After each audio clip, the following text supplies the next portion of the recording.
Coming to you from Tropical Park Stadium here in Miami, Florida. Hello, everybody. Day 2 of the Sunshine Bowl Championship Series is here in this lovely southern Florida location. And we begin with Day 2 of this triple header. First game of 3 is the President's Day National Bowl Championship game between the Carolina Thundering Herd, just north of the Charlotte, North Carolina area, and the Broome County Stallions up in New York State, not far from Binghamton. I'm Tom Wilkins along with Howard Gaber, going to give you all the action here for this game and then the 2 others that are going on. Broome County, as you can see in the center, they've won the toss. They defer now to the second half, and the Thundering Herd, which is dressed all in black, they will receive the ball first to begin the game. Broome County is, of course, in their white uniforms with green pants and numbers, and somewhere in there they will have helmets. We'll get to Howard in a minute, but first we are going to go ahead and have our national anthem before we get underway for kickoff.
All right.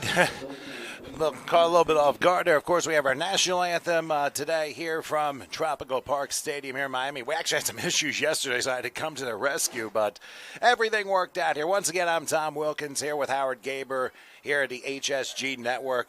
We want to let you know before the game starts that yesterday's triple header, Day 1 of the Sunshine Bowl, had over 11,000 people watching, and that was absolutely astounding numbers for all of it, from all of us to all of you. Thank you so much for your support with the HSG Network and the Sunshine Bowl.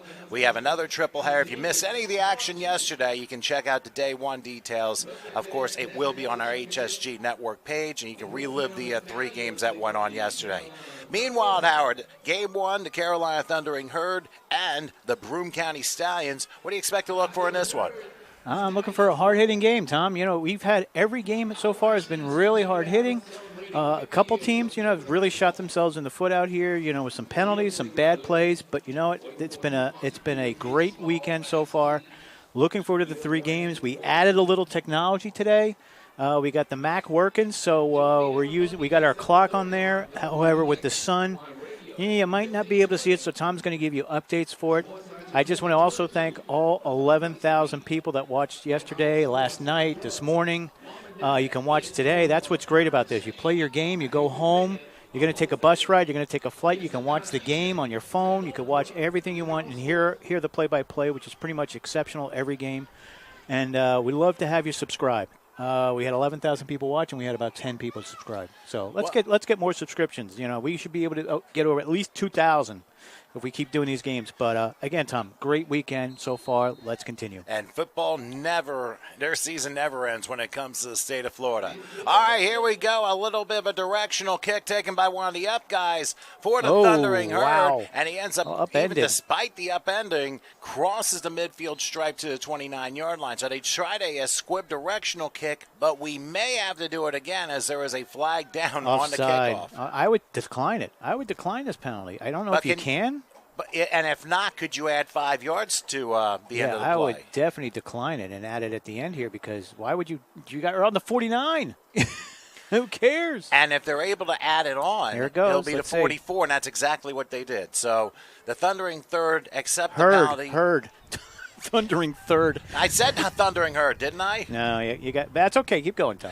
Oh boy, the folks at South Carolina were giving me some issues yesterday with a pronunciation, so I'm working on it.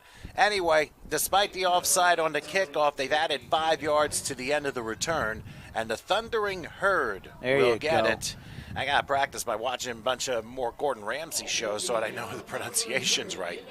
Anyway, let's get things started.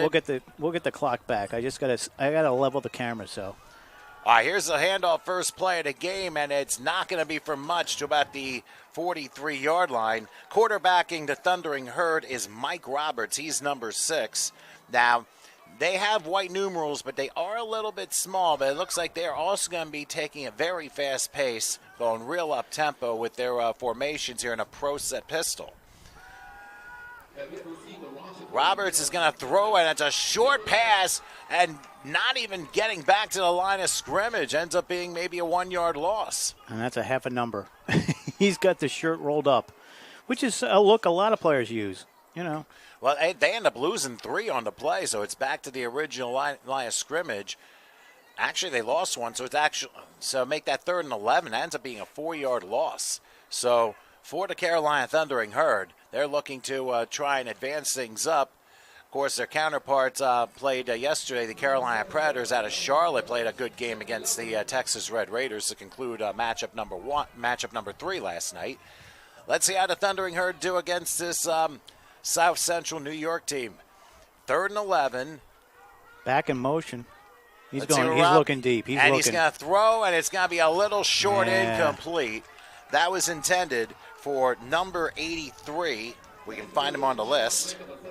So it's a little bit shy and incomplete, so it's going to be 4th and 11. Now, Howard, the wind is stronger today than it was yesterday. You can see that on the they're pass. Expecting 15, 20-mile-an-hour winds. Do you think for either team it's going to take out their game plan a little bit and the running game could be more of a anything, factor? Tom, that first pass just showed you. It was a one-hopper.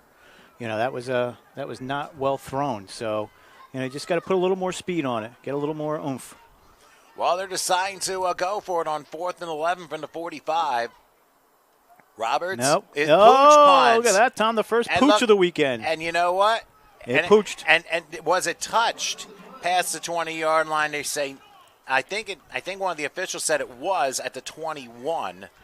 So that is where the Broome County Stallions will have their shot, 1st and 10, in their opening drive, a minute and a half into this triple header. We got 2 more games to follow. Second game will be approximately 3 o'clock Eastern. The third game around 6 or a little later after, depending on how these two games, however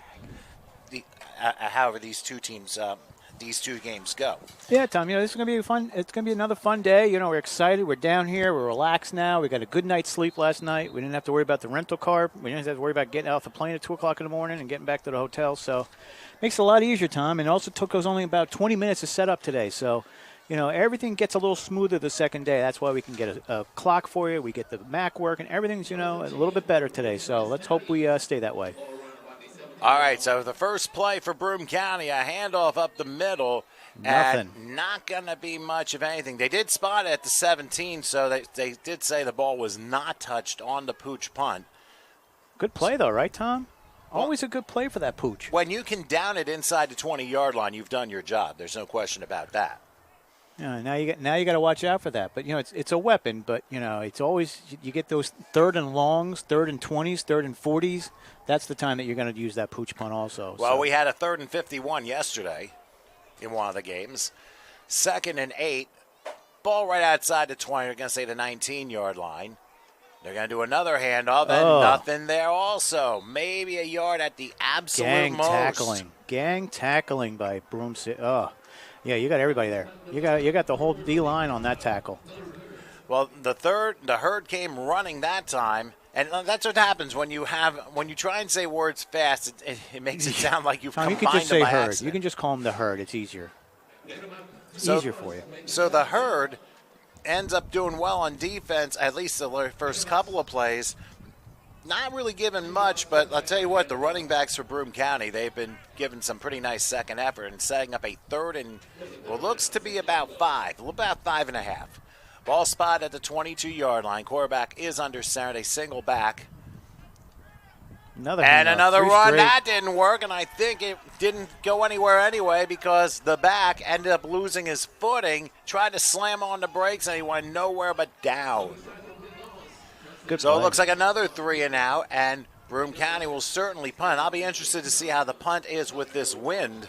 Yeah, I mean, when you look at the telltale signs, so look at the top of the goalpost, if they have any, streamers on there.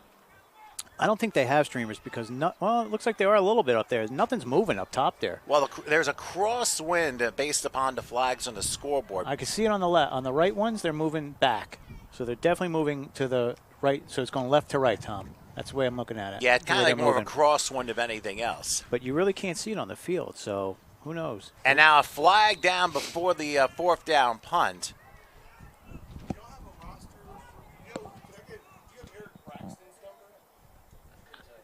For which team? Let me see. All right, so right now you're looking.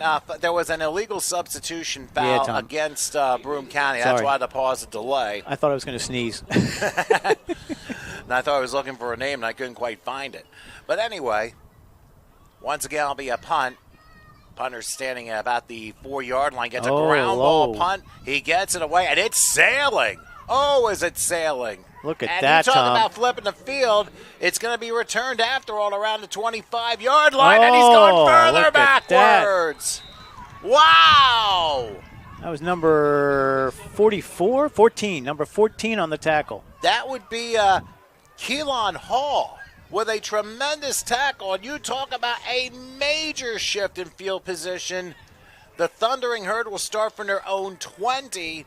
I mean, that punt was well over 50 yards, but there was a -6 on the return. So what a net for Broome County there. Yeah, and once that big bounce hit, Tom, I knew they were in trouble because you can't, you can field the ball, but, once that first bounce hits and it goes the other way, now you're backtracking. Your momentum's pulling you back. And you got to find a way to go forward and not sideways, and that's what gets you into trouble. This turf is probably still a little bit slick in comparison to last night's games, where the first game it didn't rain. The second one, we had some downpours in games 2 and 3, and even a delay. Look at this. Here's a high pass incomplete. Well, I definitely put a little more mustard on that one, Tom. But the receiver could not quite catch up to it, so it ends up being incomplete, and it's a 2nd and 10. But they had the right idea. Yeah, you could see they're working with it. I mean, I'm looking at the referees, and you look at their pants because usually the guys are all their stuff is supposed to be pulled really tight. So if you look at the cuffs on the pants of the refs, you can see the wind blowing a little bit, but not as bad as you would expect. But yeah, he definitely put something on that throw after the first one that hit the ground. Well, he's throwing. It looks like he's doing it into the wind here, given how the wind is blowing right now. And it's probably going to stay that way throughout the game. Now on 2nd and 10, a keeper this time, and diving to about the 22-yard line is Roberts. But again, the Stallions' defense is doing its job. He had nobody out there blocking with him. It was him alone. So you're trying to seal. That's a seal block where you're trying to seal the guy inside and seal the guy outside because you're not pulling anybody to go around. And that's usually a one-on-one play. And, if your defense moves to the area and your linebackers come up and you're in the box, you're not going to it's not going to be too successful. So that's where you got the 2 yards out of it. And that's where you have to be very careful, especially your play call in the early part of the game. We're 5 minutes in. Each team has had one drive. They both won 3 and out. And We'll see if we get the first down of the game here on 3rd and 8. Ball spotted right around the 22-yard line. Roberts, the quarterback in the shotgun. Whoops, somebody motion. jumped. Yeah, a little movement on there. You're trying to get a little bit ahead. You're at third down and 8. You got to get your spot. You want to try to find a spot in the zone and elude somebody and you jump a little bit. That's all. And ends up being a 5-yard penalty on the Herd, so you can back it up 3rd and 13 from the 17-yard line. Not good. Not good already. A couple penalties we've seen already. A couple offensive penalties. So. But we haven't had any major penalties, but it's early. And that's the one thing you want to try and avoid. We're talking about the 15-yard personal fouls. And everybody's all that using stuff. the pro set, Tom. They love the pro set with the single back out there. All right, well, here's Roberts back to pass. Going to take a shot down the field. He has a man, and it's caught. And God. look out, 40, 30. He can take it to his condominium. Well, you better get into the end zone before you end up pulling off a Leon Lutt. Oh. Aaron Halsey with an 83-yard touchdown reception. I'm surprised there wasn't a taunting penalty on there. Well, he wasn't taunting towards the other team. He was just dancing. So they got to be a little careful with that, but that was sensational. On 3rd and 13, an 83-yard touchdown pass from Mike Roberts to Aaron Halsey. What a job. I think they call him Aho on the list. So the Thundering Herd strike first. That's what I needed. And now there is a flag down about the 4-yard line unless it's part of the uniform. And it is going to be a taunting foul. So they're going to give it to him. But they're not going to take the touchdown away, or are they going to up a spot? Yeah, Tom, that's a spot. Wow. Yeah, that's a spot, so Boy, they are going to do it. I'll tell you what, that is I don't understand that. 15 yards in the spot of the taunt. I mean, why would you do that? I mean, go into the end zone, then dance. Now we got to take the points off. So at least I had the right team, but now we got to take their points off. Oh my! Just when you thought you've seen it all. Tom, I'm not sure that this. Now they got the first down out there, so this has to be. Yeah, this has to be a play. It's not the conversion, right? I don't think so. Because it's at the 15, Tom. It wouldn't be. It wouldn't be at the 15 if it was let's see, Tom. Let's just watch and see. All right?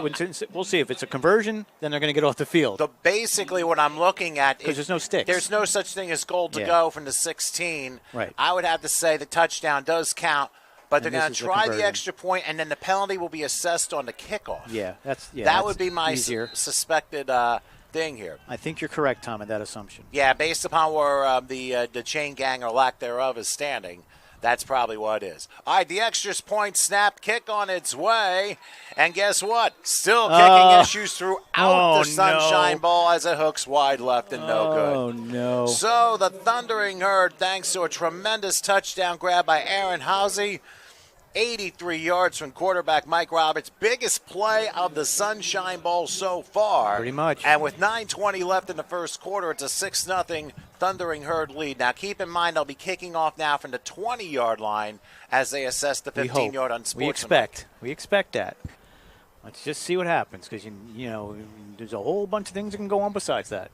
And we'd like to remind our friends up in New York State, in North Carolina, and elsewhere checking us out in the Sunshine Bowl here at Tropical Park.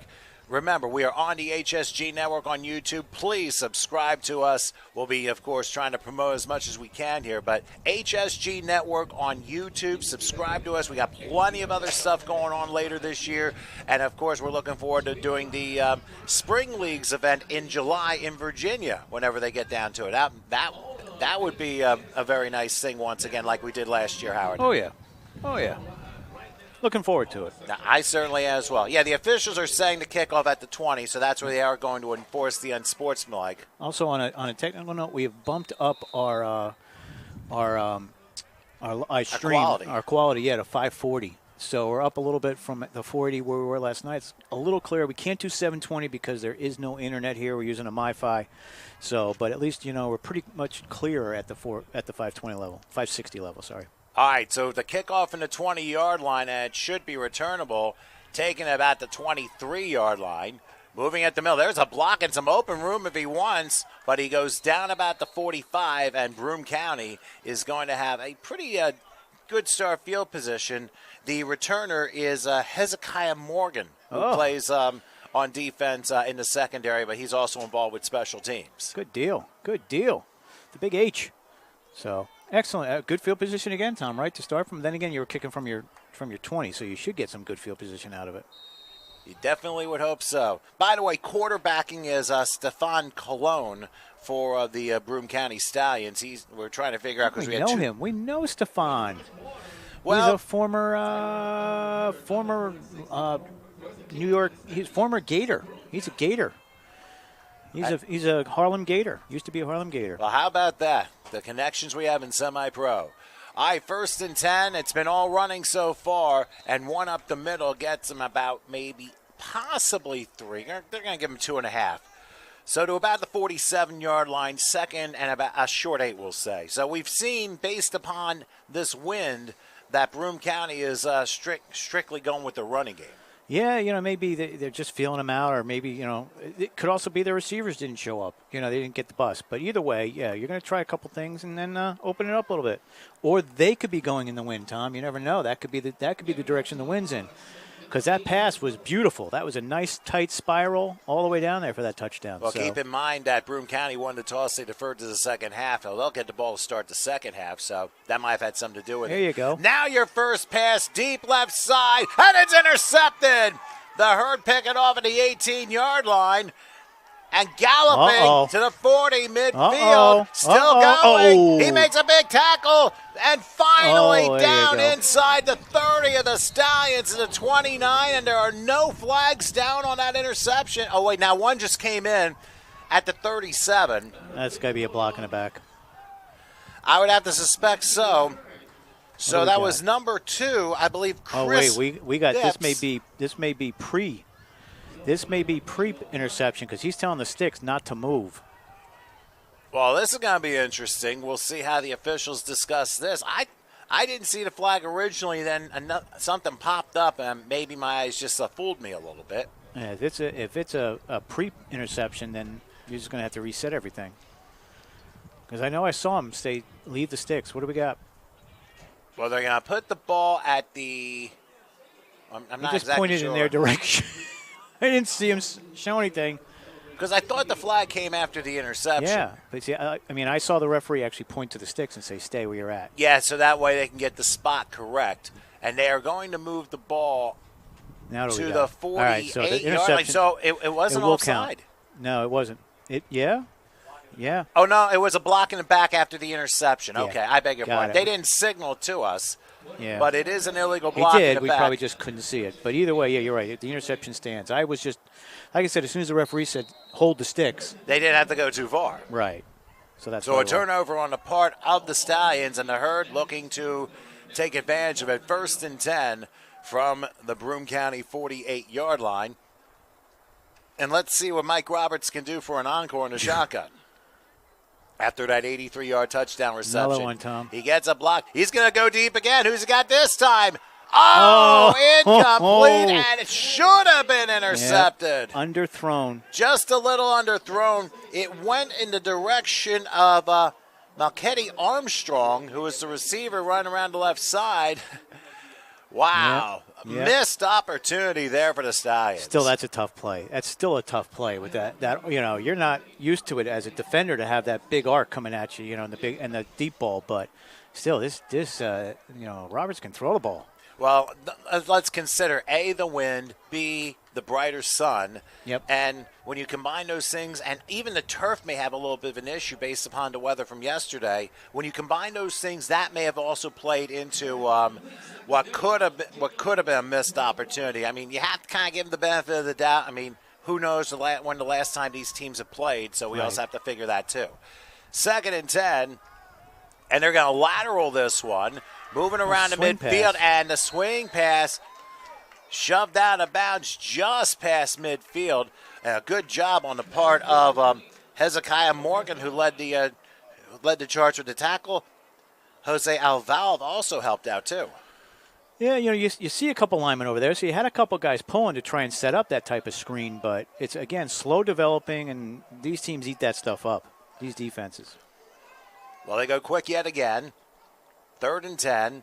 As Roberts is Tom. back, he has plenty of time. Look He's at ready to this. load, and the pass is caught at the 30, moving around to the 20, into the red zone, to the 15-yard line. That's another 35 yards, and just like that, we're halfway through the first quarter, and Roberts has over 100 yards passing. My gosh. My gosh. And he was open, too. Yeah, he caught him right in stride, and he caught him in stride. You can be open, and the quarterback can get the ball behind you, get in front of you, and miss you, but he hit him right in stride, and you're right, up-tempo. I think it's time for a... And Broome County's going to call a timeout, their Time for the first one Stallions. of the half. And they certainly need to regroup. I mean, you got to consider they've done well against the run, but against the pass, I mean, you got to give credit where credit's due for Roberts, because he's had an 83-yard touchdown. He's had a 35-yard completion. I mean, he's on his way to a big game if this keeps up. But remember, the flows of the game always change while the plays happen, so you just don't know how things are going to go. Yeah, I think the herd is having a nice conversation right now, talking over everything, making sure everything's straightened out before you get to that next down. And that's the key. You want to keep the momentum as long as you possibly can, because at some point in a football game it's going to shift the other way. Yeah. But sometimes it just doesn't happen. That's the way football is. Yeah, and the Stallions, same thing. Stallions got to talk it over, because they're running the ball on them, they're passing the ball on them, they're moving the ball down the field quickly. And that's not good. You gotta somehow you've got to stop the flow here, something. So it'll be 1st and 10 in the red zone for the Thundering Herd. 7:05 remains here in the first quarter, by the way. And following that 35-yard pass play, Looking at the clock, you can barely see it right on the screen. Well, It's I know the my LEDs eyesight aren't isn't good. the best, but sometimes you got to kind of look for the little signs and just do the best you can. All right, backing up in the shotgun is Roberts, that same pro set that they've been giving. They will slant this one. Pass is caught, trying to reverse gears and get to about the 10, maybe to 9. That is Donnell Hammock. And a flag is down at the 12, so let's see what this is all about. Early indication is a hold on the offense, Tom. That's what the side judge is saying, and you are absolutely correct. And it's probably going to be from the spot of the infraction. Yep. So we're going to have a first and unusual here. Yeah, because downfield they hold, but that's where you're going to pick up blocking. Like, you're going to have your receiver friends block for you instead of having a lineman come out. And sometimes they hold because they're maybe not as big as the D-back or the linebacker that they're trying to attack. So that just happens. The foul happened at the 13-yard line, so the 10 yards makes it 1st and 17 from the 23-yard line. Roberts looking over, making sure everybody is in position. Has a back behind him in a half shotgun. Same process as before, and it's going to be a pitch out. Rolling to his right, and a flag down. He's tackled high, and that could be another hold. James Cloud, I believe, is the one who had that, but let's see what the penalty's about. It is. He just indicated the hold. Back-to-back holding fouls against the Thundering Herd, and they're thundering backward at this point. Yeah, it's again, we're not going to talk about shooting ourselves in the foot, because these penalties happen, and again, you're playing with a bunch of players that maybe some of these guys weren't on your team, or maybe some of these guys were on your team, and you gotta play with what you got. And you look over there, and there's not a lot of subs on that sideline. So, you came down with about 25 guys, 20 guys, and you just play with what you have. And if the D lineman got to go, a D lineman, O line got to go both ways. They got to go both ways, and they're going to get tired. And that's when you get your holds. And there was a Thundering Herd player shaken up. That might have been the running back after that last play. But they will assess the penalty, and it's going to be first and a long way now. And hopefully he's all right. We've had a couple people shaken up, of course, the first night. Now, of course, Game 3 we had a thundering hit at the end of the third quarter of the final game of the triple header. As a reminder, if you missed anything from day 1 of the Sunshine Bowl, just visit the Sunshine Bowl Day 1 thing on our page, HSG Network on YouTube. There's a graphic. The link. It's right. All you got to do is go right underneath. Both are up there. They're the most current. So the one we're live, you'll see the one that we're live now, and then you'll see the other one if you're watching it, of course. Well, the gentleman who was shaken up, he is slowly walking back to the sideline. Looks he's going to be okay, but he may have just gotten shaken up or the wind knocked out of him or something, which does happen sometimes, and you don't even realize it. Yep. Anyway, back-to-back holding penalties, and all of a sudden the Thundering Herd are back to their 33. with the unusual 1st and 27 It prospect. just keeps getting worse. Well, You just got to get parts. That's all. Work on it. Or hope for- or throw a deep ball, Tom. I mean, I'm sure they can, right? they definitely can. They're capable. Play fake here, and he's going to throw a deep ball. Oh, what a collision as the pass is a little wide and incomplete. That was a good try, and they intended for number 11 on the reception there, but it just went a little wide of him. Yeah, he had another guy open. He had the guy open on the left there that was on a one-on-one coverage, so he threw it into the double coverage. So he's got to read that a little bit better. But he had a wide open player on the left-hand side, wide open receiver.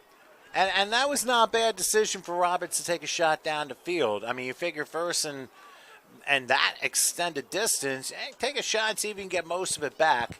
And now that it doesn't work, we'll see how they plan for the remaining 2 plays in the series. But then again, like I was going to say to you, we could have a defensive holding or hands to the face on the defense, and that could reset completely everything. All right, same formation pretty much. 2nd and 27. Hurd at the Stallion 33-yard line. Roberts awaits the snap and takes. He's under a rush, lofts a screen, and it's caught by Baker, and Baker will only get to about the 30. It looked like he had some more real estate to run, but Broome County closed the door very quickly and only forced a 3-yard gain. Devontae Baker with that reception. He had nobody out there with him. It was 1-on-1, and then it was 1-on-2, and then 1-on-3. Basically a handicap match, and you're probably not going to win. Yeah, no, he's not going. You're not gonna, you get yardage you can. At least he didn't turn around and try to go backwards and get more yardage. That's the worst part. That's the worst thing you can do when you're out there alone. And especially, Howard, when you have the energy you need to conserve, you want to go forward rather than try and run in circles, because that'll empty your tank really quickly if you're not careful. So after, I believe, a 3-yard gain, it's 3rd and 24. Covered 3, Tom? 3 safeties out there. Well, you got to be careful because there could be something open here. Here's Roberts back to pass. He's in a little trouble. He's going to try and call his own number, and he'll dive his way to about the 21. So he's able to get 9 on the play. And, hey, who knows? That might be worth a field goal try at 38 yards. Yeah, you know. I mean, it's only a little bit past an extra point, and you're coming down to 5 minutes left in the first quarter, so this might be worth a try. I think they are, Tom. I think you might be right. You got the kicking ball coming in. Well, somebody's got to make a kick at some point. We got to make a kick here. Sooner or later, it's going to happen, Tom. I'm predicting right now this may be it. Well, actually, we'll see. They got a couple last-second substitutions coming in, and it's also got to be the possible. holder. Yeah, it's got to be the deep. Yeah, this is. As soon as they change that ball, Tom, you know it's going to be a kick now. So. Well, you keep up those things. You could fake, but it's a different ball. Yeah, it's always that possibility. All right, so it'll be number 4 that will try the field goal here. 40, actually. This is a 38-yard field goal, left hash. The snap, the kick on its way, and well wide to the left, no good. That would be Donald Garcia, who was the one who tried the extra point and then the field goal, but he misses wide left, and Broome County catches a break. And once again, I think the moral of the story, once again, as one of the lessons in Sunshine Bowl and to all of football, holding penalties destroy drives. Yeah, but maybe next time, Tom, you get your center and you get your running back and you move it to the right a little bit. If he's missing wide left, then you just move the ball to the right. So, instead of running left, run right and get him on the right hash, and maybe that'll help him out. These guys aren't pro kickers, so they're not. They don't have a preference to which side they're on. But if your kicker's constantly kicking it to the left, then you go to the right. That's pretty much. Football. Well, they're going to start the 21. I believe rules say not the spot of the kick, but the spot of the line of scrimmage on the last play.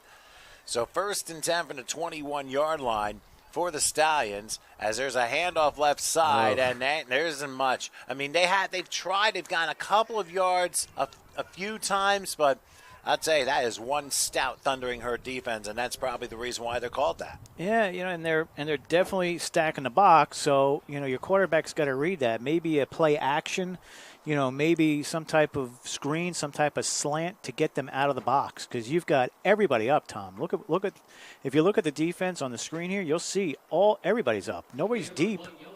You got everybody within 8 yards of the ball. So you're definitely stacking the box for them. They're using the one safety high. They gained one on the play, so it is 2nd and 9. They're going to try yet another run on the left side. It's going to work a little bit better, but being forced out of bounds well short of a first down. About the 27-yard line. Actually, the 26. So gain of 4 forces a 3rd and 5 as we approach 3 minutes left here in the first quarter. That was number 1 on the run. And by the way, that would be Brian Alexander, according to what we have here. Fair to give him a shout-out. Saw the number. He's actually one of the few players that have, well, most of the players have the jerseys pulled down. We only have a couple of them that have them up and tucked in. As long as we are able to read them legibly. 3rd and they actually gave him another yard, so it is 3rd and 4 from the 27-yard line. And we'll see what Stefan Colon will do as he calls his own number. He play fake. There's a flag down. Oh, this could be a hold as he able to get to the 34. But this could conceivably come back because there were 2 flags that came down at the point where he was trying to get the hole open. Let's see. I think, and that was a wide receiver that was holding. If they're calling that, let's see what we got. Well, the officials are discussing. That was a nice. Tom, I think you got 2 flags and a hat. I think you got a hat. One. Oh yeah, well there's the hat. There could be fouls on both teams, and we could pretend that the play never happened. The hat is located at the 36. So I don't think his is going to come into it. There's the hold. There's the unsportsmanlike. Oh, wow. So we had a hold Offsetting? and an unsportsmanlike, and that could offset. Last night they put it back 10 and then put it back, came back the other way 15. That's what they did last night. So we'll see what they do. They actually put the chains backwards, and yet it was the Thundering Herd that had the bigger penalty. Now they're correcting it. So that's what they're doing. So they went back 10 and going forward 15. So I'm willing to bet that was a post-possession play. That was probably the hat. Yeah, that was was probably the hat. I'm pretty sure that was the hat, Tom. And somehow they ended up at the same place, which is the 34-yard line. That's a are first they ahead down. Of the sticks, Tom? Should it be a first? 3rd and -1. Oh, my gosh. Let's go. Just when we thought we've seen everything. And we still got 2 more games to go, and most of this one's still left with 2:32 left in the first. Let me explain the hat. Okay, so a referee is supposed to have 2 flags, and this is only coming from experience. They're supposed to have 2 yellow flags on them and a blue beanie bag for a spot. So let's say a fumble happens, they throw the beanie bag. The hat is supposed to be used for players going out of bounds. So if a receiver goes out of bounds, they throw the hat down, which means he's ineligible unless the other team touches it. So that's why they have all those things on him. Well, it is the first down of the game for Broome County, but that run doesn't get them anywhere. They end up losing 2 on the play. I think Alexander had that one again. Nope, 27. Oh, I bet that would be Mick Pasalu. Yep. Who had the carry. Yep. But that's the rule. All referees are supposed to have at least 2 flags on it because you throw the first one and then you may have an unsportsmanlike, you may have something else happening, so you got to be able to throw a second. And if you run out of hats, then you have to throw the kitchen sink if in case there are more. I don't think they do that. I don't think they throw a kitchen sink concept, and I don't think they actually have one. But I got to be creative sometimes when crazy things happen. Anyway, 2nd and 12 from the 31-yard line. Single back. They've been running this set pretty much all time. A drop snap. The quarterback had it. Colon, he was running, then he lost the ball. It bounced back into his lap, and that's when he got tackled all the way back at the 23. He ends up losing 8 on the play, and now 3rd and long. And his mouthpiece. He just picked it up lost off the yardage. turf. He lost the ball. He lost yardage. He lost his mouthpiece. This as long as the mind is still intact. So now now even is not a good time for a pooch, but because you're facing, you're in the wind out there. So, the pooch punt, you're going to be 5 yards behind the line of scrimmage, which, can get blocked. So, and you got to have a kicker that can do it. And remember, too, they kicked like a 53-yard punt the opening drive of the game. I don't know if they're going to have time to do that again because we're coming up on 40 seconds and counting here in the first quarter. So this might potentially be the last play of the quarter. Well, we'll see how it turns out. 3rd and 20 from the 23-yard line. 3 wide slot left this time as Colon is back. A helmet goes flying off. Colon tries to call his own number and get to the 25-yard line. We have seen a number of helmets fly off in this Sunshine Bowl in this weekend. The player's not holding his hands up because usually if that helmet gets kicked off, it's because someone's holding it or someone's grabbing it. But again, no chin strap. So you don't have that chin strap on there. You don't have it secured and tightened. It can come off just by having somebody push on it. And that's what usually happens. As the clock winds down, we have reached quarter time here at the Sunshine Bowl at Tropical Park, the first of this triple header. And it is the Thundering Herd of Carolina, 6-0 over the Broome County Stallions. Come back with quarter number 2 in a moment.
Okay, we are back for quarter number 2 here at Tropical Park Stadium here in the Westchester section of Miami, Florida.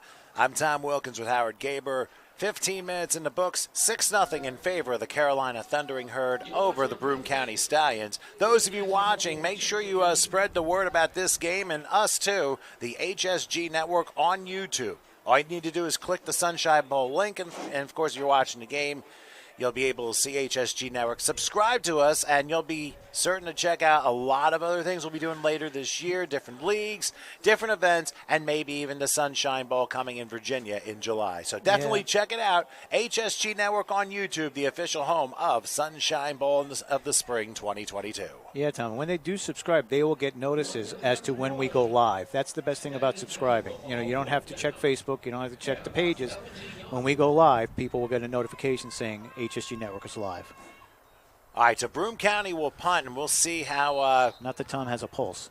after this weekend. I need to remain calm. I got another 2.5 games to go. They're rushing the punter. Oh, this guy's a good kicker. And a one-up, and he doesn't touch it, but it's still going to – now he touches it. No. It's a live ball, and thankfully he pushes it out of bounds. Now it's possible he may have forced it out, and flags go down potentially for doing it illegally. Yeah, you can't bat it. That might have been a batting, and that's a batting penalty if you're gonna bat the ball out of bounds. It seems I believe that was one of the Super Bowls, Tom. Was it your Dallas guys that batted the ball out of the back of the end zone? And that's where the penalty came from. Yeah, it was a near touchdown, and they would rather have the safety, so he batted the ball out of the back of the end zone, and it counted as a safety instead of a touchdown, and that's why the NFL changed it. Oh, that's interesting. So they're discussing it, and obviously there's going to be a penalty based on where the infraction happened. Now, is this a major penalty? It should be. It's pretty infrequently called, very infrequently called, and it's a major penalty because it's a major offense. But we'll see where they mark it. Let's see what happens. Well, right, we can see the Thundering Herd meeting up at about the 10-yard line. So I'm guessing if it is a major penalty, it's going to be half the distance from the spot of the infraction, and they're probably going to start about the 13, 14-yard line. That would be my guess. And I think he just tapped on her, probably illegal touching. Yeah, that's all it is. They're not going to call it. It's the same thing as batting, illegal touching. So it'll be Thundering Herd football, and they're going to spot it. It looks like the 19-yard line. Yep. So I think what happened was the returner was at the 24, and he batted it out of bounds, and it's a 5-yard penalty from the spot where he hit it. Yep. So they're going to spot at the 18. So it happened at the 23. So the Thundering Herd will have 1st and 10 from the 18, and Mike Roberts is going back to work in the shotgun. Let's see what happens with the wind in this going this way, Tom. That's going to be interesting. They're going to do a sweep left here, and the receiver thrown down for a 1-yard gain only. Dragged him by the old jersey there. I mean, that wasn't necessarily a horse collar because it was from basically the front and the side. Yeah, he just ragdolled him over there. But, you know, you're going to get that when you have a big linebacker and a small receiver trying to run the jet sweep. So, happens. Gain of 1, so it's 2nd and 9. They're going to spot it about the 20-yard line. A little tempo. That's basically what they're known for. And they're going empty gun here. They're going to go heavy on the left. Roberts all by himself in the shotgun on 2nd and 9. He might be able to test his arm here. He goes back to pass, stays in the pocket, dances right, dances left. Off he goes, and he says, now I'll take it myself. And he's taken out of bounds for maybe a couple of yards. That was close to a block in the back when he spun on that last one, but no penalty flag down. I didn't see one either. So, but he got some yardage out of it, a gain of 5. So it'll be 3rd and 4 from the 25-yard line, and that is where the Thundering Herd will try and convert a first down. I don't think we've had only a couple first downs in this game so far. Of course, the big strike was Mike Roberts finding Aaron Halsey for an 83-yard touchdown. That's the only score of the game so far. Yeah, not bad. They spot at the 24, so 3rd and 5 from the 24 as now they go modified as Roberts will line up in the shotgun. Looks like they go back to their pro set. Offset, yeah. Offset back. And they decide to go with a run. And, second effort gets into the 30. Great I think run. he would have had it, Tom, on that first. No, he wouldn't have because he was stopped at the 26. And that was Armstrong, I believe, who had it. He just pushed second effort and got him 6 yards. He needed 5. That moves to 6 and a first down to 30-yard line. Yeah, that's the effort you want out of your back. You know, it's those one-on-one battles. If he can get through that one-on-one battle and win it, he's going to get another 3-4 yards. And that's what, that's a Marshawn Lynch play. That's where he gets those extra yards, and it's all, yards after the handoff. And that is where effort is an unteachable thing. You just got to keep fighting, and that intangible definitely helps the team out immensely in cases like this. So now the Thundering Herd with 1st and 10 for their own 30-yard line. We could see an option here. They fake the option, he keeps it. And the Stallions ride them down for a loss on the play, possibly a loss of 5. Yeah. So that was good containment by the Stallion defense there, knowing where the ball was going. Yeah, they floated. They floated everybody over. Your linemen floated over, your D-backs, and as well as your linebackers floated over, and that's what sealed that option. You can't throw the option if everybody's in front of you because you're just going to lose more yardage. So, you tuck it and you take what you can, and that was a 5-yard loss instead of a 10-yard loss. So, live to fight another down. Well, and this is the down to fight on, 2nd and 15. A little over 3 minutes gone here in the second quarter. The third trying to discuss what to do next. And Roberts has had some very shining moments here. Sometimes, got to give credit to the defense where it's due, and other times, the offense comes through with the play. But, hey, you never know in this game. Let's see how they line up here. Again, back to the pro set with a back to the left.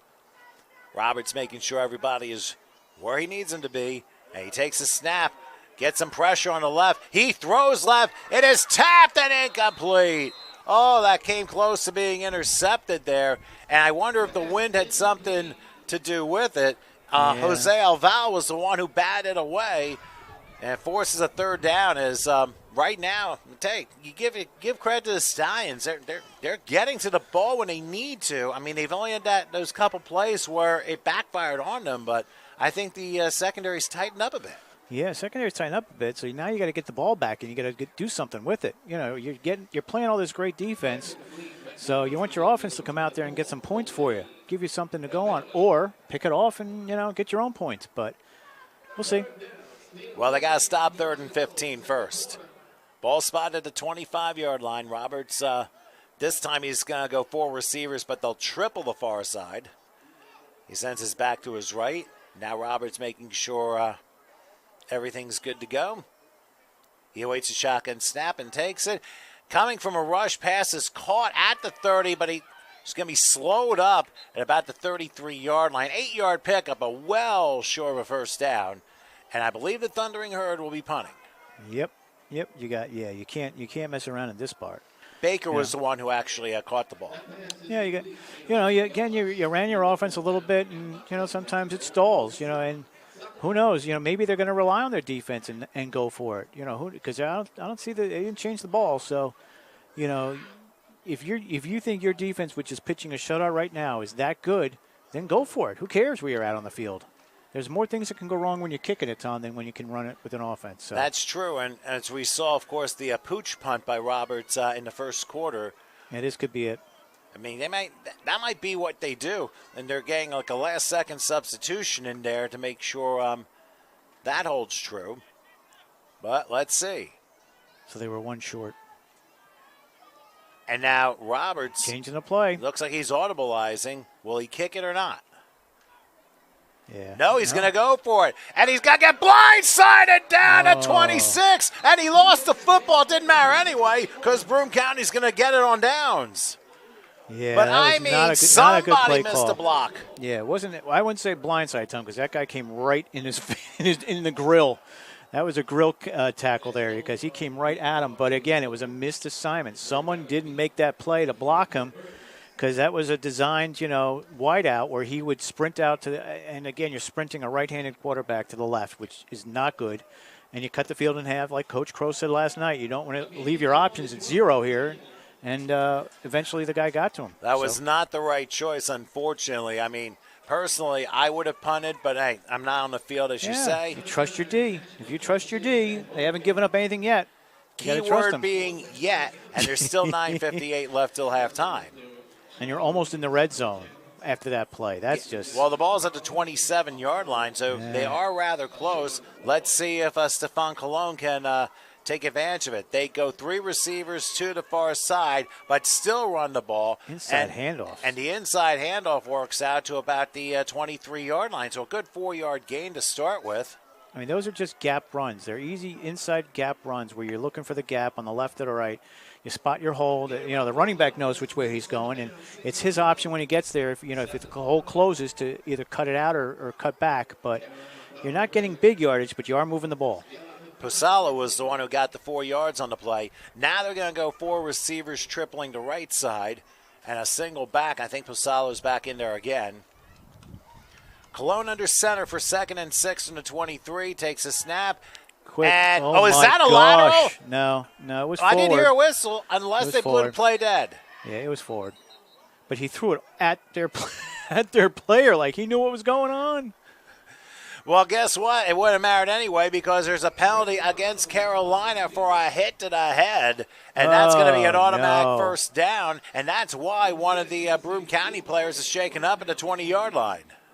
Oh. That definitely was not a good play when that happens. Yeah. And hopefully he's all right. But Broome County's going to be in the red zone when play resumes. Yeah, we just have to wait for him to get up. I hope that's not Cologne. That might be Cologne, Tom.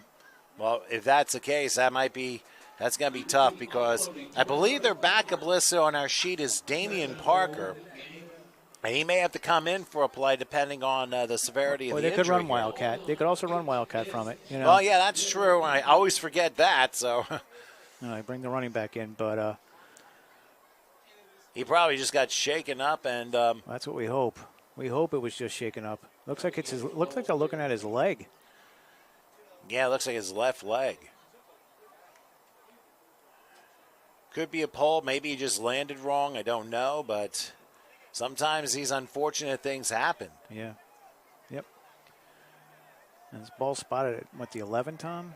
Yeah, they're going to move it 12, half the distance 12. To about just out. I'd say just inside the 12-yard line. He's finally up, thankfully. Just shaken up, and he'll be all right. As Coach Crow has now arrived in the booth here. He'll be joining us at some point later on today. No, he summoned him himself.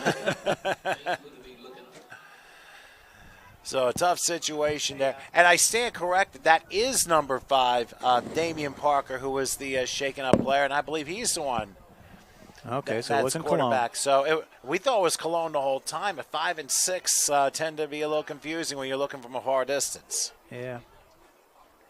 Well, he's limping over. He's coming over here, and he's limping pretty bad. That's a 5, Tom? Yeah, it looks like a 5 to me. Let's see when he turns around. Yeah, yep, that's a 5. Well, he scrunched the shirt. It'll look like a 6. Who knows? That's why I know Steph Cologne. He's not that big. I can tell you that.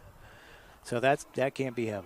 All right, so it is. So it was Damian Parker who was quarterbacking the whole time. So we apologize for the mishap. But sometimes when things like this happen, you just have to readjust. So following the major penalty for the hit to the head, Broome County with 1st and 10 just inside the Herd 12-yard line. They go triple right here. And this time I believe it is Cologne who's in. No, it's like another 16. quarterback. And the handoff only goes to the 11-yard line. It's either 18 or 16. Let me get a good. If zoom it is in. 18, it is Noble Champion. That's who it is. It was 18. So Noble Champion will be the one that'll lead the way for a little while. So a gain of 1 there, and it is 2nd and 9 from the 11-yard line. And this is an opportunity that Broome County needs to capitalize on. Yeah. Got to get points. Got to get something out of this. And make the Thundering Herd pay for the earlier mistake going for it on their own territory. Sometimes you can trust your defense, but the defense has to find their way to make sure they can earn that trust.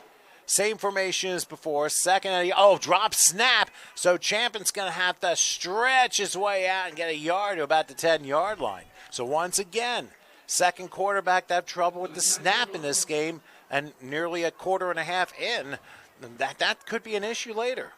Yeah, and you're not getting yardage. You're just trying to run off center, which is a sneak. You're not going to do a sneak from the 11 or 12 to on a 2nd down and 8. So that's just a botched play where the ball was dropped, he picks it up and tries to get something out of it. I think the bigger mistake, Tom, was actually roughing the passer. That set these guys up because they were rolling this game until that point. On defense. So 3rd and 8 from the 10-yard line. Same formation, tripling to right in a 4-receiver set and a single back. Champion under center. Let's see what he does. They're going to go with a handoff. Trying to go up the middle, but very quickly the Thundering Herd closed the door. But he was able to get about 3 to the 7-yard line, and a flag comes down after that. I don't know why the other guy was pushed down on top of them. That's the problem. That was number 16 on the tackle, but he was on the ground at the time. And I'm not exactly sure. And that would be Rashad Henry, otherwise known as Buddy Kaz, according to our roster. Yeah, he made the tackle. He made the stick, but then looks like a little extracurricular again, Tom, maybe unnecessary roughness, but the officials will try and straighten this out with 7:26 left till halftime. And it looks like another player is shaken up.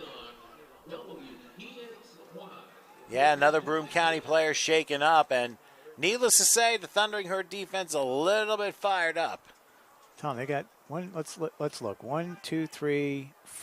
He's not in uniform. 4, 5, 6, 7, 8, 9, 10, 11. About 13, 14 guys on the sidelines. We were correct in the on the sidelines. They had 25 guys on the. And it looks like the Stallions have about 30.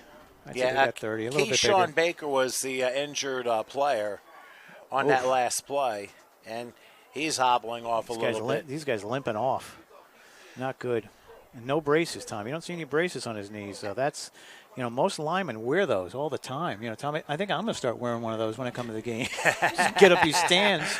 Yeah, wear knee braces when we're broadcasting. That would be a new fashion statement. Just in case, get a little tight up here. Yeah, Project Runway Miami, I don't think so. But unfortunately, the penalty is against Broome County. There was an unnecessary roughness penalty after the play. Yeah, that was the guy thrown on top. Yeah, and that is another killer penalty because not only does the down count, you now have 4th and super long all the way back at about the 27-yard line. Takes out the field goal. I thought he got to about the 7. Yeah. No. So all right, we're going to take it, Tom. They're going to try it again. Well, 4th Here and we go. Well, basically they're saying, hey, we're right back where we started. What happened here? They're basically saying we're giving it a shot. We're going to give the field goal one more shot. Now, so look, again, if they're pulling left, Tom, you move it to the right. You get the ball to the right, but you don't have that option when you take a penalty because it's centered. Austin Snyder is the one who will, I think, try the field goal. This is a 42-yarder, but they could fake. No, that's not a fake. Nah, it's going to fall a little short. Kick is no good. Work, and that's a break for the Thundering Herd. Again, the unnecessary roughness penalty gives the momentum back to them. And with 7:20 left till halftime, it'll be 1st and 10, I believe, from the 27.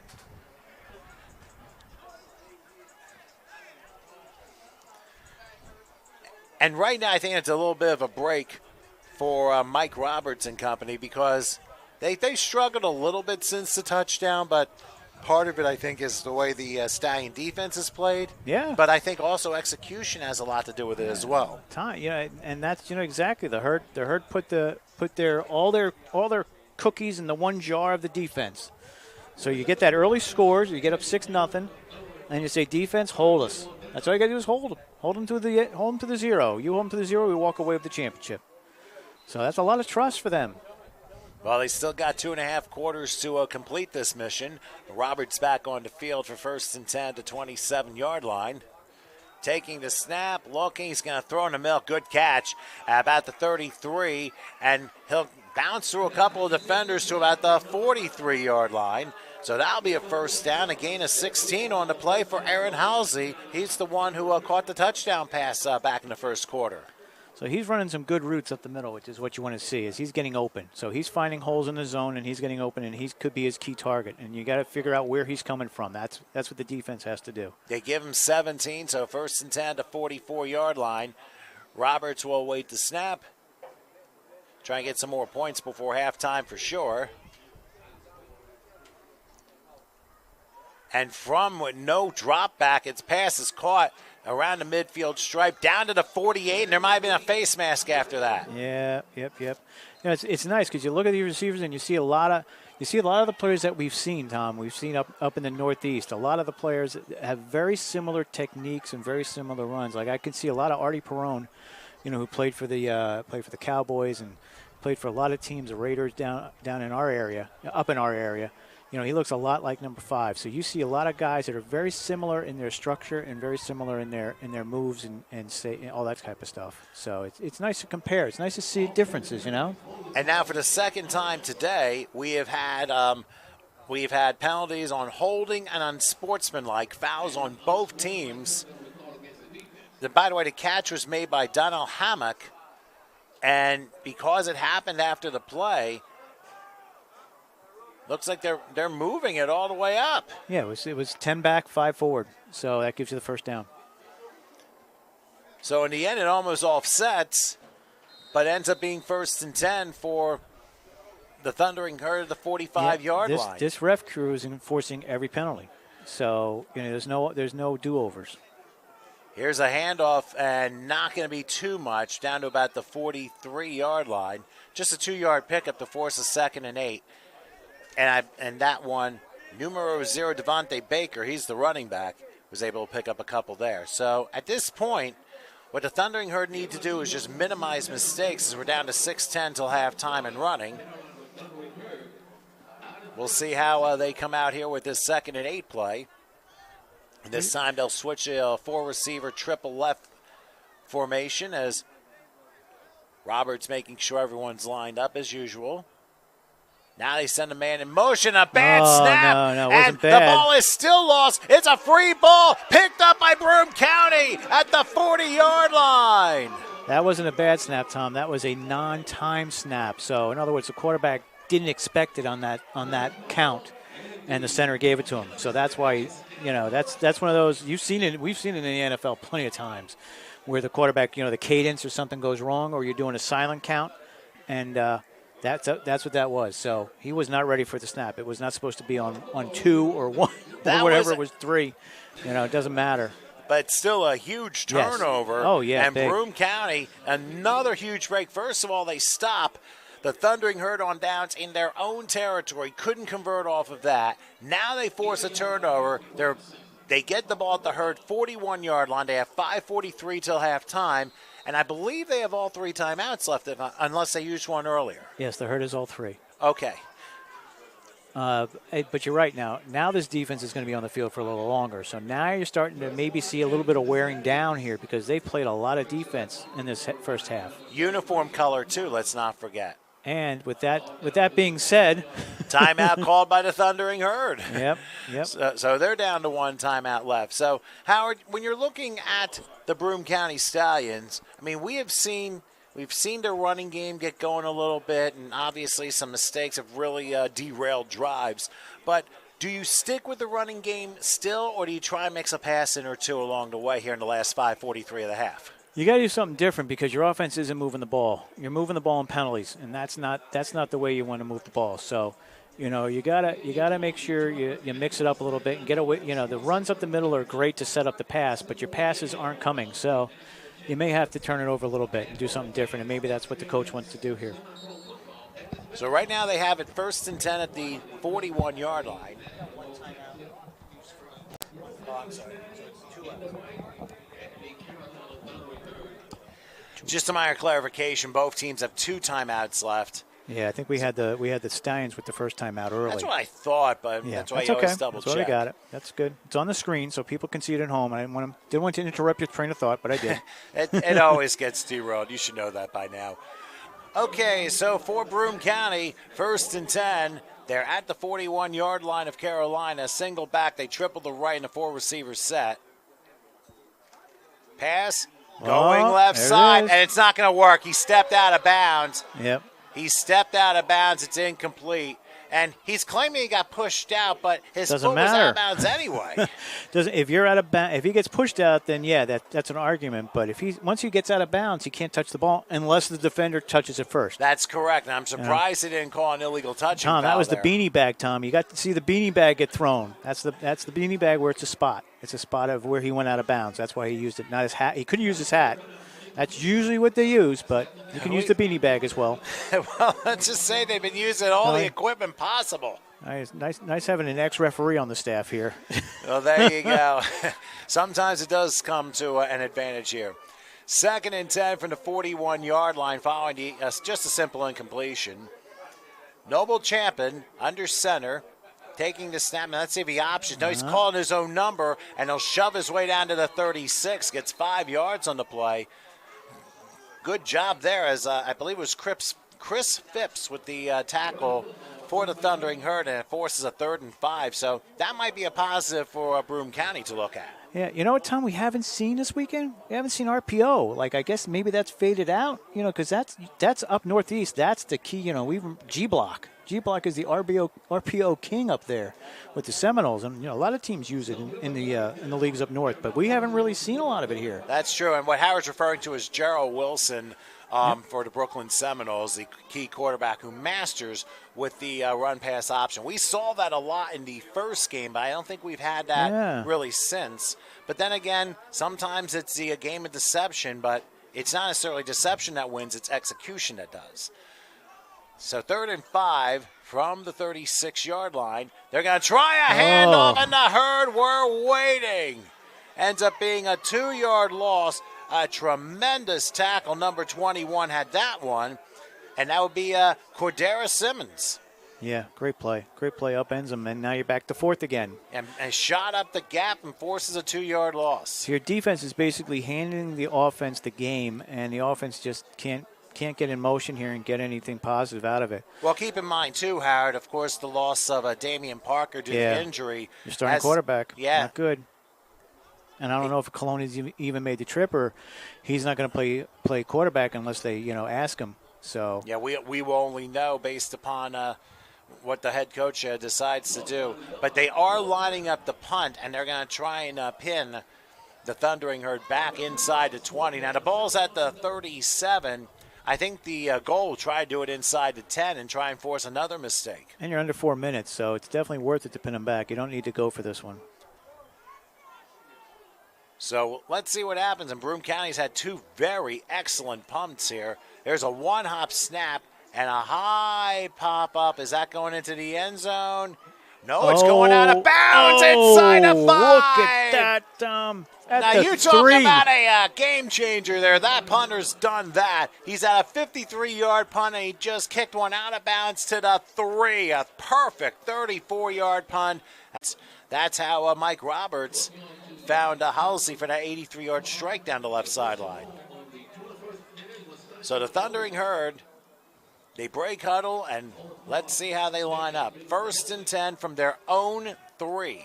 Let's see if Broome County's defense can come through, trying to get the sideline, trying to fire them up. Here's Roberts. He's got to take it himself, get out of trouble.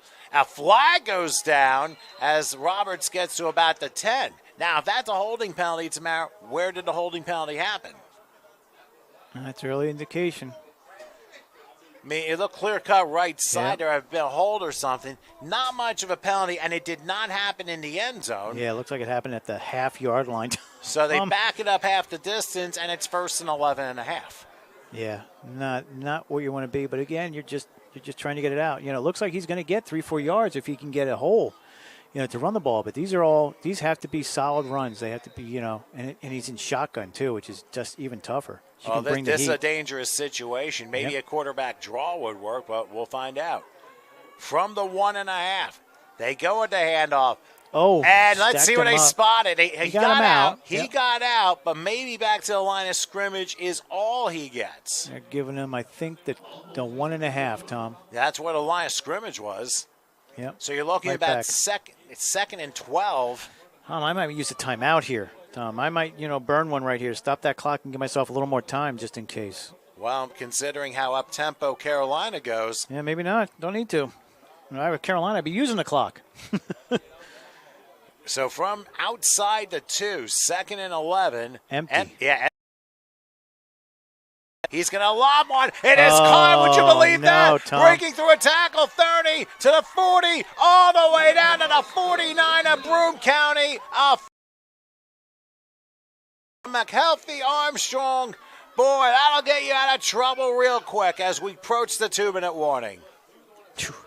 What a play. 51-yard play as they spotted at the 47 of the Stallions. And all Yep. Especially on that play. So 2 minutes left here in the first half, and it's 6-0 in favor of the Thundering Herd.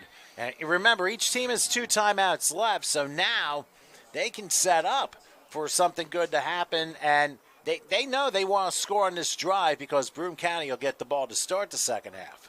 Yeah, and again, if you're watching at home and you're experiencing some lag, we definitely have some lag here. Once the sun comes up, it's sort of like this time yesterday we had the same problem where the internet was going in and out. So the nice thing about YouTube is it will store and it will bring it back. So we're not gonna lose connect. Hopefully, we won't lose connection. But again, this is not an exact science from the tech guy here. We got a MiFi, and we're hoping we're not hardwired in where we won't have to worry about that. But either way, enjoy the game. We're not missing much. So, well, I'll put it to you this way. I may know nothing about technical stuff, but hopefully I balance it with trying to describe things as best as possible here.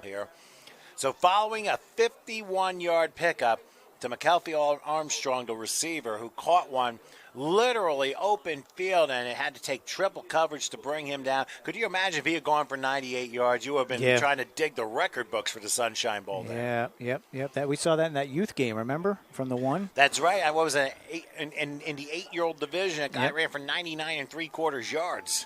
Happens. That's the John Kelly. And I always used to tell John Kelly that whenever they're down in their end zone or down close, you're right. They only have 1.5 yards to go back, but you've got the whole field open in front of you where anything can happen on a deep ball. Now, we've seen that many, many, many, many times, and it's always special when it's a 99-yard touchdown pass. So 1st and 10 from the Broome County 47, empty gun again. Let's see if it works this time for Roberts, who dropped the snap, and he wasn't expecting it. Picks it right back up, though. Picks it up. And he fakes throwing, and then he fumbles it again, but out of bounds. But I believe, since we're under 2 minutes, it's going to be from the spot where he fumbled it. Yeah, it's just going to be from there. These are just bad snaps and fumbling. So you just gotta work on that. And that's where you got halftime. You're getting close to halftime. So you'll see it on the sideline. You'll see the quarterback and the center working on definitely getting the ball back because these are issues that can be solved by just doing snaps on the sideline. And it could be a different center. It could be someone that hasn't played on the team, and that's where you're getting this. And I believe, and there were actually 2 fumbles on the play. However, the second one could not be advanced under 2 minutes. So therefore, the ball is spotted at their own 49 for a 4-yard loss. So 2nd and 14. Roberts again, empty gun. Let's see if he gets a better snap this time. Plenty of time, and the pass is It is, I guess, incomplete. Yeah. Yeah, I didn't really see much of a signal there, but ends up being a little bit of a low-thrown ball. And with a minute 46 till halftime, now the Thundering Herd are faced with a 3rd and 14. Yeah, you got to get something here. You got to get something good. That's what you want to see. Is you want to get some positive yardage here. Go into the half. Maybe with the first down, maybe with some other points on the board. But both defenses, Tom. I'd say both defenses. I wouldn't just say now the Stallions are the Herd. I say both defenses have played exceptional in this first half. And they've done a very good job. There's no question. They've been able to force turnovers too. 3rd and 14 from the 49. Here's Roberts. And the pass, he tried to time it in stride, ends up going incomplete. And Roberts took his helmet off. Not happy. Very frustrated. Not happy with that at all. And I don't know if that's on him or on the receiver, but, you always look at your quarterback. You always look and you say, it's got to be on the receiver because, that's who he thinks it is. And the receiver's looking at the quarterback and going, dude, I was here. I don't know where your ball was, but I was here. So a little of both. I believe the left slot receiver never turned around. And that might have been something to do with it, too. So, and given the fact that the Thundering Herd went for it in their own territory and it backfired on them, they were lucky to get out of it without giving up any points. They're going to try it again on 4th and 14 for the 49, and here we go. No, pooch punt. Yeah, I could have told you that, Tom, that pooch. And taken, bobbled at the 15-yard line. Thankfully, he fell on it. And and now very late flag. Oh my God! I'll put it to you this way: leave your helmet on. Do not take your helmet off. You're on the field. The flags were flying. Some of them were longer than some of the passes we've seen in this game. Yeah. Wow, they took off. Something happened that made him upset to do that. But again, you're. A minute. What do you got? A minute and 34 left. Yeah, in minute the 34 half. till halftime. I can actually see the clock now because it got a little cloudy, so everybody home should be able to see it. But these are just penalties, just to taunt. These are just taunting penalties. I mean, they can be eliminated very easily with a more disciplined style team. I mean, for anyone in semi-pro, for that matter. Yeah, and it happens. You got guys that are out there. That and I always say you got two magnets on every team. You got one guy that's on your team and the other guy on the other team, and they just sort of find each other. So wherever they are on the field and whatever team they're playing on, those magnets always attract, and that's where you're going to get this type of stuff. And the players know it. The players know which one on their team is, and the other team knows their guy. So, it's just if they find each other, and they usually do. So we'll see what the calls are. But I'm pretty sure, Tom, we're looking at offsetting, but. Wouldn't be surprised, but then again, who knew what was going on at the bottom of the pile? Who said what and who did what? Right. And I really have no idea, but, I mean, like I say, you can certainly eliminate those. Just make the tackle and then just go back to the field. I mean, you guys can talk later if you want to. But sometimes showing up and showing out is not necessarily the best idea because depending on what officiating crew you have, it could backfire.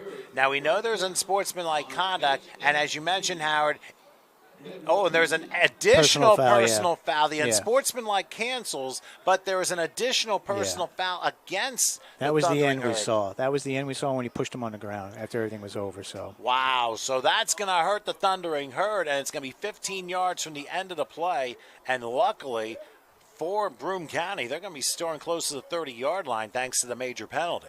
Yeah, you got to get something out of the offense here. They just keep giving it to you. 24-yard line, no, Tom, 24. But yeah, they just keep handing you gifts, and you just got to try to convert something here. You're already behind the 8 ball without your starting quarterback out there. So now you got to figure out what you're going to do with everybody else. And get somebody involved in the game that's a game breaker. That you got to have at least one on your team, unless they figured it out and they're covering them. But you got to have one that you can get the ball to. Well, they're only putting it to 24, so Broome County is going to be able to get 1st and 10. They got a long way to go and try and tie this game, and they have 2 timeouts, let's not forget. So if they can get a drive going and score, they get the ball to start the second half, so this is going to be a very important drive for them. Side in this set, and they're still going to run it. And breaking through a couple of tackles, but only getting back to the line of scrimmage. Much happening there. Number 16 had the attack. That would be Rashad Henry who brought him down. And the clock continues to run. Neither team thinking about using a timeout just yet. And now force 2nd and 10. Now, it's also possible Broome County's thinking about melting the clock as much as they can because they know they're getting the ball to start the second half anyway. So we'll have to wait and see. That's to use, and I wonder if they're going to use one if they're able to make a stop on this play. At the 25-yard line, 2nd and 9, under center is Champion. Same formation. And a fumbled handoff, and the Thundering Herd say they have it. They do have it! Well, another flag just went down. Talk about a huge bad break for Broome County. I mean, it was just a bad exchange on a handoff. It just bounced out of the running back hands, and it ends up being recovered. The Thundering Herd with a huge break with 34 seconds left till halftime. And now with 2 timeouts, they have a short field to work with. And they're going to try and take advantage of this enormous mistake by the Stallions. Tom just moving some plugs around.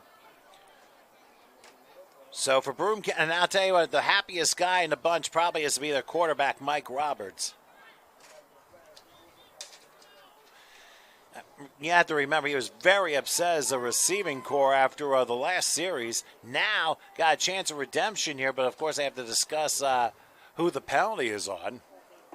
More penalties. Just keep bringing these penalties, Tom. These are just killing people. I mean, we've had a good flow of the game, but penalties, I mean, usually these things like that, they have to talk and talk and talk. It almost seems like they were making early dinner plans in Miami after the game is over. You have to remember, too, that different officiating crews are being used for these games. I think back in July when we did this, I thought we had one officiating crew for all 7 games. Yeah, we did. We had one. One came through for the whole thing. So. Oh, they must have been extremely tired after the weekend. Yeah, that's a lot. That's a lot of games. So right now and it looks like the unsportsmanlike is going to be. And like I said, you avoid that, you're near the red zone with a chance to score, and now an unsportsmanlike backs you 15 yards to the 37. Makes me really wonder, like you see this so often. I know it may be football, it may be semi-pro, but it's certainly preventable. So let's see what. Now timeout called by the Stallions, so they're down to 1. And I think what happened was they may not have had the exact defensive alignment that they wanted. And, of course, the big play, of course, was the touchdown pass to Aaron Halsey, who I believe has nearly 100 receiving yards in the first half. So while they discuss the alignment, remember, we got 2 more games coming up following this one. A little bit after 3 o'clock, we have a team from PD, South Carolina, Florence, Darlington County, that area. And, of course, they'll be taking on a team from the northern Michigan area. Let me grab the thing here. Yes, the PD South Carolina Vikings against the northern Michigan Wolves out of Traverse City. So 2 very contrasting styles, literally SEC versus Big Ten, if you want to call it that. But we'll definitely take a closer look as we get a little bit closer. Maybe we'll get Coach Crowan. He can give us a little preview of the teams. Goes to that. And that wouldn't be a bad idea. Well, we'll see how things progress. We haven't seen any of them, so we'll see. Well, hey, they know better than we do. I mean, obviously we do a lot of Northeast stuff, but at the same time, you want to make sure you try anything else. It's very hard to be original when it comes to football. 1st and 10 from the 37-yard line. Roberts lines up in the shotgun, takes the snap, looking, has plenty of time, and he's going to take a shot for the end zone. Oh, and it went off the fingertips. Incomplete. Oh, so close. It just went off the hands of number 83. It just tipped right off his fingertips. He just could not bring it down. What a very tough break there. I mean, that could have easily been 6 points. And Roberts likes, oh my goodness. But that was at least a good. And just a little bit too long. Again, we're working with the wind here. Maybe affected it a little bit. That's also true. The wind has calmed down a little bit, I believe. We had winds up to 15, 20 miles. they can still do just enough to trick the football. 2nd and 10 for the 37-yard line. Snap, looking, has plenty of time. Now he's rolling. That forces a 3rd and 10. And why not? We're having issues with the. We're in the weekend. Taken off to the 37 yards.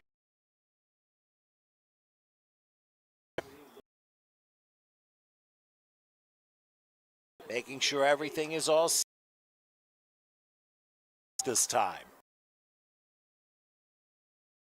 Bit of a rush. Nice, going to call 5:30. Steps out of bounds at the 20 and a half. 4 and a half is over.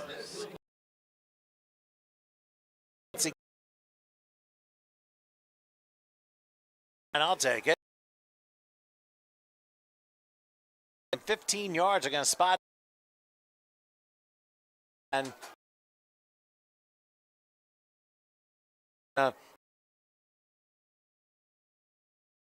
over.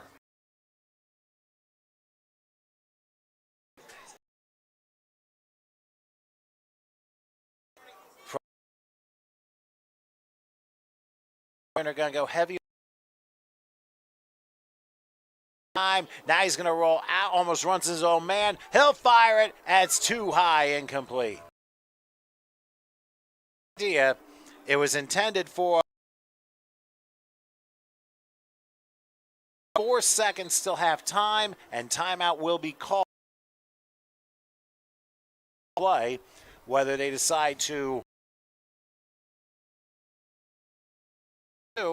It'll be a 39-yard attempt, and keep it. Not. I don't know. I mean, it's semi. When you have special teams, and in my mind, seems that the advantage in special teams, especially that they have been able to entrap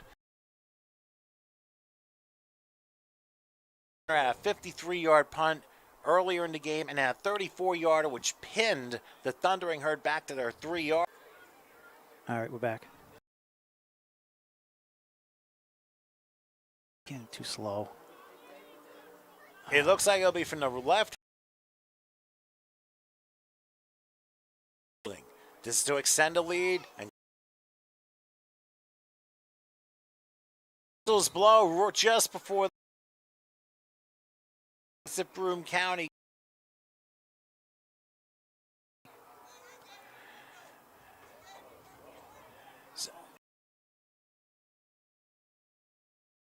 Not move early, but and trying to make him think about it. We're frozen. We're frozen. That was good. That was good. That was a while. Oh, boy. Absolutely frozen. So yeah, stay there. We're going to miss the kick. We're going to miss the first kick made.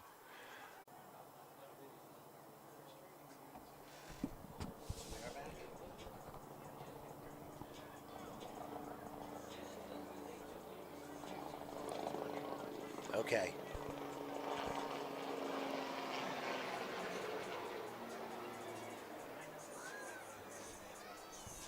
So I might be by myself for a little bit.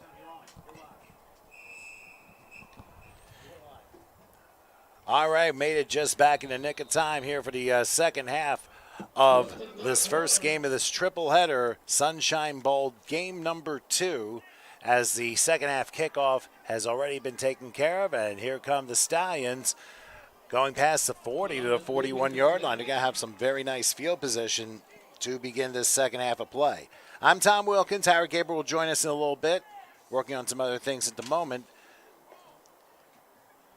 Right. We apologize for the ending of the first half, first of all.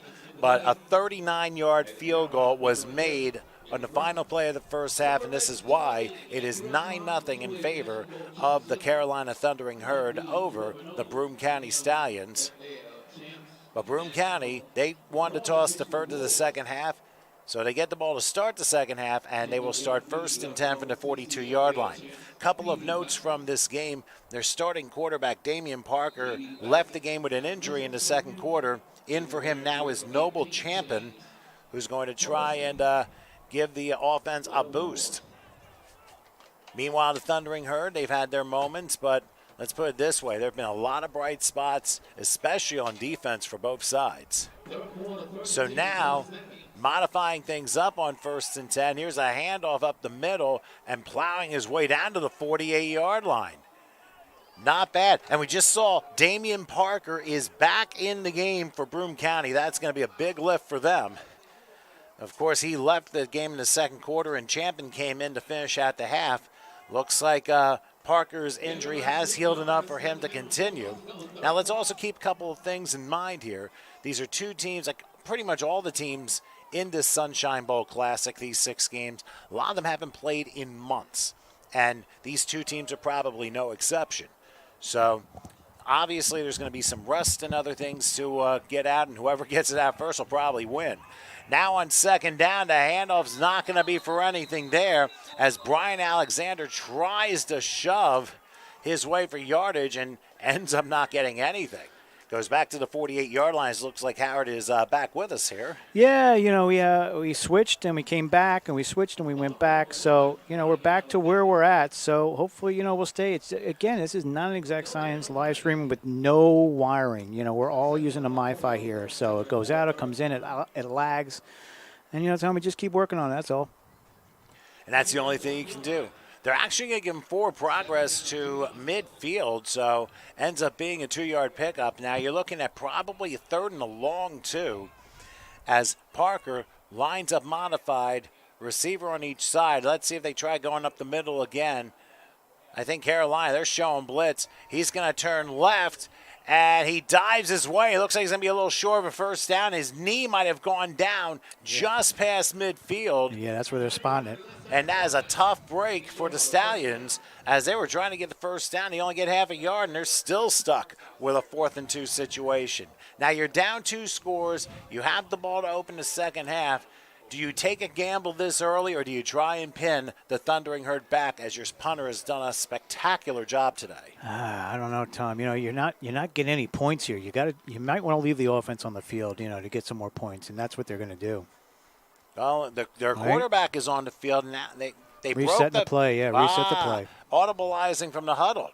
Yeah, probably something else they saw when they came out. But I don't think the Hurts changed their defense here. Well, they're going to do the same formation again. 4th and 2 from the 49. This is going to be a critical play. Handoff up the middle, shoving his way, and it'll depend on the spot. It's going to be close. Oh, the way they spot it, I think he's short. Yeah. He's going to be about a yard short. And that would be a tough break for the Stallions. Yeah, this ain't the NFL, Tom. They can't challenge the spot. They can only measure, and he's a yard short. So Broome County has turned the ball over on downs to start the second half, and that's a very tough break just 3 minutes in. Yeah, it's a gamble. They're all a gamble. You're going to gamble a little bit here, gamble a little bit there. Try to get that first down, keep your offense on the field. And, it's just unfortunate that they couldn't get the yard and a half there. I don't know why they're going to maybe they asked for it. Yeah, they can ask for it. Again, that's the Thundering Herd sideline. So maybe they're being influenced by the by the sideline with the stick. They're measuring. I don't know why the clock is still running, but they. That's okay. No, we don't want that to happen. We want them to stop the clock. Yeah, there it is. Yeah, they're gonna bring the chain gang out to make sure of this. This is a big measurement. We both thought they were short, but to the eye. Yeah, and obviously everybody's blocking.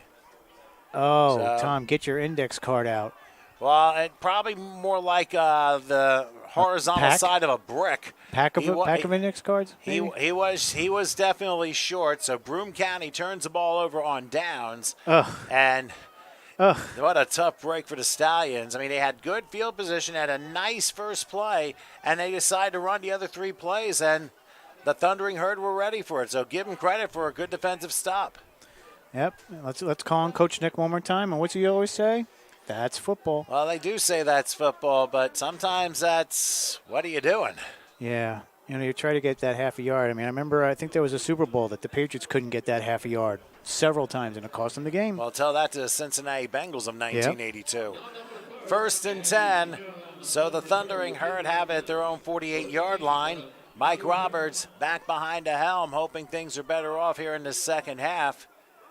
They're going to run this first play, and unlike, actually stumbling on second effort to the midfield stripe, I was going to say unlike the success from earlier, I'll tell you, Broome County, they're doing a good job shutting down the run. Both front sevens have done a very nice job. There have not been too many gains for big yardage in this game. It's basically come in the air. And that's been the difference in this game. And this is the way they were going when they scored with all those passings. So I would expect him to let it loose here sooner or later.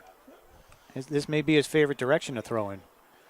Well, that's where they scored the touchdown back in the second quarter.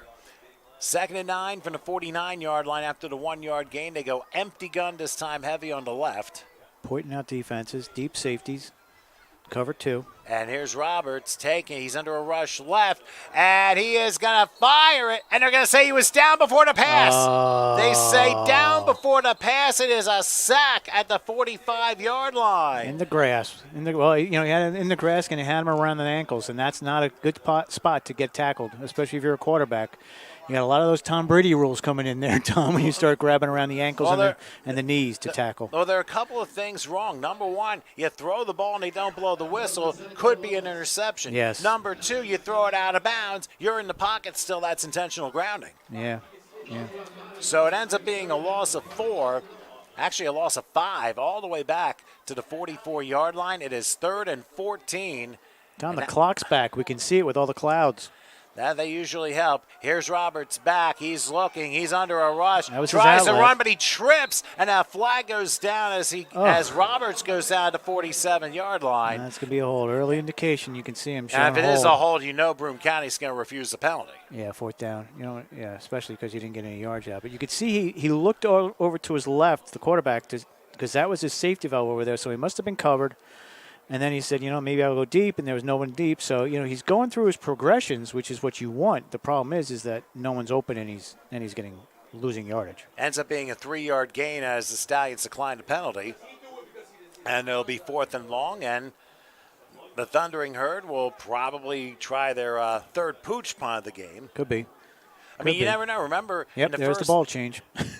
Remember, they did try to go for it on 4th down their own territory, and it didn't work out for them, but then their defense totally bailed them out. Knowing now that they're up by 2 scores, you have to keep in mind that you want to make sure you play smart and not let the Stallions back in the game. That's probably what Carolina's thinking right now as they are lined up in traditional punt formation. Donald Garcia was the one who kicked that 39-yard field goal to end the half. Auto whistles. What do we got? Timeout, maybe? Got to be. Yep, timeout called by the Thundering Herd. Mark that down, Wilkins. I don't want to hear they have all 3 timeouts in the 4th quarter. They used their first one there. He's got the pen out. Now he knows. But, oh goodness! But you don't want to spend it though on special teams. That's almost a sin spending unless you don't have enough guys out. Or you have too many. Or they have the wrong personnel out, too. Yeah, that's killer special teams. And you got to make sure you're on point for everything and know what the situation of the game is and be ready to come out at a moment's notice. Right, and what are you going to take if you don't call the time? What are you going to take, a 5-yard delay? So it's 5 yards. You're still kicking, but it's a 5-yard delay as opposed to saving that timeout for the end of the game. But it happens. It happens. Coaches call them. So it is 4th and 17. And I think they did call a substitution foul before the timeout. So the ball's so you lost it anyways. So 5-yard penalty, and they ended up having to call a timeout. So a double whammy there. All right, Garcia with a one-hopper for the punt. Oh, nice field. Derek Jeter-like. And that's a high pop-up, and it's going to take a bounce, and a flag goes down the other side of the field. It'll be down at about the 33-yard line. Let's see what the penalty is during the kick. Too many. That's what it is. Too many penalties. There have been a lot so far. Personal foul. Wow, personal foul on the Thundering Herd again. Now it's during the kick, so I would suspect blindside.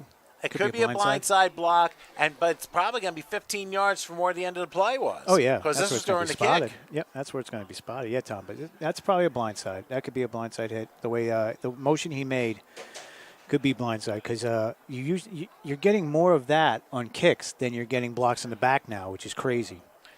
And I find it very surprising because you would think that for the safety of the game that you find a way to block and do it properly, just like we try and tackle properly, especially with the way this game is and with all the – we want to try and make it more of a safe game than a rough game. And a lot of times when things like this don't happen, that's when a lot of people really get hurt.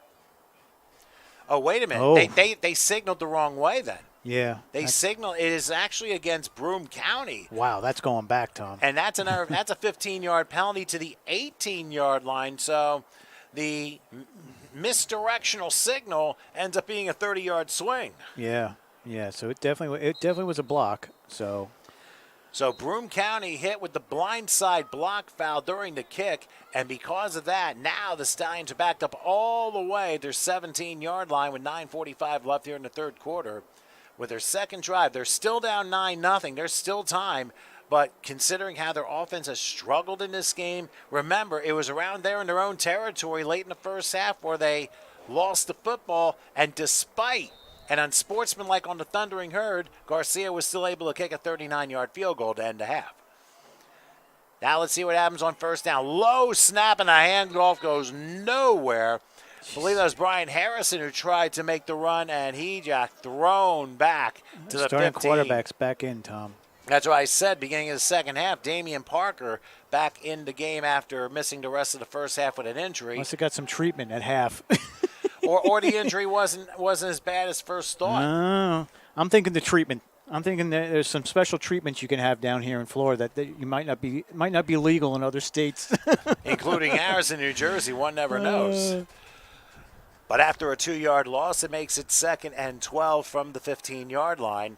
And for Damian Parker, he's going to need to get the ball in the air at some point. He's got to find somebody to break this game open. Got to get something out of it. Can't just keep going. Now here's a play fake, and he's going to try and go it himself. Foot looks pretty good, Tom. Yeah, it looks better, and he's able to get 5 yards to about – they're going to give him 6 to the 21, or actually they're going to say the 20. So it's going to be 3rd and 8 for the Stallions, and it's going to be a critical one as we get close to the halfway point of the third quarter here. Yeah, our clock is I can see it, Tom. I can see the time here, which means everybody at home can see it. You know, it's a nice little feature to have. You don't have to keep writing in the messages, in the comments, how much time's left, what quarter are we in, how much time left, what's quarter are we in. So, we try to include that as much as possible. Sometimes it just drains the CPU, but, it looks like pretty much we're perfect streaming. So hopefully we'll stay that way for another 7 hours before we get on our flight. Yes, we have 2 more to do, and, of course, we go home tomorrow.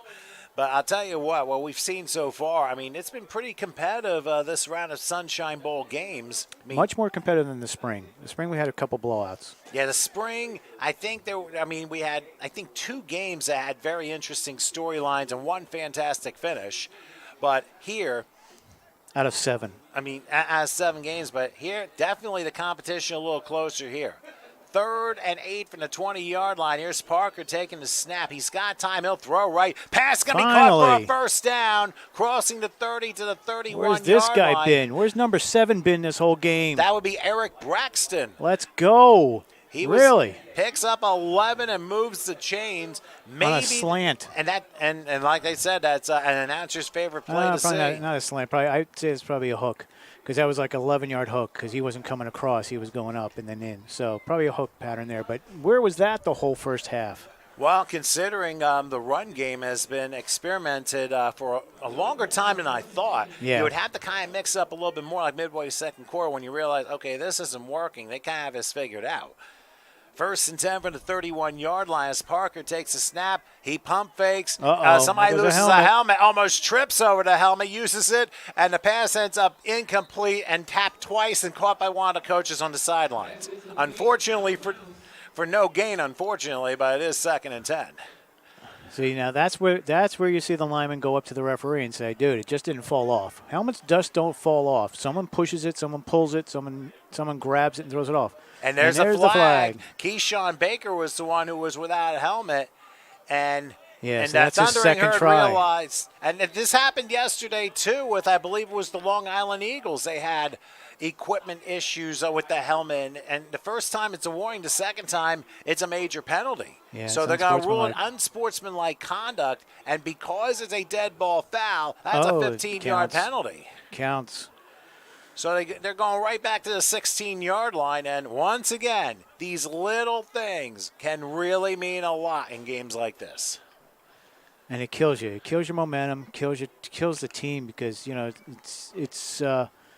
it's a silly penalty because you just got to adjust that chin strap. It's, you get a chin strap unless, of course, you're sharing the helmet. There's players that actually share helmets out there, Tom, because maybe they like the other guys, or maybe they don't have theirs, or maybe they left theirs back in New Jersey, like a power cord or, a HDMI cable.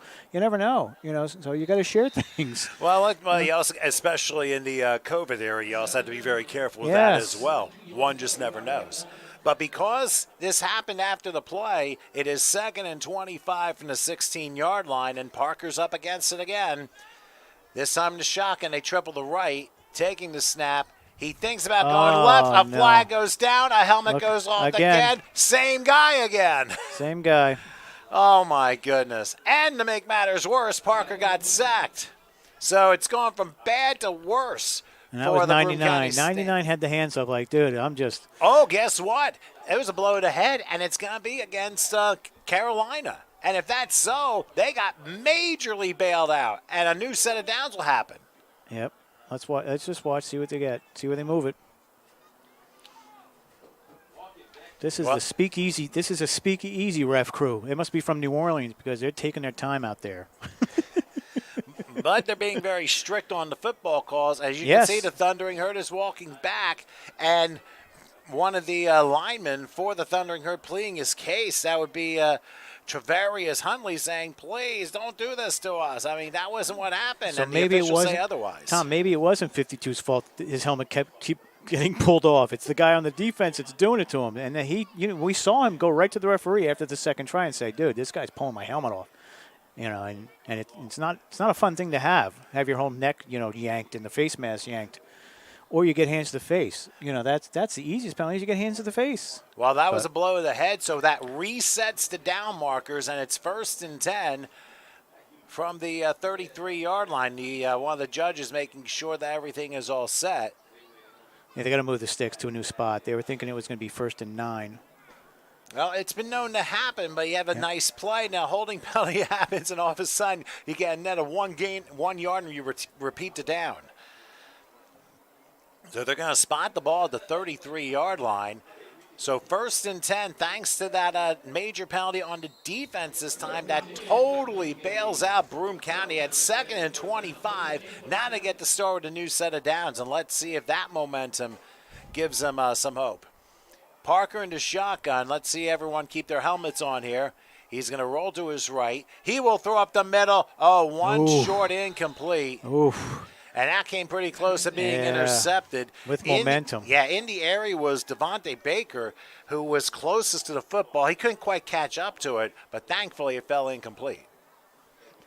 So for 2nd and 10, and you can see now Broome County realizes we got to get to a passing game since running isn't working. But that's where the balance of the game comes into play. You got to do half run, half pass, and try not to be very predictable with it. I hate to bring it up, though, but Tommy Doppler, what do we got on the weather here? It's awful cloudy. Well, we don't expect, there's a slight chance of rain. Oh, I have Newark, New Jersey's forecast at 34 degrees right now. Anyway, it's 78 right now. 34 degrees, and we're down here in T-shirts. Hey, listen, it'll be 58 there tomorrow. So. Good. I want a culture shock. Yeah, but it looks like the temperatures are going to be going down. I'll tell you in a second as Parker is back to pass. He will lob it short. Pass caught and sneaking his way to the 38-yard line for a 5-yard pickup. That'll make it 3rd and 5.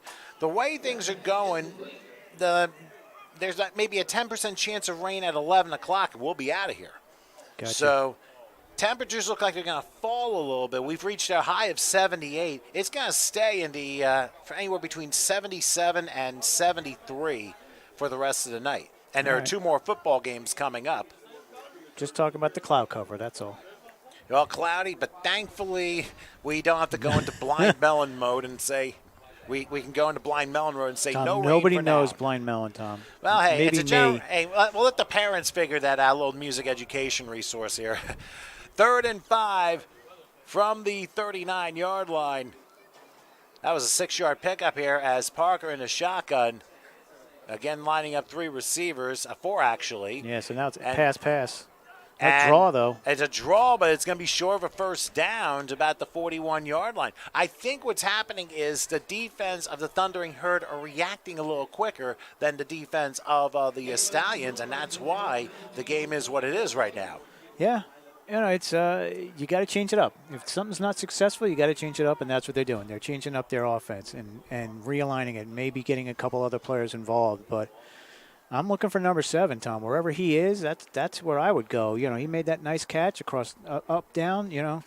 4th down, got to get the first. Well, they're going to try and go for it here. 4th and 2 from the 41-yard line. It's a 2-score game. Given how this offense has struggled throughout this game, they're taking a chance here. Let's see what happens as Parker in a shotgun on 4th and 2. He'll take the snap. He has time. He fires short. Yeah, that was and he may have also had a non-contact foul too because Parker is hurt and he may have re-aggravated that injury. Let's see if he can get up. And he's hobbling. That's the ankle.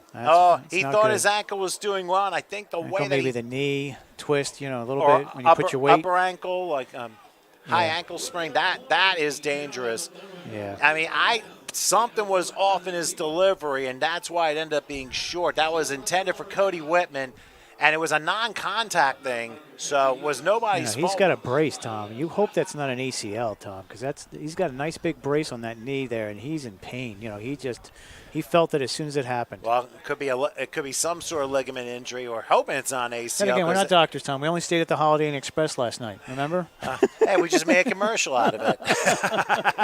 One of our sponsors, Holiday Inn Express. Great buffet breakfast, right? Bagels. Although this morning I was a little disappointed with hard-boiled eggs. Really, for breakfast? They gotta change it up from time to time. Oh no, you don't have to. I can eat scrambled eggs every morning. Anyways, go ahead, Tom. Our brains are scrambled anyway. 1st and 10 as the Thundering Herd take over on downs from the Stallion 41-yard line. Let's see what Mike Roberts does here. He takes a snack and he fires it. It is caught about the 32. That's as far as he gets. They're going to give him the 34-yard line. That's a forward progress mark. Gain of 7 on the play, forcing a 2nd and 3. And good play. Get you positive yardage. Get you move the ball. And again, they've given it to them. Here's another gift wrapped spot here. Give it to them in plus territory. All you got to do is get it close now. They get that field goal. Just winds it up a little more, and maybe we'll see it this time. Hey, you just don't know. Crazy things happen here in games like this. It was as regular as a 37-yard field goal could look, so we don't want to disappoint anybody. Well, I tell you what, that sometimes you end up having these things happen. Here's a handoff on the right side. That'll be close, maybe a first down at about the 31-yard line. We're coming up on 3:35 left here in the third. They're looking, they're going to mark him maybe a foot short of a first down, so very close. Yeah, I like to see the run here, maybe a little play action here because you do have, 3rd and very short. So, but before that, Tom, we have an official timeout. It looks like. What do we got? Well, while they talk everything over, they're pulling everybody in. So I didn't see any signal for a timeout because the officials are talking. While they do, I will mention, of course, following this game, it will be the PD South Carolina Vikings taking on the Northern Michigan Wolves. the ones from Traverse City, Michigan. Should be a very interesting matchup. That will be coming up after this game. And then the finale, the Fort Wayne, Indiana Wolverines taking on the DC Tigers, of course, from our nation's capital. So those two games will follow here on HSG Network. As we said, we thank everybody for their support. And, of course, we do apologize for some of the technical issues. But please, make sure you subscribe to us, HSG Network on YouTube. Got plenty more stuff where you can come, where it's coming from. Of course, 2 more games today. And if you missed the action from day one, all you have to do is look up the link of HSG Network. You'll find all the details for all 3 games there. I believe the spot was the discussion. Someone probably had the wrong spot or they had the wrong down marker set up there. So that was the first down. So it ended up being 1st and 10 after all. Ball spot at the 31-yard line following that little delay. Here's a handoff and nothing doing as I'll tell you what, talk about being slammed down for a loss. That was a huge play by the 93, defense. Tom. And that would be Draven Montañez, the defensive end, who split the gap and threw him down for like maybe a 3-yard loss. Big play coming up. You know, like we said, both defense have been playing fantastic. It's 9-0. So you really only had 1 touchdown out of this game. So someone can move the ball, someone can get it in there. You may seal this win or, get back in the game, one of the two. As they say, this game's not over yet. 1 play can completely change things and completely change the narrative of this game. 2nd and 13 from the 35-yard line. Roberts in the shotgun. He goes back to pro set. Will take the snap. Has plenty of time. Look at this, Tom. He's going to throw right. Pass is caught about the 21, down to about the 20-yard line. Big first down there and a gain of 15. That's a tremendous grab by Donnell Hammock, who's played a pretty big role in their offense in this game. Very big, very big. And you want that out of your receivers. But then again, Tom, did you see the time he had back there? That's unbelievable at this level to have that kind of time to scan the whole field and pick out your receiver. And the offensive line completely in synchronicity with one another, knowing exactly what to do. The Stallions had no chance getting close to the quarterback there, and he delivers a 15-yard strike and a key first down. They'll give him the 21-yard line, gain of 14. Using a lot of time, though, in the huddle. And we haven't had any delay games yet, but we could very well with the way they're trying to milk the clock. We're under a minute and a half left here in the 3rd quarter. They're up 2 scores, and I'll tell you, if they get another one, they could possibly put this one away. Roberts in the shotgun on 1st and 10. He'll take it. He goes back. He will take a shot at the end zone, and it is knocked away incomplete. Jump ball there. Good jump ball there. They went for the far corner. They went for Armstrong, the intended receiver, but good job by the secondary to knock it away. Yeah, that's a 50-50 ball. And you hope your receiver gets it, and if he doesn't, then the other 50 is for the defender. So, it's a good try. It's a good chance. So we'll see what happens. 2nd and 10 from the 21-yard line. And we'll see how they try. I wouldn't be surprised if they try another run here in this last minute 12. The only thing I can say is right now in the driver's seat is the Carolina Thundering Herd. They line up 2nd and 10 from the 21. They go back to modified. Roberts hands this one off, bouncing right side, missed tackle and stumbling, though, to about the 15-yard line is Devontae Baker, a gain of 6 on the play as we come down to the final minute of this 3rd quarter. So I figured a good run call, and it definitely resulted well, gained 5 on the play. So right now, for the Herd, it is 3rd and 5 from the 16, and a flag just went down all in the area of Broome County defenders, and what a time for that. Here's a postcard, free gift, happy holidays, free gift wrap first down on that one, it looks like. Oh, no. You can't do this. You can't do this yourself. You played such a great game, to do that. That's one of those I don't get it things. Someone must get, you get upset. You get held on that line the whole time. Or someone, gives you a shot that you're not expecting, you're going to get upset, but you don't take it out on the referees. You just go to your sideline, talk to your coach, say, Coach, you got to help me out. They're holding me. Tell the referee they're holding me. And that's usually what happens. They'll tell them that. But to take it out, call these guys a bum or, something a little worse than that, you're going to get the 15 yards. They're not going to just say, oh, it's okay, don't worry. I understand you're getting hold, but I'm not calling it. You know. Well, they have to be fair on both sides. That's a coach's job to work the refs. Yep. It's not the player's job to do that. They have enough assignments as it is. And because of that unsportsmanlike, it is 1st and goal from the 8, half the distance penalty. And now they're going empty gun. Taking the snap, looking, firing left, and incomplete. Although the referee was open. And that time they went Rashad Henry as the quarterback here. Yeah. Because they listed number 16. We saw number 6 for a while, and they wondered maybe they try and change it up a little bit. Yeah, the referee was wide open on that side. But I don't know what that might have been a misrun or a misread. One of the two. Well, he missed one way or the other. But 26 seconds left in the third quarter, and we have 2nd and goal from the 8-yard line. And for Broome County, this is where discipline comes into huge play right now. Once again, back in there is Henry. Number 16, also known as Buddy Cuz.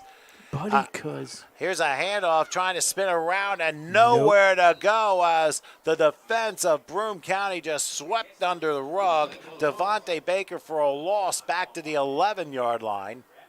And unless there's a flag down because the clock is stopped with 19 seconds left. I don't know, Tom. They're just chatting it up in there. Oh, an official timeout. I guess they want to wind it down. There's the wind. So, in all likelihood, it will probably be a 3-quarter time before the next play comes out. But then again, I don't think so. with up-tempo being the Carolina Thundering Herd, they could fool us. And they said, never mind. Let's just think about this for about a minute. The seconds run down, and we are at 3-quarter time here at Tropical Park. So, it is 9-0 in favor of the Carolina Thundering Herd over the Broome County Stallions. We'll come back with a final quarter in just a moment.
Okay, we are back here for the final quarter of Game 1 of this triple header, the President's Day National Bowl Championship game. Sunshine Bowl. Here the Game 4 of the 6th here, the Sunshine Bowl tournament here for the Fall Leagues meeting here at Tropical Park Stadium. And spring. We had a couple springs, Tom. Oh, yeah, a couple spring teams. We forgot about mentioning that yesterday. But anyway, I'm Tom Wilkins along with Howard Gaber taking care of some things here. And as we start the fourth quarter, the Thundering Herd with a 9-0 lead are faced with 3rd and goal from the 11-yard line. Back to pass, looking under a rush. He is knocked down. I don't know if that was motion. The ball is loose. I didn't see a flag, but the ball should be recovered by Broome County. Yep. It is. Yep. I don't know if that was a forward motion with the arm there, and the ball just popped straight up in the air, but. It looks like we're not going to the replay, so it was a fumble. That is, and I mean that was tough to see because that ball popped straight in the air. Yeah. But as his shoulder went back, the hit was made, and it just went completely straight up like an elevator and came down. And luckily for Broome County, they were able to force an enormous turnover. That's the defense again. Their defense has played a very good game. I mean, they've made some mistakes along the way, especially from some penalty standpoint. But now they have a chance to redeem themselves. Only 10 seconds have gone by here in this fourth quarter, and now we will see what happens. Now, keep in mind, Damian Parker re-aggravated his injury. Yeah, he's on so he's done. He's upset. He's upset because he wants to be in there. He's still not walking properly from what I've seen. Yeah, he wants to be in there, but he can't. You can't trust it because if it's any type of ACL or anything like that, and maybe you strain it now, but you go back in there, you have a chance of tearing it, and that's a huge rehab. And remember, I mean, that would be the route of Robert Griffin III as a rookie. Yeah. Kept going back in, and then all of a sudden everything tore, and that literally ended his career. At least as a starter. So 1st and 10, ball spot at the 22-yard line for the Broome County Stallions. They're still down 2 scores, but they force a big turnover, and now it's back into the hands of Noble Champion, the backup, and see if he can do anything here. They will go with a handoff on the first play, and that didn't work. May have lost a couple of yards on the play. I don't think that's Noble. I think that's somebody else. I don't think, unless Noble got extensions at halftime. Well, I have him as number 18. It is Noble. Okay, you did get extensions at halftime. All right. I don't remember him having the long hair in the back. That's okay. Well, but the interesting thing to remember here is, I mean, you had to figure extensions to the pass plays at this point. Yeah, you gotta. I mean, they were moving the ball with the starter. They were moving it down the field. He hit a couple of open guys, but you can't do it when you have the injury. So you just gotta. They're in a tough spot, Tom. Let's just put it that way. I totally agree with you here, but hey, like I said, one play could change things. You just never know when it will be, but if it will be. You can't anticipate when. You have to have the if come true first. 2nd and 11 from the 21-yard line as Champion, again under center, playing in place of a Damian Parker. Under center here. Now he's back to pass. He's looking. He rolls left. He will lob it, and that was intended for Brian Harrison, incomplete. As the ball was thrown and his back was turned, there was no way he was going to be able to see the ball and try and get it back in. So it ends up being incomplete. You could see him coming. You see him coming to the sideline. His arms are out, dude. He's like, dude, I never. You got to let me get in the pattern before you throw it at me. But when your quarterback is not the starter and he's in trouble, you've got to look back at him. That's what the coach is telling him. You've got to look back at him the whole time. You've got to work with him, man. He's in trouble. He's trying to get you the ball. So it's 6 and 1, half a dozen the other. And they're all cracked. That would be the omelet I would share. But anyway, 3rd and 11 from the 21-yard line.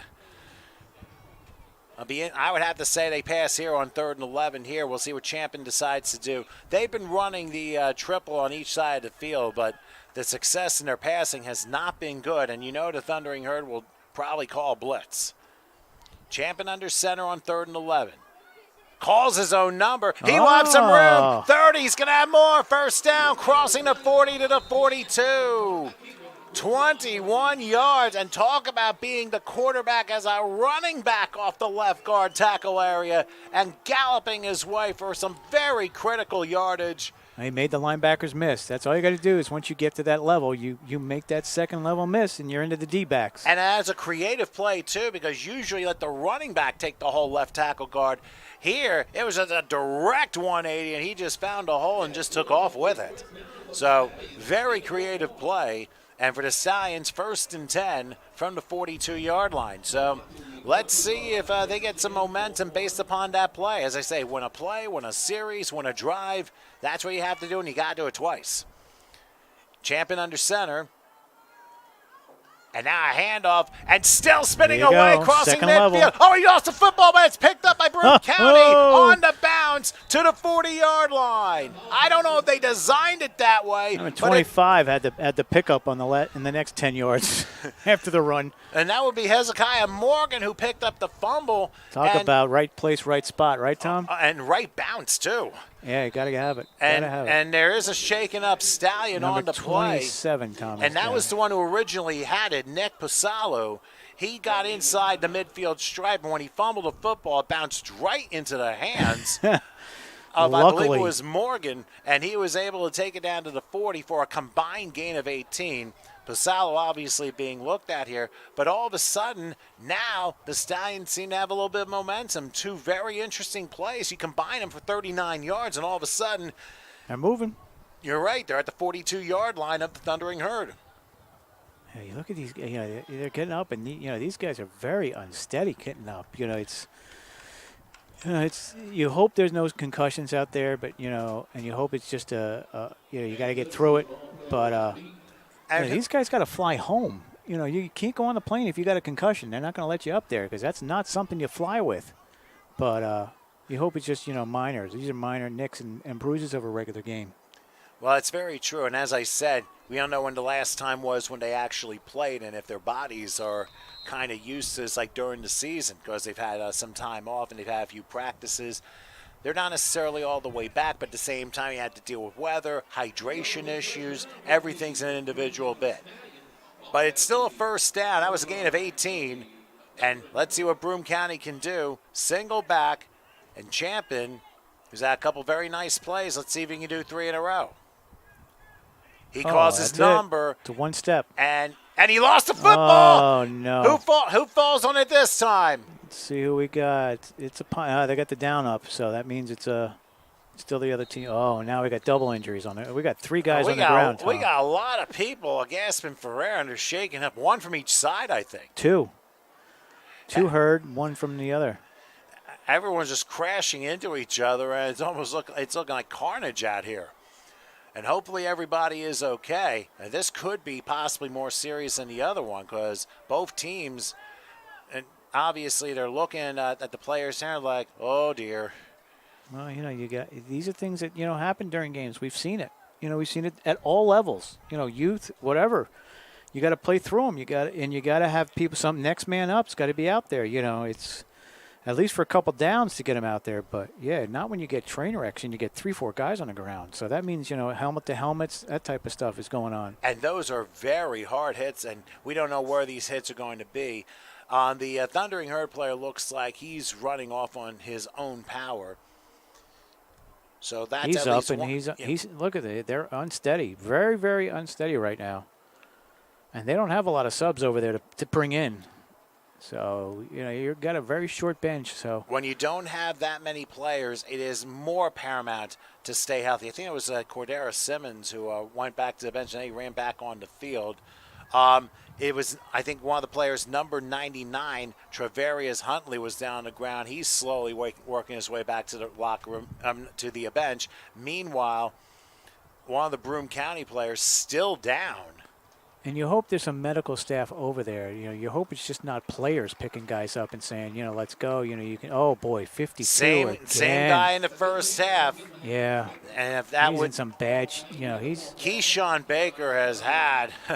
He has had one heck of a game, considering he's been banged up. He was injured earlier in the game, and now he's walking off very slowly, trying to get his way back to the bench. And we wish all these guys, make sure these are just minor injuries, get them attended to. But, we wish them all, get back to health, because you got to work your job. This isn't their job. This is their fun, on the weekends. And they all have families to support and everything else. So, we do wish them good health after this. That's the most important thing. And you can be thankful for so many things, but the most important thing is being thankful for health. As Baker finally crossed the sideline, just went down on his back. So it's probably a pretty serious one. I'll keep him out the rest of the game. Second down, handoff, some room, crossing the 30, and he lost the football. But this time, it looks like the Thundering Herd fell on it at the 15-yard line. Yep. Eventually, the pendulum was going to swing the other way. That's 3 straight plays where there's been a fumble. But this time, the Thundering Herd fall on it on the 15-yard line, and the Broome County drive ends up being swept away by a turnover. Number 17, Tom, fell on that one. Number 17 for the Thundering Herd these guys have had a very good game. I don't have them listed, but reality is that was really a good job on the defense. They did not give up on the play, but Broome County, you'd think after the last couple of plays that ball security would be more of an issue, and that's 3 straight plays, 3 straight fumbles, and eventually it only takes 1 to turn the ball over, and that's exactly what happened. They had the right idea. They had some open plays. They just couldn't secure the ball, and that was the difference as the drive suddenly comes to a halt. And the Thundering Herd will have the ball 1st and 10 from their 17-yard line. Once again in the game at quarterback is Rashad Henry. We thought it was going to be Roberts, but he was taken out after the end of the first half, and now penalty flags down on the first snap, and we'll see what this is about. And it will be a false start against the Thundering Herd. That'll put them back to the 13-yard line and force a 1st and 15. Now keep in mind, too, that when you're looking at this Thundering Herd team, I mean, they do have explosive players, but when the offense seems to stall, the defense seems to really pick up their game. And Howard, I believe they've really done that in the second half. Yeah, they moved the ball. Yeah. Let me get my microphone up. There we go. Where's the guy? Where's the tech guy? Oh, that's me. Yeah, they moved the ball. You know, these fumbles are killing them. You can't keep fumbling the ball away. Again, your offense hasn't put any points on the board, and what have we got? 11:23 left. So that's a tough game to get through. Oh, here's a high pass that came very close to being intercepted right in that area. I don't know if he saw it. I don't think he saw it, but the ball was literally next to his helmet. I think I think he saw it, but I think the defender pushed him off the ball. But once it's tapped and it's anything goes. You're just blocking. But yeah, he saw it. He just couldn't get to it because he had somebody on top of him. You know, he was still playing defense, not figuring it out. Yeah, because he's look. It's like it was in my arms. He's like, I should have had it. We're all our own worst critics. He's probably saying, I should have had it. I should have had it. And even when you're not looking, I should have had it. That's life sometimes. 2nd and 15 from the 13-yard line as Henry in the shotgun. Will take the snap. Oh, he's under a big rush. Gets out of one, and he falls down. But was he pulled down? Was he pulled down by a face mask? Yeah, it was. That flag came right out, which just kills him because that was, 2nd and 14, 2nd and 15, and it could have been 3rd and super long, and instead ends up being a 1st down, a major penalty. Very difficult situation. Broome County, I mean, they make a huge play, and they have made a lot of 15-yard penalties that have turned out to be absolute killers for offensive and defensive drives. So the automatic 1st down with Henry being sacked but pulled down by a face mask. Oh, boy. They'll be thinking about this one for a long time. And you have to remember, you don't know what type of crew you're going to have. You just have to do your job and make sure you do it the right way, because if you do it the wrong way, depending on the officiating crew, they're going to call it, and even get a little piece of the face mask, they could very well call it. And that's what has happened a lot. They've been very strict on these calls, especially in the name of safety. Now we have an official timeout, so there'll be a little discussion here. But once we resume play, the Thundering Herd will have the ball at the they're going to take the 28-yard line, 1st and 10. Yeah, they moved it. They moved it up. It doesn't matter. You know, they moved it up. But, you just kill yourself. You know, that was a great play, a great tackle, except you got him around the face mask, and you can't do that. So you're going to get the penalty for that. And eventually it catches up to you, and that's why the score is still 9-0 in favor of the Thundering Herd. Broome County, their last drive, they showed a lot of promise, and they were able to open things up. But again, ball security, a major, major, major issue. Now, there's still 10:50 left in regulation, and it's still a 2-score game. I think they're discussing whether they move it from the line of scrimmage or the spot of the foul. That's probably what the Speakeasy New Orleans guys are talking about right now. So, it's got to be, because they've had so many discussions this game. We're hitting 2:35 here. We started on time today, so I think you were right, Tom. I think they're going to go from the spot of the foul, not from 15 yards from the line of scrimmage. That's what it looks like to me. Maybe not, though. Well, they're bringing the chains back. They're moving the down marker back. Well, that's odd. It's still going to be an automatic 1st down. There you go, So Wilkes. they're going to put it back at the 19-yard line. So where the face mask happened, probably the 4? Yeah, 15 yards while the play was in motion. Yeah, so that's where you got it. I actually thought it was going to be from the Looks original like more like line. the 18. You really can't tell, so it's probably happened around the 3 or the 4. Either way. Whatever the case, still a major penalty and a tough break for Broome County. And worst case scenario, remember, the Herd started at the 17-yard line, so basically they get a new set of downs 2 yards further downfield net. But time's a wasting. It's 10.5 minutes left and counting left in regulation. And we'll see how Rashad Henry does as he moves his people over. Players who have had a nice game, Devontae Baker. Of course, we mentioned Aaron Halsey, who had the big touchdown reception early. Here's Henry throwing left. Pass is caught. Round of 20 and stumbling down to about the 22-yard line. Short gain on the play. They're going to give him 4 to the 23-yard line. So still second and 6. 83 Tom on the catch. And I don't think I see an 83 on the list, but it was still a nice catch. Yep. Got positive yardage. That's what you want. Second and 6. Ball spot at the 24-yard line. And you know what? I believe Roberts is back in now for the fourth quarter. I think what they did was they put Henry in for the third quarter and rested Roberts up for the final quarter because we have an empty gun again as Roberts is back. He's going to take a shot downfield. Just a little bit out of the reach, incomplete. Oh, they went for the dagger there with Baker, and he just couldn't come up with it. And he had it. He was open. He had the yardage. You know, he had split the defenders, especially when you have safeties back there. There's no way is he supposed to get that open for it. But, again, a little bit overthrown. Got the wind. You got to factor that in. But it was a nice spiral going down the field for him. And it was definitely a good throw. And it hung up the air a little bit, just the timing just a hair off. That's it. So now let's see what happens on 3rd and 6 from the 24-yard line. Roberts got the pros set, shotgun back to his right, takes a snap, play fake, looking, rolling right. He's got a man wide open if he wants it, and it just overthrown again. Incomplete. Oh my gosh. This time intended for Donnell Hammock, and it was just over his head. Boy. 2 shots to potentially end the game. They couldn't come through, and it looks like the Thundering Herd will have the punt. My goodness. That was just touch. That's all that was. He was so open. It's almost like it was too much open.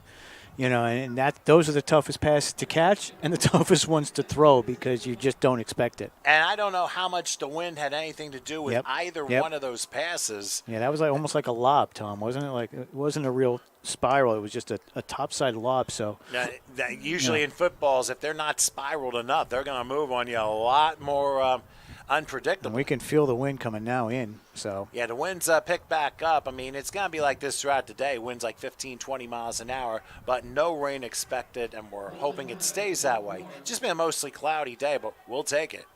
The sidelines couldn't yesterday, that's for sure. Oh, a bobbled snap, and it ends up being lobbed away. Broome County's going to bring him down. And he's going to pass? And he throws it to nobody. Not going to matter anyway. They're going to say it was down. They're going to say he was down probably about the 12-yard line. Yep. And Broome County gets a monstrous break. How many more can they get? 9-10 left in the game. You just got to score. And it was all because the snap was mishandled. Yeah. And everything just went to bits after that. Yeah, and let me tell you something. If that was high school, he was down anyway because he was on a knee. You can't get it. In high school, it's a knee down, you're down. I think same for, whatever, but to attempt to throw the incomplete pass was to get yourself out of this yardage, but he didn't make the line of scrimmage, so that was completely not going to work. So this is what you get.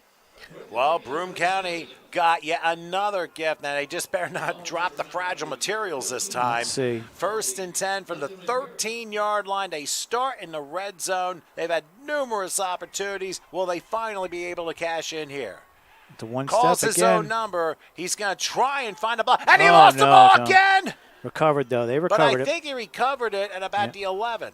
Yep. Number 21 recovered it for him. Oh, my goodness. You talk about Brian Harrison bailing out quarterback Noble Champion, who came in when Damian Parker was injured earlier in the game. He's been injured twice in this game, and Champion has had to come in both times. Now let's see if they can run a play without fumbling. It's strange, Tom, because I just watched. The coach was on the field.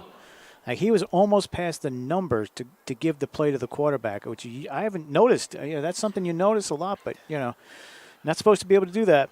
I was wondering if it was legal or not. All depends on what the rules are.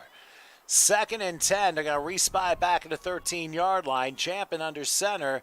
He's back. He's going to try and pass. He will throw one, and ends up being incomplete. Tried for the catch, though. Made it look good. That was a nice try. Just skimmed the ground or scrubbed the ground. Whatever it was incomplete. And it is 3rd and 10 now from the 13-yard line. What a big moment here now for Broome County. They've had 2 opportunities. The good news is they didn't fumble that play. Yeah. 4 straight plays. You know, that makes a difference. And now they got to make sure they secure the ball. Now, the other question is, do you kick a field goal or try to and try and make it a one-score game? Yeah, you're going to need 2 scores, so you're going to do one or the other. And they missed a field goal earlier, so I would just want to see a kick. I want everybody at home to see a kick that makes it. That would be nice. Hopefully it won't be frozen. On third down, here's an option play, trying to get around the corner. Oh my goodness, he was thrown down by his head. I've heard about. Relax, Tom. That was the definition of a horse collar, Tom, because you grabbed them around the back of the jersey, which is where your nameplate would be, if they had nameplates. So that was definitely a horse collar. So you got your horse collar for the day. All right. Now let's not milk it though. All right, so it was a good call, and it's half the distance. And what were we saying? First down again? That was more obvious of anything else. Because that's what we saw up here. I thought it looked like he was being pulled down by his head again. No. You could see the twist, like the ragdollish twist, and that's when you know he's got the back, because he's got your shoulder pads are attached, so you got everything all wrapped in there. So once you grab it and twist, and the guy spins, that's the only thing you could have. And that means an automatic first down on the horse collar. So half the distance here. And Broome County with a chance to get something, 1st and goal from the 5.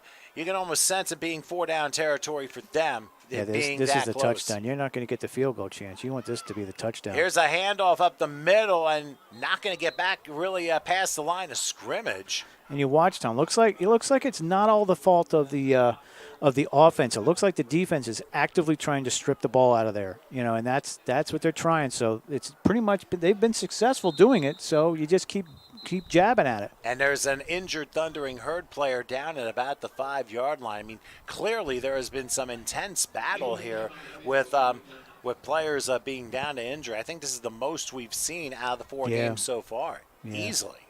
Yep. And you hope everybody has enough pads in. You got a lot of guys that take pads out. Like you got kickers, they don't want to wear the knee pads or the shin pads. You got a lot of different guys with and I know Tom doesn't notice this stuff because he's not really, you don't really see it, but you've got, the NFL uniform, Tom, you should be covered from the waist to your feet. Like you should have socks that go from, your ankles to your kneecaps. And then your leggings, your pants, should go from your kneecaps up. And you see a lot of guys' legs.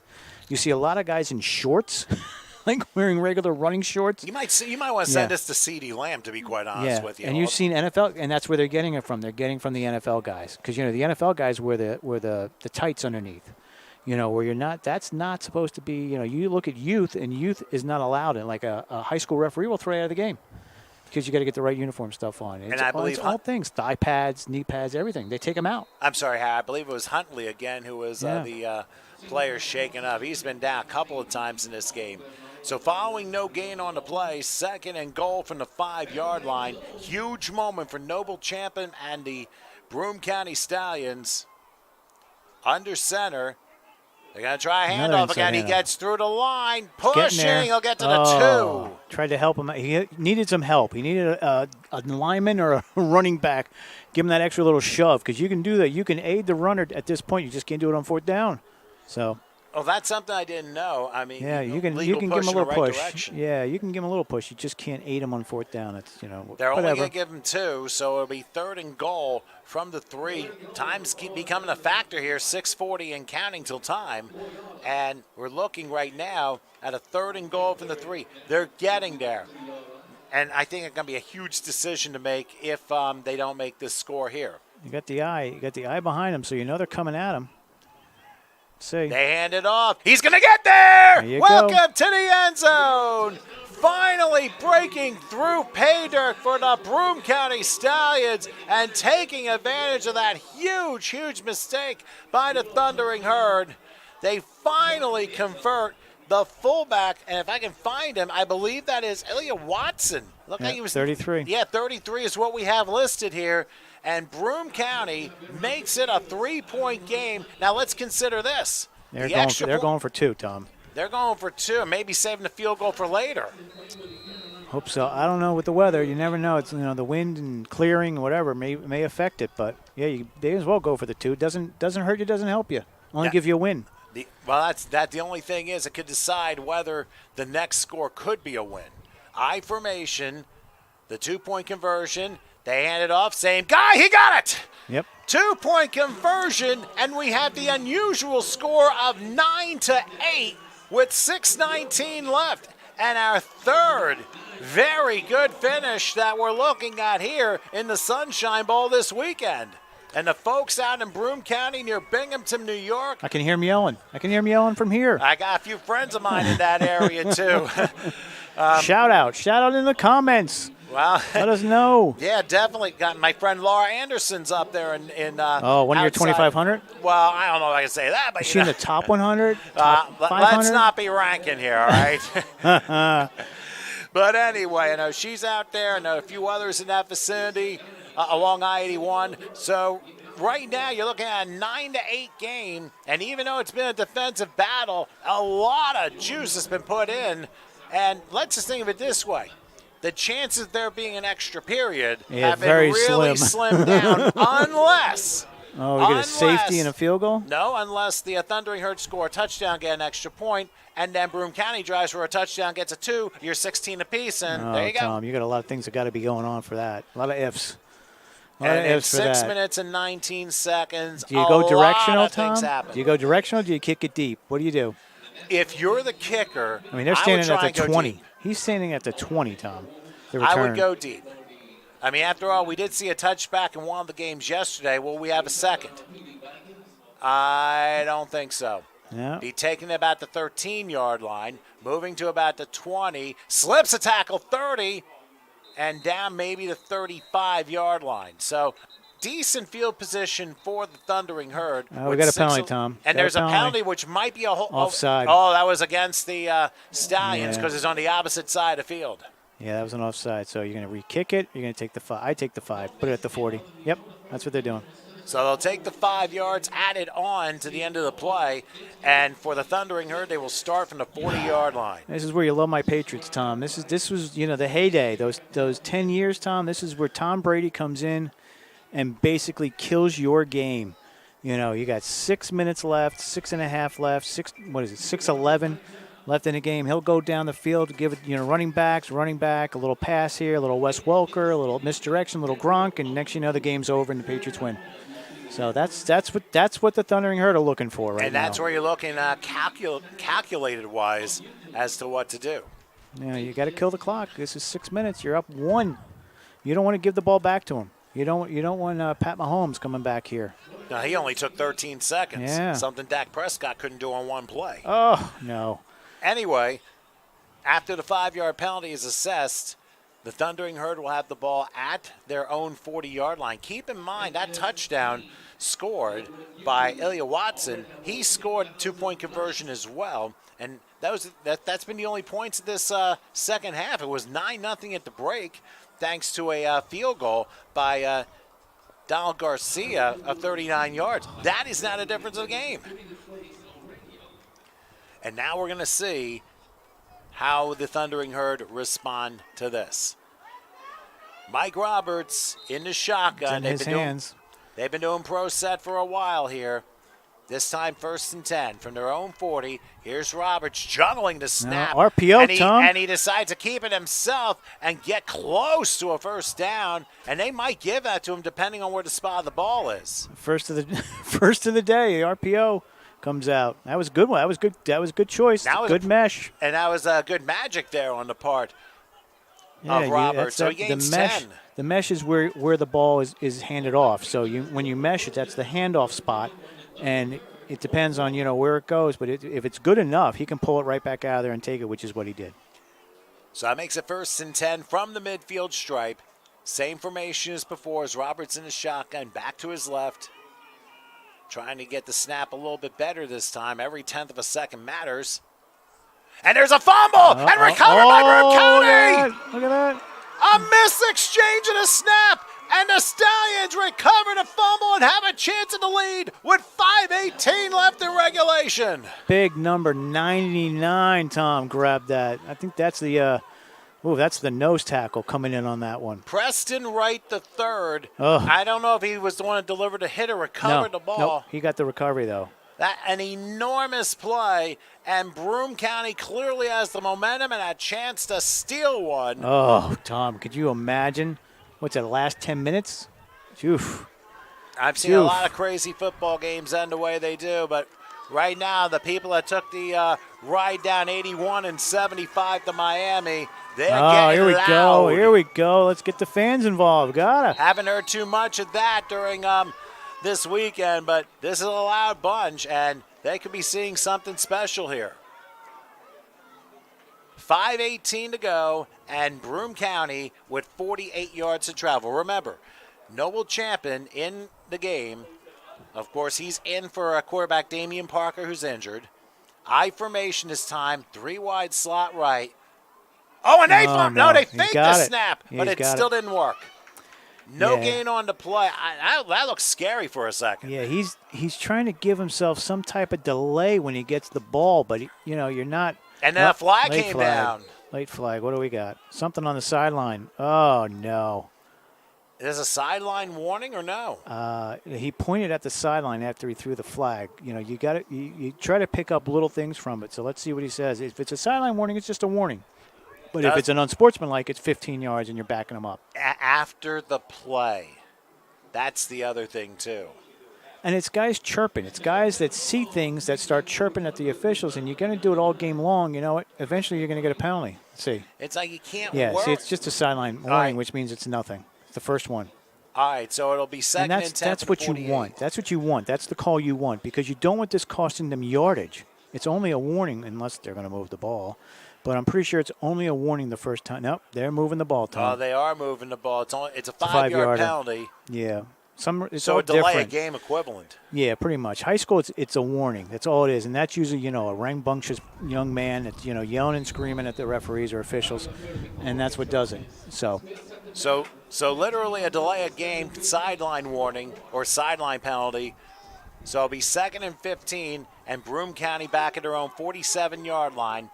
Running under 5 minutes left in regulation, and a chance for Broome County. We got the clock. We got the clock on the game so people can see. Then again, it's fading in and out, but that's the LEDs. There's nothing we can do about it. Well, that's what I'm trying to provide my best here.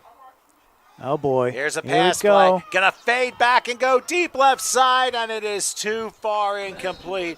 That went in the direction of Eric Braxton. He took a shot, but there is a flag back at where the quarterback threw the ball. That's not. It's either going to be a hold. But it's going to be a hold. Yeah. Oh, boy. Bad break against the Stallions. Double penalties. Do you take it or do you give them 3rd and 15?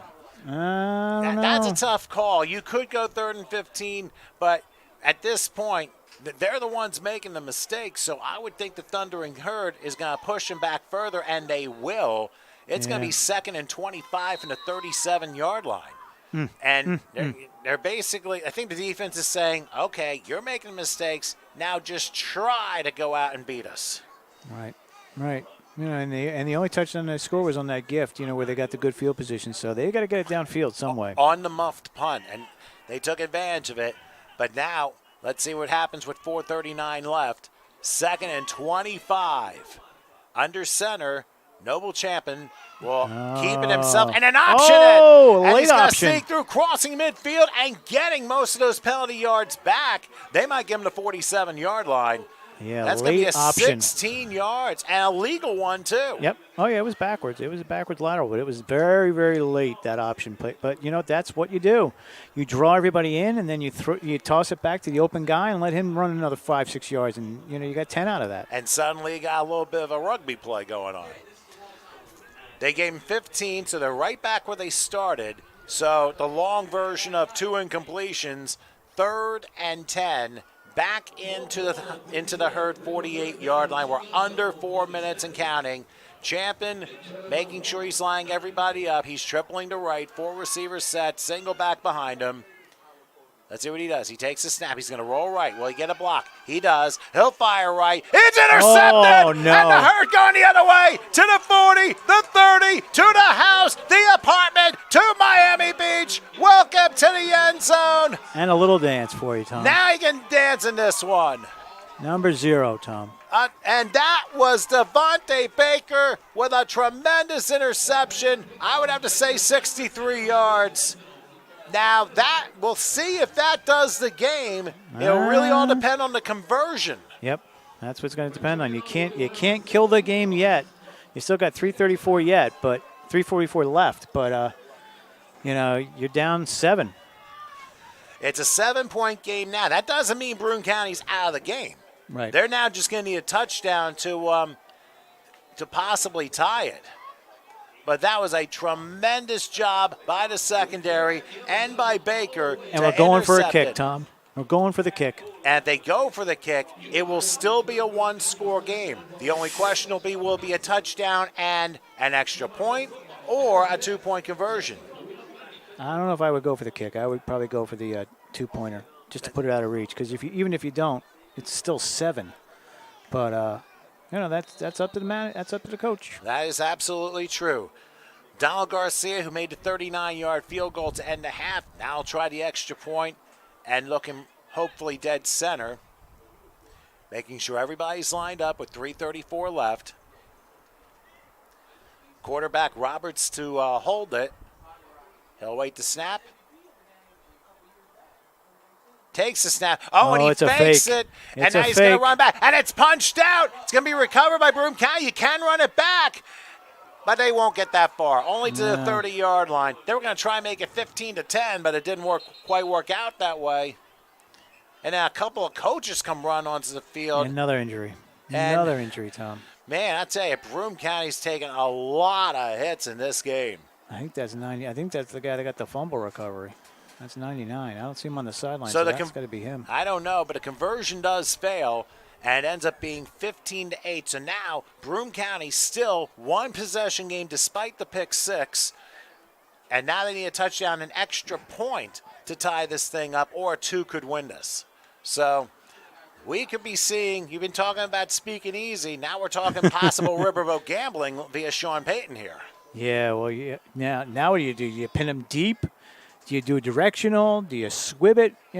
It's a lot of options here. I would pin them deep because, they're going to have to go all those yardage, and they haven't proven yet that they can go more than 25, 30 yards at a shot here. So Jimmy Swagler was the shaken up Broome County player, but he is looks like it is okay. But I'll tell you what, there have been a lot of hard hits, and Broome County has really taken the shots. But with 3:34 left, it's only a one-possession game. Yeah. Yep. We're watching here. It's the pace. It's the pace of the referees. It's the pace of the game. They're motioning. Let's go. Let's get the kickoff going here. 3:00. You're at that 3-hour time limit now. Where tempers start to flare. Everybody's getting hot. Everybody starts cramping up. So let's get this game moving here. We got another 2.5, 3 minutes left. So let's keep it going. 3.5. And we got the PD Northern Michigan game coming up as the middle game of this triple header here on the second day of the Sunshine Bowl here at Tropical Park Stadium. That'll follow about 20, 30 minutes after the conclusion of this game.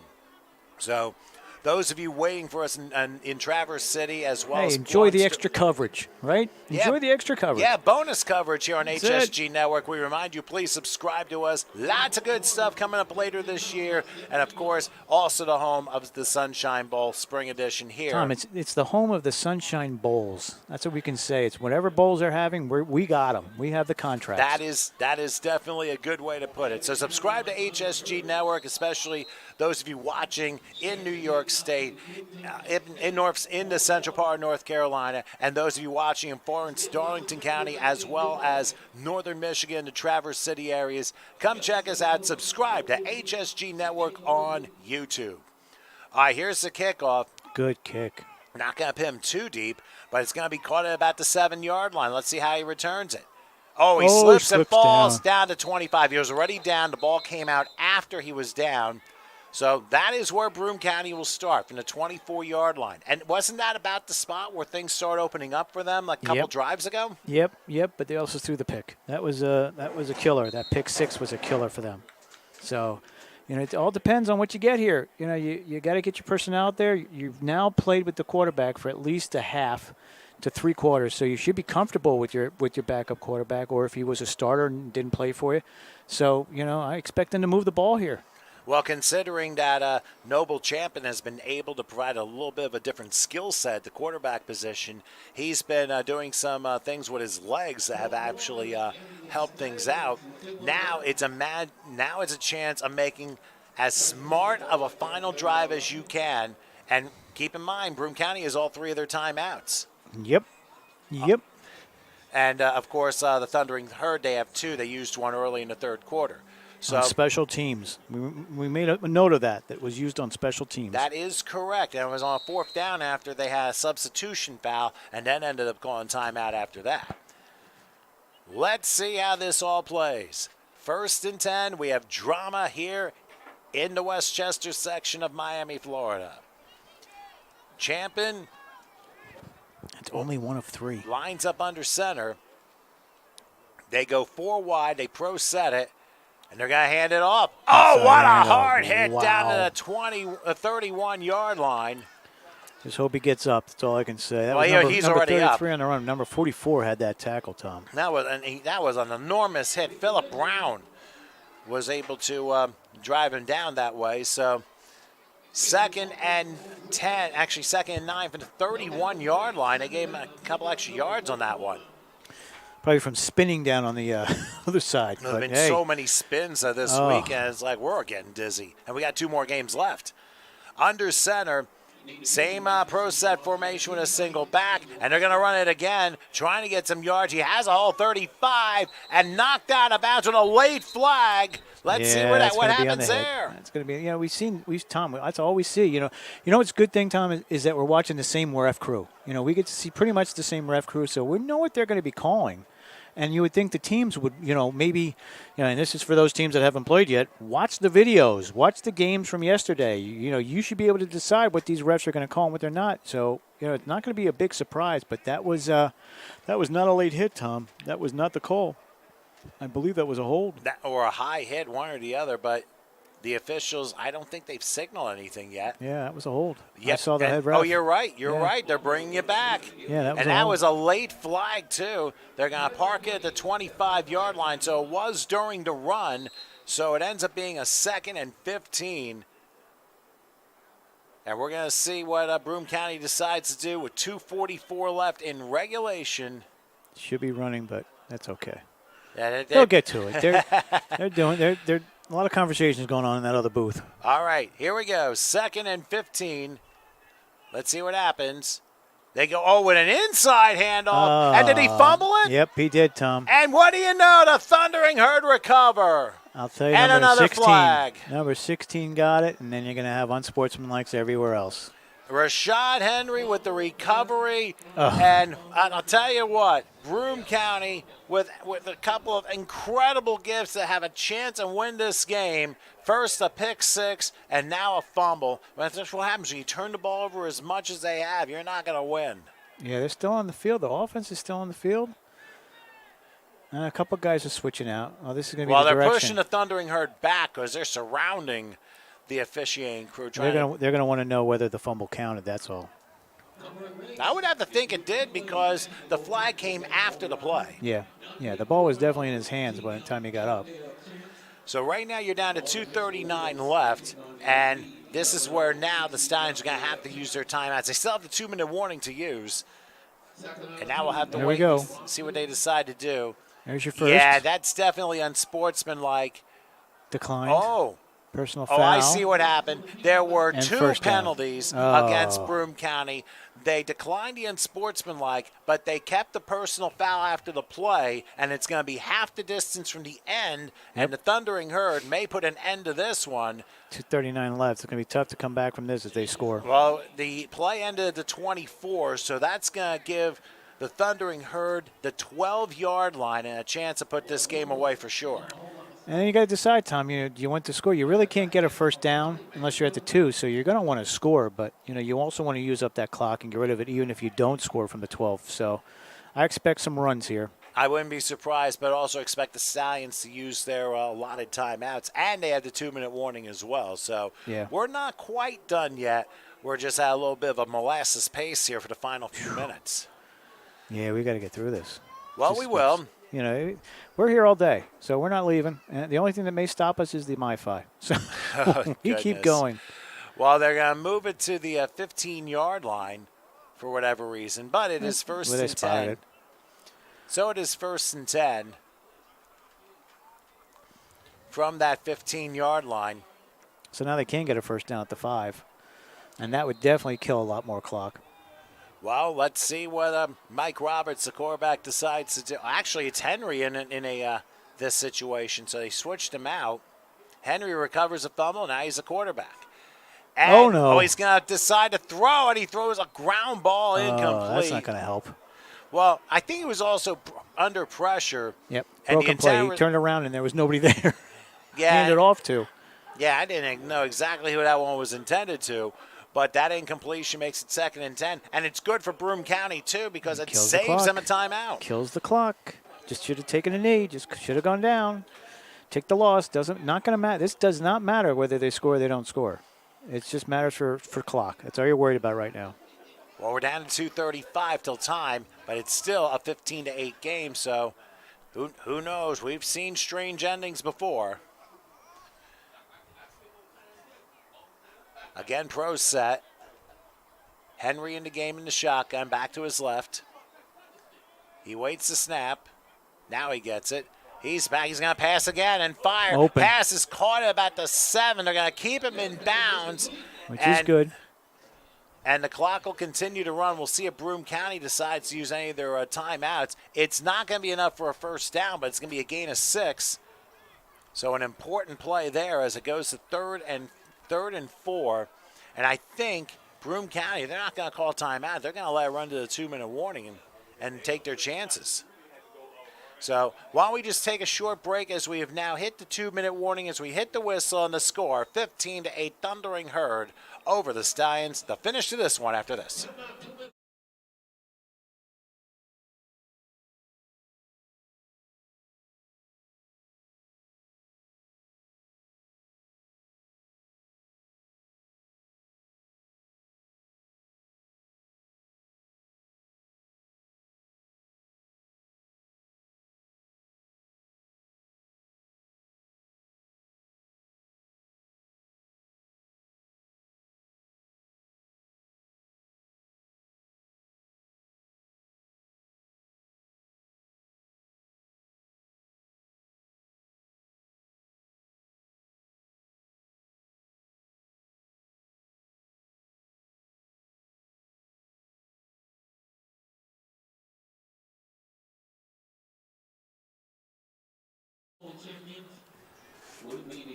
Okay, 2 minutes left in this President's Day National Bowl Championship game.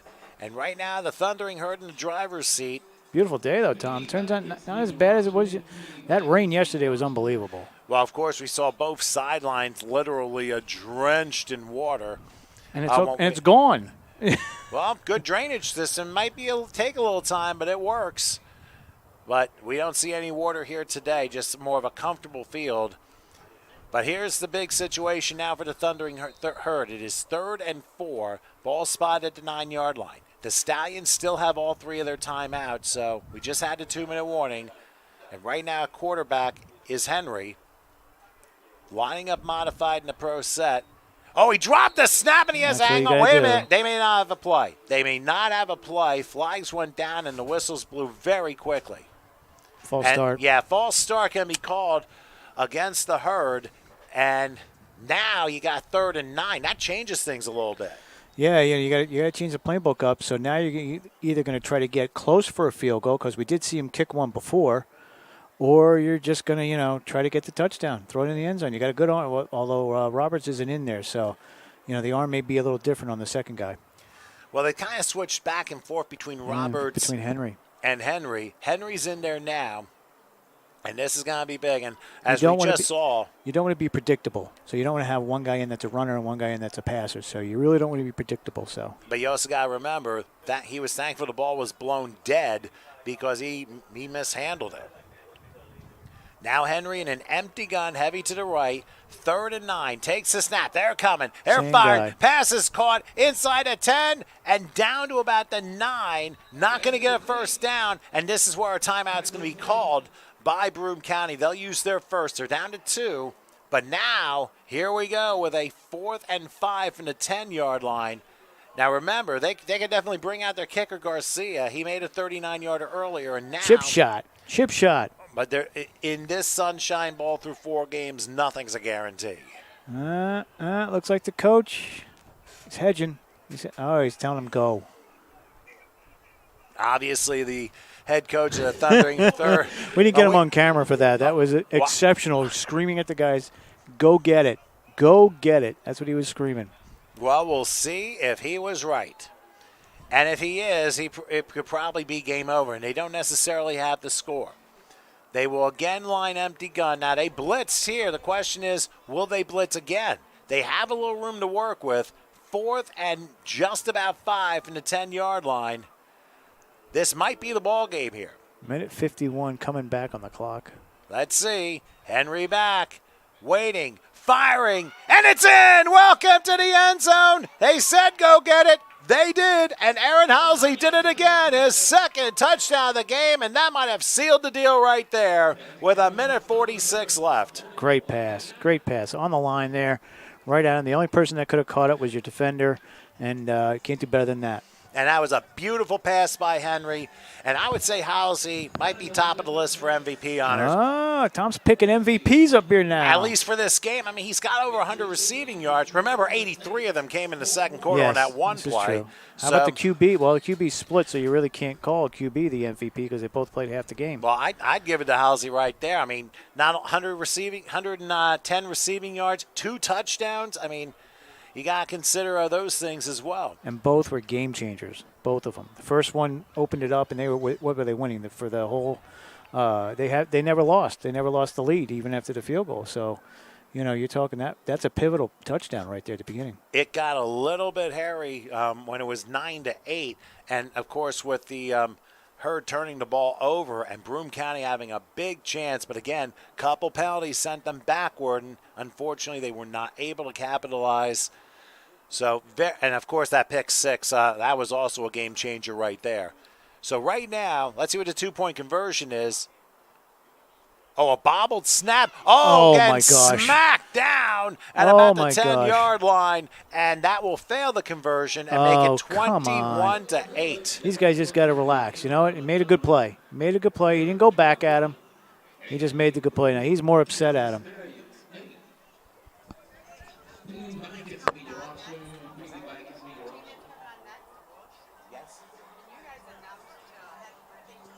No, they have to. You have to go around. I'm sorry. You have to go around. We're live. Other actions. It looked like everyone's like flagging us down for something here. So. They see us and they see us as they think that we're the PA, and that's always happens, Tom. I mean, you've done it enough with me. We know, and we apologize to the people at home, but we'd rather help the people here than be rude to anybody. Yeah, that's thing. part of it. Hey, you never know what goes on. Of course, you've seen me do any and everything, trying to do everything, and then trying to do a 50-50 where half the tickets blow away into the stand. Tom with the 50-50 over the live. Yeah, that's the best. Yeah, and it turned out to be a 20-20-20-20-20 or something to that effect. Yeah. But in any case, the Thundering Herd, they come through, of course, with a couple touchdowns in the last couple of minutes. And big plays. And, of course, that pick 6. If you go back to what happened there. And you can go back because YouTube has a DVR function. So you can go back and rewatch every play of this game except for the field goal that we missed. I'm sorry. That's okay. I mean, 4 seconds, Tom. 4 seconds. Sometimes you got to play on words there. The kickoff, they chose not to return it. It bounces into the end zone. Once it does, it's an automatic touchback. So, minute 46 left. And now with Broome County having 2 timeouts and needing 2 scores, it's been go time, but they've got to find a way to come through and pull off this miraculous comeback with a minute and 46 seconds to play. So the ball, right now from the 25-yard line, it will be for Broome County. They'll be their possession, 1st and 10. And you have to give Broome County credit, though. They've been able to stay in this game. And Noble Champion, who was able to provide a spark in the 4th quarter with this offense, Unfortunately, ball security has been a huge issue. They lost 2 fumbles in this fourth quarter, intercepted. I mean, they turned the ball over at least 4 times. Yeah, I'm just pointing out to Tommy. You can see the teams from the next game, and we're going to have a special shout out to somebody for a birthday. But we're gonna get that for next game. But I'm just pointing out, you can see them over there. They're all lined up, all chatting. The coach is going over stuff, which is what you want to see. Nice organization there. We've seen a lot of that this weekend. A lot of good owners, good coaches. Everybody's on the same page. And they have to be in order to be successful. There's no way you can be on completely different pages and expect to win championships. It never works that way. But Champion is back in now as it is 1st and 10 for the Stallions at the 25. They have 2 timeouts. Back to pass. He might run. No, he's going to lob one. Pass is caught. That's going to be good for a first down. Spin move to the 45. Double spin. Still going. Hit the A button. To the 40. Are you kidding? To the 30. Oh, he may have blown a tire. To the 20. And they'll go out of bounds inside the 15 to the 12. And he stops the clock. Oh, my gosh, Tom. That was number, I believe, 9. Yeah. If that's so, that's Kareem Lever. Yeah.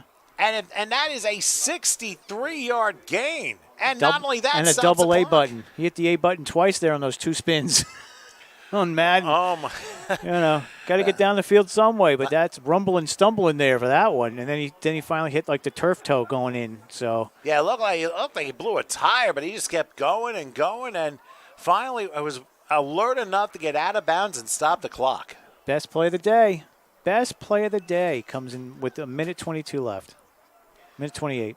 And they still have 2 timeouts, so very smart play. We'll see what Champion does 1st and 10 from the 12. If they get back, if they are able to score here, it's still not over yet. That's some big and open, Tom. Nobody on the left-hand side, 4 on the right. Guess where the ball's going? Well, probably going to the left if you go to running back.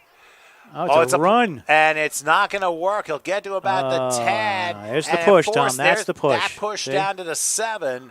Now we'll see if Broome County calls a timeout. Clock running, minute 15. Coach is like, get the ball. Yeah, I can see him. And they have to hurry up, and their line isn't jumping up saying, let's go. No, but they came a long way here. So, get another touchdown. Down to a minute left. They still have 2 timeouts. Now they go 4 receivers, triple right. Champion, play fake. He'll wait. Takes a snap. Looking under a rush. Look out. He better hurry up. And he will not be able to throw it. Now he is use the sacked at about the 13-yard line. And now at 43 seconds left, Broome County will use their 2nd timeout. Yeah, you got to use that one for that one. But, yeah, you're right. He was in the grasp. You try to keep these plays alive, and you just can't do it sometimes. Good try. Good effort, though. Excellent effort. This is what you want to see is right to the end of the game, the effort from both teams. And that's what you need to do. And obviously, Broome County, they weren't going down. And even though a couple of people are like, that's enough, I mean, you just don't quit. Especially when it's 60 minutes of football. They've only played 59 minutes and 17 seconds. You never know when you're going to be needed. So I think as longtime college and pro coach Rick Pitino once said, be ready for your next decision. And that especially goes true when it comes to coaching. And players have to be ready to be on the other end of that decision because they'll be needed. So right now, let's see what Broome County can do with 43 seconds left. Remember, the PD Vikings taking on Northern Michigan. That'll be happening after this game. Northern Michigan, Tom. Yes. They will be playing in probably about 20, 30 minutes after this game is over, after we get done these last 43 seconds. Champion looking over. They pro set this one. 3rd and 10 from the 12-yard line. He'll go back under a rush, and he's going to go down again. At the 20-yard line, clock continues to run. Yeah, that might be enough. That might be enough for their coach. You don't want to get people hurt now because your line is obviously tired and is not stopping the blocking. So that's where you got to say, you know what, guys, sometimes it's safer, to just go for it and they're going to try that way. Well, I'm surprised they're not calling a timeout because that's why.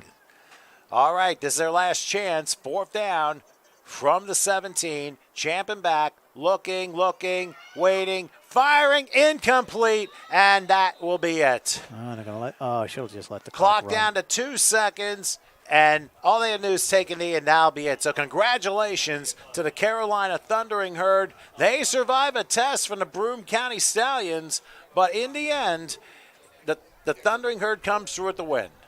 Yeah, it's a great game. You know, we had a great game. They are going to run the last couple seconds Yeah, off, they Tom. did. So, And the so game's wrap us over. up here. Indeed so. So congrats to the Carolina Thundering Herd, winners today over the Broome County Stallions by a final score of 21-8. Coming up next, the game between the PD Vikings and Northern Michigan. Let's take a short break. We'll come back with Game 2 here from the Sunshine Bowl in a little bit. Stay with us.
Now you realize we got caught with a little bit of a surprise here because we have the guy who's the public address person for the Sunshine Bowl here down in Florida, and his name is White Shoes Jerry Adams.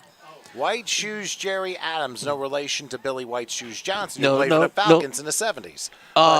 Houston. Or was it Houston? Yeah, played for Houston. Okay, maybe it was Houston. Yeah. I'm sorry. But anyway, since we have you for a couple of minutes here, how do you think this Sunshine Bowl has gone through 4 games with 2 to go?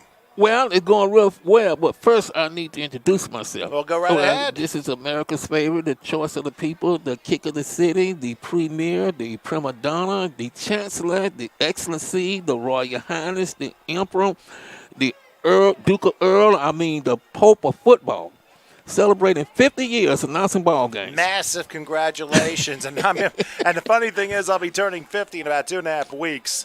What? You older than me. I'm America's oldest teenager. I've been 18 for 46 years. You've been saying that for basically the entire tournament, at least twice, you know. Well, I'm getting younger. Hey, you're only as young as you feel, and that's the most important thing. Well, I tell you, I'm so glad to be with you guys once again. You guys are really pros. It's an honor for me being in the same stadium with y'all, let alone the press box. Well, it's definitely appreciated. And, of course, we had you back in 2017 when we did a couple games down Fort Lauderdale for the Sunshine Bowl, and you were the public address guy there as well. Right at Carter Park, right. How long have you been doing this? Well, I've been announcing ball games for 50 years. Wow. I started back in 1972 in the upper stop. High school, youth football, semi-pro, 50 years straight.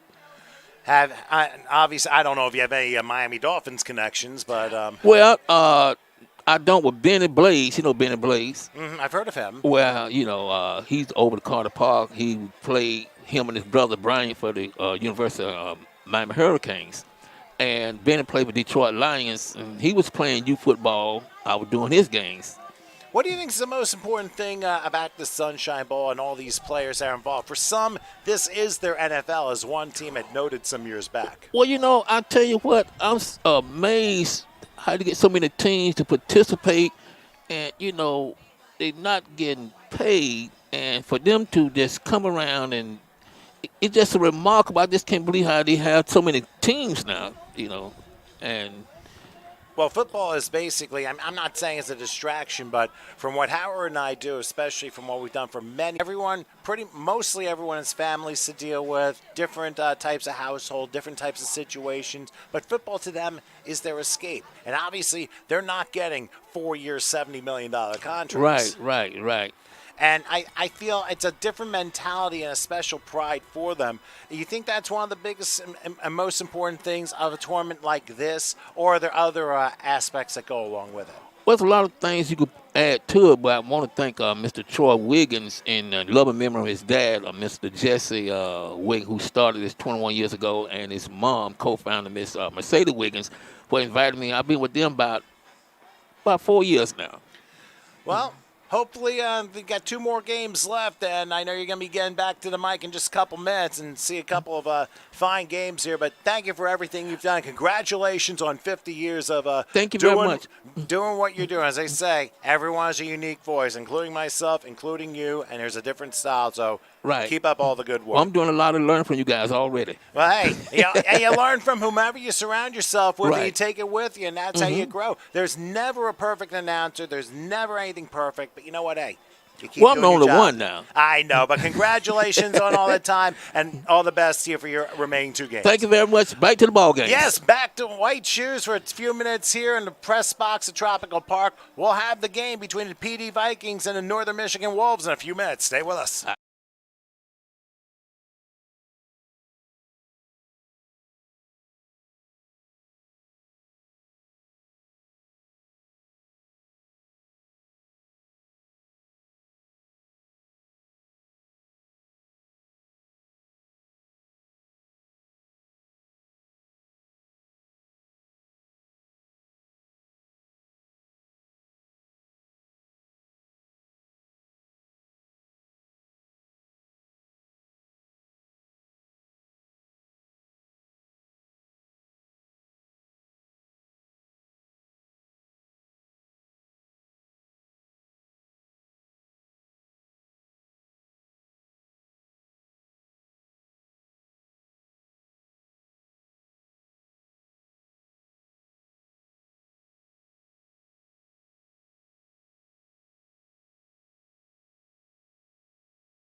All right, boom, we are back.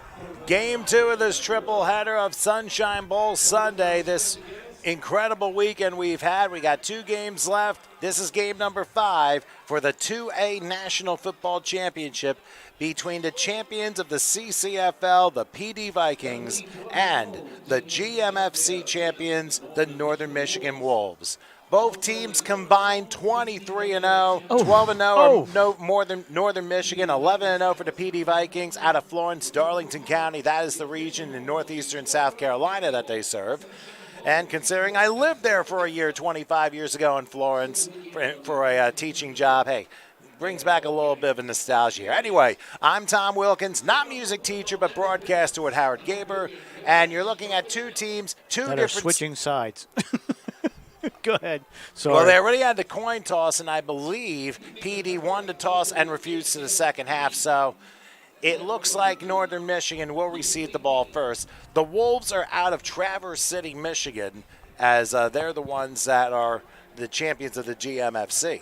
Tom, we got to give a special shout-out right before the game here to number 5, Tom. Give it. That is correct. We understand that Maurice Nash is celebrating a birthday today, so many happy returns to him. We had a couple people ask us to put that on the air, and we're very happy to do that. feels like I'm doing a baseball game. We're announcing birthdays here. There you go. So, Northern Michigan's in all whites with black helmets and numbers. PD kind of like in more of a semi-Tampa Bay pewter colored uniform with white pants and white helmets and white numerals. Almost Tampa Bay-like colors. Not quite that, but close enough. Good choice for coming down to Florida with those uniforms. Hey, at least we'll be able to read them. And so another ref crew, Tom. Another new ref crew here. That is correct. PD will move left to right. Northern Michigan right to left will switch sides in the second quarter as we're about ready to get underway for this 2A National Football Championship, the Sunshine Bowl here at Tropical Park Stadium in the Westchester section of Miami. The referee's just about getting set to blow the whistle here. And, of course, this game and one more here on HSG Network. Make sure you subscribe to us on YouTube. And make sure you tell your friends about us, those of you in Michigan, South Carolina, and elsewhere. All right, referee blows his whistle. We should be underway in a second as we approach. And Game 2 is underway. It'll be taken about the 20-yard line. Moving up the middle to the 30. Oh, there's a hole. Look at that 40 hole. Down to midfield. It's still going down to the 46. One of the better runbacks we've seen, Tom. A beautiful return by Malik Williams, who started from his 20 and gets all the way in plus territory to the 46, 34 yards on the return, and tremendous field position to start the game for Northern Michigan. How much easier is this going to be, Tom, with these numbers? Look at this. This is what we've wished for all night, all day. Last night we had the purple on purple and the orange on the gray. And the black on red. Oh, this is perfect. This is absolutely – you can see these from any part in the stands here watching the game. I'll be quite honest, Howard, that's how it's supposed to be. Yeah. Because, I mean, you got to make sure everything's legible. And style points don't count when it comes to identifying names. You want to be as accurate as possible whenever possible. All right, 1st and 10 for Northern Michigan. First play of the game from the PD 46-yard line. Taking a snap now, an inside handoff and running into a wall, but spinning out of it. Keep churning. Pushing hard is Matt Hogan. He's the running back, and he'll get his way to the 42 and a gain of 4. Couple of spin moves and good second effort there. Yeah, you got to keep the legs going. That's what you see out of a championship team. Is you're going to see a lot of legs still going. You're not going to give up. You're going to make people get tackles because you never know when your lineman's going to come from behind and give you that extra little shove that may break you free from it. Well, we have 2 teams from the Midwest. We've had 3 teams from the Midwest represented this tournament. We had the Queen City Raiders who played yesterday. We have the Northern Michigan Wolves now. And then, of course, Fort Wayne will be playing in the finale against the D.C. Tigers. But let's get through this game first. 2nd and 6 from the 42-yard line. As our quarterback takes the snap, he's looking. He's got to go deep left side. He's got him in. And it's in and out of his hands. Incomplete. Will Noble is the quarterback for Northern Michigan, and Dustin Helka was the one who tried to bring in, looked like a little bit too much air, and he had to make a position adjustment at the last second. Just didn't work out. Yeah, he turned left and had to go right. So it was the wrong way. And that's just a tough play over the shoulder. That's going to be dropped in the bucket. And as soon as you start turning the wrong way, you're losing you lose basically the ball in the air. So you got to try to find it again. It's almost like an outfielder. And keep in mind, too, it's been windy all day here in Miami. Winds like 15, 20 miles an hour. I mean, we expect to stay in the mid-70s throughout the rest of the day. Much better weather in comparison to yesterday when rains came in a weak front and soaked the entire sideline staff. 3rd and 6. Here's a pass that goes complete. That's going to be a first down and more. 35, going past the 30, and everyone chasing him down. Numero 0, Darren Munson, able to find his way through the middle of the field for a first down to the 25 and a 17-yard pickup. And his first fired up was coming right to the tight end. So the tight end must have made a nice block for him out there to free him up for those extra yards, especially cutting back with that play. So the Wolves trying to get their way down here. They're at the 25-yard line. Opening drive of the second game of this triple header. Day 2 of the Sunshine Bowl, the 2A National Football Championship here on the HSG Network on YouTube. 1st and 10 from the 25-yard line. They're going to pro set this with a back to the left. Let's see what Noble does. Takes the snap. He's under a rush. He'll be chased. He'll have to fire, and he just throws it away in the direction of DeLon Layton. Did you say there was a flag? No, I said good play. I said that's a good play. We finally saw a quarterback throw it away. And that's what you have to do. Don't chance yourself in trying to make a big play when nobody's there. It could turn to natural disaster. Yep. Of course, the LA Rams feasted on that in the playoffs this year. Yeah, and that's what he tried. He tried to, but you throw it away. You throw it away, you don't have to worry. You live for another down. That's what we see. It's just as equivalent of an incompletion. You just try it again. 2nd and 10 from the 25-yard line, and this time they're going to go to 4 receiver set, tripling the near side. Yeah, they're running back to the left of Noble. Let's see what he decides to do. They'll go in an inside handoff, sneaking through, crossing the 20, down to the 17-yard line. That's Jose Taylor able to make the run. They're going to give him the 17, a gain of 7. Actually, 18-yard line, a gain of 7. So 3rd and manageable, 3rd and 3, and Taylor's fired up. You got to keep we can get all that on camera. Yeah, that Tommy, right on. Well, keep your composure and basically conserve your energy. You might need it in the 4th quarter. And we got a timeout, Tom. Already a timeout called by the PD Vikings. Yeah. You watch these games, Tom, and we've seen it. You've got teams that have never played each other and teams that don't know what to expect. And you're undefeated, so you don't know what they faced during that schedule. Next year when we come downtown, we're probably going to run those records and see who they played and what the scores were. But some teams are caught off guard. And you got somebody that's just going to move the ball the whole way down, and you're not used to that. So good timeout, good way to pull it back together and set up both the offense and the defense. And I think that's a very smart play by this PD team. I mean, these are 2 well-schooled teams, and I'm sure the coaches kind of know exactly what to expect. They're like, hey, wait a second, let's stop this momentum before these guys get on the board, and that's probably what that timeout was for the Vikings. Yeah. It's sort of like I look at it as some of these timeouts are like basketball timeouts where the team goes on that run where they score 5, 6, 7 points, and you just want to stop the momentum and pull it back and get your guys set up. So that's what that was for. But it cost them. Cost them 1 right there. Well, 3rd and 2, they're going to spot inside the 18-yard line. Noble in the shotgun. They triple to the left once again. A little high snap. They go inside handoff. It works for a first down and more. Trying to turn the corner. He will to the 10, down to the 8-yard line. And once again, Jose Taylor, fired up as anything, keeps his energy and gains 10 yards and forces a 1st and goal. So fired up, he spit his mouthpiece out on the sideline. Well, better mouthpieces than helmets. Than chiclets. Well, I could have said something else, but I'd leave it alone. Yeah. They're going to spot it at the 10, so another gain of 8. It is 1st and goal inside the 10-yard line. Let's see what they try and do this time.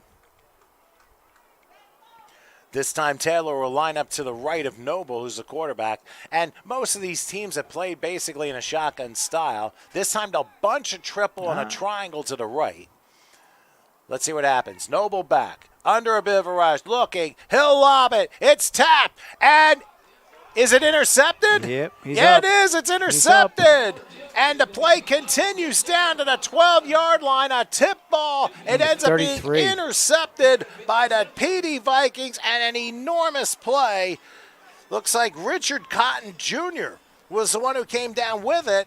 So the tip pass and the turnover, and PD forces a mistake by the Wolves, and they will get the ball from the 12, 1st and 10. Great play. Great play. You never want to tip the ball up as a receiver because many, many things can happen, and all of them are bad. So either you catch it or you just push it down. But the minute you tip that ball up, you got defenders behind you looking for the ball. And an enormous play by the Viking defense as they force the turnover in the end zone. So 1st and 10 for the PD Vikings, their opening possession, and they spot the ball at the 15-yard line, incidentally. And there's a play fake. Keeper. Running to the left, going about the 20, 25-yard line, and just like that, their quarterback gets involved here. Jaquan Brown is the quarterback. He's wearing number 2. And I tell you, very shifty moving right there on a 10-yard pickup. And the Vikings get the first down of this game, which is a little bit more than 4 minutes in. Ball spotted at 25, and the Vikings going up tempo here with a back to the right. Jaquan Brown on 1st and 10. They'll hand this up the middle, and no gain there as the Wolves defense really closed up. That would be number 32, Tom. That's who that was. On the tackle. Yep. Jacob Bowden there. He was able to stop the running back, which I believe is Ernest Cooper. Just want to give a brief shout out to the Tropical Field staff here. It's a county park, a town park, so a lot of staff going around picking up the garbage, doing stuff. And the reason why the visiting stands are empty is because they're closed. So don't think that nobody shows up for that. Here's a pass left side. Oh, they had a guy in stride, and it ended up being incomplete. Deshaun Randolph was the intended receiver, and it just was a little bit ahead of him. So 3rd down coming up, a 3rd and 9 from the 26-yard line. But they had the right idea, and I'll tell you, if these quarterbacks can connect with their receivers, we're going to have a high-scoring game. Yeah, they're just gauging it. I think they're just gauging the field, gauging what's going on out there. But back to the stadium, Tom. Just very happy with the accommodations we've had down here for the press box and everything else. They have an elevator. Never saw that in a game yet. This is our first elevator into a press box. 3rd and 9 from the 26 as Brown goes back. He's going to throw it the middle. Nice catch, but it's going to be a little short of a 1st down. I believe it was Tyleek Smith, and the ball is out too. And let's see. Wait. I think they're going to say it was down. No, yeah, they're saying it was down. Well, he was down to 32-yard line. He's still about 3 yards shy of a 1st down. And ball security, once again, a critical figure in this one.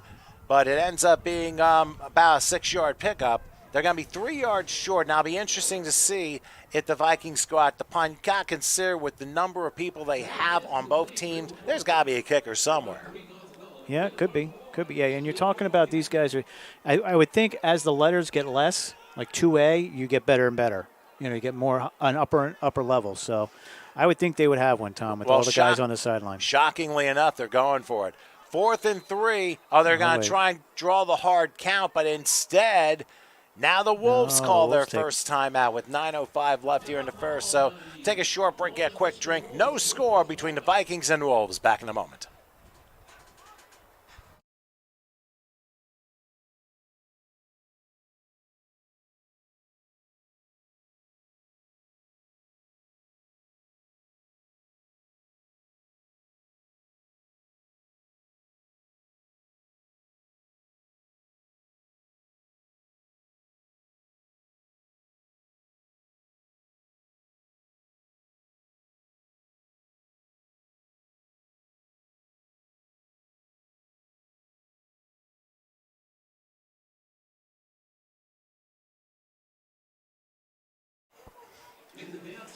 Just need a moment for a little Gatorade here. As the PD Vikings tried to draw off the Wolves on an offside on 4th and 3. Didn't work out, but the Wolves didn't have the right personnel and still called timeout. So each team uses a timeout in the first 6 minutes of the game. And now PD up the punt. I don't think that ball was ready. I don't think the ball was ready. Wasn't a whistle. Wasn't a whistle to put it in play. So I don't think the officials were ready. And a flag was down on the defensive side. 12 men on the field on defense, Tom. Oh, man. Northern Michigan just gave PD a gift wrap first down for having 12 men on the receiving side. Which is interesting, Tom, because if the penalty was called during the play, it's 15 yards. If it's called before the play, it's 5. I didn't know there was a difference between those two. Because one is 12 men on the field, and the other one is illegal participation when you get 12 men on the field and you get the playoff. So, big difference there, but that's only a 5-yarder. Northern Michigan uses a timeout and then gets hit with that 12-men penalty. Oh, that coaching staff's got to be like, you've got to be kidding me. So PD gets a new lease on life, 1st and 10 from the 37. Jaquan Brown, the quarterback, tries to take it himself, but the Wolves were not having any of that this time, and he's lucky to get back to the original line of scrimmage. Yeah, quarterback keepers, they keep the defense honest, but you're not gaining a lot of yards from these plays. So, you go back, sit down, see what it is. We don't have there's not a lot of plays being sent in from the sideline at this point. I don't see the coaches, on the field telling people. So most of these quarterbacks are calling their own games here. Well, as I say, it's a trust factor between the quarterback and the coach and the personnel that they have. 2nd and 10 from the 37. Brown back in the shotgun. They go pro set. Low snap. Now he's going to roll right, looking, lobbing, pass caught. Nice one-handed grab by, I believe that was Fonta James that was able to bring it down to about the 43-yard line. Got to give him a gain of 6. Good play, positive yardage and get it downfield. So making a manageable 3rd down. 3rd and 4, 3rd and 5, 3rd and 4. Good play to get it short. So 3rd and 4 coming up as the ball is spotted at the 43-yard line. Those of you checking in, by the way, on the live chat on YouTube, thanks so much for your support and, of course, for participating in, shall we say, a friendly fire battle. And we're early on here, halfway through the first quarter. Brown back on 3rd down. Here's a lob pass. Beautifully caught at 35 of the Wolves and still going to the 30 and pushed out of bounds inside the 30-yard line. That was a beautiful grab by, I believe, Damon 84? McCullum, number 84. Yep, 84. And that's why I have to write these things down here. So Damon McCullum with the catch and the first down. I think we're going to say he's a tight end. He gets all the way to the 24-yard line. Yep. He certainly is. And he picked up 32 on the play. Now on 1st and 10, here's a sweep handoff, and the Wolves are already there. Nothing there for Ernest Cooper as he is brought down maybe for a yard gain. Yeah, they were ready for it. They were ready for the sweep. So, you got speed on the outside. You got your D-backs coming up, and now you got to do is seal it. And once you seal it, that's going to be dead. So you just go for another down on the offense. Get a couple yards out of it. Get a little closer. He got maybe 2, so it'll be 2nd and 8. Ball spotted right outside the 23-yard line. Cooper will be standing next to Brown. And Cooper will move to his right. Again, a pro set. Shotgun for Brown. Low snap again. Looking. Now running left. He may run this one. He will. Yep. To the 20. And he put his head first down at about the 16-yard line. That's a little dangerous, wouldn't you think? Yeah, he's going up against a 260-pound linebacker, and he is not a large individual out there. He's more of a scat-type runner. But, hey, you want to lower your shoulder? You're taking him on, That shows a lot of guts out there to do that. Pretty risky, but a 7-yard pickup, and it forces about 3rd and just over a yard. Last-second substitution coming off. They just gets off the field as Brown's in the shotgun. Same formation that again, man in motion, and I believe that'll be McCullen. Another run. It's another keeper running to about the 10, a hard hit. But for Jaquan Brown, he gets the job done and gets the first down. And that's one of those things. You look at styles, especially in the Southeast versus the Midwest. The Midwest, you have a lot of power. The Southeast, you have a lot more finesse. And when those two come together with a finesse offense and a powerful defense, you're going to have those collisions. Yep. That's a career shortener, though. You don't want to get too many of those. That's true because one could go the wrong way and could be absolutely disastrous. So now between split backs, they bring another gentleman in there. Looks like they bring in Brandon Hudson as an extra back here to help out Brown on 1st and 10 from the 12. They show blitz. Brown back. He will throw. Passes caught and he's home. Welcome to the end zone for Deshaun Randolph. A little flip there for you. A little front somersault. There's a flippy for you. Deshaun Randolph, a 12-yard touchdown reception, and the PD Vikings strike first. Great play. Great play. Great play. You know, that was a slant. That was an easy slant, and he was open. So that's why your slants work. Watch that film, guys. That's the slant. All right, that's the technique right there. You go right across, stand in front of your defender, and catch the ball. Nothing you can do about it. And remember that this Viking team started their own 15-yard line, so technically, based off the interception in the end zone, it's points off turnovers. Yeah, Tommy, you know what? The whole way down, no penalties, right? No holds, no offsides, nothing really that was tragic that cost them a lot of yards. Except on Northern Michigan's side on the punt when they had 12 men on the field. Yes. That kept the drive going, and unfortunately for them, resulted in the Vikings with their score. All right, James McCord will hold for the extra point. Here we go, Tom, another kick. The snap, kick on its way. Did they get a piece of it? I missed.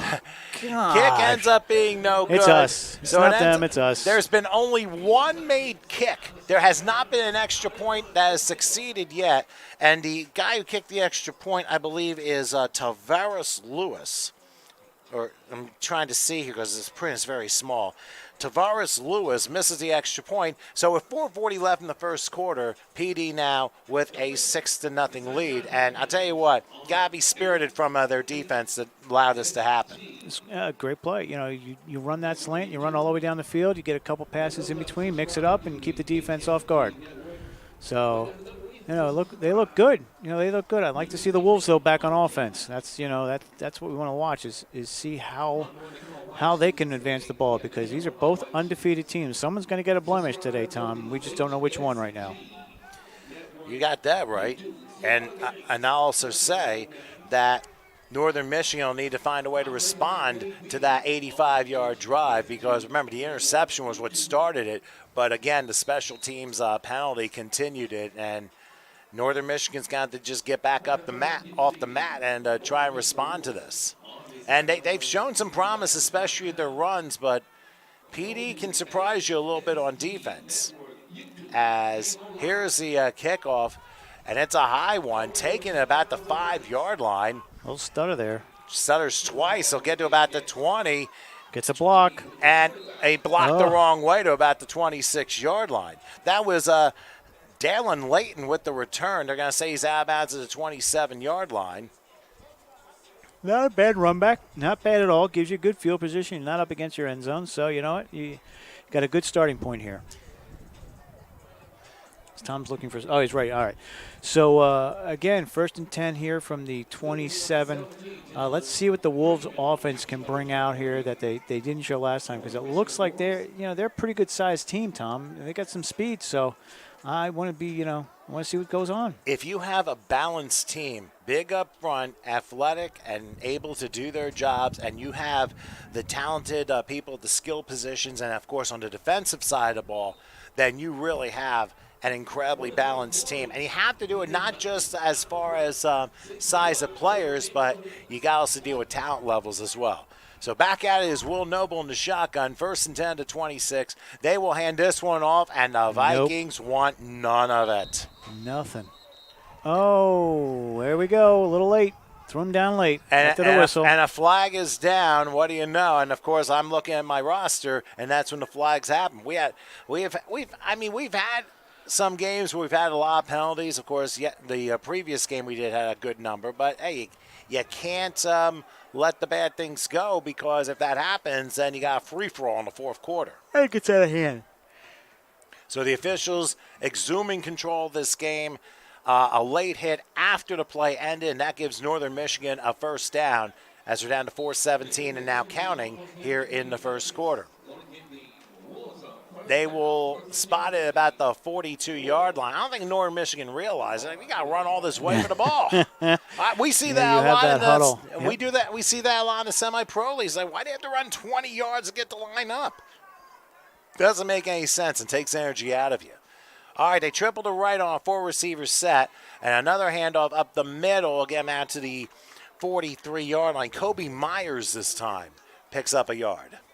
Yeah, good run on the play. Gets, moves the ball a little bit, but you're not getting good yardage out of this. So, you're getting good yardage out of a penalty. So you got to figure out something on the offensive side here to get the ball downfield. And there's never really a way to say it, but throwaway plays aren't necessarily the best things to do because even they could turn catastrophic if they end up not working the right way.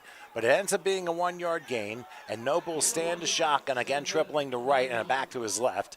2nd and 9 for the 43. Turns, passes. Screen. It is caught on a screen, moving to the 45. Still on his feet there you go, and Tom. maneuvering by the PD defense until he's plowed down in Viking territory at the 47. And he must have ran about 25 yards to get 10, but good enough for a first down. And that's the play you're looking for. You're looking for something that gives you yardage. Now, again, you're setting it up by running in the middle there, running up the middle. But, do you really want to throw away plays or do you want to try to get, the ball downfield as best as possible? That's up to the coach. Layton picked up 10 on that play, so it is 1st and 10 in PD territory at the 47-yard line as Northern Michigan tries to bounce back from what looked to be a nice start, but then a couple mistakes.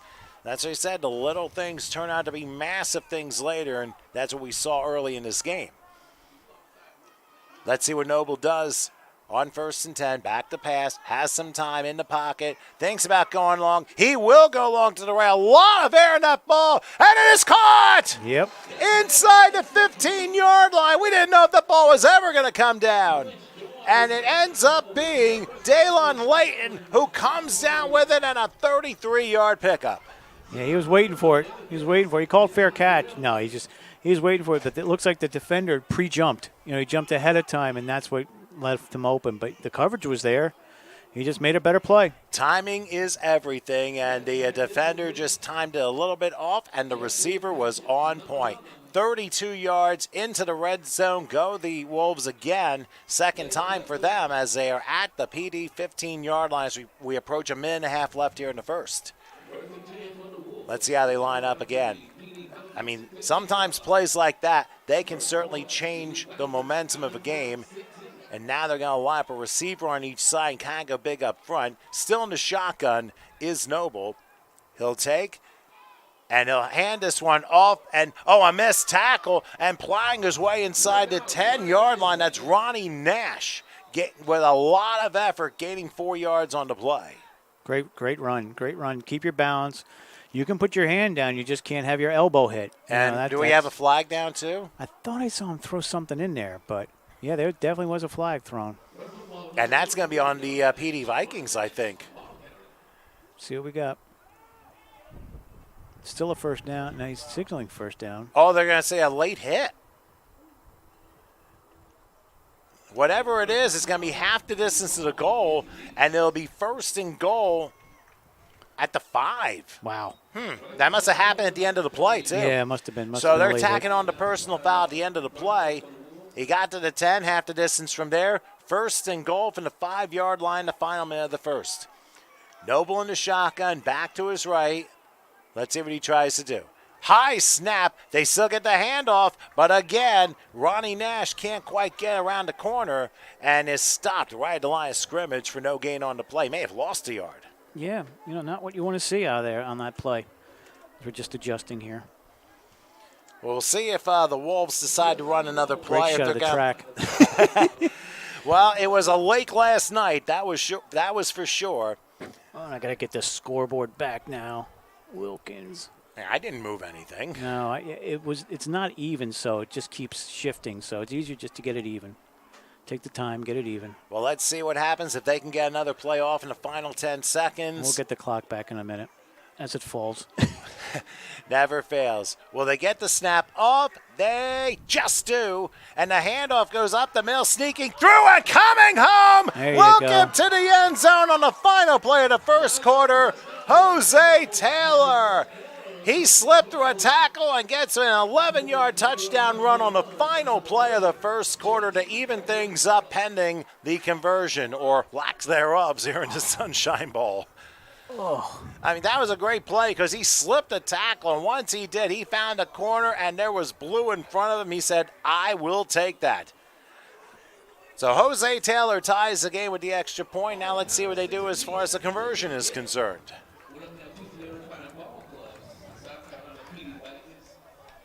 And I would guess that Northern Michigan has a kicker as well, because that ball is spotted at the 15-yard line, so they will try the extra point.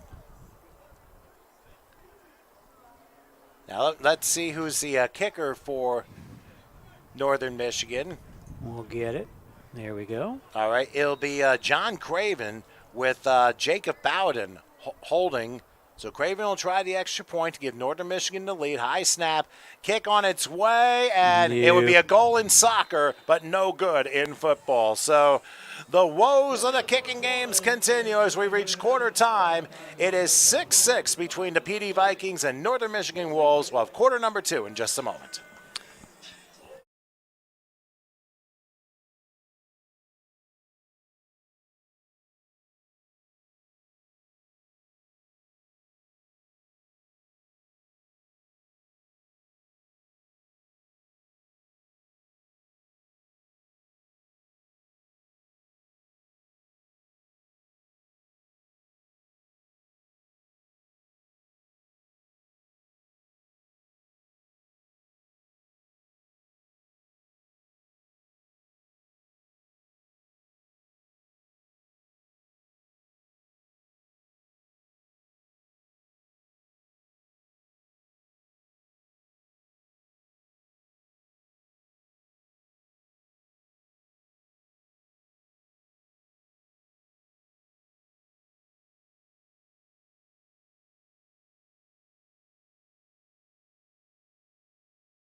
We're back here at Tropical Park Stadium here in Miami. Game 5 of the 6-game Sunshine Bowl series here in Miami. Tom Wilkins along with Howard Gaber. 15 minutes in the books, as here is a short directional kick that it lands out of bounds and didn't quite work. So he had it, though. He had it, right? There was nobody in that area. Yeah, but unfortunately nobody rushed to get the ball, and it hit out of bounds.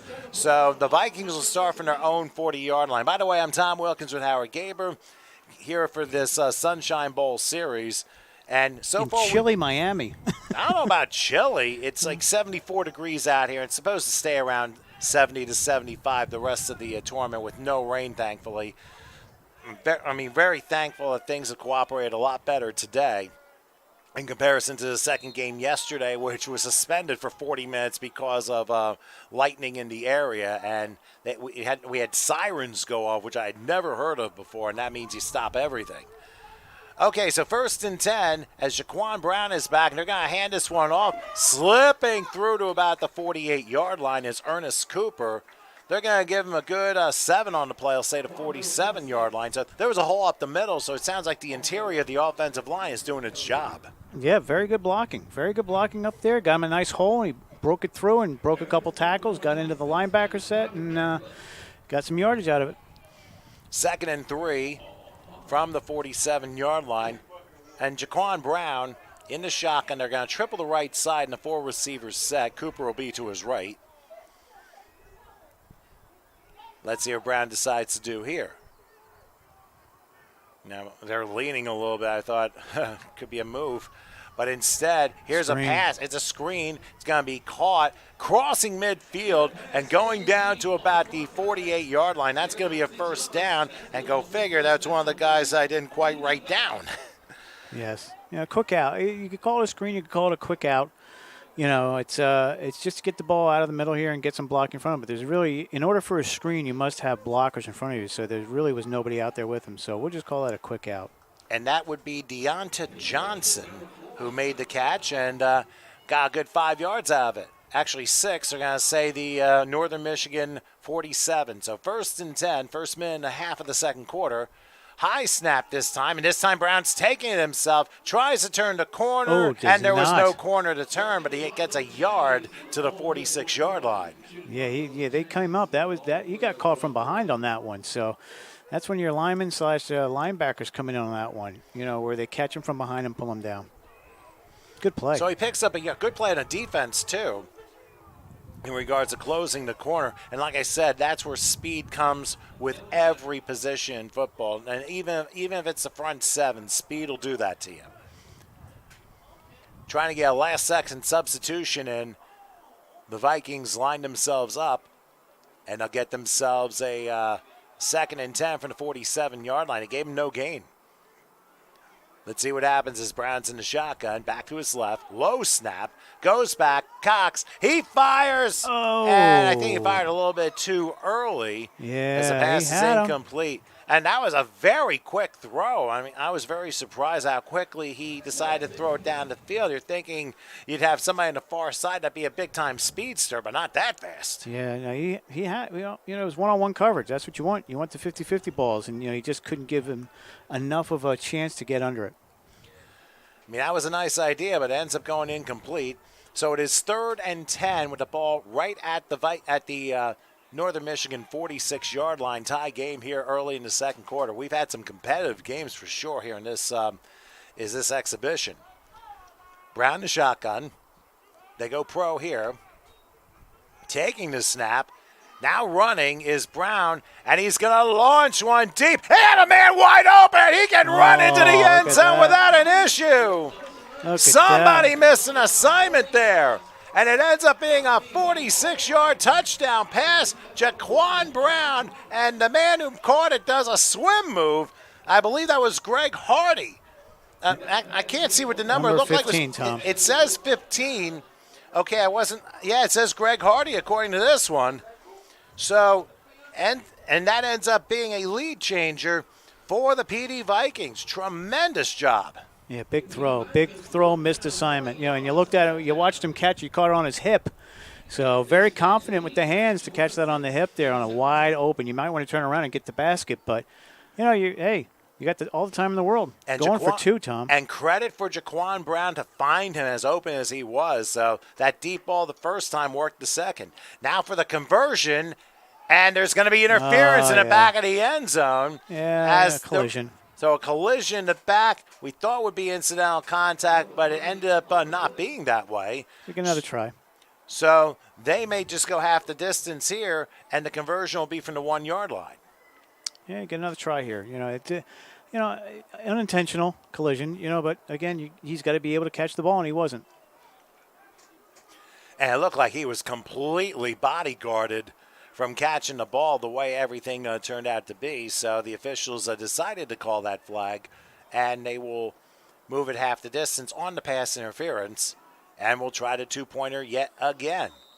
They keep the same offense out. I wouldn't be surprised if they try and give Ernest Cooper a chance to plow in for the 2-point conversion, because he's been able to find the holes, especially at the middle. Let's see what happens here. Once again, for the 2-point conversion, they set. Low snap. Brown takes it. Let's see if he'll have room. And a lob pass just a little high over the receiver. Incomplete, so the conversion fails, and it ends up being 12-6 for the PD Vikings over the Northern Michigan Wolves. But let's put it this way, Howard. It has been very entertaining from the first snap. They're going back and forth. Yeah, we got a little more scoring here, Tom, than that first game. This is 2 good offenses, and hopefully they keep it going here. But it's impressive to see how many coaches are down there. This is one of the few games where you actually notice the coaches. The coaches are all wearing the same outfit for the Wolves and for the Vikings. So you notice them on the sideline with the black shirts and the white hats and the khakis or grays or whatever they're wearing. And the other side you have the orange sleeves and the khakis shorts. So it's good to see the big staffs, Tom, because that means you're working with the players. You're coaching. And not only that, the uniformity that we see amongst both of these teams, which also goes with how people view the franchise. And when, especially in the old days of the NFL, it's like Tom Landry could wear whatever suit and tie he wants, but you can't do that anymore because everyone has to be in the same line. And Rex Ryan, of course, he went out of line for a few years of wearing his vest to be outside of it. I don't think the NFL allows it anymore. And you may have, sneaker different colors, socks different colors, gloves different colors, but that's where it pretty much ends because you've got to be uniform, and that's what we've seen all weekend. Okay, so the Vikings kick off. They'll be taking about the 19-yard line this time. Stutter step move to about the 35 and still on his feet, but tried to get some more yardage, couldn't do it, because there were a couple of Vikings ready to gobble him up right at that point. So the Wolves will begin with decent field position at their own 35-yard line and 12-13 left till halftime. Not bad. Again, these returns are pretty good, Tom. They're bringing the ball back, and kickers aren't kicking it deep, so it's, try to keep it in play. You don't want to give away those 25 yards for free when you kick it in the end zone. Yeah, I mentioned, of course, that Maurice Nash was celebrating a birthday. I also want to send a crazy shout to my friend Jen back in New Jersey. Is that Jen? No, not quite that, but this Jen has a son named Lucas who happens to be my godson, and he turns 5 today. So many happy returns to Lucas. I figure I'd get that one in there before this game is over, and hope everybody's doing well back home in South Jersey. So 1st and 10 from the 35-yard line, and they just didn't set the ball up for play yet. That's why we had an official timeout. Now we're waiting on that, and back to work goes Will Noble. They go pro, 1st and 10, back to his left, and we'll see what Noble does in the shotgun. They'll take inside handoff, slipping through a tag on the ball, pops out. It's going to be picked up by the PD Vikings at the 31-yard line. Recovering the football, and I mean that ball went flying backwards. Yep. Number 21, Tom, on the recovery. Melvin Renteria with the recovery, and a tremendous play on the PD defense side. Yeah, someone had to pop it out, and someone had to recover it, and you get a little of both. You're going to get the ball back, and not what you want to see out there, because you're giving the offense another shot now here from the 31. They were just on the field and they were successful. So, you got your back against the wall here for the Wolves.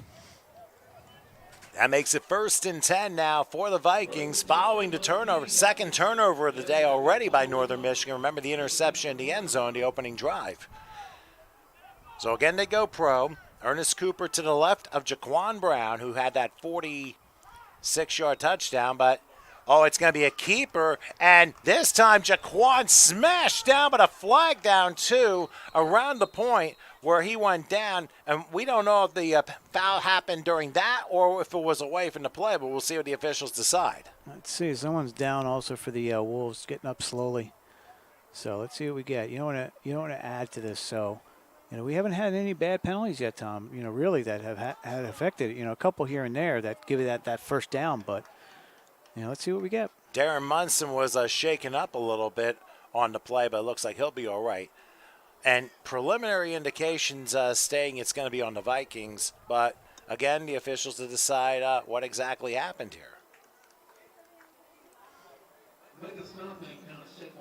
As we're down to 11:56 left till halftime, and that's the key, making sure that everyone comes away in good health. We had a lot of players on both sides of the first game, which was a little bit scary because there were a lot of banged-up players, especially in the second half of that game. But hopefully everybody will be okay there. If you missed any of today's Sunshine Bowl, of course, you can rewind, of course, DVR it somewhat by just going back here on our Sunshine Bowl Day 2 link here on YouTube, and you can check the previous action out.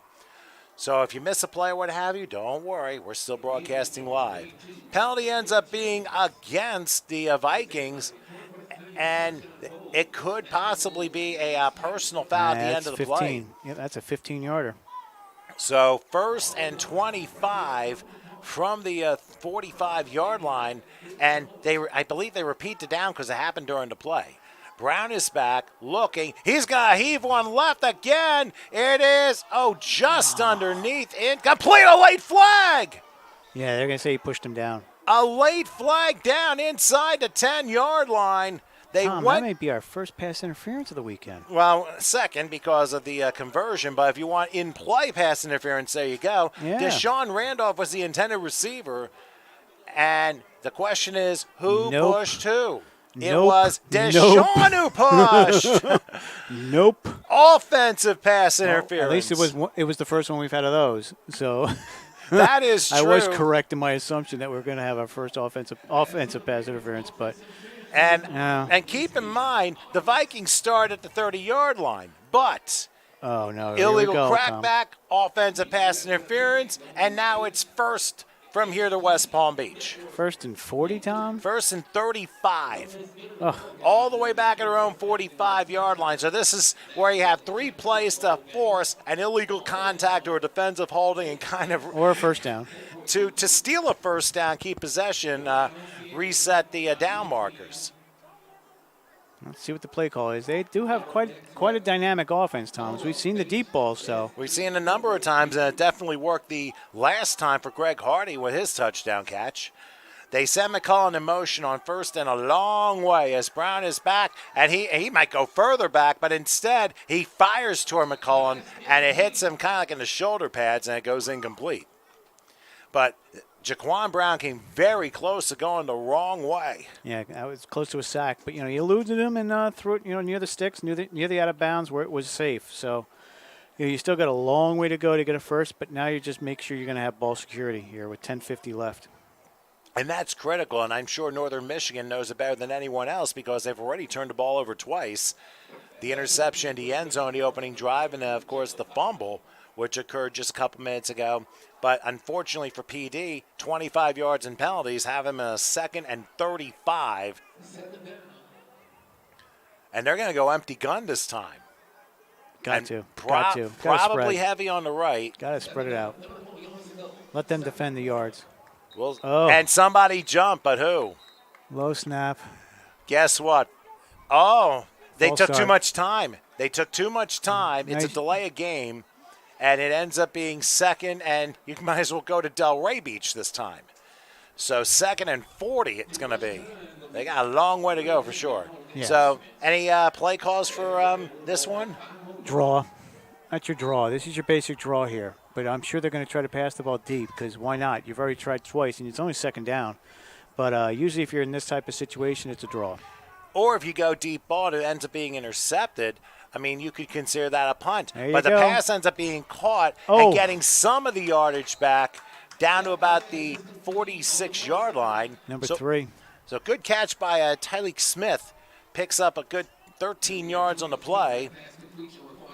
So 3rd and 27. I mean, it's not impossible, but at least you're getting some of the yards back. And maybe you try a draw here. And if it doesn't work, you might as well try and punt and pin your opponent deep. So this is where you want to build on the positivity as Brown is back, has time. Again, same play to Smith. Smith eludes a tackle and gets to the 40, maybe to 39, another 8 yards. So it may have been too big of a hill to climb, but if anything, PD was able to get a good amount back, and we'll see what they decide to do. Yeah, you're going to have to. We'll see. Hey, don't forget the Thundering Herd and the pooch punt. Yep. What they did in the last game. Now, So, quarterback's coming back out, Tom. well, he could be the one that does the pooch punting for all we know. It'll be very, very interesting to see. And it looks like, believe it or not, they're going empty gun on 4th, and it looks like 18 from the 39. And Jaquan Brown, like I said, this could be a pooch punch situation, so we'll see what they decide to do. Brown will take it, low snap, looking. He's going to take a shot and try Oh, and he's run. gonna He run. spins out of 1, Oh. only gets to the 34. Doesn't matter, he lost the football. It's going to be Northern Michigan ball on downs anyway. So, Don't for understand Northern, the play call, Tom. yeah, I mean, I'm a little scratching my head too. I mean, at this point, you're up by 6. You might as well make it a field position game and have the Wolves earn their way back. But instead, PD decided to go for it, and it didn't work out for them. So, Wolves take over on downs, and they'll start from the 34, and the turnover turned out not to hurt them. No, your defense picks you up, and that's what you want. You want your defense to pick up the offense, and vice versa on the other side. You want to get each team to, all three teams have to work together. So you just got to make sure that, you keep the score within reach, and it is. So it'll be 1st and 10 for Northern Michigan, back in work here at the 34-yard line. And again, they will go pro here. Quarterback Will Noble will point everything out and then take the shotgun snap. Looking to show blitz. They're going to instead do a handoff and trying to shift one way, going the other. He's got the quarterback and as a blocker. Oh, he's got a block and a lot of room to midfield, to the 40, makes another guy miss, to the 30, down to the 25-yard line. Jose Taylor, what a game in first half he's been having. Oh, yeah, that's going to fire him up even more. You're not kidding. That was a 41-yard pickup. And he just shook somebody on the way down the sideline. He shook me, too. I mean, that was one of your runs where you go to the right, everyone falls, says, like, okay, I'll go the other way, and look what happens. Yeah, he shook the one guy down on the ground. But, that's what you need. You need a game breaker. And I think they got it there for that 41-yard run, and all of a sudden, 1st and 10 for Northern Michigan at the PD 25-yard line. Down to 8:20 till halftime, but still plenty of time and still plenty of fireworks to come in this game. And, we have a whistle. 12 men on the defense. 12 men in the huddle gives them another 5 yards. So for the Wolves, they will be on the edge of the red zone for 1st and 5. Yeah, you can't do that. It's like I said before. It's a good call if you don't get the playoff. If you get the playoff, that's why Brady loves to play that when you got the 12 guys on the field, because you get that illegal sub. So 1st and 5 now from the 20-yard line as Northern Michigan looks to tie this game up. They go triple right, Taylor to the left. Here's a snap, and they pass this one. This is Leighton. Leighton tries to get a block and continues down to about the 15. We'll see where they spot, but it's right at the sticks, and that probably is going to be enough for a 1st down. That's just a quick out there. Get it out to your receiver, get it out there quick, and let him gain the yardage after the pass. And that's exactly what he. Hand me another yak. Yep. That's a 5-yard after catch. And it's a 5-yard gain and a 1st down for Northern Michigan. The official made the signal. And now we'll see what they decide to do as they get closer to try and tie this game. We might see a little bit of a dose of Jose Taylor here. Oh, he'll be fired up, Tom. I can't even fathom what's going to happen if he scores. And you wonder what energy I bring to the announcing table. Somebody is down on the ground. Somebody cramped up, I think, on the PD side. Yeah, he's down. Yeah, he just went down, which is a little bit unusual. Like, what happened here? That's what they're asking him. What's going on? So I'm sure look at the whole coaching staff is coming out. Four guys. Well, this is not usual. I don't know if they do this normally, but this is not something you would normally see, everyone running out. But, I mean, it could have been a medical emergency the way that looked. That was Melvin Renteria who went down, possibly a cramp, may have gotten lightheaded. I mean, it could be a hydration issue. Who knows? He's walking slowly, but that looked a little bit scary. I mean, they all came running. I thought something mighty bad happened. Yeah, and he's talking to the coaches, and he's talking to the official. So we can't speculate what's going on. All we know is that he went down, and they actually got him up and got him off the field. So good job, and the referee saw it, and they didn't run the play. And obviously, he's just walking off slowly, and we'll see exactly what it is. Hopefully, he'll be back in the game. But again, we'll try it. They'll literally call it a free timeout. But it's 1st and 10 from the 15-yard line. And they'll start running the clock at some point here. They will triple the left side as Will Noble awaits a shotgun snap. He takes it. And it's a handoff, and this time not much, if any, room for Jose Taylor. He'll get to the 14 and maybe get a yard. Yeah, on an untimed down. And evidently, don't know what happened there. Well, yeah, it could be the clock. Could be something's wrong with the clock. All right, now it's going. There we go. So all it really wasn't an untimed down, but it was, it was good enough. We got some yardage out of it. That's all that matters. Well, a gain of 2. And it counted. Keep it going. 2nd and 8 from the 14-yard line as Noble again to shotgun. They'll switch to triple to the near side. And netting again, new back in there as well in Kobe Myers. Might give him a chance. And No play did. fake, a slant, pass Oh, caught, and diving in beautifully. Get it? Welcome to the end zone, Darren Munson. He was able to extend and break the plane before his knees hit. It's a 14-yard touchdown strike, and Northern Michigan levels this one up. Yeah, great. Tom, you got the slant down perfect. I've taught you well, my young man. I wasn't the one running it. Yeah, but right call, right everything. So, that's a killer play down low. We've seen it so many times. You can't defend it. It's tough. And I don't know why teams don't run it. Now we've got another no, that's just a signal. Give me some money. That's what that is. That's, raining ones.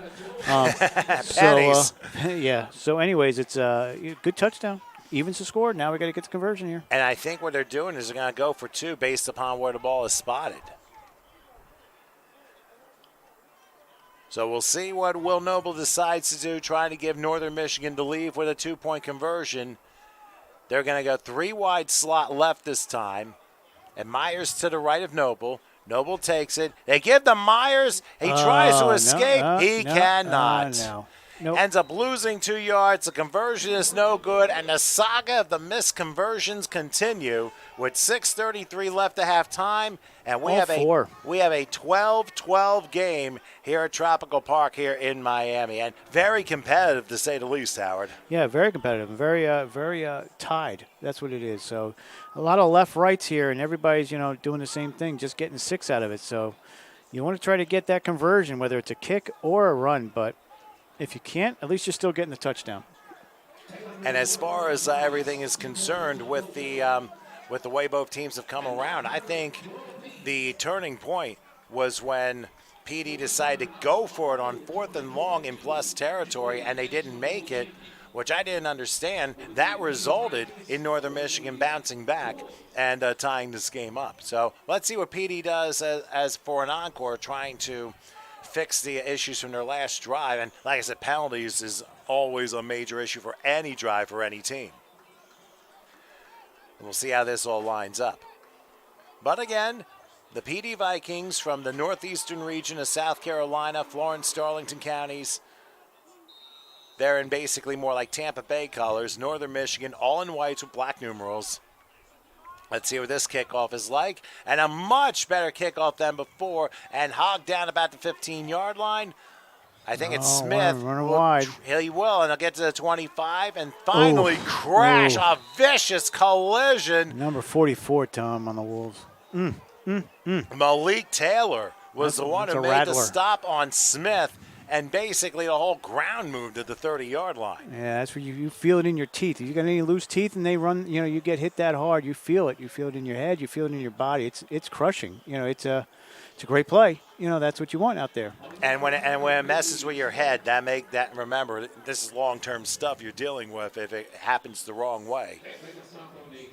So the nose of the ball is basically touching the 30-yard line. The PD Vikings come out with 6:20 left till halftime, trying to retake this lead in this back-and-forth game here at Tropical Park.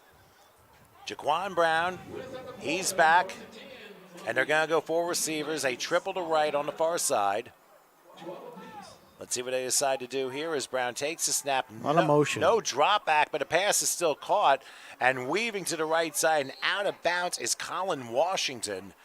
He'll get all the way to about the 35-yard line. Still a nice 5-yard pickup. Yeah, not bad at all. Weaving his way through, a couple tacklers, a couple of linebackers in there, and then jumping out of bounds because you don't want to get that big hit. So, yeah, nice way to open up the drive with 5 yards there. Positive yardage and then build from there. 2nd and 5 from the 35-yard line. Once again, they stay with the triple on the right. Brown to shotgun, back to the right, and a handoff. And it goes up the middle and down to the 40-yard line. Look like Ernest Cooper again. Yeah, that'll be a first down. It indeed is. He got 5, and they moved the sticks. Even after the low snap, picked it up and gave him the first down. So good job by both. And again, it's execution which makes it so important that you make sure that these plays work, especially in a special game like this. Ball touches the 40-yard line, so the Vikings 1st and 10. Same formation as before. It looked like somebody jumping, no call, but there goes Ernest. Ernest crosses the midfield stripe all the way down to 46, and Cooper gains himself another 15 yards and another first down for the PD Vikings. Yeah, great run, right, straight up the middle. So they're coming right at him. No pullback here, no going on the outside. Go right up the middle. And that's smash mouth football. That has worked very successfully for them in the first half. We saw the Stallions not too successful at this, but this is a different team, different blocks, and different level too. 1st and 10 from the 45. They slant this one out to Washington. Same play as the first play of the drive, and he is ushered out of bounds. Probably give him the 42-yard line, 3-yard pickup. So 2 of the same play up the middle, and on the outside, 2 of the plays over to Washington to get out of bounds. They're just looking for the quick burst, get them up there, get about 3-4 yards out of it. That's all. Try to move the ball, move the sticks, move the ball. 2nd and 7 from the 42-yard line. Once again, that same formation. It's been working for the Vikings. And that the free play here as they hand it off to Cooper, and Cooper will push his way to the 35. That should be a first down. Northern Michigan right side of the line jumped offside, so I'm sure the Vikings will refuse the penalty and move the sticks. Yeah, got to. Of course you're going to move the sticks, but another good run. They just keep mixing it up here and there. Quick outs, quick runs, a little slant here and there. They're moving the ball down the field, trying to answer that touchdown. And this has been Ernest Cooper's drive. He's had gains of 5. He had 15. That one was 8. 1st and 10 from the 34-yard line. Cooper lines up to the left, but another quick out. Yep. And going to about the 30-yard line this time. I mean, that got out so fast. Washington has been playing a lot of these plays. And also you got to give Fanta James, who was able to stand on that side as well. And now they're going up tempo as the clock winds down to 3:20 left till halftime. 2nd and 6 from the 30-yard line. Man in motion, Brown, another low snap. They option him, but he's going to keep it himself. He'll move to the 25, still going to the 20, finally down to the 16-yard line. Good. Just pushing, running, just pushing through, muddling through there. Can't be tackled. That's what you want. Keep your guy up and keep going. Keep churning the legs. That's what we've seen from this team is a lot of churning. 13 yards for Brown on that one. And into the red zone, go to PD Vikings, 1st and 10 at the Wolves' 17-yard line. This time they changed the formation to a pro with Cooper to the left of Brown. They're trying to get Deshaun Randolph over in his right receiving position. Another low snap. Brown looks, takes a shot. It's a one-hopper, incomplete. Yeah, not the best of throws there. He's made a lot of better throws this game. So, he'll come back. Bring it back in. It's only first down. So, bring it back to the sideline, get the play in from the coach, and go from there. And they were going for Randolph on that play, but the throw was short, and I think Randolph might have slipped and got himself tangled as well. So we'll try it again. 2nd and 10 from the 17-yard line. But first, you took the words right out of my mouth. A timeout called by Northern Michigan with 2:28 left until halftime, and I believe they are down to 1 left, if I'm not mistaken. You are correct, Tom. I thought each team took a timeout early in the first 6 minutes. So why don't we do the same thing? We're tied at 12 with 2:28 left till halftime. We'll be back in a moment.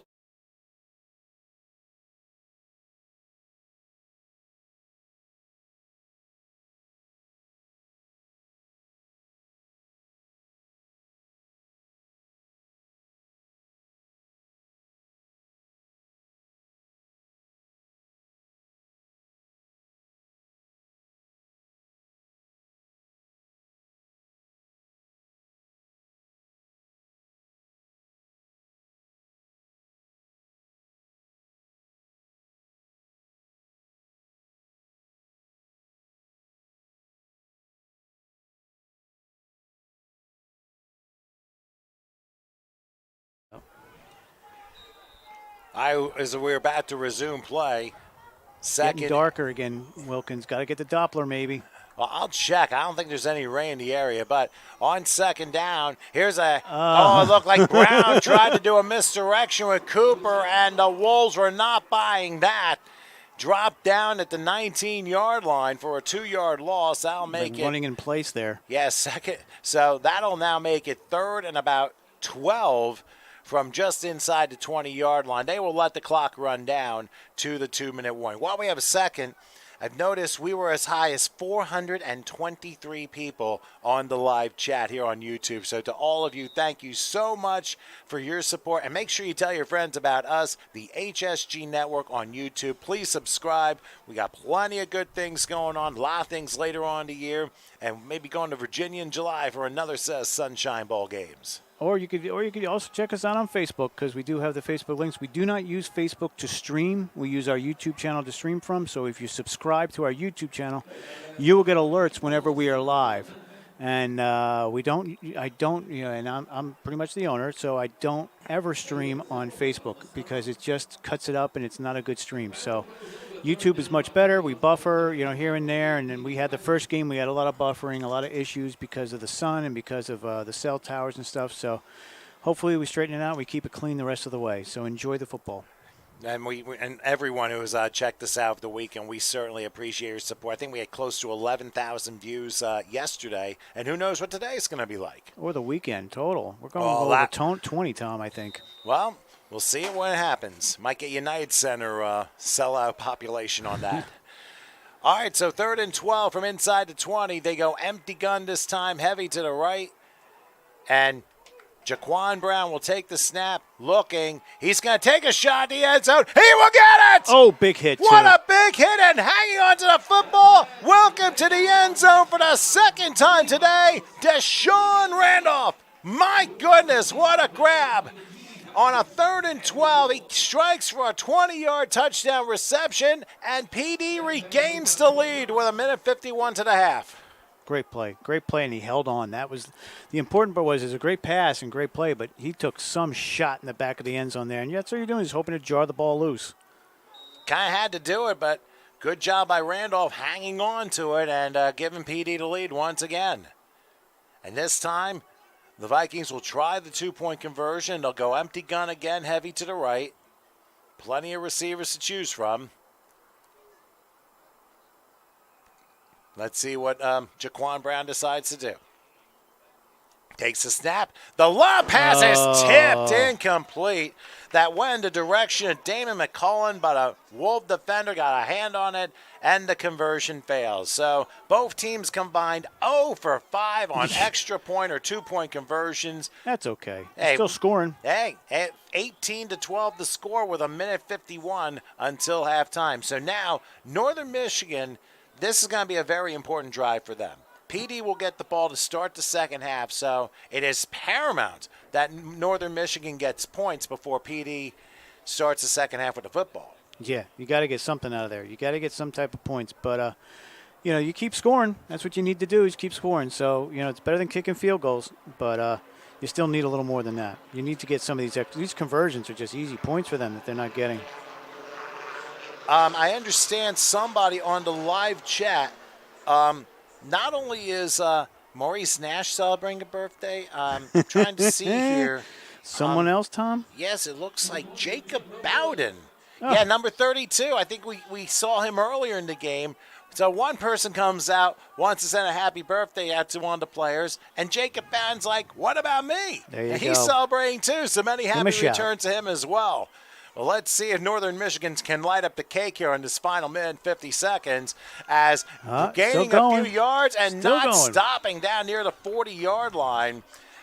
Dallin Layton was able to pull through there, and Northern Michigan's got to have 1:42, and I believe 2 timeouts left? Northern Michigan has one. One, okay. I wasn't sure which one had the one. Are they doing it on the board or no? No, they haven't done that on the board all game. Okay, so we got it. We got it on the scoreboard, though, so I'll keep Tom informed of that. All that matters. Speaking of numbers, Tom. Here we go, numerology again. Tom, 11,000 people watched yesterday. We have 11,000 views. That is impressive. One day, 3 games. A very impressive toll, and to all of you who watched and supported the Sunshine Bowl, thank you guys very much. Everyone's incredibly appreciative of the support, because semi-pro, you don't see very much support for it in some areas, but hey, trying to build it up one day, one player, one team at a time, and a first down handoff doesn't really mount to much for Matt Hogan, who gets a turn and he's stopped at the line of scrimmage. Clock continues to run. Look how quickly Northern Michigan's setting up to the line, trying to get that play call, as we're down to 1:25 and counting till the half. You got to hold that timeout just in case you want to kick something at the end there. You get close. Well, they go triple to the right here on 2nd and 10, or actually 2nd and 11. Noble takes a shotgun snap. He's being big-time chased. Lobs right, and that's incomplete. He was a little bit out of bounds. Dustin Haika was the intended receiver, but he didn't have possession when he caught it. So when he was in bounds, he didn't have the possession. So with 1:06 left till halftime, here you got 3rd and 11, and now an interesting thing here. Yeah, you're going to give it the ball back? You're going to give him the ball back, Tom? Well, Northern Michigan has to be careful. If they don't make this 3rd and 11, that could consumptuously give PD the ball back with just under a minute left in the half and 2 timeouts. Yeah, not something you want to do. Better draw up a good one. They're going to have to. They pro set this one back to the right. Noble in the shotgun. Takes a snap. He's going to throw. Passes tipped and intercepted. Don't have that. The Vikings intercepted, and guess who came down with the ball? Tyleek Smith. And he's trying to look for an NFL camera somewhere to oppose, but there's none there. It's us. Look up at the press box. It's us. So the 3rd turnover of the game by Northern Michigan, the 2nd interception. Tyleek Smith comes through, and PD is in business with 58 seconds left till halftime and a short field at the Viking 40-yard line. Exactly what we said before. If you're a receiver, you do not tip that ball up. There's no one behind you to catch it. It's usually a defender. So you either drop it or tip it down or don't catch it. But once you start tipping that ball up, bad things happen. And it did. And they usually do, because there's usually not another receiver there to bail you out. So we'll see what Jaquan Brown does. He will go empty gun again, heavy to the right, 1st and 10, and a low snap. He'll take it.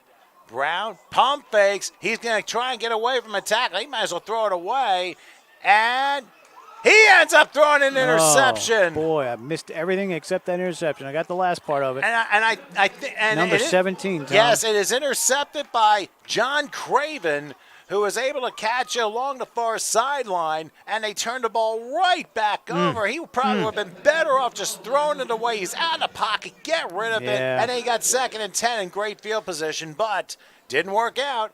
And Northern Michigan gets bailed out, and they start their next drive, but they're deep in their own territory, so they're not going to have very much time. Yeah, you might want to take a couple knees here. You may want to. You take one, you take 2 knees, you take the timeout, and then you take the last one, and the quarter's over. But it's semi-pro. Nobody takes a knee in semi-pro. Ever. You gotta get some points. So with 47 seconds left in the half, the Wolves will try it again, 1st down, and let's see how they line up. And they're going to, again, do the triple to the right on the 4-receiver set. But they also have Jose Taylor back in the game to the left of quarterback Will Noble. He'll take the snap, looking, under a rush. He's going to go deep. He's going to go double coverage. And is that intercepted? Yes, it is! Yep. Another interception. Back to back to back. Number 31, Tom. And this time, it was number 31 who intercepted it. We'll try and get the name right away. Looks like Van Conyers. There you go. What a play. And it just keeps going back and forth. Now what? Now what are you going to do? Now you're going to go for it. So it's keep almost it going. like, you have it. No, you have it. No, I'll take that back. No, you have it. That's how the last 30 seconds have been. You got, and they're going for the deep ball. They're going for the scores, which is what you want to see the offenses do. It's just you're throwing into double coverage, you're going to have problems. You got thrown into double coverage. You got tipped up in the air. You got people jumping routes.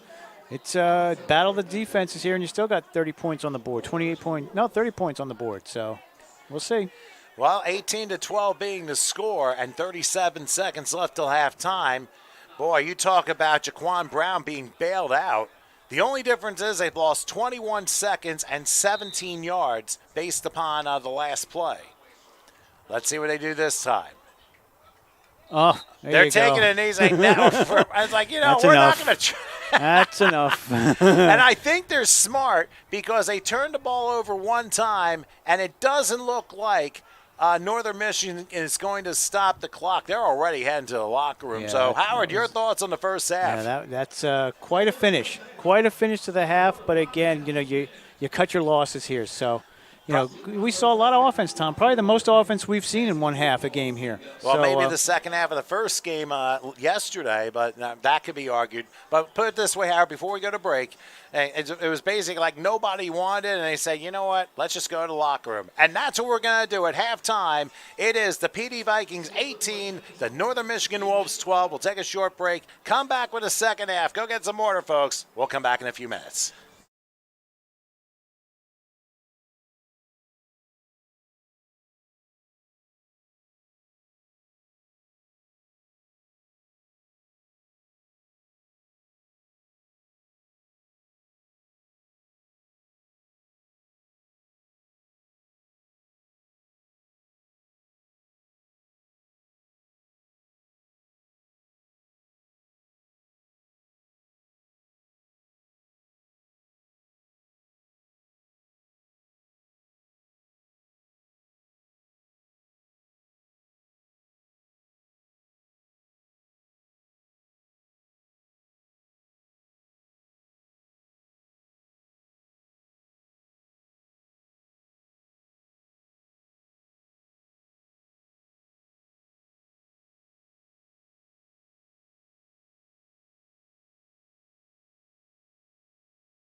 All right, just in the nick of time, we are back for the second half of this very entertaining contest as the PD Vikings get a big return on the start of the opening kickoff, and they may take it all the way, the 30, the 20, and down to the 17-yard line. And that's at Tyleek Smith again.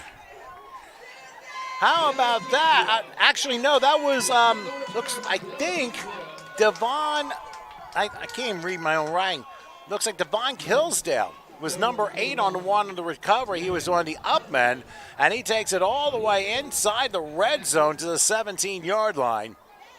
As we start the third quarter, the PD Vikings up 18-12 over the Northern Michigan Wolves. I'm Tom Wilkins with Howard Gaber.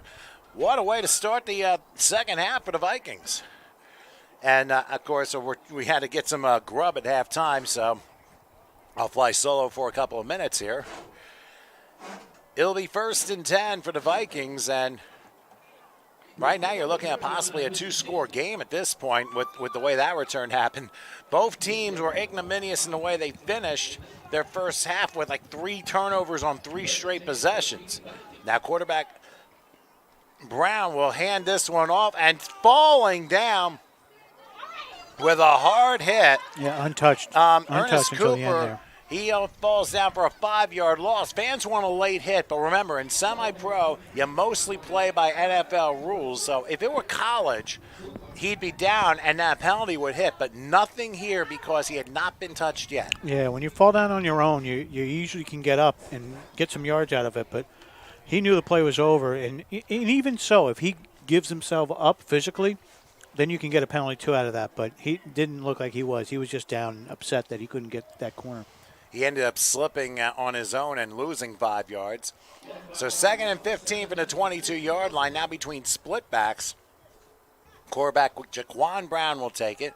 But now a handoff and a fumble, and picked up by Northern Michigan. Oh, he didn't see it, Coop. And how Came about right out. that? Because I tell you, outside the kneel down, 4 of the last 5 plays have been turnovers, 2 on each side. And Northern Number Michigan 18, gets an Tom. enormous break. The recovery by, looks like a Halsey James was the one who came down with it. So a huge break for Northern Michigan as now they get their opening opportunity after a huge kickoff return, bad special teams play. They get bailed out in the turnover. You got to cut your losses here. You got to start playing, their brand of football. These are 2 good teams, so you don't want to see a lot of turnovers here, because that's some undisciplined play. But again, the ball bounces different ways at different times. And such was the case there. Back in there is Will Noble at quarterback for Northern Michigan. 1st and 10 from the 20-yard line. Let's see what they do this time. They're going to hand it off, and there's Jose Taylor. Oh, Boy, he's always fired up, and he just got himself about 3 to the 23-yard line. He does have a rushing touchdown this game. But He's upset with that yardage, Tom. He expected more out of that. Well, sometimes you can, as long as it's positive yards, it's something. It's not like you're going backwards. And sometimes, you expect to break out for touchdown runs like Terrell Davis in his prime, but just does not work 99% of the time. But you will have your breakout moments, especially in games like this. You get the right hole, and away you go. 2nd and 7, ball spot at the 23-yard line. Noble in A the little different shot. look, Tom. Looks like a couple tight ends in there. Well, here's a play fake, and a pass is caught. And running with the football is Munson, who gets all the way down to 42-yard line. Able to get 19 on the play and a 1st down. Munson was the one who caught the touchdown back earlier in this game for Northern Michigan. Yeah, you looked at the alignment. The alignment, they only had single receivers on either side, so they were max protecting on that one. Get a couple tight ends in there. And that gives your quarterback that edge, that if you have that elusive wide receiver that'll make that play, you're going to get yardage. So Munson's catch is for 19 yards. It's 1st and 10 from the 42-yard line. Let's see what Noble does this time. It's a 3-wide slot left. And they give Taylor an opportunity, and he's going to pile his way to about the 46. Not a bad Always first down positive. run. Always positive. He felt he was not down because he was laying on top of the other player. That's why he got up and ran. Well, I think his elbow hit. That might have been why the play ended. Yep. So another 4 yards for Taylor. It'll be 2nd and 6. Opening drive of the second half for Northern Michigan as they force a PD turnover 2 plays in. They're down 18-12, but they definitely are still in this game. This has not been a 2-possession game at any point. Been tied at 6, tied at 12, and then PD scored late. And then the barrage of turnovers happened. Ball spot at the 46-yard line. Noble in the shotgun again, 3 wide slot left. They give to Taylor again. Not this time. He ends up losing a yard to the, actually lost 2 to the 44, so it forces a 3rd and 8. So back to the passing game, Howard? Yeah, but, you settled it down a little bit here. That's what you want. You want to settle it down a little bit, stop with the turnovers, and get some positive yardage out of it. But, now you're at 3rd and 8, so let's see if they max protect again. And they did change quarterbacks, Tom. Number 10 is in there, a quarterback. I was watching him warm up at the end of the half here. So I thought Will Noble was the starter. Was he? Maybe he was. I just haven't noticed. But, he was really loosening up on the sideline, so maybe he's just a little tight, I think he was probably more fired up, if anything else, after out of the first half went. All those picks, He's thrown 3 of them. 3rd and 8 from the 42-yard line. Noble takes a snap. Rush on the left side. He's going to have to run away and will to midfield. Wow. He'll have a first down and carry a defender with him. Ball comes out at the end, but he was down. But, yeah, that's some – we didn't see that in the first half. I can tell you that. So it's still the same guy. He's just maybe he changed a little bit at the halftime, or the play calls have. Or he got fired up thanks to the running back. Ends up being a first down and all the way down to the PD 44-yard line, gain of 12. Very important 3rd down conversion as the Wolves drive down the field here in the first 5 minutes of the 3rd quarter.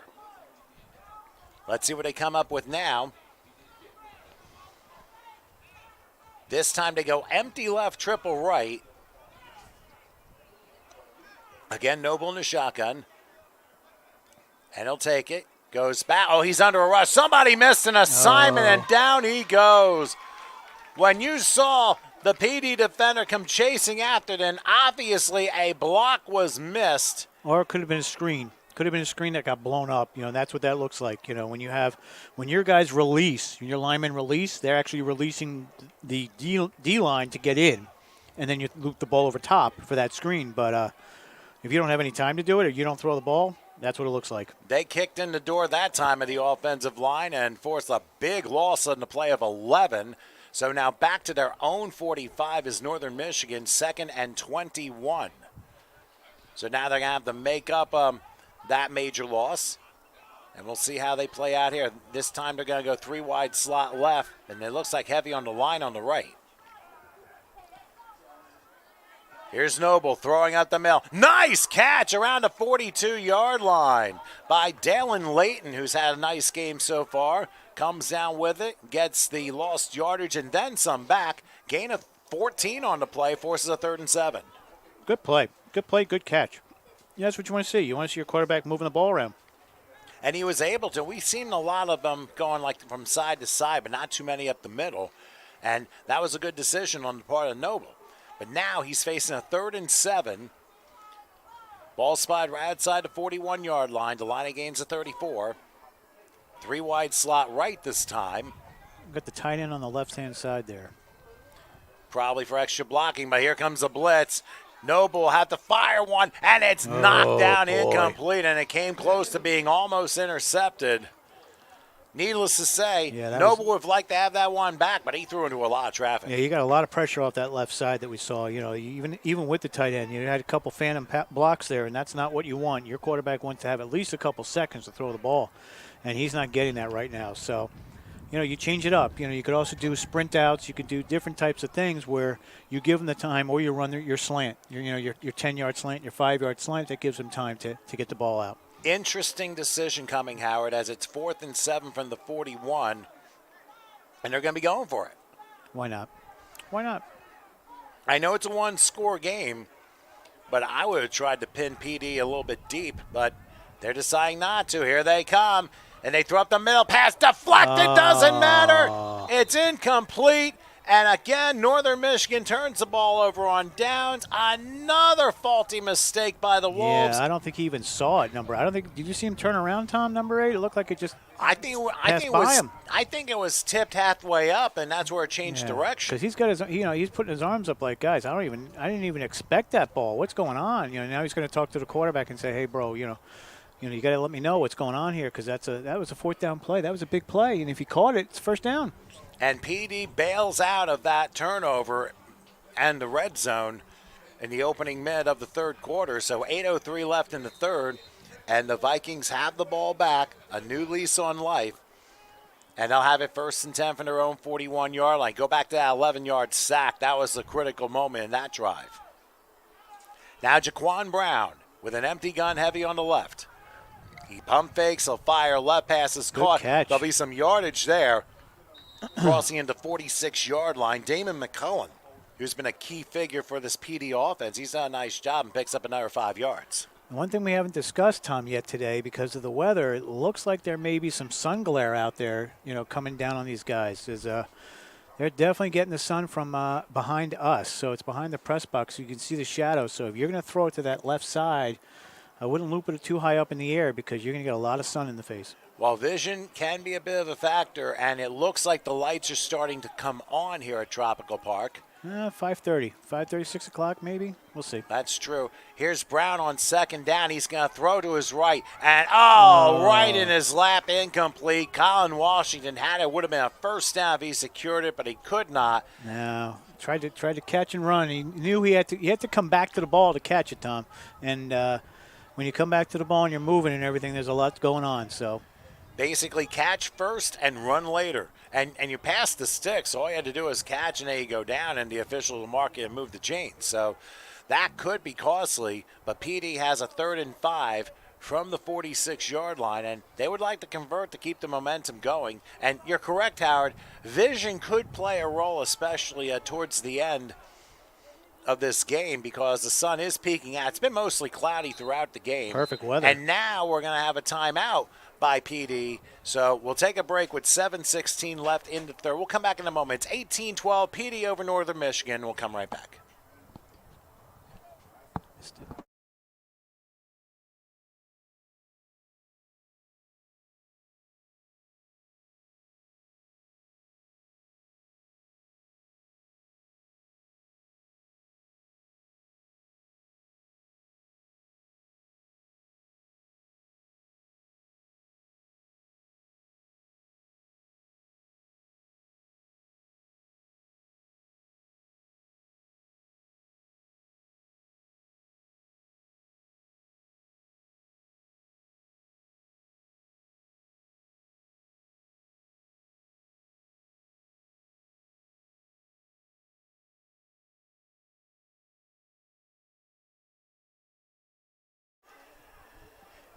Getting a little bit more Gatorade into the system here as we're back to live action. 3rd and 5 from the 46-yard line following the PD timeout.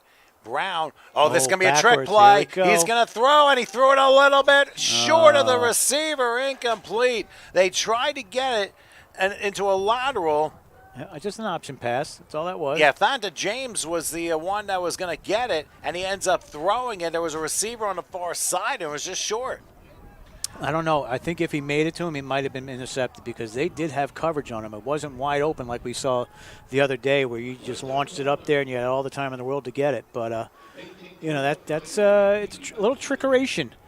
Just to get him off guard a little bit. You never know. The trickery actually worked for one of the teams yesterday in the Sunshine Bowl, but it didn't work for PD. As they were going forward with an empty gun, 4th and 5 from the 46. Let's see what happens.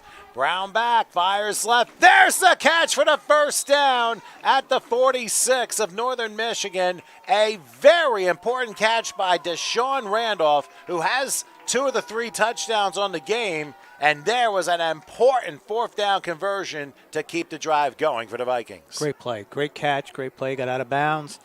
And gives them the 1st down in the plus territory. And knowing exactly where he is on the field and what PD needed, Deshaun was able to give it to him.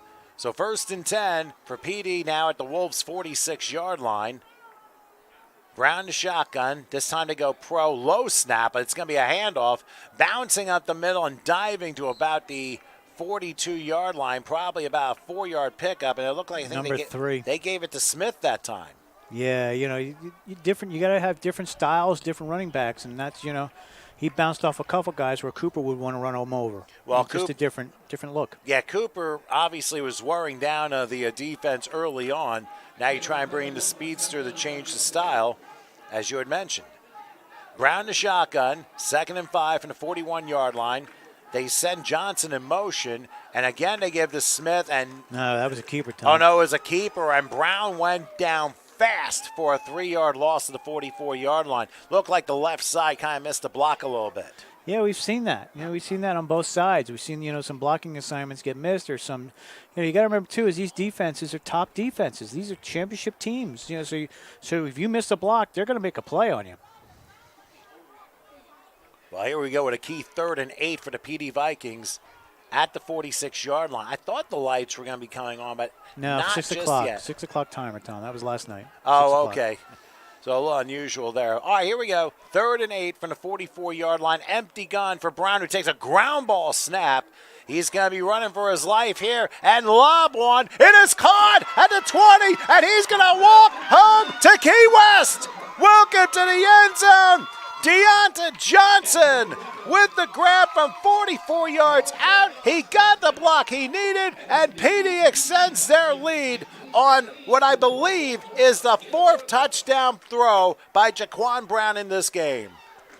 Hey, that's what you need. You need that. That was number 18, Tom. That's what I mentioned, Deonta Johnson. Yeah, that was great. Great play, great catch. We got a little bit at the end there, but we got it. And he sprints out. That's what you do. You give yourself a little bit of time. Extend the play a little bit, and then someone's going to break free or someone's going to break behind somebody. So that's why they use it. A tremendous job on the part of Jaquan Brown to get out of trouble and find an open receiver, have another one right there for a block, and it was easy pickings for Deonta Johnson, who gets the 4th touchdown pass of Jaquan Brown in this game. They go for 2 here. Brown back. Let's see if they can get a conversion.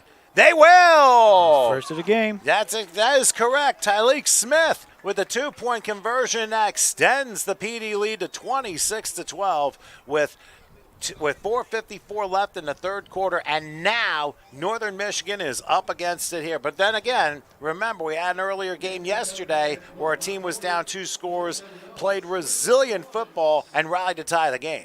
Yep.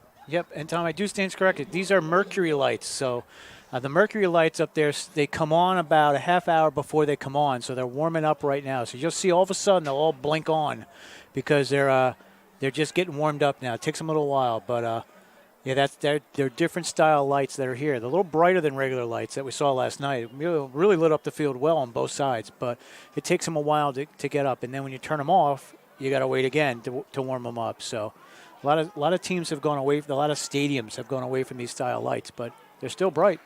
They definitely are, and if shined the wrong way, it can be extremely dangerous. But then again, you have a lot of stadiums that just want to do lights just for the show of the fans, and Friday night lights, and they forget about the safety of the players too. Yep, something goes wrong, that could be a big problem. But anyway, PD kicks off. It's a short one, and live ball taken about the 29-yard line. At the 20-yard line by 29, who tries to turn the corner, and he has sworn by a skull of Vikings. A skull of Vikings. Yeah, I'm sure Minnesota fans would know what I'm talking about here. But Malik Williams, he tried to turn the corner once, but just a moment. Yeah. There is a flag on the other side of the field. It's going to be your offside. We've seen it so many times. They may ask him to re-kick. More than ever. Well, here's an interesting question. Know. Yeah. Do you re-kick? Yeah, you're at the 20. I would definitely re-kick. Definitely re-kick. But we'll see. We'll see what they do.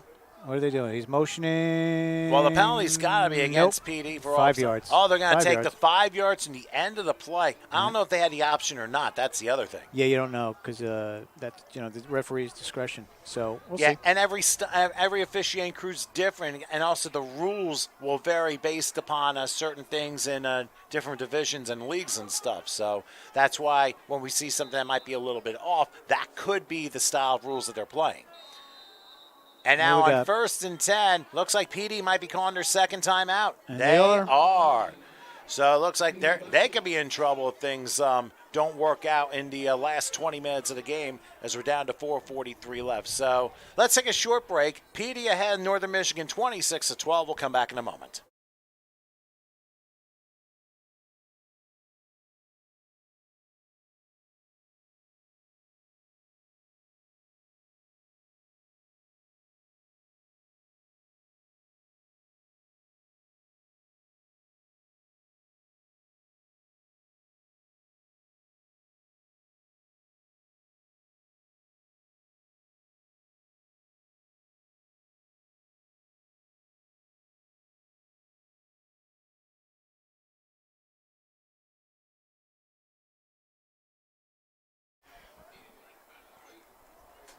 Okay, Northern Michigan breaks the huddle, PD has one timeout left. but they are up by 2 scores, which is the good news. But if Northern Michigan rallies, that could be a huge point in that second half. And here's a pass that is just outside the extended hands of Darren Munson, incomplete. And needless to say, we had rattling bleachers from the PD fans on the left side. Yep. And trying to get their folks involved. So after the incompletion, it's 2nd and 10. So what do you think Northern Michigan has to do now, down 2 scores? They got to move the ball. Got to move the ball down. You know, you got a stand-up quarterback who looks like he's got an arm, but you know, you haven't seen a lot of the offense here. It's been mixed up a little bit here and there. You got to get some consistency. You know, whatever your offensive coordinator is calling, whatever your coach is calling, I can see him over there. You know, you want him to get some type of consistency out of this offense and use his quarterback. He's a big guy. They go triple to the right on 2nd and 10. Here's a pass beautifully caught from the 35-40. He's got some real estate down to the 46. 21 yards for Dallin Layton, who's had a very nice game up to this point. And it's a first down for Northern Michigan, one they absolutely needed. It's just what I said. Utilize the quarterback. He's got an arm. I mean, this guy can throw the ball. So get him out in space and get some yaks. Get some big yaks. Yards after the catch on those plays. Yeah. You know, that's what you want. You want yards. 1st and 10 from the 46-yard line. This time they'll triple to the left side in the 4-receiver set. Will Noble, who's had a very shaky first half, looking to make things up here in the second half. Play fakes here. Fires to, I'm not sure who. Probably closest to it was Dallin Layton, but it's luckily to be incomplete. But I'm willing to bet there was miscommunication on the route. Yeah. And this may be the case that you've got this stud quarterback that's throwing the ball, and these guys are not used to catching a ball coming in that fast. You know, it happens a lot. You know, you got different levels of semi-pro guys, and you've got different levels of quarterbacks. And if your receivers aren't ready for these balls coming in, you're not catching them. That's why maybe we saw the 2 that were tipped up in the air, because that shows that they're not ready. They're hitting the shoulder pads. They're not hitting the hands. So 2nd and 10 from the 46-yard line. Once again, Noble lines in the shotgun, will take it, and he'll throw short. Pass is caught, but Petey was ready for it. John Craven was the one who caught it, but ends up losing to the 44-yard line. Not exactly the result you want, but now Northern Michigan hitting with a 3rd and double digit here. Yeah, you can see, you know, the coaches, you know, telling them, hey, you know, come on, we got it. These are plays that we're running. You know, we've run this before. You know, he's calling the plays out there, and he's telling them, let's go. You know, you should be able to do better than this. You know, we should get more yards than this. So it'll be 3rd and 12. Actually, might be 11 and a half, but the ball close to the 45-yard line. They'll switch the triple to the far side. Noble waits a shotgun snap. This is a big play here in this game. He'll take it, and they go with a run. Going to midfield down to the 49-yard line. They power up the middle and get some yardage out of it. Number 25, Tom. Yeah, Kobe Myers, who's seen a couple of touches in this game. But now Northern Michigan, under 3 minutes left in the third and counting, you need to get to the 44. You're looking at 4th and about just above 5. And this is going to be a touch. This has to have some type of touch pass. You can't fire this ball in if you're looking for 5 yards, because he's going to have the same problem he had before where it's bouncing off shoulder pads. So he's going to take something off here, maybe do a touch pass, you know, where these guys have a little more finesse. 4th and 5 from the 49-yard line. Northern Michigan goes for it. Noble takes the snap. has a pocket, fires, it's caught a There it first is. down, and keeping going to about the 41-yard line is John Craven. Came through with a big catch earlier. That one, a fourth down conversion, keeping the Wolves' drive alive and moving the chains. And finds the open spot in the zone, behind the linebackers, but in front of the D-backs, and that's where you want. And he did. He took something off the ball to make him get that catch. That's just feel, and we don't know if he's played the whole season with him. We don't know if this is his first game with them because they couldn't find their quarterback.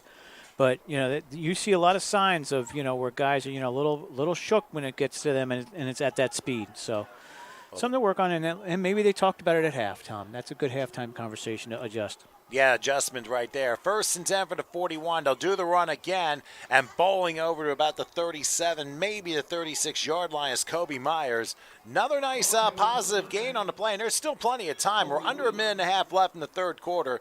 By the way, for those of you waiting to tune in for the Fort Wayne DC Tigers game, obviously we are not going to be starting 6 o'clock Eastern, but it will start about 25, 30 minutes after this game is over, and we're about a minute 10 to three-quarter time. So stick with us here on HSG Network. Those of you watching, please subscribe to us and check out a lot of good things that will be coming up later this year with other leagues and other events that will be happening. So make sure you subscribe to HSG Network here on YouTube. 2nd and 5 in the 36-yard line. They split backs this time, and the handoff's going to work out inside the 30 to the 28-yard line. And Ronnie Nash this time comes through at a first down, moves the chains, and a gain of 8. Probably get one more play off before the third quarter comes to an end. Got to. You don't want to take a delay game here. Now you're moving a little more up tempo. That's good to see. Change the cadence. Get them off guard. And they absolutely are here. They are going with 1st and 10, and yet another handoff, but this time Ronnie Nash does not make it back to the line of scrimmage and loses a yard. So it'll be 2nd and 11. So now they'll have some time to think about this 2nd and 11 play as the seconds roll down to three-quarter time. But they're going to try and line up to the line of scrimmage. I don't think there's a mistake. Yeah, they're not. Take your time. No, they're not going to have any time to get it off because nobody's set. So we've reached three-quarter time here at Tropical Park in Game 2 of this triple header. The PD Vikings leading the Northern Michigan Wolves by a count of 26-12. Let's get a thing of Gatorade and come back with a final quarter after this.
Okay, back for the final 15 minutes of Game 2 of this triple header of Sunshine Bowl. Day number 2, one game left coming up. Of course, as I mentioned, it's the Fort Wayne Wolverines and the Washington, D.C. Tigers. That will follow this game. It will not start at 6 p.m., maybe 6:30 or so, but we'll see. But let's get this fourth quarter in here first as the Northern Michigan Wolves try to drive here as they begin the fourth quarter. Here's a play fake and a pass, and it's going to be caught. Missed tackle and moving to about the 20-yard line. Nicely done by Dalen Layton, who nearly was put down, but he was able to shake off two Viking defenders and get himself down to inside the 20 and very close to a first down. So I'll make it 3rd and about a yard. They needed 12. They got 11. So into the red zone they go. A very, very important 3rd down, 3rd and short. I'm guessing that the Vikings are going to probably play for the run here, but between split backs, we'll see what Will Noble does. 3 wide slot left. Could be a quarterback draw. They do run it, and it's going to be a first down and a hard hit by Jose Taylor, trying to fire his team up, and he did that, moving the chains in a first down, a gain of 3. So we'll see how Noble, he's getting his directions from the sidelines as to what to do. Northern Michigan has not scored here in this second half. It was 18-12 at the break. PD got a touchdown, a 2-point conversion, thanks to a remarkable touchdown pass to Deonta Johnson. That's been the only score, along with a 2-point conversion by Tyleek Smith. First and 10 for the 16-yard line. Noble, in between split backs, they move the slot to the right this time, and the lava screen to the left, to the 15, moving to about the 10-yard line. Good grab on the part of Ronnie Nash, and he's able to get about 7. They're going to spot the 9-yard line. That makes it 2nd and 3, and right now inside the 10. This is must-score territory for Northern Michigan. And how ironic it is, because I almost called them the Wolverines, and that's out in Ann Arbor. But we do have Wolverines playing after this out of Fort Wayne, which will be playing again the DC Tigers after this game is over. So hang with us. We will get there, but let's finish the last 12 minutes and 50 seconds and counting here with game number 5. So here we go. 2nd and 4 from the 9-yard line. The PD crowd trying to rally the defense. Here's Noble back. He's in the pocket. Lobs for the end zone and could not connect. Incomplete, intended for Dustin Helka, and it was a little bit high. He tried to grab it, but it just took off there. And you have to consider, too, the wind has been a factor throughout this day, and it's starting to pick up again. We've had winds up 15, 20 miles an hour throughout the course of the game, and that could really play a big role if Northern Michigan stays behind and needs to get the passing game to get themselves back into rallying position. But now they line up with a 3rd and 4 from it looks like around the 10, and they need to get to the 6 for the Lion game. Split backs, 3 wide, slot left, and they're going to go with a sweep handoff to the right, inside at 10, and he's going to get a first down at the 5-yard line. Ronnie Nash, they kind of a little bit of misdirection there. Everyone was lining left. Nash went right and was able to find a hole and get just enough. It'll be 1st and goal just outside the 5-yard line, a very critical 3rd down conversion for Northern Michigan. Remember, they were the GMFC champions. They were 12-0 this year in their league. The PD Vikings 11-0 in the CCFL. Something's got to give here. Yeah, Tom. You know, I was sorry. We were working out with Troy Wiggins there, one of the commissioners, one of the original owners of the Sunshine Bowl, the Sun, and you know, just impressed with our broadcast. So always good to hear that. It's definitely appreciated as always. 1st and goal from the 6. Noble between split backs, needs that protection. Play fake. Oh, his receiver fell down in the end zone. I was going to say he was tripped, though. Darren Munson was interfered with. Well, he was claiming it was interfered, but it might have just been incidental contact. And again, it's judge discretion there. So it's ruled incomplete, and it's 2nd and goal. And that looked uncatchable because he turned in and the ball was thrown out. So either way, it was an uncatchable ball because he ran a different route than the quarterback threw. All that would be was to make it 1st and goal at the 1-yard line, so it really wouldn't amount to too much. Just get closer to punching it into pay dirt. But meanwhile, for the Wolves, it is 2nd and goal from the 6-yard line. Tom. This is tightening up here. No, they need to score right here. And they give the handoff to Taylor. He spin moves, pushes. Did he fumble the football? Did he fumble it? No. He did fumble the football, and PD comes away with it. And Jose Taylor, what a terrible break as he tried to get extra yardage but lost the football, and the fire just went out. Yeah, you know, you love the energy. You love everything about it, and he's upset about it coming to the sideline. He's not happy. But, you know, he's put in a great game today, Tom, a great game for them. So you really can't fault him because he's trying as hard as he can to get in that end zone. So, hey, happens. Football happens. And that's why you say that's football a number of times. And I'm sure Coach Nick is keeping a close eye. He's probably watching us at home, putting a couple comments in. Yeah, if somewhere at the Jersey Shore. Tom doesn't know the offense, you know, that type of stuff. Well, anyway, PD catches a huge break. And unfortunately, that's the, fifth turnover of the game for Northern Michigan. That's not going to win you anything. All right. Whoa, and Brown lost the football at the 1 yard line. Who has it? Who has it in this pile? We're going to wait. Brown's the only one surrounded by wolves, and he did recover. It's the lineman, number 72, got it. Wow, the lineman somehow fell on it, and it ends up being second down, but all the way back at a 2. Oh, I'd say that's closer to the 1. That's about the 1, Tom. That's inside the 2. But even inside the 1. But even if they give up a safety, it's still a 2-score game, so it's almost a not that it matters situation. Well, Tom, it's going to matter because they're up 14 down. They give up that safety. You get those 2 touchdowns, you're back in it because they can't get a conversion. So may as well try to get that safety to get the conversion part. Never know. So from right outside the 2, it is 2nd and 13. Low snap. Brown back. He's going to try one and just knocked away incomplete. They went for Fanta James, but it looked like Dalen Layton was able to knock it away just at the last second. A nice defensive play. And PD will try it again from their own 2-yard line, 3rd and 13. Yeah, so either you want to get the safety because then you get the free kick from the 20. So that means you're turning it over twice. So you're gonna get the 2 points, and then you hope to get the touchdown. If they punt it, you're still got to try to get that touchdown. But you might have great field position, or they could hike the ball over the punter's head and give up the 2. So there's a lot of different things that can go on. You just don't want to give up the first down or a penalty, Tom. I think they need to run up the middle. Tom's saying offset, run it up. Gap. Well, they're going to throw. Fire left. Pass caught. It's going to be a first down and more. And dribbling down from the 20 to the 23-yard line. A huge grab by Colin Washington, who hit on a 4th down conversion in the 3rd quarter. Wow. Now he connects on 3rd and 13 with their backs against the wall.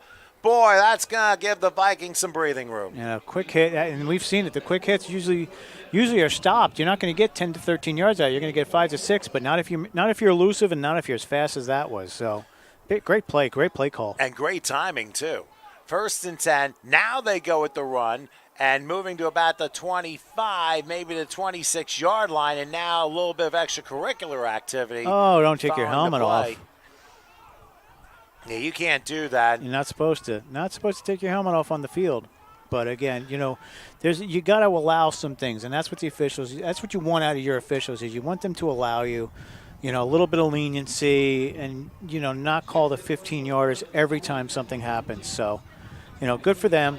They let it go. Told them get off the field, cool down, and come back for another play later. That's all. And that's what they're going to do. It was a gain of 4, 2nd and 6 from the 20. Looks like the 27-yard line.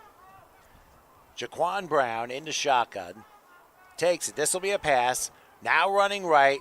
And a pass left incomplete. A flag is down. There looked to be a hold as Brown moved to his right. And is he down?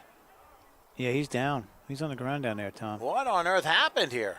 That's a non-contact injury. That could be an ankle. That could be a knee. Could be anything. I mean, they're going to try to pick him up. But he is not. He's not in good shape. He's had a great game so far, and this to happen, boy, this could be an enormous turning point in this game with 8:15 left in regulation. Looks like his arm. Looks like he's holding his arm, but you got to get up. They didn't blow the whistle for him, so they didn't stop the game, so he can stay in there. But again, it looks like the arm, Tom. He's working the arm out. So something did not go right. He could have fell on it, when he threw the ball, or he could have hyperextended the elbow or anything like that. But that did not look good. It definitely did not look good there. And to make matters worse, there's a holding call against PD as well on that play. And we thought it was going to be a hold anyway, but until we saw Brown down on the ground, that kind of changed things a little bit. So right now, Doppler Wilkins, I think you're getting a little bit of rain out there, Doppler. It looks like a light shower has gone. I thought we weren't expecting any rain. 10%, Tom. Well, as they say, 10% of something, it beats 100% or nothing 90% wrong. That's what 10% means. They're 90% wrong because it's raining. And now the lights are starting to come on. There they go. They'll blink. You watch. They'll all blink at once, and boom, you'll have everybody on. Well, So after the down, it is second and they're going to spot the ball at the 14-yard line. So second and 19 on the hold. Another Brown's still in the snap. game, and he's going to throw a deep one left side. He's open. And he almost got him. Oh, open. And it was Colin Washington streaking down the right sideline, incomplete. And even though Brown was down on the ground, he stayed in for that play and tried to test his strength and almost came up with a killer play. That would have changed the game right there. That's what you wanted. That might have put a dagger in the hearts of all those Wolves fans. But you live for another day. That was a great lay. And that's what we said. You lay out. You lay out for those catches. They're so important. You lay out to try and get the ball. And I noticed too, they went 10 yards in the spot of the hold, which is why it is 3rd and 19. So, like I said, rules vary depending on types of divisions that you play. You may see a 10-yard personal foul. You may see a 10-yard from the spot of the hold. It all varies based upon which type of division you're playing. But in the meantime, empty gun now for Jaquan Brown. 3rd and 19, taking Good the snap, snap, and he's going to throw one, and it one hops, incomplete. They were going for another streak in Dana McCullen, and obviously it was way short. But PD will have to punt, and Northern Michigan is not out of it yet with 8:05 to play. Nope. Killed a lot of clock, though. Got us down to 8 minutes, so they killed some clock down there. But, yeah, you're right. You hold them and you get the punt. But they could have held them at that 1-yard line, Tom. That would have been something else, to get that ball. That would have been an enormous play. And keep in mind, they converted on 3rd and 13 from their own 2-yard line, which kept the drive going and knocked some more clock off. So, as you mentioned, Howard, it's still an important drive from a time perspective. It's still a 2-score game with PD up 14. You just want a clean punt. Clean snap, clean punt. Let's see if they get it. Oh, one hopper, they don't get it. And being knocked down in the end zone. Let's see where they spot it. I think they're going to give him the half yard. If they do give him the half yard, then Northern Michigan has 1st and goal with 1.5 feet to make it a 1-score game. Boy, Tom, I guess I called that, huh? I don't think anybody did. Oh, that's what you need. You needed a clean. You needed something clean. You can't, you could see all those snaps getting back to the quarterback on the low, on the low, on the low, and you just expected it on a punt because that's a long snap, and if it's the same guy, you just bite your tongue and keep going, But that's just, you're up 2 scores. You're not up 1. So you got a little wiggle room. That might change in just a couple of moments, but you wonder if the very light rain shower may have something to do with the snap. Could be. I don't know how many times they punted today, but yeah, that was not a good snap. That was a one-hopper. There hasn't been that many, especially with all the 4th down conversions that both teams have tried. Well, this is where It's got to be TB12 sneak. It's got to be a sneak. That 1 yard or Jose Taylor, and now. Whistles blow again, and Northern Michigan calls a timeout. Oh. So they want to make sure they make this a 1-score game, and this may not be a bad time the way this game is going. So 7:57 remains in regulation, and we'll take a very short break. 26-12 PD leads. Back in a moment.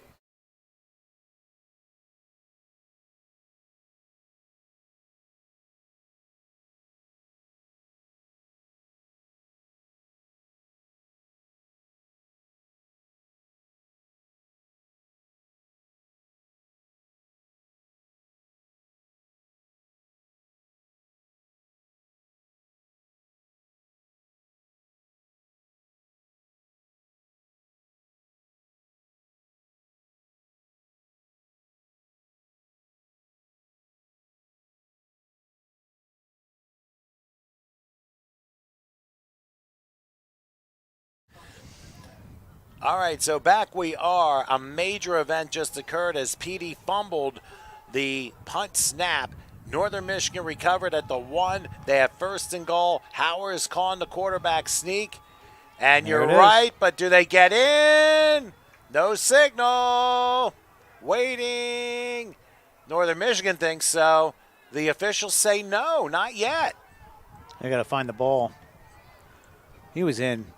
I'll tell you, he was in. It looked like second effort showed he was in, but they're going to say maybe his knee was down at the 1 foot line. It's the half-inch line, Tom. That's not even – look at this. We're going to zoom in on the ball here just to show everybody. Tom, that end of the football is touching the goal line. That's that's how close it is. Oh my gosh. That's okay though. It's just one more down, but it's clock. This is all clock management. I was about to say that's going to take some time off the clock. I mean, they're still in okay shape, but they got to punch this in first. Will they go with another quarterback sneak or they go I formation here? Got to. Nope. Oh, and it's a play no. fake. Seattle. It's trouble. Down he goes. Oh, Seattle Super Bowl. What happened there? Will Noble tried to get through, but Melvin Monteria came from the backside and got him for a huge loss. He went from the 1-inch line to the 120-inch line. Oh, my goodness. That looked like Seattle. Seattle Patriots all over again, except he didn't throw the ball this time. He took the sack. But, yeah, why would you call that on the offense? But, you take your lumps and you come back and, hopefully you still got 2 more downs to get in there. Well, it's definitely 4-down territory now. 3rd and goal from the 9 after an astonishing 8-yard loss. Yeah, well, maybe they saw that the Vikings were crowding the line and he wouldn't be able to find a gap to get in there. But still, you got to run that ball. You got to come up and run it. But anyways, look for another down. That is true. And let's see if the Wolves can make up for it. I'm very surprised they didn't do it. But Northern Michigan's going to call another timeout, and they will have 1 remaining with 6:10 left in regulation. This tells you how important this particular drive is. So we'll keep it here. And Howard, you would expect, considering that the 2nd and goal did not work, or did they not call time? I'm sorry. I thought they did. My bad. Yeah, they confused stuff. It looked like the officials were saying pointing time out, but I guess not. Yeah. Oh, and he said wind the clock, so that means they didn't call it. So they still got 2 left. Okay, so never mind then. 3rd and goal from the 9. Noble with the snap. Play fake. Out. A lob left side, a catch. Welcome to the end zone. They finally got it. Number 9, Tom. Number 8. Sorry, number 8. A great catch by Evan Gadden, the tight end, who was able to knock it down on a high lob. And Northern Michigan makes it a 1-score game pending the extra point or a point. They had to get it done despite the 8-yard loss in the previous play. They were able to pound it through with 5:45 left. Great play. Great play. That's what you want to see. You want to see that. So you come back. You come back from the adversity, Tom, and that shows the medal for these Wolves teams. That's why they're a championship team. They come back. So let's see if they can get to 2 now. It's all a matter of in the face of adversity, and they're still facing it. They're almost halfway there here, and if they can get this 2-point conversion, boy, this will make things rather interesting. Will Noble in between split backs. We got a flag down before the play starts. Too many guys. Too many guys. Who? Offense. Against Northern Michigan, and that's going to hurt. That's a special teams play where, someone gets on and someone doesn't. That's the 2nd special teams penalty on Northern Michigan for a similar thing. This time it was on a punt, in where that allowed PD to get a 1st down, and in turn the opening points of the game. Tom, it's not a bad thing because they couldn't punch it in from the 1, but they punched it in from the 9. So, you're giving them a little more room. You give the receivers a little more room to work by moving it back a little bit. So, it's still 5 yards, but it gives you that advantage because now you've got a little more real estate to run your patterns and cross. And now comes the conversion. Now from the 7, I think they're going to put the 8-yard line here. Noble back, looking, has some time. Now they're coming. Another lob pass, too high, incomplete. So the conversion fails. It's still a touchdown and a 2-point conversion difference as PD's lead is cut to 26-18. Northern Michigan ends up taking advantage of the PD mistake on the fumbled punt. And now they're still in this game. There's still 5:45 left. They have 2 timeouts, so you get a stop. You get a stop, Tom, right? The first thing they need to do is get a stop. Yeah. Or you directional it and put it somewhere where there's nobody like they tried the last time. It looks like there's a couple big holes out there, Tom, on the return team. One of them is towards us. That's the biggest hole over here is they only have 1 person at the 30. But you just got to remember, too, the ball has to travel 10 yards, and that becomes a live ball. Right, but if we scan over, you'll see there's a gap. Now they're moving somebody back in between the 40 and the 30 there because that's where there's an open hole. You've got to have, and even in semi-pro, you've got to have so many players on so many lines. So that's determined by, 4 up top there. But, they're looking for it. Let's see. Let's see what happens here as Northern Michigan provides the kickoff up the middle and taking it at the 20-yard line. It's Smith around the right to the 30 and upended down to the 34-yard line. Nice tackle on the play. 31. And that would be Terrian Hill McKay. There you go. Brings him down. One-on-one tackle. That's what you want. And now this is where the Northern Michigan defense needs to come through. With a turnover. Well, or at least a 3 and out. Gotta get a turnover here. You gotta get the ball with 5:38, and you're not hitting conversions. You better get a turnover here because you may not get another chance. That is very true, and they may not get another chance if PD has its way and they're able to execute their offense. We're seeing that a lot, Tom. We're seeing a lot with this 6 minutes area in the fourth quarter, where if a team just gets 3 or 4 first downs, they can seal it. But we haven't seen too many teams do that yet. So we'll see. So it'll be 1st and 10. PD right now at the 35-yard line. A different formation this time. A handoff up the middle. Look out, Cooper. He breaks it to the 40, to the 30. Will he be caught? 20, 15, No. 10, 5. Kondo! Welcome to the end zone. And no flags. 65-yard touchdown run for Ernest Cooper. And that might mean school's out with 5:24 left. Great run. Great run. Broke some tackles, and then just turn on the jets. I mean, woof, you couldn't catch him. That's how fast he was running. He outran the D-back and the safety, which is very difficult to do because they're back there because they have speed. So, great run. Good to see. Good to see because he had a couple tough runs, a couple of tough plays out there. We've seen it, where he got upended and stuff. And to come back and score that touchdown, that kind of run is perfect for them. And we go back to finding the middle of the defensive front for Northern Michigan. And that is where Cooper hit a couple of good runs early in the game, knowing he was going to probably soften it up.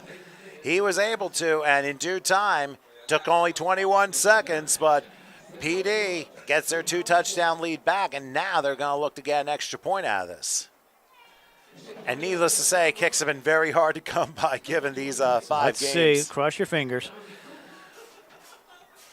Why not? Why not go for it now? Well, it'll be 43 trying for the extra point here. The snap. Good. But the kick is blocked, and it's being run back, and we're going to have a 2-pointer coming up. There it is. Running all the way back. It's going to be 2 points on Mo Howard, and we're going to see, I don't know who had I can't see from that far away, but it's 2 points to make it 32-20. Yep. Hey, you get those. That's a great play. It is. Great play to get the block and to get the block on the return, Tom. Eric Whitehead Sosa with a 2-point run back to make it 32-20.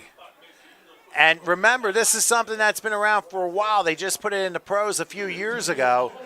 If the extra point is blocked, the defensive team can run it back for 2 points. And that's exactly what happened. And they did. 32-20, so I down saw 12.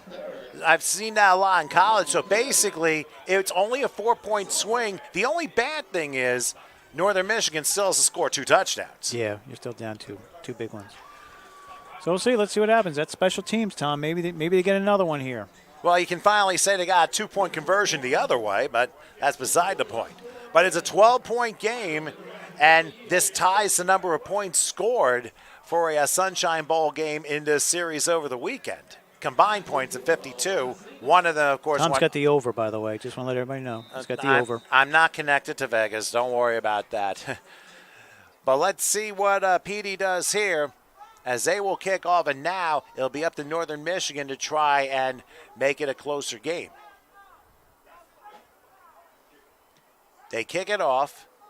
A one-hopper, and the up man takes it about the 17-yard line. Let's see what he does. Miss one tackle, another tackle, and he gets as far as the 35, and that's it. So 5:17 remains. Oh, a little extracurriculars there. Get him off. Get him off. You can't do extracurriculars now, especially if you're losing, because you got to get back into business here and put those emotions to the side and worry about what you need to do in order to get back in this. And keep in mind, they capitalized off a PD mistake off of a muffed fumbled snap for a punt, and that resulted in a touchdown. But now, with Ernest Cooper's 65-yard touchdown run, and it turned out to be a 4-point swing because of the extra point being blocked and returned for 2 points, this is where we are, 32-20. Got to get a quick hit here. Got to use his arm. Use your quarterback's arm to get it deep. Get a quicker one. Well, Will Noble has done a couple of these to success, but this is the time to do it now. He takes a snap, backs up, lobs one left. There's an open man. A missed tackle. Look out. To the 40, to the 30. Whoops, he slides out. Somebody else does. He goes backwards. Loses the football. Get it. Get it. And it's still loose. A massive crash at the 30-yard line. And PD recovers. Number 36, Tom, on that recovery. An unbelievable series of events. It is Titus Curry with the recovery of the fumble, and Northern Michigan's jaws just went through the bleachers. Yeah, they had it. They had it. You know, he made a couple jukes, and the next thing you know, the ball's out, and you've got 3-4 guys over there. You know, you got more defenders back than you got receivers, so you know your odds are not with you when the ball comes out and it's deep down the ball. And remember the light shower we had about 10, 15 minutes ago. I don't think it dried up the turf very much. That the slightly slick condition may have attributed to the lost footing. But for Northern Michigan, a devastating blow. And think about this. That's their 6th turnover of the game. Now, you know usually you can't win with 6 turnovers. There's just no way. Yeah, and now Northern out. Michigan's going to call their 2nd timeout. So each team will have 1 timeout left as we're now under 5 minutes to go here in Game 2 at Tropical Park. So quick break here, 32-20, PD over Northern Michigan. We'll come back in a moment.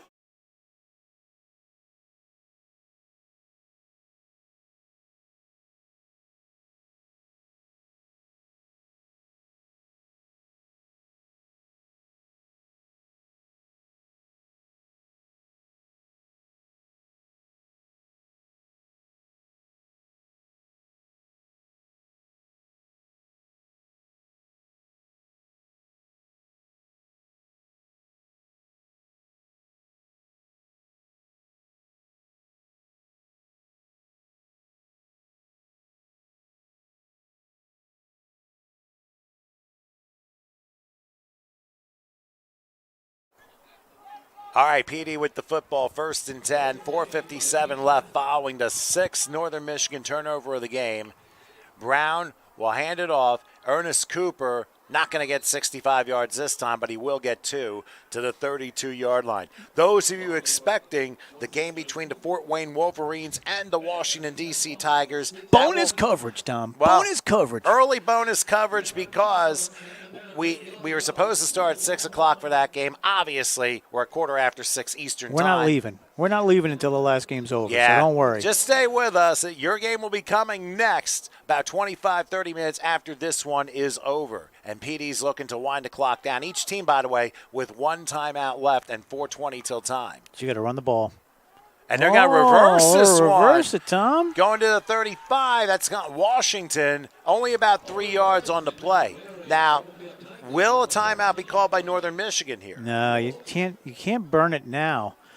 You know, although you do have the 3rd down and 5 time. That was good recognition of that. You know, with the 3rd down, you know, it's a 3rd and manageable 4. But I don't know. I would wait and see if they tackle them here. Then yes, you call it because then you're going to have a 4th down. You're going to save the time because they're just going to waste time for the punt. But let's see what happens. Well, PD's going to line up in the pro. Again, Cooper lining up to the left of Jaquan Brown. Remember, he's got 4 touchdown passes in this game. Let's see what he does. 3rd and 4. They make this. They pretty much put this one to bed. No, there's still a lot of time, Tom. There could be a fumble here and there. There's a flag down. Hold on a second. Could be delay. No, here we go. They're counting numbers again, Tom. Oh, goodness gracious. And now the official was about to throw the flag. Oh, somebody else already did that. Yep. And it ends up being on the offense. 12 men in a huddle play against we've seen that Vikings. A lot this game. This is probably the most we've seen in any game this weekend. Yeah, I think this is like the 2nd or 3rd time this has happened. It's happened twice to Northern Michigan. Now it's happened to PD, and it stops the clock. with 3:24 left. So they'll try it again, 3rd and 9 from the 31. They'll go empty gun this time, heavy to the right. They connect on this first down. It could be, careful here. Here's a throw at the middle. Pass is caught, and we'll see where they spot it. Oof. Maybe a yard short of a first down, and a flag goes down the end of the play. Where? Oh. Got 10 yards back. A lot of frayed nerves and tempers, especially on the Northern Michigan side. If it's on them, that could basically end their chances here. Tom, you're killing the game here with 3 minutes left. We don't want to do that. We want people to keep watching. We want people to be interested in this. So stop killing the game with 3 minutes left. Anything can happen here. You can get a penalty on the other side. You can get a fumble. You can get a bad snap on a punt. So, let's keep people watching here. That's part of our job here is to keep them interested, not to tell them to turn it off because it's over. No, it's not over yet. There's still 3:07 left, and you're right, Howard. Look what happened in 4th down with the muffed up punt snap, which ended up resulting in the last touchdown for Northern Michigan. Unfortunately for them, it is unsportsmanlike or a personal foul at the end of the play, and it will be an automatic first down. And they will spot the ball in Northern Michigan territory at the 46-yard line. So a huge 15-yard penalty with 3:07 left. And mind you, Northern Michigan still has 1 timeout and a 2-minute warning, let's not forget. And they're a championship team. So, you expect a little more out of them than taking that penalty there to give them a first down. So that's all I'm saying. So first down at the 46, low snap. And this is going to be a keeper. And then guess what? Brown fumbles the football, and I think Northern Michigan fell on it. But now PD's saying they have it. Of course, both teams are going to say, I got it. No, I got it. But who does have it? We'll see. And it looks like Northern Michigan's going to come away with it. And they do, based upon how their sideline's reacting. Still no signal. No, they're taking the ball off. The offense is leaving the field, Tom. It's exactly what we just talked about. You never know what's going to happen here. Never know. Until that clock says 0, these games aren't over. And you consider our 2 teams when they played in October in Foxborough, how crazy that last 4 minutes was. Yep. So, anyway, you got first down now. So now, it's got to be a quick hit. That's what we talked about last time, was the quick hit. And they got it, but you got the fumble. So he's going to have to come back to that somewhere. Somewhere on that field, he's got to find a receiver that's going to carry it down the field for a quick hit, onside kick, and then you just hope, right?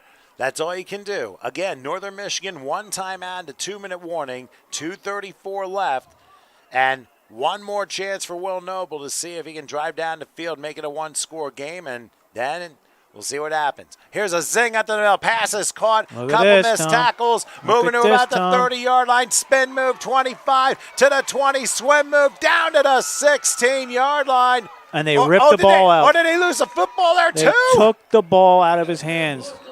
Took it out of his hands. Oh, my goodness. Yep. He had it.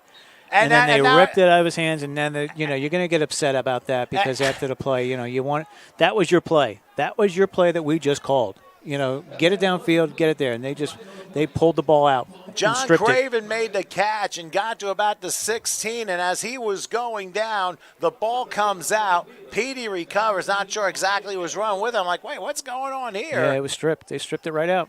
Which is a great play for the defense. That's outstanding play for the defense to strip the ball out as someone's running down the field, to pull it out of there and just take it away. And then he's running in the wrong direction as well, and he gets tackled at the 2. So, who knows? I think they were trying to get some yardage back and trying to make a positive play after the recovery. But knowing that you're up 12 points, you have to understand security because you could run and then fumble it right back.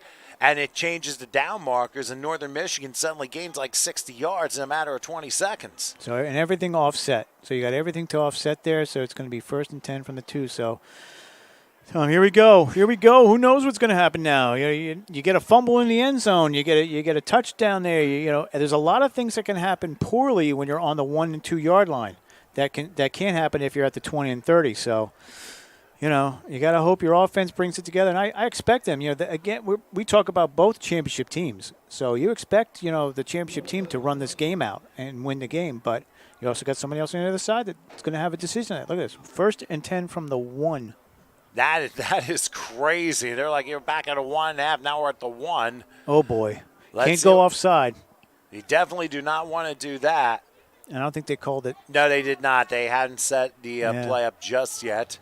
Here's Brown. He'll give the handoff, trying to get Does out he of get out? trouble. Yeah, he he does. got maybe a yard to about the 2-yard line. Yep. Now, they can afford a safety because even if they did that, they cut it to 10. It's still a 2-score game anyway. Right. So now we have the 2-minute warning with the count of 32-20. So I would have to figure all guns a-blazing for Northern Michigan, trying to shove No, them you gotta back and strip get it. the back one more time. You got to strip it. You got to hold them up, and you got to strip it because this is a touchdown. You don't want the 2. You want the 6. This has been a turnover fest here in this game, Yeah. let's not forget, because PD, they've turned the ball over, I believe, 3 times, and Northern Michigan 7. That's 10 turnovers in a game which involves 2 undefeated teams. But again, not knowing the circumstance of either side. And And of the course, levels, Tom. They're both excellent levels, right? So you're going to get that on the defense. Both teams are at a very, very high level, both championship teams. So you don't expect it, but you don't know who they're playing in their divisions. That's what you got to watch out for. So they ended up getting out of the end zone, but it still ends up being no gain on the play. So it's 2nd and 10. Ball spotted at literally the 1.5-yard line. Now remember, Northern Michigan can only stop us one more time, so a first down now pretty much ends the game. So let's see how things play out. And like I said, you never know. Fumble could change things around. We have seen 10 turnovers, so you never know. Brown to shotgun, halfway through the end zone, back to pass, fires, pass caught, and getting out gets danger, out of it. spinning Look to at the this, 15. Tom. Another spin. And then losing his helmet at the 20 down to the 23-yard line. That gets a first down, a gain of 21. And I believe that's Fanta James again with the grab. And that moves the sticks and runs the clock. Yeah, now you can take your time. Take your time and get some runs. That was the important play, was getting it out of the shadow of your end zone. So, one timeout, you can say it's going to be tough, but you still got to run the plays. You got to, you can take a knee. It's obvious, the Wolves are not taking a timeout. This is a lot of time they're using. So, you want to take the knee. But semi-pro football, you don't see a lot of knees taken. Don't see it at all unless you're in a battle. Brown's between split backs, and I'm willing to bet that's possible. But instead, handoff. they give the Cooper, and Cooper will get about 3 to the 24-yard line. And it does not look like Northern Michigan's going to stop the clock in the final minute. No, but Tom, they had opportunities. Tom, they had 2 golden opportunities to get touchdowns. Here you go. Now you're gonna get timeout. There you go. There it is. And now, 51 seconds left, they're able to use their last timeout right here. And you're right, the 2 big opportunities, which involved, I believe, in both cases, John Craven. I mean, there were long passes that could have been enormous touchdowns. That's 12 points, Tom, right there. And ended up being 2 fumbles and recoveries by PD. But I think Northern Michigan will realize that 3 interceptions and 4 fumbles are not going to get you a win. And that's your coaching. Your coaching is going to tell these guys, we just had a bad day. We just couldn't hold on to the ball today. It's partly the responsibility of the other team to pull the ball out, which the one guy, when he stripped that ball and took it, that you can't coach that. That's just, intensity, getting that ball out of there. But it happens. That happens. You're going to lose the balls. You're going to lose the battles. You're going to lose the turnovers, and you just got to grow from it. That's all. And sometimes it happens. You get a lot of turnovers, and sometimes both teams are equal with turnovers, and that happens too. And now it looks like they're going to kneel in victory formation for the final 51 seconds. Yeah, probably a good move here. Nope, maybe not, Tom. Now he does. Each team does it a little bit unusually. I mean, they may have their different styles, but it doesn't matter what the stats are going to be. But for the PD Vikings, what do you say? Pretty impressive performance, despite the fact they had some blips along the way. And their defense, you caused 7 turnovers. Your defense has done the job. Yeah, very, very impressive. But I'm impressed with both teams. This was probably one of the better games we've seen, even though it was a 12-point difference. But neither team gave up the whole game. All right, so here's Brown taking the knee, and that is it. The seconds run out, and the PD Vikings are the winners of the 2A National Football Championship winning by a final score of 32-20 here at Tropical Park with one game to go. Quick final thoughts, Howard, before we break for the last one. Awesome game. I'm enjoying this more and more and more. Each game, we're doing. We only have one more left. We've never been here for all these games. This is our first time for the 6. We did the 7 in Virginia, but to be down here in Florida for the 6 games, it's just a different experience, Tom. Experiencing semi-pro to another level, and you have to thank the selection committee for choosing these teams, as well as the teams for coming down here and choosing to be here. Because with the airfare and everything else going on, that's a huge check you've got to write to get down here to play these games. And they came out very impressively. Much respect to both teams. Stay tuned for the final game. The Fort Wayne Wolverines and the DC Tigers come up in a little bit. Again, the final score: the PD Vikings 32, the Northern Michigan Wolves 20. We will be back with the final game in about 15-20 minutes. So please don't go away.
Okay, welcome back to the Tropical Park Stadium here in Miami. We have played 5 Sunshine Bowl games this weekend, and it looks like we are saving the best for last as we have the final championship game of the set, the Fort Wayne Wolverines against the D.C. Woodland Tigers. Certainly going to be a tremendous matchup to conclude the early Sunshine Bowl of 2022. I'm Tom Wilkins along with Howard Gaber. Plenty of stuff to go on, and you look at both of these teams, looks like it can be 2 contrasting styles, of course, Indiana versus D.C., but you're going to see a lot of power going on in this contest, wouldn't you say? Yeah, we saw the D.C. Tigers. They played in the spring championship as well and clobbered somebody back then, but Tom's going to get that information for us sooner or later during the game. And you got the Wolverines, who we can't read any number on their team, so we're just going to try to do positions and try to give you at least the numbers and the positions that they have on the roster here. So, sometimes it's nice to have these uniforms that have crazy stuff on them, like three or 4 slashes through the number. But when you're broadcasting from 600 feet away and you can't see it, it just doesn't work. But either way, Tom's pretty good at that. He's just going to give us numbers, and if I can see it and I'll zoom in on it, you'll see a lot more zooming in this game on their numbers. We'll try to give you what we can. That's all we can do. The Fort Wayne Wolverines, they are champions of the Battleground Football League, a perfect 13-0 season. Wow, that's a long season, 13. That sure is. Well, the D.C. Tigers are champions of the MDFL. They're 12-0, so a battle of 2 teams. That's the Mason-Dixon Football League, Tom. 25-0 combined are these teams. And this is certain that, of course, we had the last matchup between PD and Northern Michigan. 2 teams combined for 23 wins until they went head-to-head. By the way, if any of you missed the earlier action, make sure you can hit the rewind button or go further back on YouTube and check out the 2 previous games that went on today. DVR, for those of you that are in the 20th century, it's called the DVR. You can do that. I'm probably more in the 17th century, but that's beside the point. But anyway, the D.C. Tigers, they're in their purple uniforms with a lot of gold around them and a gold trim around their black numerals. The Fort Wayne Wolverines, they are all in silver. And, of course, we'll do our best trying to translate what the numbers are. Fort Wayne did win the toss. They deferred to the second half, so Tigers ball first. They'll be moving right to left. Fort Wayne left to right, and we'll switch sides here in the second quarter. And it's been a very competitive, for the most part, 5 games we have had. Hopefully this one will be, as I say, saving the best for last here in the Westchester section of Miami, Florida. So here in the 3:05, the fans starting to get loud one more time as DC will receive the ball first. A couple names I'm very familiar on the list, which we'll mention as we go along, but definitely looking forward to this one, Howard. I've enjoyed doing all these games with you, and now we've enjoyed having you here, Tom. Special shout out to Joey Pagan, who could not come down, but Joey, we're still thinking of you, still loving you. And Coach Nick. And, of course, all the others who have... and Joey Blaze. and so many others that are on the list. And we'll remind people where to check in, of course, as we are underway with the finale of the Sunshine Bowl and taking it about the 22-yard line, running to his left, getting to the 40, has a convoy of blockers and steps out of bounds. I think he did about the 47. They'll probably give him the 49-yard line. So a very nice return by the Tigers as they will start 1st and 10. As a reminder, Howard, remember to subscribe to HSG Network. I will remember. Well, you're the one that's running the thing. Subscribe to HSG Network on YouTube for those of you that are following along, those of you in the D.C. area, and, of course, Indiana, Northwest Ohio, checking things out. Thank you guys so much for joining us and for everybody for supporting us all weekend long in the Spring Sunshine Bowl here in Miami. Yeah, Tom, we lost a few viewers for this game. Must be getting a little late up there, on the East Coast, West Coast, whatever, afternoon, who's ever watching Midwest. But, we're going to finish strong, and we're going to keep here and keep the games going. That's all we can do. 1st and 10, ball spot at the 49-yard line. They got a man in motion for this modified set as we open things up. And the handoff right side is a very fierce push to the right and down to about the 44-yard line for a gain of 7. So good run to start things off. Yeah, good run, a little extracurricular there, as we called it. But that's what you want out of your running back. That first play, set the tone there. Number 0, Tom, on that run. And looking at number 0, that would be Keith Dickens. Quarterback is number 1. Rashard Shackelford. As a matter of fact, a number of semi-pro teams end up having multiple numbers, one on offense, one on defense. And we will see this a lot with this DC Tigers team. We don't want Shackelford to be confused with defensive back Josh Scales, who also wears that same number. Anyway, 2nd and 3 from the 44, a low snap. And there's a handoff left side, and I believe Dickens got that one again. Yep. And down to about the 42, maybe a yard shy of a first down. He was stretching for it, though. He knew what he wanted. He stretched that ball out there, but just came up short. And here in the opening drive of this final game of Sunshine Bowl, Miami, it is 3rd and about a yard and a half from the 42-yard line as Shackelford comes back. And that was one of the names I was actually familiar with. Might have been from another team. Time because you did them in the spring. That's why you did this team. Well, DC Tigers played in the Sunshine Bowl down there, but keep going. Memory fails me. Handoff on 3rd down, which is going to be enough for a first down. And talk about some hard hitting, moving down to about the 37-yard line. And that's good enough for a first down. Nice run by the 25, Tom, I think. Yeah, 25. So good run on the part of Courtney Britton, who was able to knife through and get the first down for the Tigers. They moved the ball to about the 37-yard line. A lot of people online were giving the Tigers, a pretty big chance in this game to win it. So let's see if we're going to prove them right or wrong. Moving the ball though, Tom. Well, it's the opening drive of the game, and remember, obviously you got to feel the opponent out and see what you can and can't do. Here's Shackelford. Play fake, action. And he's going to take a shot down the field. He's got a guy. There it is. Welcome to the end zone. That was a beautiful throw by Shackelford. And just 4 plays in, the Tigers strike first. It looks to be Chris Rodriguez who made the grab. He was streaking around the near sideline, and a perfect dime shot by Rashard Shackelford. 37-yard touchdown pass, and DC strikes first. He's got to thank a lot of people before we can get his number there. It looks like 8. Tom, is that what you had? 8? I had 6 actually. 6? It looked like Could Rodriguez. Could be 6. Yep. Well, John Anderson's the linebacker, and he wears number 8. So that's 6. And 6 for the Tigers.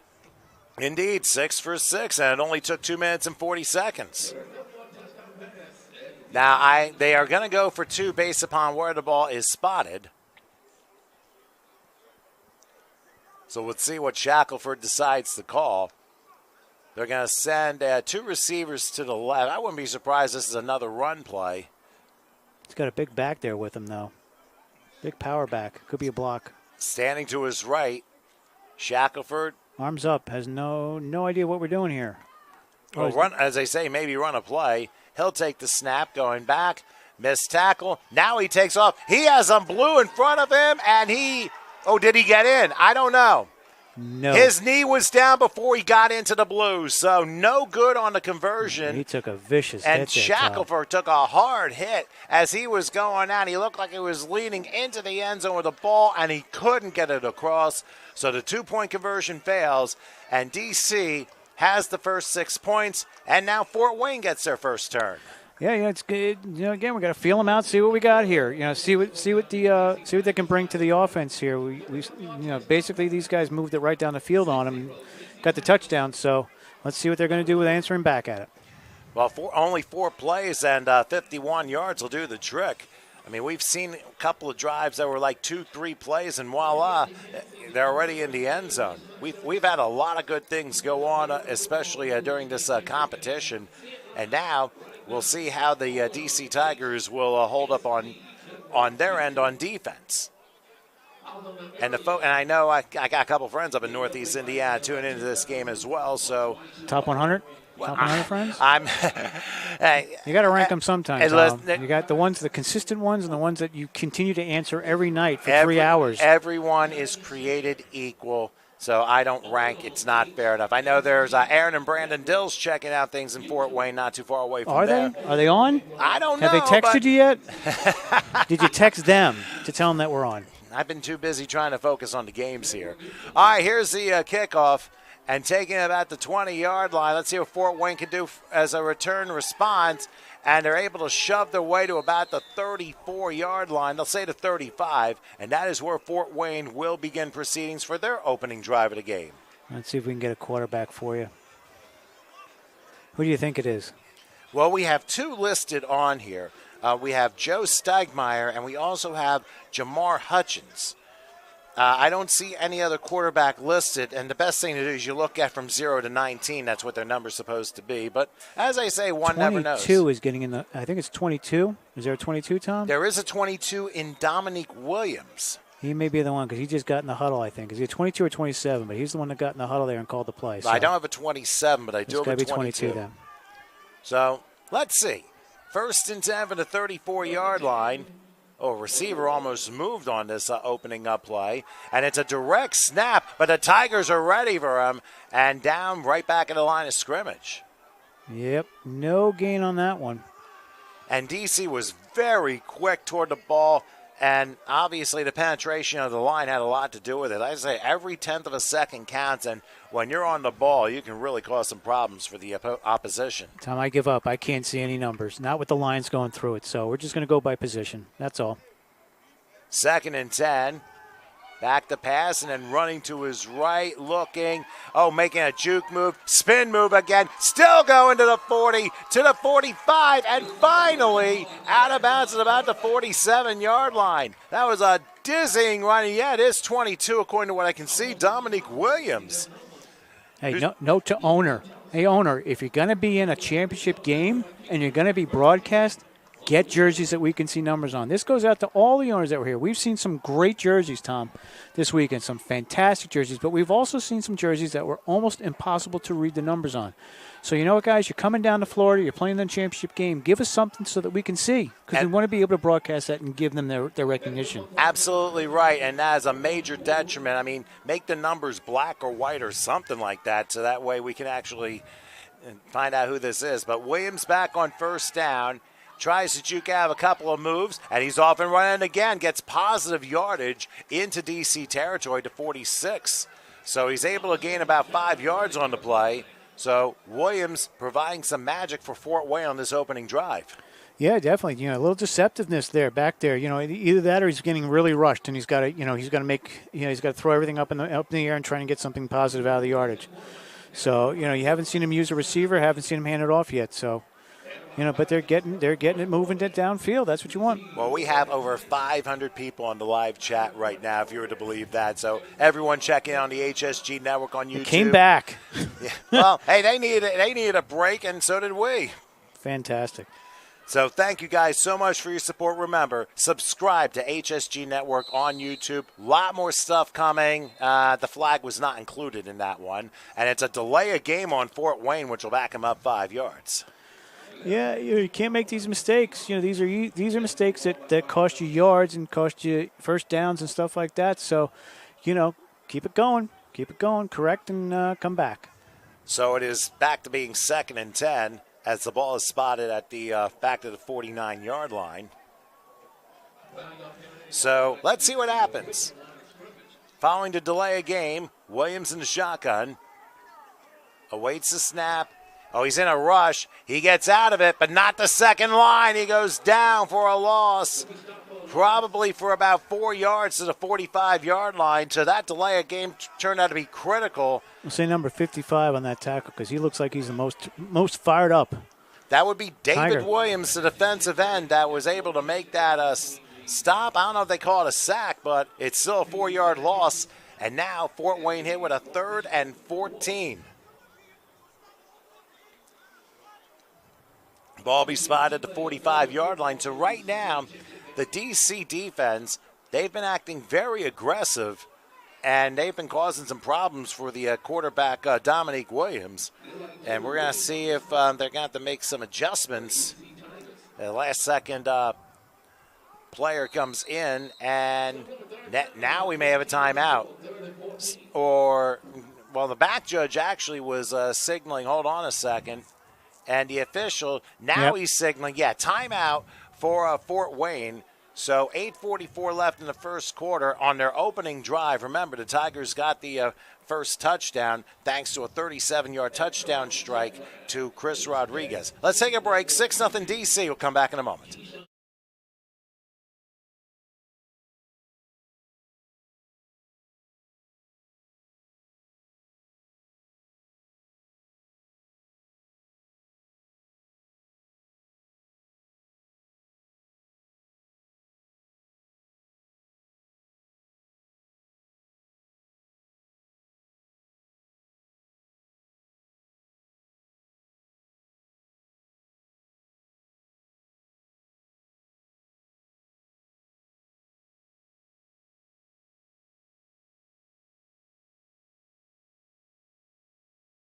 Okay. All right, back after the Fort Wayne timeout. Feeling the love on the chat, Tom. Feeling the love. I'm doing the best we can here. We're just very happy for everybody's support. I mean, listen, everybody's got to have some fun here in 2022.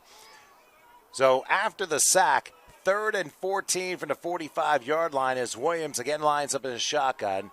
They'll go pro. Looks like back to the left here. Taking the snap. He's under a rush to his right. Gonna throw one down the field. Beautifully caught at the 20 and down to the 11-yard line. Now that's one way to get out of trouble on 3rd and 14.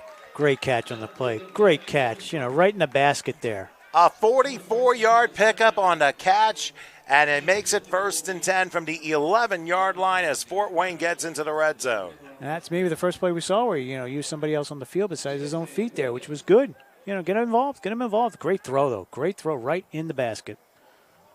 What a tremendous job on the receivers behalf to make that huge catch. And it ends up being 1st and 10. And actually, it's first and goal. It's actually 1st and goal from the 10. Now a direct snap, which is not. That was an inside handoff, Tom. That was an inside. I look like I thought it was a direct snap. Quick. My apologies there, but ends up being for no gain. It ends up 2nd and goal. What a tremendous play there. And by the way, the receiver who caught it, I think, and we can thank the chat for this, Lamar Hutchins along the far sideline. That's it. Made Teamwork. That Teamwork. We've got to get everybody to help us out here. As I say, teamwork. You know them. You guys in Fort Wayne know who these guys are. You know who's making the catch. You're watching it live. We're giving you the broadcast here for free all night. That is help us out. Teamwork makes the nightmare possible. I mean the teamwork. You know what I mean. Anyway, 2nd and goal from the 10-yard line. They triple the left side. Here's Williams back. He has some time. He's looking. He's rolling left. Now he's going to take off. And let's see if he can get across to the 10, to the 5. Juke move down to the 2. So an 8-yard run for Dominique Williams, and he's able to, they're going to say the 3. No, it's a 2, Tom. You had it right the first time. He's at the 2. Yeah, I look at the far side official, and they've moved the marker close to, looks close to the 3. See, watch. He just took a half a step. He's just trying to fool with you. Oh, they like doing that. So 3rd and goal, ball spotted right outside the 2-yard line. And even these the fans kind of knew it was Hutchins as well. I mean, they're obviously very familiar with this team. I mean, for us, this is the very first time we're seeing them. So obviously we're getting some assistance here. So we try and work and make things better. So 3rd and goal, right outside the 2, full house here. And it's going to be a keeper, and I don't think anyone gets in. No, he got forward progress, unless you're going to push him. Still pushing. I didn't even hear a whistle yet. No, there's a lot of stuff going on. Yeah. The 3-yard line, the back of the end zone. A little boxing match in the back of the end zone there. I thought the ball split in half. Yeah. And I don't know what happened there, but the play didn't work. It ended up being a 1-yard loss. And now we'll see what happens on 4th down if they decide to go for a field goal. If they do, it's only a 21-yard. You give up a touchdown to DC Tigers, you're going to want to get that touchdown back. So you're going to try to go for it. That field goal is going to only get you 6-3. So let's see what they do. Well, it'll be a lot of fun to see what they do. There have been 4th down conversions aplenty in the last game. Let's see what this one does. They will go for it. Dominique Williams. He's in the shotgun. No, I think we're getting a timeout. Timeout. And they are going to call a timeout. And this time, DC Tigers probably didn't have the right defensive alignment. So they use their first timeout. Each team has 2 left. with 5:18 left here in the first quarter. Yeah, you don't know what they were doing on that play because it's a fourth down play, so you don't know whether that was, the defense for a field goal or if it was a special teams or they left the original defense out. I would have let the original defense out of there, but if you have a couple guys that are sore or that we're not ready for it, then you definitely want to pull them off and take the time out and get everything set. Big play of the game. And already a very important play if Fort Wayne chooses to go for it. They may choose to bring the kicking team depending on if they have one, let's not forget. You have to remember some of the best teams around all the regions, they don't necessarily have a kicking game, and they end up going for two all the time. Like we mentioned, the Rebels, the Seminoles, it's a prime example. Seminoles have of the Vinny. Northeast. So that's right. I forgot about him. Seminoles got big Vin. They got the big leg for Vin, so they use the kicking game. Tony Spina knows how to use the kicking game to his advantage and uses it all the time. So, and that's a little bit of a chatter for Major League Football. But in the meantime, looks like they're going to keep the offense on the field for 4th and goal from the 4-yard line as Fort Wayne tries to get themselves even with the DC Tigers. They're going to line up full house again with a receiver on each side. It could go any one of these 4 people. Option, anything. That could be anything. Let's see what they do with Williams on 4th and goal. Oh, and the play's not going to happen. The question is who moved. Oh, it's a neutral zone infraction against DC, and that's going to cut it half the distance to the 2-yard line. About the 1.5 there, Wilkes. Get the eyes right. Come on, it's late. I know you've been here late. Starting to wander a little bit, but that's okay. I'll keep you under there. Yeah, it's just about the 1.5, but hey, coming right back at it. Well, try it again. Why not? 4th and goal, just inside the 2-yard line. It's a snap. It's a roll left. It's a dive. Did he get it? Did he get it? DC says no. He stopped at the 1.5. Yeah, they're marking it outside. They tried it on 4th and goal, and it did not work out of the full house. So Fort Wayne they turned the ball over on downs, and with 4:41 left here in the first, DC gets it back. The only bad thing is very deep in their own territory. Yeah, they're at the 2, and we've seen this today. But we've also seen a lot of teams get out of this. A lot of teams had it on their 2 or 1 yard line. Next thing you know, they're out of it. So you got to be very careful. I always say, you're at the 2, you can go backwards and get that safety, but you also got 98 yards in front of you to throw that ball at. And, once you break one tackle, if you've got the speed, you're gone. You just got to get to the 30-yard line. You're behind the defense, and that's it. You're not catching it. And there have been a number of 99-yard touchdown passes on every level of football. Let's see what DC does there as Rashard Shackelford comes back after making the stop. DC, of course, in their dark purple uniforms. They break the huddle, and they have 1st and 10. They'll go receiver heavy on the right side and modify for Shackelford as they send a man in motion. He dropped the snap. It's going to be points for somebody, but who? Who is it? It's 2 people. It's 2 people, Tom. They both have it. Well, I'm not. But we don't know who recovered it. And now all of a sudden, flags go flying from 30 yards out as some pushing and shoving follow the play. The question is touchdown or safety.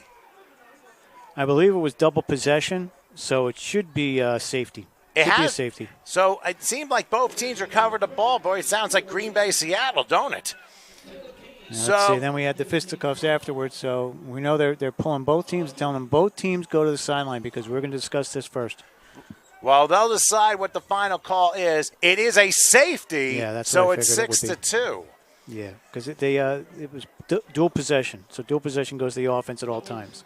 And then post possession, they had offsetting unsportsmanlike because of the battle. So a safety it is. Our first of the weekend, Tom. And we have had 2 different 2-point plays in this day.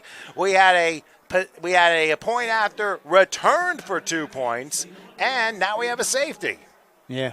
Yeah, so a little bit, but now you're going to get the free kick from the 20. I guess if you want to call it regionals, it's the National 6, the Tigers 2. If you want to talk about regionals here, but what that means, well, hey, after all, Fort Wayne's closer to Detroit than Chicago. That's all I'm saying. Anyway, what a safety is for those wondering, it's 2 points for the defense, and what happens after which is that the offense has the free kick to the defense from that 20-yard line. Now, they can do it by way of kickoff, they can do it by drop kicking, they can do it by a punt, a lot of things.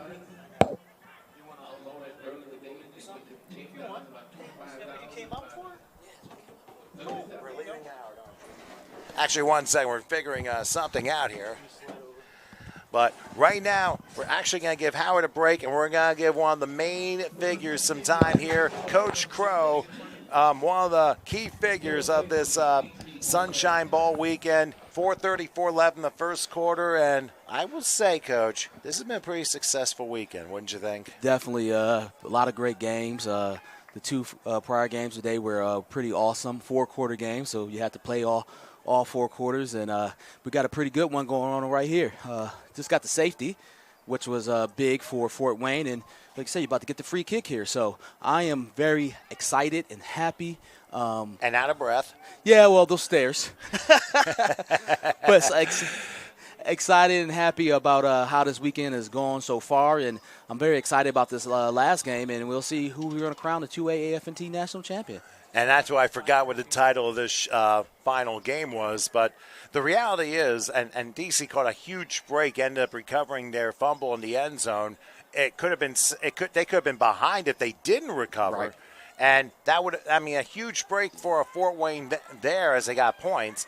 Here's the kickoff they decide from the 20, and gentleman returns it around the midfield stripe to about the 49-yard line. Yeah, I think Fort Wayne here needs to take advantage of the momentum they just got from the safety. They got a very shifty quarterback. Wasn't expecting that. So we'll see what he can generate. He's already put one down the field, and see if they can punch it in this time, or DC go ahead and hold up like they just did this last drive. Well, what we have is Dominique Williams listed as quarterback number 22. And needless to say, he's had a nice game so far. He can do it with his arms and his legs. He's just got to make sure everything's in good point, because one false move and it could be disastrous, especially when you're divoting around the field. Yeah, that DC defense has been flying around. See if they're going to adjust to the speed of the quarterback, or will he continue to have his way on the ground. Well, the ball is spotted at the DC 47-yard line, so the Wolverines, after being stopped on 4th and goal, they got 2 points out of their defense. And now let's see what Williams decides to do on a low snap in the shotgun. They're rushing up the middle, backing up, firing, and a short pass, and it ends up being incomplete, and probably a good thing, because it would have lost a yard if he caught the ball. Yeah, he's a shorter quarterback. He has the speed, so he does have to get a kind of away from that pocket to see everybody in front of him. So that could be to his detriment. But again, he has the wheels to make up for any lost yardage on his back pedal. So we'll see how that plays out as the game goes on. So it ends up being 2nd and 10 for the Wolverines. They're at the DC 47-yard line, 4:17 left here in the first. And as I said, Coach, mostly competitive games, which is obviously what you want. Absolutely. Especially when you have games like this. And as you mentioned, the previous 2 games, if you missed any of the action, just go DVR back further in our link here of the Day 2 of the Sunshine Bowl for the 2 games which happened prior to which, between Carolina and Broome County, as well as the one previous to this, the PD Northern Michigan game, which was definitely a good one. Yeah. 2nd and 10, here they send a man in motion. They could jet sweep, and they reverse it instead the other way, and it ends up being a nice play back to the 42-yard line. You can tell by both sides, they are really giving all they've got. You can tell the emotions got in the way a little bit, but they're fighting hard for every inch out there. Yeah, this is definitely a black and blue game. That means when they go home, everybody's going to be black and blue. Or purple. Or purple from all the hits that they're taking or administering this game. I tell you what, that last game was a black and blue game as well. Those guys were hitting that PD Northern Michigan game. That was exciting, and I think this game is going to give us some of that same excitement. 3rd and 5 from the 42-yard line. Williams takes a shotgun snap. He's looking, and he's going to take off to the 40. He's got a first down to the 35-yard line. So he saw the hole up the middle. He said, I'll take care of that, and moves the chains for the Wolverines in the first down. With a shifty quarterback like that, you just have to maintain your rush lanes, your rush discipline. DC got too far up the field that time, and he found a little crease, and he's quick. Oh, my goodness, and he exploited that little gap in the on that front line and got him 5-6 yards for the first down. So 1st and 10, ball spot at the 35-yard line for the folks out of Indiana, looking to take the lead here with under 3 minutes left in the first. They got 2 receivers on the right. Again, Williams in the shotgun. He'll take that snap. He's looking. He has the back up, and he fires. Pass is caught, and leaning over maybe for a yard to the 34-yard line. Yeah, that was some good defense right there by DC. They kept him in the pocket, make him throw a pass for no yards, and that's what you want if you're DC. Make him go backwards, make sure he doesn't find that crease in your defense, and make him throw passes that for no gain. So they pick up a yard. It is 2nd and 9 from the 34-yard line. Tom Wilkins, along with Coach Crow, one of the key components of Sunshine Bowl here in Miami. Final game of this 6-game weekend here. At least we got pretty good weather. We had a light rain shower in the second game, but it looks like it has cleared away. Here's the snap to Williams in the shotgun, who's been blitzed out, and he's sacked, but a flag is down. The question is, was he pulled down by the face mask, or was it a hold? Yeah, it is a face mask mask against DC, and that's an automatic first down, which will move things closer, probably to the 20-yard line. Yeah, they finally get the proper rush. They maintain their gap integrity, their rush discipline, and they brought the quarterback down by the face mask, which is unfortunate, but you got to play clean. We've seen a lot of this in this game. We've also seen some, I don't know if I can say inconsistencies. We've seen some personal fouls be only 10 yards, but it may be a different set of rules basically on the set of regions of championships and leagues. I'm not trying to make a big thing. But honestly, I think it's just we've had not to knock the officials, but we've had 3 different crews today, and I would think this is probably the best crew we're going to have because it's the biggest game. But maybe in those earlier games, maybe we have some rookie, per se, officials or some less trained officials, because that's always a 15-yard penalty. And you just don't know how it plays because we don't know what goes on. Oh, what we do know is that Williams has the scramble, and he gets swallowed up for a big loss following that 15-yard penalty, and he almost lost 15 yards. I'm going to tell you what, they switched quarterbacks. It looks like they had switched quarterbacks. The Wolverines' prior quarterbacks looked like he took an injury that last play when he got grabbed by the face mask. They put in their backup quarterback, number 10. And that would be Joe Stegmeyer. Thank you for letting me know. And, again, my apologies, but, again, it's almost impossible to see with the back of the uniform. So please bear with us, folks. That gray on blue on yellow just it's hard on the eyes.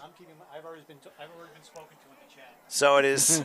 So in the final minute of the first quarter, it ends up being a 14-yard loss. There's 2nd and 24. So thanks for the heads up. It's Joe Stegmeyer that is in at quarterback now for the Wolverines. And again, he's in the shotgun. They go 3 wide slot left. In between split backs, here's Stegmeyer. He'll fire. That pass juggled and couldn't be set in. It's incomplete. Obviously, he got to secure the ball and then take off, and he just couldn't take care of that. So it'll be 3rd and quite a bit, 3rd and 24 coming up. Yeah, he had the curl. The object of that is to get half of the yardage you just lost back and then try to get a manageable 3rd down. But with that drop, it's going to put Fort Wayne in a bad 3rd down situation. There's not a lot of plays for 3rd and 24. Well, it hasn't been the worst 3rd down we've had in this weekend. But I will grant you, when you have 3rd and super longs, you have to hope for an illegal contact or a hands to the face or defensive holding to reset the down markers. Yeah, my favorite play here is usually a draw. Let's just get out of this set here. Yeah, Howard usually says this as well, and sometimes it doesn't necessarily work out that way. They send a man in motion, and they do a sweep left, and they'll get him a couple, and a flag goes about 30 yards away and lands perfectly at the spot of the tackle of the 31-yard line. That was an impressive throw by the official. I told you it's the best set so far. Well, I'll tell you one thing. In one of the previous games, we've seen long throws of 20, 30 yards with the flag. I mean, I've heard of flag football, but you're supposed to be throwing the football, not the flag. Right. Now, if this is on D.C., this is devastating. I don't know what it could be. No, it was on Fort Wayne. It is, and I think it would, and it looked like a blindside block, and that should decline the penalty. Yep. Because I mean, you're going to have 4th and 21 anyway, unless they want to choose to back them way up. But then again, you're playing with fire. You make one mistake, and all of a sudden, you reset the downs. Yeah, you can't crack back anymore in football. That's all levels, NFL, college, semi-pro, little league. So anytime you see that crack back block, it's going to be a penalty. So a major penalty for the illegal crackback, and they choose to accept the penalty. And I think they're going to just regroup. We'll let the last seconds go, and we'll be at quarter time here at Tropical Park. So as we at quarter time, the D.C. Tigers with a 6-2 lead over the Fort Wayne Wolverines. Let's take a breather. Quarter number 2 comes after this.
Okay, we're back here for the second quarter. 15 minutes down, and D.C. ahead of Fort Wayne by a count of 6-2. I'm Tom Wilkins. Howard Gaber behind the controls. Coach Crow taking over for him for a little while as we have a third and extremely long, 3rd and 39 from the 49-yard line. I'm running a draw here. Well, Stegmeyer's, let's see what Stegmeyer is told to do here. 3 wide slot left. And they came out blitzing. I'm surprised there was no offside call. And Stegmeyer only ends up getting to the midfield stripe. Another 1-yard loss. So I guess for Fort Wayne's sake, it might be better for them to punt at this point in time. Definitely. And DC, that last drive, turned up the heat. They started sending blitzes at them. And I think that worked for them. So now we're going to see that's the punch and see what the counterpunch is going to be from Fort Wayne. Well, Fort Wayne's defense did a counterpunch on the Tigers when they were back at their own 2-yard line, causing a bad snap and a safety, lucky for the Tigers. Now, they'll see what they do for an encore here, as Fort Wayne, which got the ball following the 2 points, they couldn't do anything with it, and now they will have their punter at the 36-yard line. It's definitely a shame for Fort Wayne because they had great field position there. A punt here is not the worst thing to happen. Punt here, pin the Tigers deep, and hopefully make another great defensive play. And I think the one thing to do is try and pin them inside the 20-yard line if you can. They're coming for him. That's almost blocked. And he gets it over to the left side, and it bounces out of bounds before it hits the 20. That's not exactly what they wanted. They wanted to get that ball inside the 20, pin them deep. They came close. They got to the 21. So that's where DC will start 1st and 10, the first moments here of the second quarter. And Rashard Shackelford, and I'm sure, and you're from the area, and you've seen him play many times. Yeah. A little background on him, if you will. He's actually one of the best quarterbacks out of the D.C. area right now. Young, up-and-coming quarterback. Very elusive, not a runner, but he can throw the ball anywhere on the field. I mean, this kid, his arm strength doesn't match his body type, but he gets it done. He's come into his own lately, and they won a spring championship, and they were at the Nationals in the spring when they played in their spring league, and now they won the summer league undefeated, and now they're here now. So Shackelford is their leader, their general, and like I said, I'm excited to see him play today, and we'll see what he does. Already got one touchdown pass under his belt. We'll see what he does on this drive. Yes, he did. He was able to find Chris Rodriguez on the left sideline for that score in the opening drive of the game. This time we'll have a run, and going up the middle, maybe for a yard or two, to the 23-yard line. And I thought I saw this, and I didn't know if it was directed for either quarterback, but wondering about his accuracy when it comes to the short and mid-range game. Well, I find Rashad to be pretty accurate quarterback. I think his kryptonite is that direct pressure in his face, just like any other quarterback. Again, and he has a tendency, if he's going to have a bad game, his thing is once he gets on the run, he's still trying to make every throw. Sometimes the best throw is to throw it out of bounds. So if Fort Wayne can put some pressure on him and force him into some bad decisions, I think that's the way to be. But if they're just going to let him sit in the pocket, he's going to pick them apart. And I think somebody called a timeout. There's an injury timeout. I beg your pardon. Somebody was slow to walk off the field. I was wondering why all of a sudden the Tigers were huddling up. I'm like, did somebody call a timeout? But it turned out there was an injured player, so that's why the clock stopped. But getting back to the Sunshine Bowl situation here, Coach, I mean, this has obviously been a great event, and we're definitely going to see more hopefully in July. But what can you take from this event as far as how everything has been? I think everything has been wonderful. The teams have been wonderful. Everybody's been on time. The players have been very respectful. Of course, it's football, so you have your testosterone moments, but for the most part, like maybe about 10 minutes ago in the back of the end zone. But for the most part, everything is going off without a hitch. Like I would say, almost. Oh, with a big catch here. Nice catch and breaking tackles all the way across midfield and pulling a Jason Witten, I think. It looked like he lost his helmet. Yeah, great catch. I believe that was number 6 again. That would be Chris Rodriguez. Yeah, Chris Rodriguez, talented receiver. He's been around for a while, and as you can see, he's getting it done in the national championship. And I thought he lost his helmet as he was starting to go down. I'm like, here we go again. Jason Witten 15 years ago. Yeah, but unfortunately now, unlike 15 years ago, once the helmet comes off, the play stops. Well, yeah, of course. That was the reason why the rule got changed, because of that. The headless horseman play at Lincoln Financial. So an enormous drive right there for D.C., gaining about 36 on the play, and they're down at the Fort Wayne 42-yard line, 1st and 10. Yeah, that was a big play. Like I said, Rashad Shackelford was in the pocket. They left him in the pocket, no pressure. And like you said, he's going to find the open receiver. So you got to put pressure on Shackelford. If you don't, you're in for a long day. Okay, they're going to swing a screen to the left, and the pass is caught. Missed tackle, running to the 30 and out of bounds. We'll see where they spot it. About the 30. It's still going to be a first down. Gain of 12 on the play. And Shackelford's finding his receivers, and they're doing the rest. Yeah, I mean, like I said, they got to turn up the pressure on Shackelford, force him into some bad reads, some bad situations. Again, if they let him stay in the pocket. By the way, one who caught it was John Marshall on the left side for 12 yards. So 1st and 10 now from the 30. This time a run up the middle going to about the 27, about 3 on the play. So, and you've seen this Tigers team many a time, and they seem to really work like a well-oiled machine when they really get going. So these guys have been together for a good while. I think he put the team together after taking a year off when he had the Metro Nemesis and turned it into the DC Tigers, I think about 2015. So these guys have really grown as a team, as a unit, and they've come into their own. And they came from the ground up, and now they're here. So we'll see if they can close the deal. I'm sure Drake will be very happy you said that. Started from the bottom. Now that's exactly how I had to go there with that one. But anyway, 2nd and 8 from the 28-yard line. Shackelford looks like in a modified here. 3 wide slot right.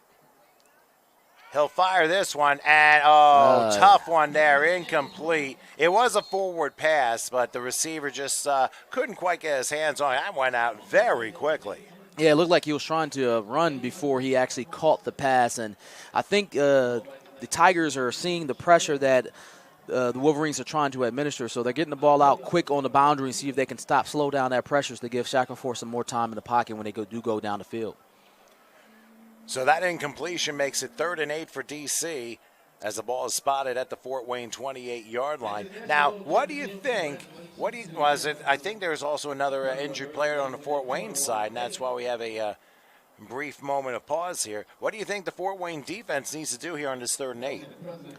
I really think they need to put some pressure on Shackelford, cover, and get him moving, get him off his spot, move him off the spot, and make him throw some errant passes. Don't let him stay in that pocket. He's dangerous from the pocket. Uh-oh. I think we may have a delay of game. Yep, delay a game against D.C., which backs him up 5 more, and that 3rd and 8 now is a 3rd and 13. Now, I don't know if it necessarily changes the play call, because when you got 3rd and 8, you 98% likely you're going to pass anyway. 3rd and 13, you go up a percentage point. Pretty much, and I don't think, these guys are a confident bunch. They'll probably stick with what they just had called. But that's one way to stop them, force them into delay games. That is, well, when you take too much time, that's what happens. So 3rd and 13 from the 33 again. 3 wide slot left. They got a man in motion. Shackelford, he might be moving from his spot there. There you go. Going back, and now he's going to screen this one. Caught at 35, looking for blockers. They're not going to get anything. Good tackling and pursuit. And the whistle had blown. The ball came out after the whistle. Down about the 28. And now late flag comes in. Let's see what this is about. Looks like on sportsmanlike conduct. It's got to be, because it was after the play. There was a little pushing and shoving. And it could be offsetting, but we don't know.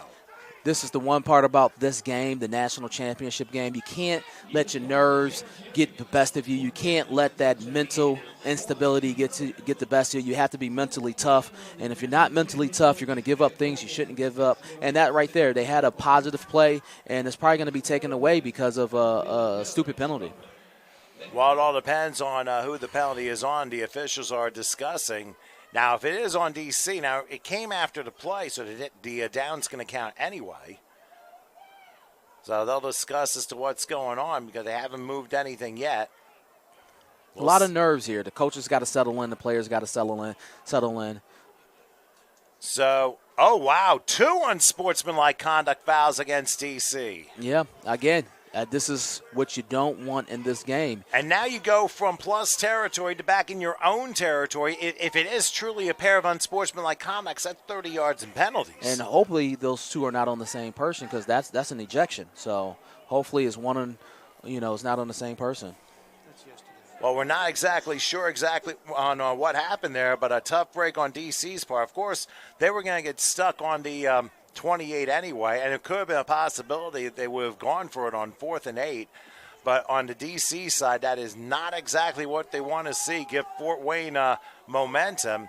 And they were lucky enough they were able to recover their own fumble in the end zone, because if they did not, it's a tie game and it's a completely different flow to it. Right, and you go from the 28-yard line, you're going to go back to possibly, well, it depends how long. If they're marking 30 or they're going to mark 15.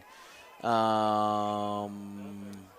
marking 30. They're marking both unsportsmanlike penalties. So 30 yards after the play, 2 separate unsportsmanlike. They are not run concurrent. Yeah, well, I mean, that means one was probably a live ball foul and one was a dead ball foul. Therefore, you mark them both. And if that's the case, and now Fort Wayne's like, why'd you put the ball the way back there? And the down counts, don't forget. Yep, so this is definitely a punting situation. If it all adds up to a messed up situation, as Flava Flav would say a little over 30 years ago. But DC all the way back to their own 42-yard line, and now we have, I believe, a 4th and 38. So I'm guessing DC will be punting here.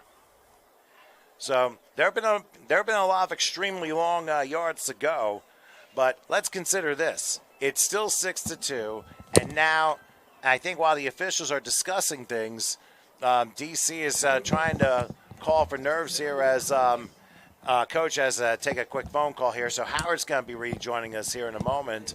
And right now, And Howard, the way the flow of the game is going, I mean, you're looking, it's getting a little choppy, and DC maybe a little bit too rough. What have you seen so far? So, I'm looking at it, and the only thing the DC Tigers are doing wrong is they're taking unsportsmanlike. That's the only thing they're doing wrong out there.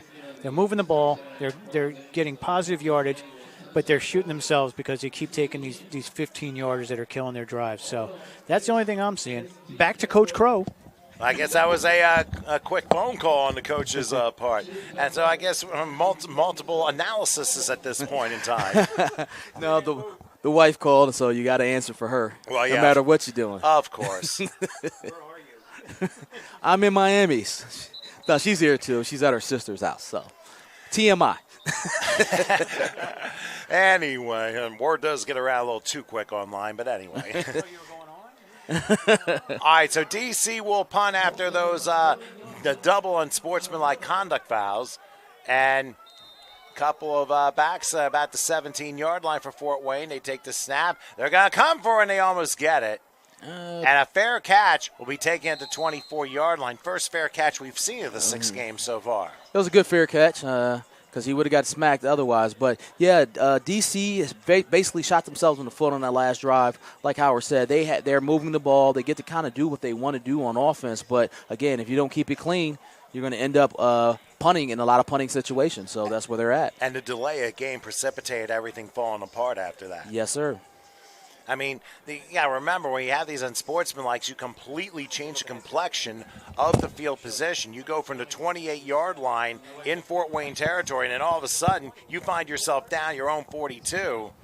And discipline is so big, especially when games are and when so much is on the line. Yeah, the mental part of this game is huge. We seen a game last night where I feel like the Carolina Predators – I felt like had an opportunity to win at the end of the game, but they fell apart mentally, and that's what cost them the game. And you don't want to see the same here tonight. It's a lot of nerves, though, in this game. And before the snap whistles blew, and timeout is called by D.C. So the Tigers will call a timeout. We're just under 10 minutes left till halftime. Now, what have you seen so far, Coach, from Fort Wayne? And I know we've been talking. You being from the D.C. area, you know a lot about the Tigers. But Fort Wayne, what do you know about them? What have you seen so far and how they've come about? Of course, they're an undefeated team.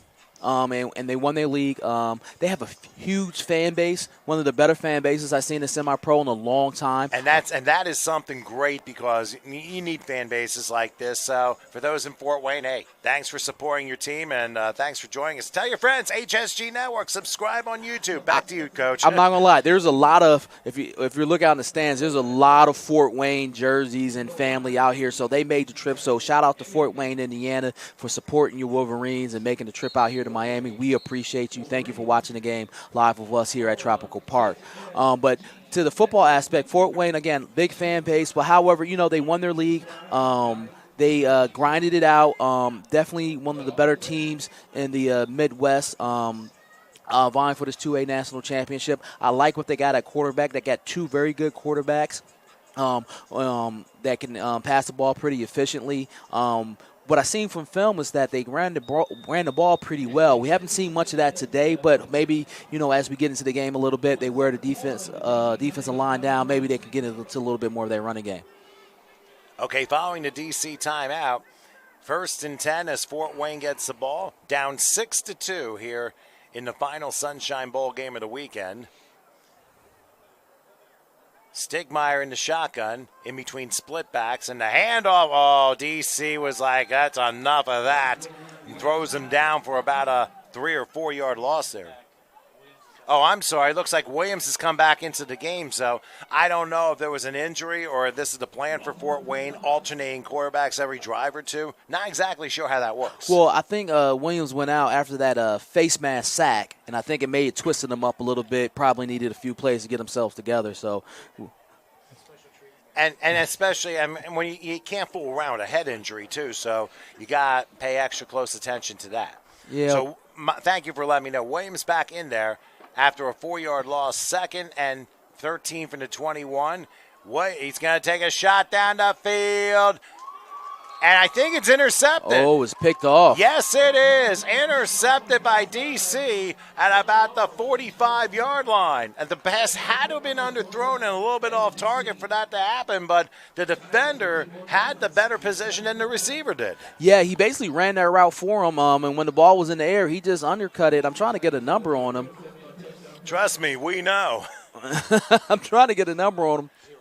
And it looks like it was Keith Dickens with the interception.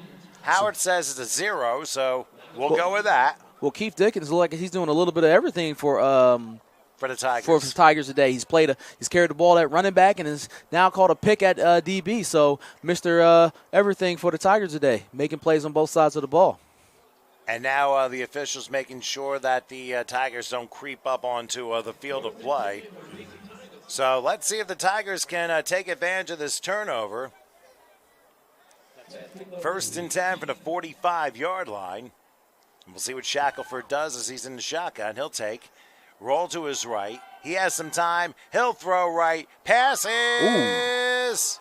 Yeah, it looks like it's a catch, yes, 32-yard line. And again, it's Chris Rodriguez who's been the star of the receiving corps in this game. Yeah, that's his 3rd catch today. And, of course, he had the only touchdown, the 4th play of the game. Yeah, so Chris Rodriguez is showing up big here for the Tigers, and 3 catches so far on the touchdown. And it's pretty efficient so far for 1.5 quarters of football. 13 yards on that play, and it's 1st and 10. DC back to business at the 32-yard line. I think after that last series, they're like, okay, no more Mr. Nice Guy here.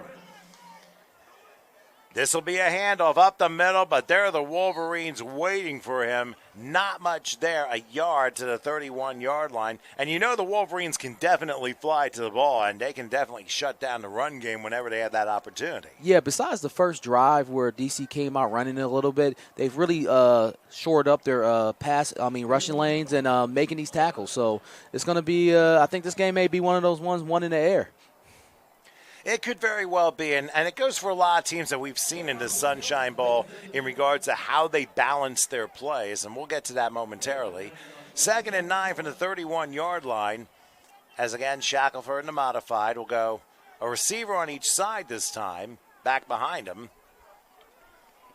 Now they send the guy in the left in motion, and look, I thought somebody jumped, but here's the take to the 30. A flag goes down anyway. He'll get to about the 28.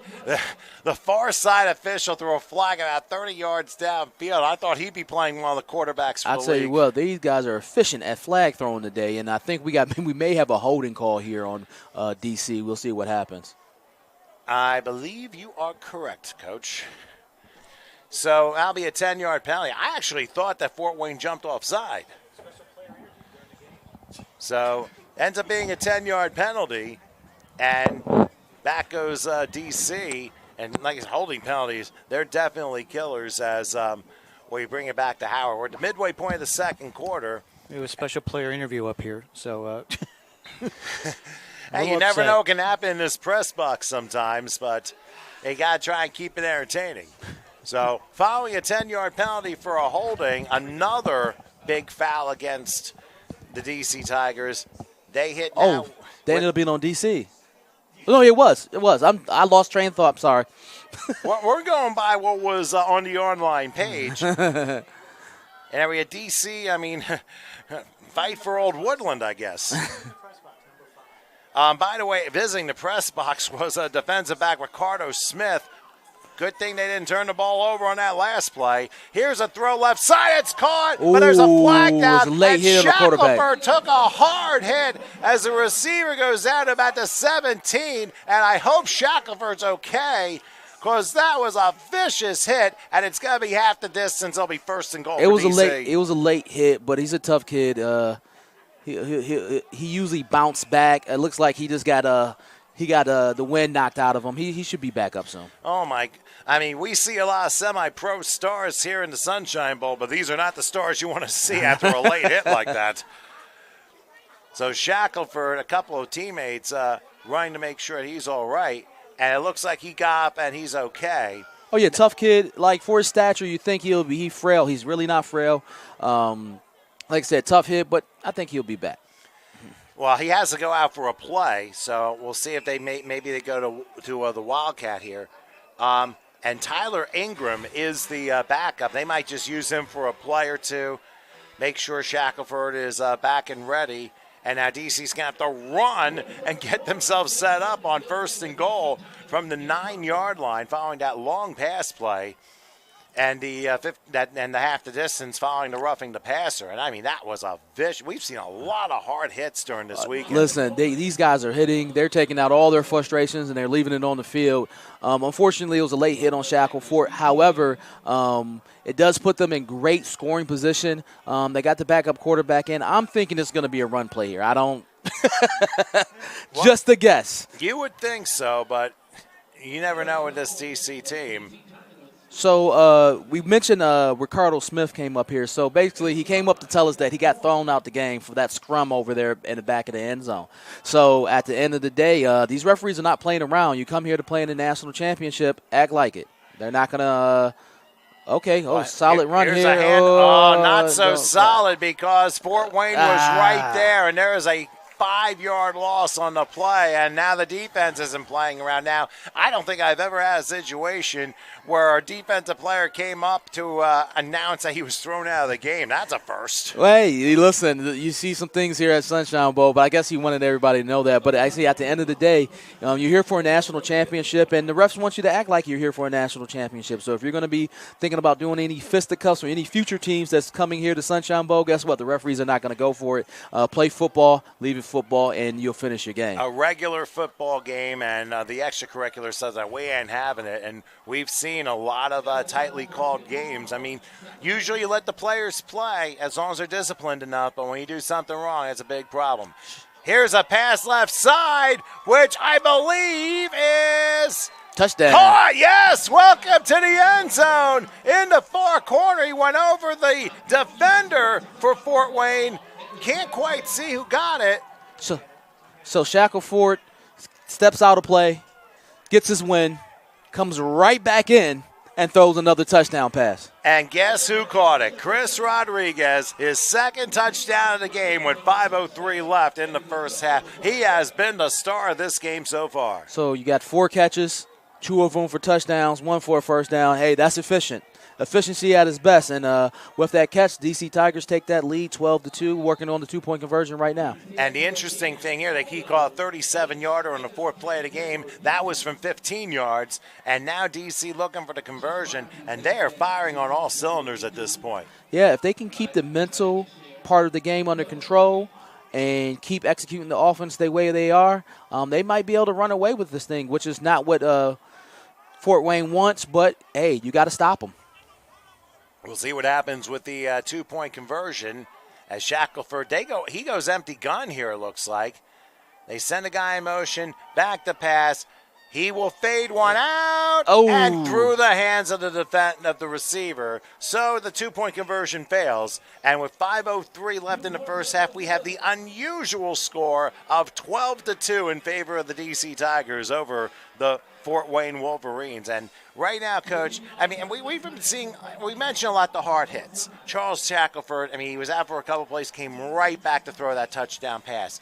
And, of course, you never want to see anyone badly injured in any of these games. But have you seen this has been one of the hardest hitting Sunshine Bowls so far, given the fact there have been a lot of people shaken up. I mean, you look at Broome County, what happened in the first game. They took a lot of hard hits here, too. Yeah, I tell you what, this a lot of these teams that we've had this weekend have been champions or undefeated or both. And no one wants to leave this field with a mark on their record. So they're leaving marks on each other. So and so that's what's been going on this weekend. And they're leaving it all out on the field. It's been a lot of great football. And at the end of the day, again, these games are going to come down to who wants it more. And I think we've been seeing that for, I think, 5 out of the 6 games. Well, yeah, we didn't have every game be competitive, but we've seen mostly tremendous battles between the teams that are facing each other. And like I said, 2 different styles. You get the hard-hitting stuff from D.C. You get the ground and pound mostly in Big Ten territory. And right now, it seems like this weekend, the spread offenses, the wide open offenses have been winning winning the weekend, I think maybe the Texas Red Raiders were the exception to the rule this weekend. But for the most part, those flashy, high-flying, high-octane offenses have been ruling the day. I do agree for the most part as Fort Wayne brings a nice kickoff return, and we'll see where they spot that as the gentleman ran out of bounds. Around the 43-yard line, it looks like, so that's where the Wolverines will start 1st and 10. Now, down 2 scores, and still, I mean, I believe that they have all 3 of their timeouts, if I'm not mistaken, but the big point here for Fort Wayne now is they need points. You're down 2 scores, and you don't want to find their defense back on again the way Shackelford's been playing. Well, they need points, but what happened that last drive, they turned the ball over, right? And that turnover turned into immediate points. And so you do need points here, but more so you don't need to turn the ball over. So you got to get down the field responsibly and hold on to possession of the football. That's the name of the game, possession. And they need to keep possession for a good while here, finish out this quarter on top, and try to make it a 10-12 game going into the half. Well, let's see what happens as Williams takes the first down. Snap, he'll throw right. That's a catch. And sneaking out 45-yard line, and they'll extend to the 48. They actually start at the 40 as that was where the returner stepped out of bounds. That's a nice gain of 8. And considering, turnovers are a major line play, penalties, and turnovers are really the 3 biggest parts of the game. And you can ask Northern Michigan now the last game when they turned the ball over 7 times. Northern Michigan doesn't have those turnovers, they win that game. But PD Vikings, what they did that game, you can't teach effort and hustle, and that's what they did. They hustled to a lot of those turnovers. And, of course, we'll look back at that game in a little while. But in the meantime, Williams back the pass, and he's going to lob one, and it ends up going incomplete. That was a dangerous pass, but luckily he threw it to his sideline, and it ends up working out to be a 3rd and 2. So the DC Tigers have adjusted to the speed of Williams, and they're definitely trying to keep him contained in that pocket now. So they're going to have to figure out something else besides Williams' run. And they're going to have to put a few more plays together and then go back to Williams' run when you really need it.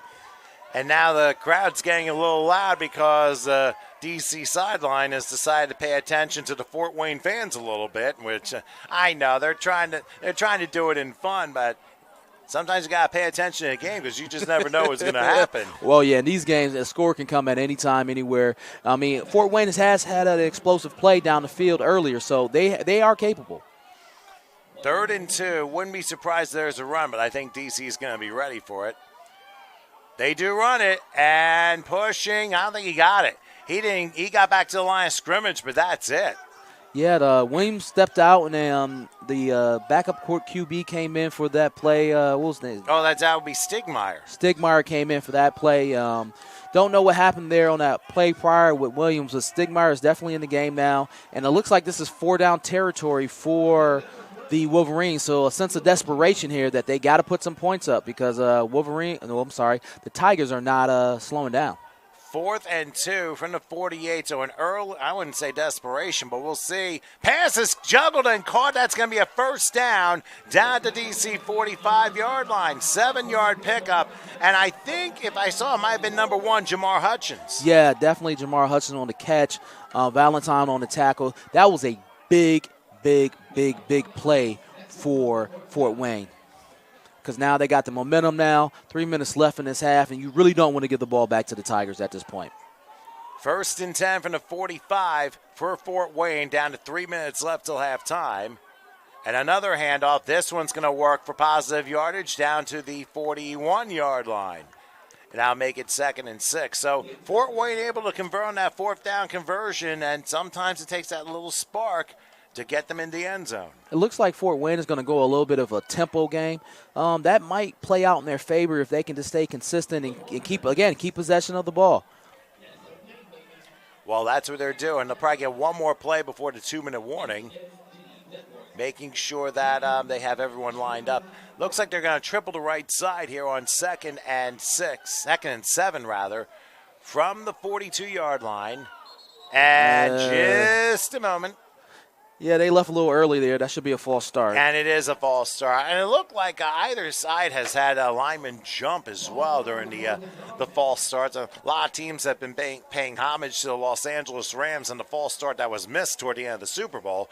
But in reality, that's where everyone has to work together in making sure everyone's in cohesion to make sure the play will work. Otherwise, you're going to have these 5-yard penalties all the time. Speaking of Super Bowl, there was a lot of false starts in the Super Bowl. There was like a second between the tackles were moving and those snaps. I tell you what, that's one thing I think the NFL should definitely look at and kind of clean up, because it's definitely a competitive advantage for the offense if your tackles can get off the ball a little bit sooner. But obviously our refs here caught it. Again, great ref crew, and they're not going to have any of it today. You got that right. So we've officially hit the 2-minute warning. And speaking of which, if they call the false start, the defensive hold doesn't happen. Exactly. But for Cincinnati, you got to remember, karma came back to get them, because in a very whistle, they took that break and went to the Super Bowl with it. But just like the 2019 Rams, the incredible break that both teams got, both teams lost in the Super Bowl. I'm referring to the Rams' pass interference break that was never called 3 years ago. But anyway, with 2 minutes left till halftime, Fort Wayne, right now they're facing off with after the false start. They're going to be faced with a 2nd and 12. And at this point, you had to figure you got to get the speed in the passing game going. Yeah, they definitely need to go ahead and, again, stick with the tempo game. They got a little bit of momentum with that tempo game. And then, again, the biggest thing here is get some points on the board. Hopefully their kicker made the trip. And if not, get the ball in the end zone. But either way, get some points on the board, go into half feeling good about yourself and making it a one-score game. All right, so following the 2-minute warning for Fort Wayne, they're looking to try and get further down the field. Remember, they were at the 1-yard line. They couldn't get any closer, and they couldn't quite get themselves in. But thanks to a mistake by D.C., that was how they ended up getting that safety back in the first quarter. So Stegmeyer, I believe, is in now. And it'll be 2nd and 12 from the 47-yard line. Let's see how they line up. Again, tripling to right. Here they come, bum rush, and Stegmeyer goes down easily. I mean, there were like 4 DC Tigers on the prowl there, and Stegmeyer had no chance at all and ends up losing about 5. DC has definitely shored up their rushing lanes. Again, they were getting them earlier with Williams, but now they're taking proper rushing lanes, proper leverage, and they're just pushing that Fort Wayne offensive line back into the quarterback. They're not playing no games with these guys right now, and Fort Wayne needs to figure this thing out. And I think, I forget, DC has, 1 timeout left? Yeah, DC has 1 timeout left, so they're going to have to be careful as to when to use it. And they're going to use it right now with 1:21 left till halftime. And I find it very interesting they're going to stop the clock then. If they were going to stop the clock, they should have done it a little later or earlier. But we're going to take a break with 1:21 to the half. 12-2, DC over Fort Wayne. We'll come back in a moment.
Okay, back to live action. Fort Wayne facing a 3rd and 16 back at their own 49-yard line. Stegmeyer, I believe, is in again. And whistles blow, flags drop down, and another false start against Fort Wayne, which is going completely backwards. A sack with false starts in between. Yeah, the DC defensive line has definitely turned up the heat a bunch. And with them turning up the heat, it's making that offensive line a little timid, a little jumpy, a little trippy. So we'll see how they adjust. So all the way back, and remember, this was a 2nd and 6, and now all of a sudden it is a 2nd and 21. Actually, it is 3rd and 21 because of the sack. My apologies there. DC showing blitz again. Here they come. Stigma got the run for it, and he'll dive to the 46. He's able to get 2 yards on the play, but just way too much pressure for these for that offensive line, the DC Tigers that just keep jumping on. And now the clock stops with 1:10 left. Is there another flag? No, it's a down player. Oh, injured player. I beg your pardon. Yeah, Fort Wayne probably needs to go on, change the snap count up a little bit or something like that. You really got to do something to keep these DC Tigers defensive line at bay. Maybe throw in a screen, a middle screen or something just to slow down that rush right now because these guys are pinning their ears back and going for it. All right, so Fort Wayne will punt us. We're in the final minute of the first half. DC will get the ball back, but keep in mind they have no timeout, so would not be surprised if they decide to go after the kicker here. I mean, one never knows in these games. We've seen some crazy bounces happen already today. It's an interesting punt formation. It's a low snap. They're coming, but he gets it away. And it's a high pop-up, get away, and nobody touches it. And, did somebody touch it? I don't know. A little strange because they both went flying after the ball, but it's down at the 22-yard line with 26 seconds left until halftime. So the way things are looking right now, the DC Tigers, they would probably be very content going into the locker room with a 12-2 halftime lead. No one DC, though. 26 seconds, they might take a shot or two. Yeah, I think they have a good chance to do that, but and Fort Wayne, I believe, Fort Wayne's going to get the ball to start the second half anyway because DC scored in the opening drive. It only took 4 plays. Yeah, so I think DC here, they'll probably take a shot or two, see if they can get the ball downfield, maybe get a lucky bounce, get a broken tackle or something, get up the field. I believe they have all their timeouts, if I'm not mistaken.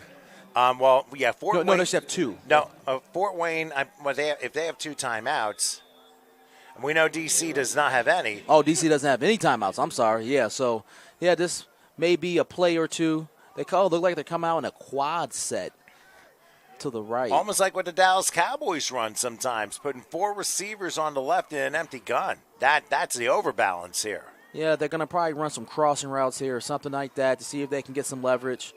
And that does not work. Didn't work. That does not work. And it's a sack for Fort Wayne as Shackelford goes down as far back as the 10-yard line, and now I think Fort Wayne's going to use a timeout. Oh, yeah, they got those guys on the other side of the 20, actually on the 5-yard line, and they're going to see if they can make a play here. I believe forward progress was stopped at the 11, so it's still an 11-yard loss. That's a big difference, though. Even though he went down at the 5, they gave him forward progress at the 11, so that changes it a little bit. Now, DC, all they really have to do is take a knee, and that's going to be the end of the half. Well, it depends on what Fort Wayne decides to do on defense here. I think the smart thing right now, since that first play didn't work, take a knee. Even if Fort Wayne calls another timeout, just get out this half. You're up. Don't do nothing crazy. And that's the other thing, too, because we've seen some crazy snaps happen. We think games are going to end, and then crazier things do happen, and it keeps things a bit more interesting. But it looks like a couple of the receivers are going to the bench side, so – yeah, the smart thing to do here is take a knee. Even if Fort Wayne uses their last timeout, that's only going to make it a 3rd down. You take another knee. All right, so we call it halftime formation. We do not call it victory formation at the end of the first half. And Fort Wayne's not going to use their last timeout. There's no need. So, all right, so what do you think of this first half, Coach? I think it's very competitive. DC has made a lot of mental errors when it comes to penalties and things like that have stopped them from scoring a lot. And then Fort Wayne needs to figure out how they're going to block DC Tigers for front 4. That front 4 has been dominating the game. They had the answer, I guess, that first drive with Williams running around. They showed up their passing lanes. So Fort Wayne's going to have to come out with a different game plan in the second half, maybe some misdirection, maybe some screens, something to get that defensive line at bay so they can attack that secondary, which they already exposed once today, and they need to get going up the field one more time. And we'll see what happens, Coach, as we have come to the end of the first half in the final game of this Sunshine Bowl six-pack of games. The DC Tigers 12, the Fort Wayne Wolverines 2. Let's take a short break, quench your breaths, and we'll come back with a second half in a few minutes.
One mo again, as Miami would say. We are back for the second half of this final Tropical Park Stadium game, the Sunshine Bowl here in Miami, about to conclude in the next hour or so. I'm Tom Wilkins. Howard Gaber is with me. The DC Tigers are ahead of the Fort Wayne Wolverines by a count of 12-2. And as you may have seen during the halftime, a lot of people from Fort Wayne made the trip down 69-74 and then 75 down to Miami.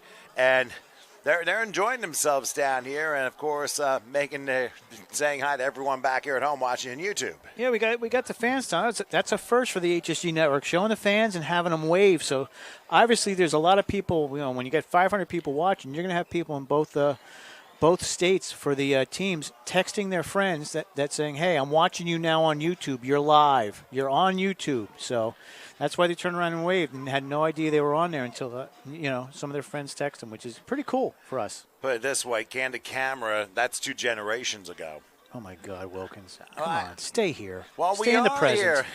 Well, I got to unwrap it first. Stay in the present. No. Anyway, Fort Wayne. This is Tom Wilkins' last half of last game where we get cartoon references and stupid analogies. Go ahead, Tom. Not necessarily, as in we that have order. The second half is starting and not controlled by Fort Wayne. It's a picked live up ball, at about Tom. the 7-yard line. Yes, it is indeed live, and it's going to be an illegal block as he returns it to the 40. There's another block all the way down to the midfield stripe. Not going to matter because there are going to be 2 penalties, both on Fort Wayne, and obviously they're going to take the first one, which is back at the 15-yard line. Yeah, you're going to take that half the distance back. So it was a nice run back, though, while it lasted. It looked pretty good going up the sidelines there. Well, as soon as he turned the corner, that's when the flag hit. And that's when you 99% of the time have a hold or an illegal block in the back. That's what normally happens. And then there was a second penalty, literally the same nature near the 40-yard line. They're going to refuse that one. That's good. Unless it's a personal foul penalty, then you're going to take that one and move it back even. Well, it's still half the distance, so it doesn't matter which one it is because you're already inside the 15. Well, either way, obviously they'll accept the first one. The official hasn't made his call just yet. I mean, obviously it's only speculation, but for us, we do have a personal foul. A personal foul for blindside block. Another blindside block. However, that was the second foul. So they refused the second foul because that's where the crackback happened, or blindside. And it would have been 15 yards from that spot up there, so you're not going to take that. Obviously not, because they go block in the back, they go half the distance there. Yep. And unfortunately for Fort Wayne, they start at about their 6-yard line. Not good. Not a good way to open up the half, especially since you got to get some points on the board, and you got the kickoff. So, and as Coach Crow mentioned, I would have to suspect changing the play count, the snap count, and trying to get DC a little bit off its rocker to begin the second half. It's clear that the Tigers have the momentum up by 10. But remember, one play can turn this thing around and in a hurry. So you just don't know. Here's a handoff left side, and there are Tigers waiting for him after maybe about a 2-yard gain to about the 8-yard line. So 2nd and 8 coming up. You got something positive out of it, though, which is good. Move the ball a little bit out of your shadows of your end zone. So, got to keep moving. You may want to have some type of tempo here that keeps keep the defense on the field and maybe tires out your D line so you can break that rush up. That's another way to do it, is to stop the substitutions, but. It doesn't look like they're going to do that.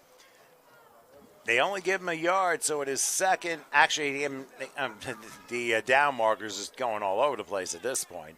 But they did give him a yard, so 2nd and 9 from what they'll say about the 8-yard line. And I think Stigmeyer's still in the game unless they went back to Williams. Here it comes. Back to pass, looking. Now they're coming. This is trouble. Oh, he tried to push him out, Tom. That was that play. Oh, and he didn't step out of the end zone. And he's still on his feet down at about the 16, 17-yard line. It's going to be a first. That's going to be close to a first down. And, in fact, they're going to give it to him. Oh, yeah, got to give it to him, yeah.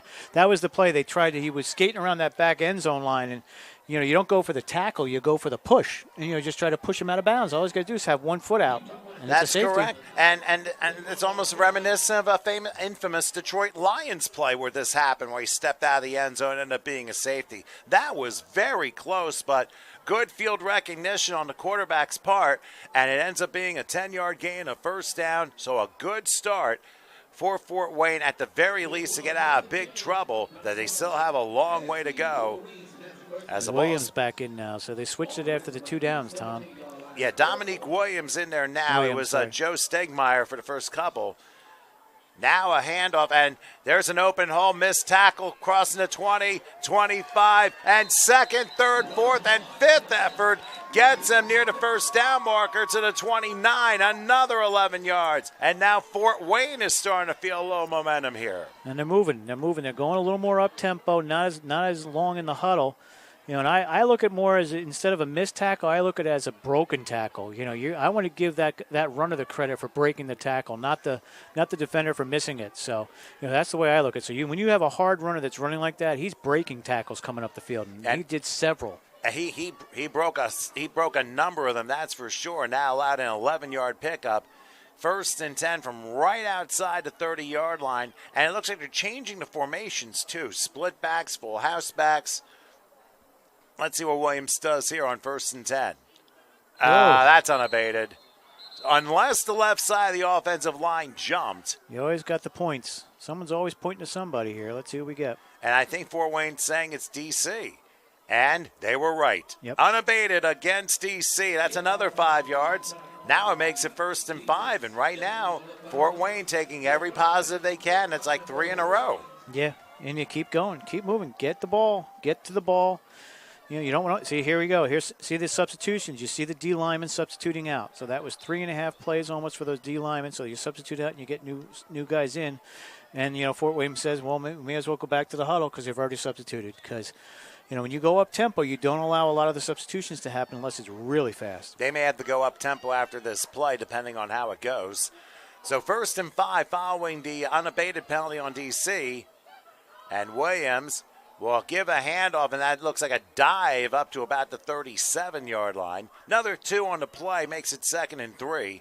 But right now, Fort Wayne, this is the key right now. You're down 10. This is the opening drive of the second half. Keep the momentum going, and I'm sure everyone in Fort Wayne watching can probably agree with that sentiment. Yeah, and they started on the 7-yard line, 8-yard line, Tom. So they're moving it. They're moving the ball. They got it out, and now you're going to try to move it in plus territory after these next couple plays. Keep the ball moving forwards. You don't want to take stupid penalties, and you don't want to go backwards. Second and a pretty short 3, it looks like. Ball close to the 37, and now what do we have? Wouldn't be surprised if it's a DC timeout to try and stop it, but I think it's Fort Wayne that called the timeout. So Tom. Very interesting call there, but we'll take a break. 10:43 left in the third. Opening drive to the second half. DC ahead of Fort Wayne 12-2, and we'll come back in a moment.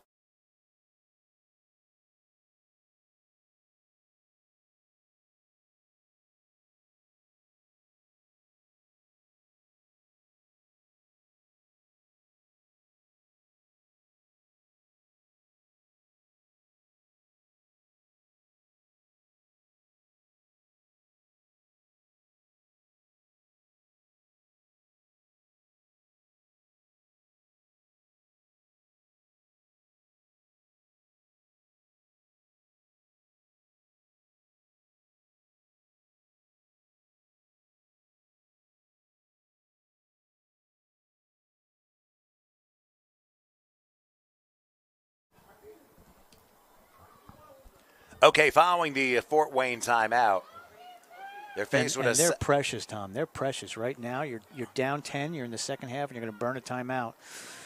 It's going to be something major to get rid of that. So I think the major one is keep the momentum. Don't let DC steal it from you, because if they do, then that timeout ends up being a huge factor, especially later in the game now that you've used it on the opening drive.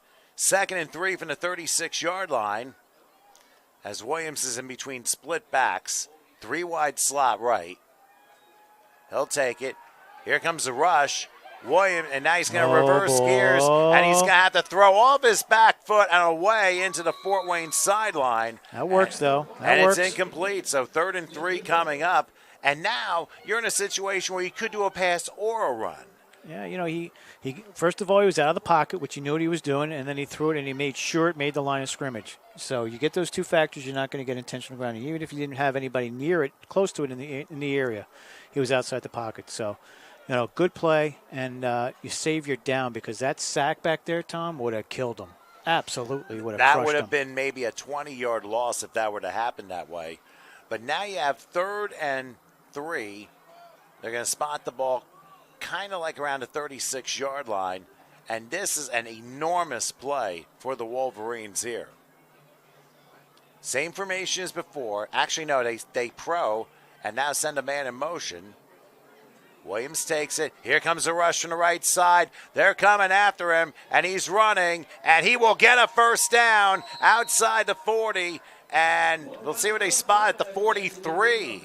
So a gain of 7, but he had to run about 40 yards to get those 7. Good enough for another Fort Wayne first down. And as Coach Crow said, his legs make up for a lot of the mistakes that happen on that line, and a lot of rushing yards he's going to get out of there. So, it's great to have a dynamic passing, running quarterback, a la Patrick Mahomes.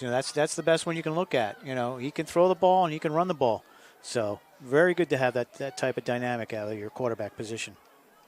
1st and 10 from the 43-yard line. Remember, they start from their own 7 and looking to drive down the field and close the gap here. Here's Williams in the shotgun taking a snap. They come late. There's a try, and he lost the football. It wasn't picked up, but that was a fumble. It is definitely picked up by Fort Wayne, and they catch a huge break because if DC picks it up, they're running it to Fort Lauderdale and past the end zone. That's a scoop and score, Tom. That's what that is. That's a scoop and score. You pick it up and you run, but the beanie bag came out, so that was not a forward pass. Although, meanwhile, if you watch it back on your DVR at a later time, you may see that his arm's going forward. But you know what? The referee was behind him, and that was his view, and that was his call. I don't think he even was trying to pass the ball, to be quite honest with you. But a major loss on the play, and now Fort Wayne in dire straits after losing 22 yards on that fumble. They were lucky to at least hold the possession, because it could have easily been 18-2, but missed opportunity for DC's defense to take advantage. But they did get the huge loss out of consolation. 2nd and 32, it looks like. Ball is spotted their own 21, and they have to get to the DC 47-yard line. So now you got the passer in there, so you got Stigmeyer back. So Joe Stigmeyer will come back in. 3 wide slot right in between split backs. Got to protect them. And they will pass. Went into direction, incomplete. Yeah, that was half the yardage right there. If he connects on that, you got half the yardage back, and who knows who's going to stop him at that point. And I know we've gone at least half the yards back, if not more, but instead, 3rd and 32 is the situation for Fort Wayne. Like I said, one play can completely change the momentum, and there went a balloon right through an attack.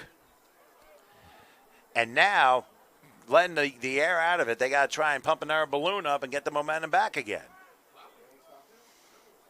I have nothing to say to that. Keep going, Tom. Anyway, 3rd and 32. Like I said, this is the second half of his last game, so you're going to get analogies that you may have to look up on the dictionary to see what he's saying. Either way, keep going. I know. I'm trying my best here. I mean, when you do a ton of Tom, games. You're doing it. Trying to entertain, too. Here is Stigmeyer looking. He's going to sneak pulls out. It down. And he'll run for it. He'll only get to about the 26-yard line, so a little positive yardage. But unfortunately for Fort Wayne, they're going to have the punt. And they've taken 7 minutes off the clock on the opening drive of the second half and couldn't even get on the other side of the field.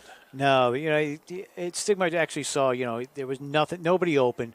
So instead of throwing a pick, or giving up points, he just pulled it down and just ran, himself. And you give yourself up and you live for another series. You hope your defense can get you the ball back.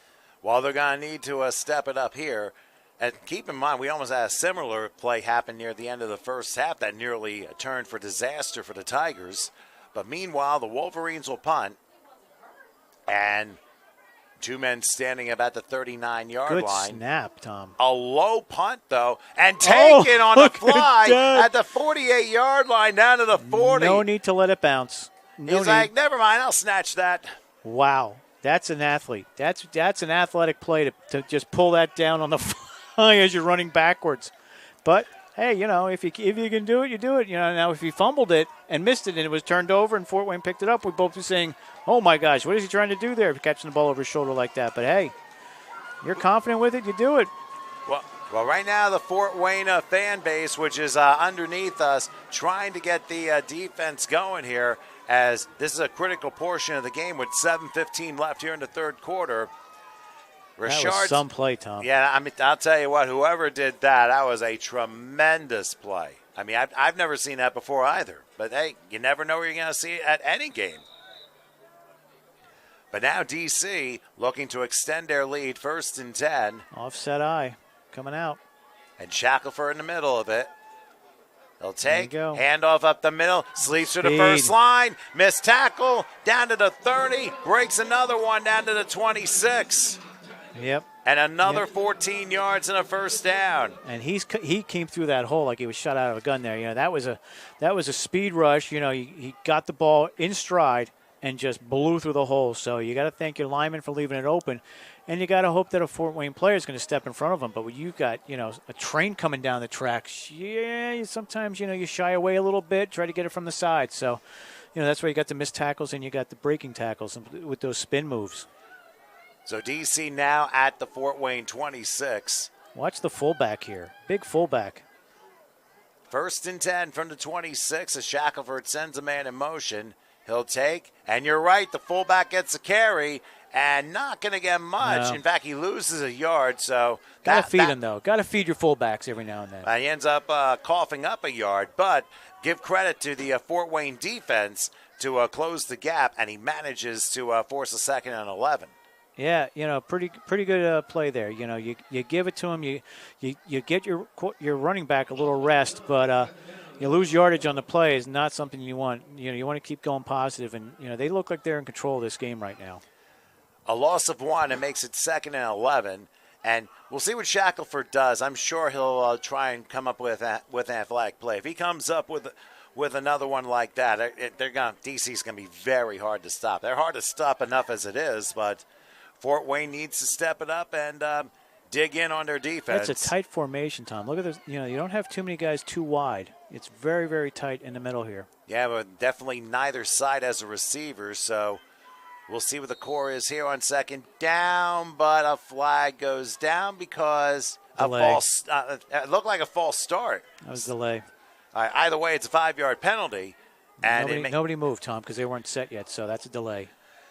Well, it's still 2nd and 16. Well, I understand where you're coming from because it's the back judge back at the end zone who threw the flag. Yep. I mean, unless he had like a laser vision and saw something. Which we know they don't, Tom. We know referees do not have laser vision. And neither do I, unfortunately. But 2nd and 16, back at the 32-yard line. Here's Shackelford back to pass. No pressure here. Now he'll throw one left. Tipped and almost intercepted.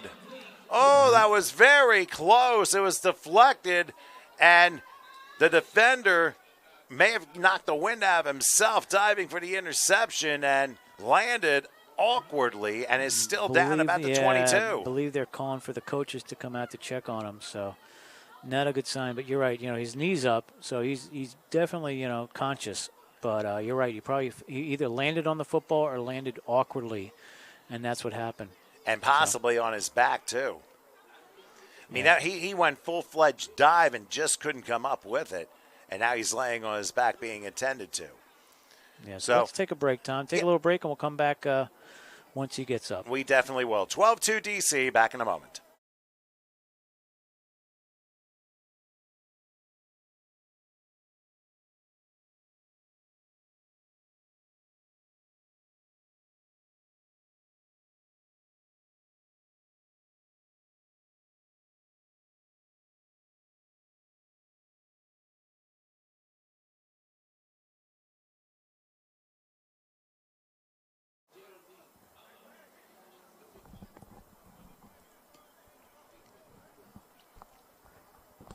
Well, the gentleman for Fort Wayne, he was on his back when we dropped out for a moment.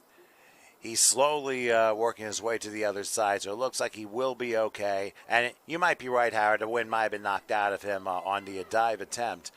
But more importantly now for D.C., they're looking at 3rd and 17 from the 32-yard line, and I wonder what they're going to call here. Yeah, because, they're not used to this type of downage, so and yardage. So, we'll see what happens. Let's see. It's got to be some type of pass.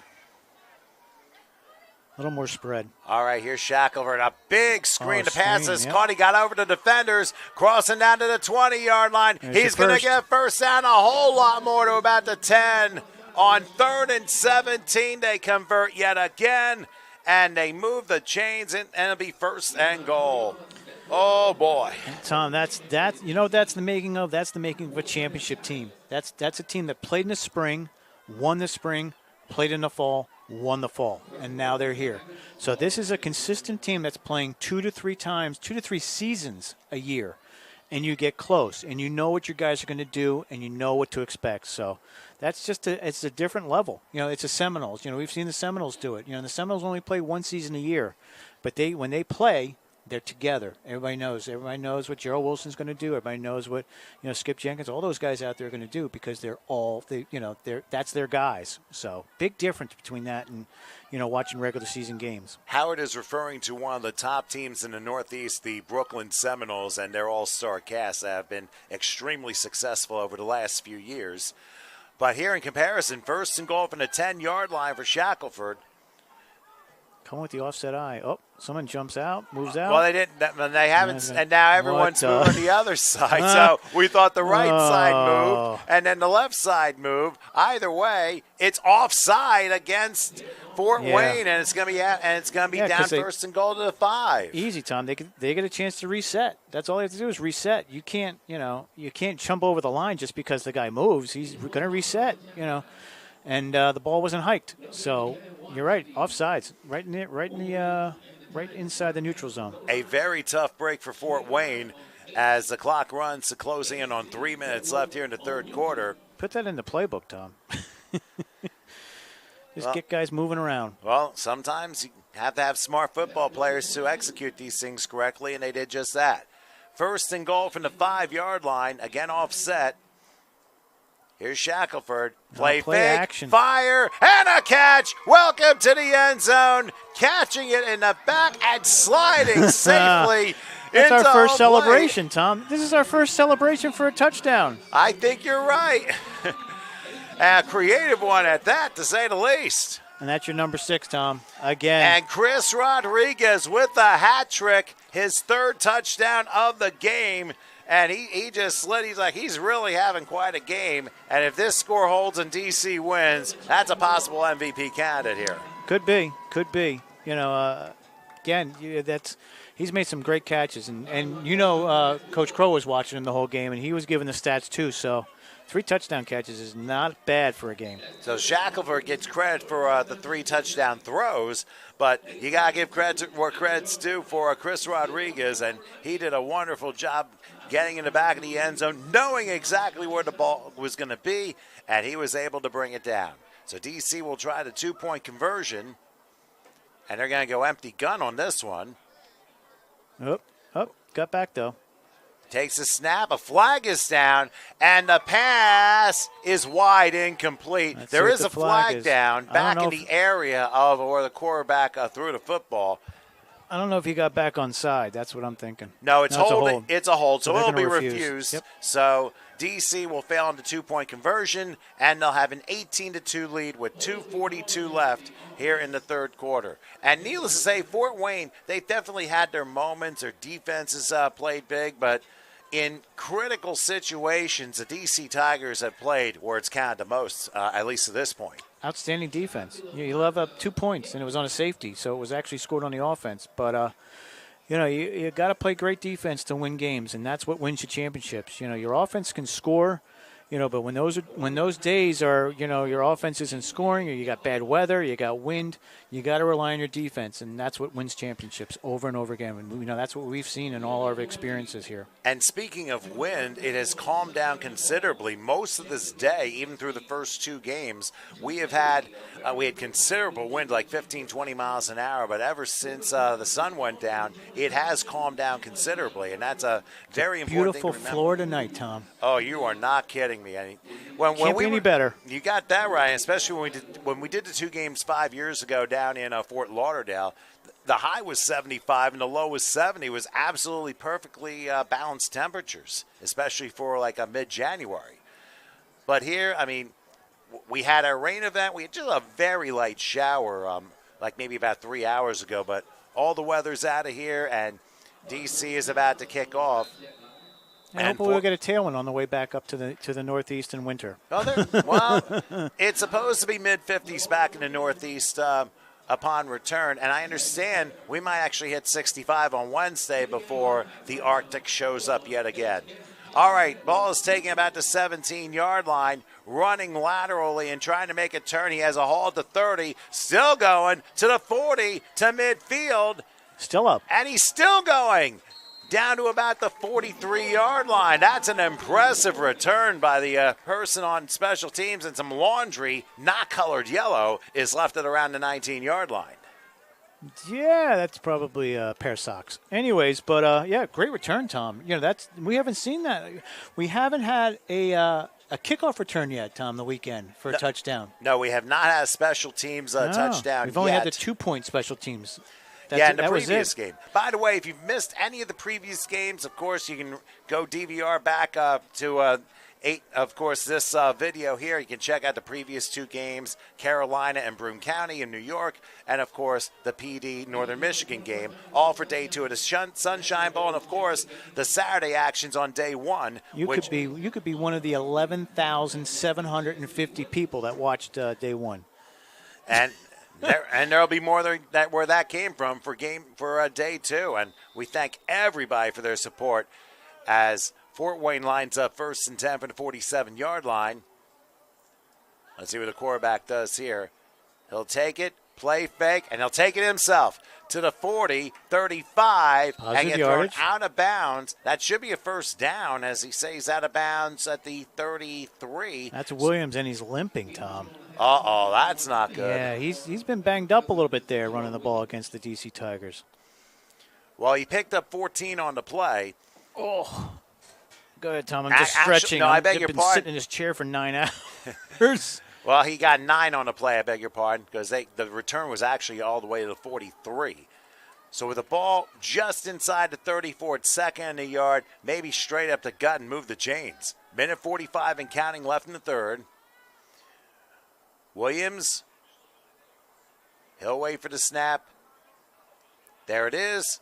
Back the pass. Here comes the rush. Going the wrong way. He slips out of a tackle and another, and he falls down in his own territory at the 47-yard line.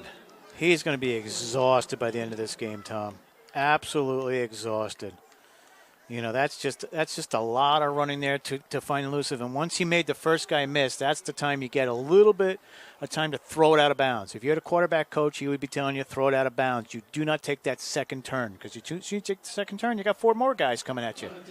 So, either way, though, you live for another down. And that was not exactly the way to go about it, because that was a 20-yard loss.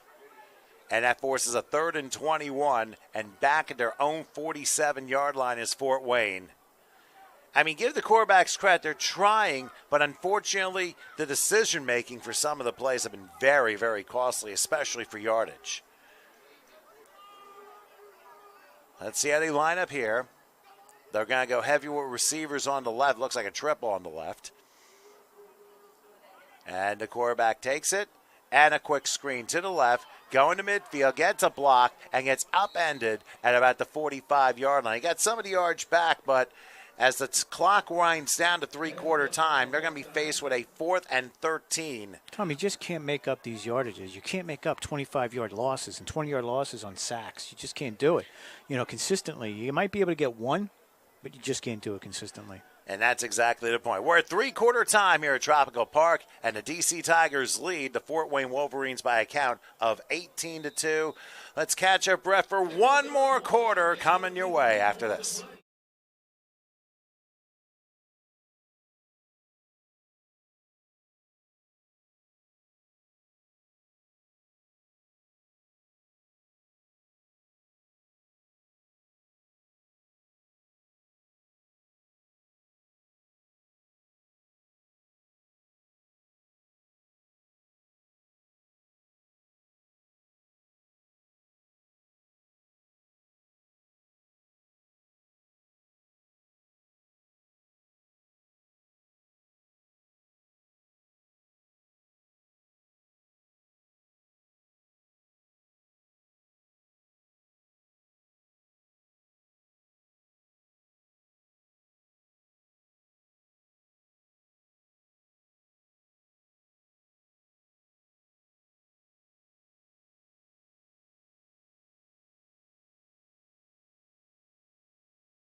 We are once again back here at Tropical Park Stadium here in Miami.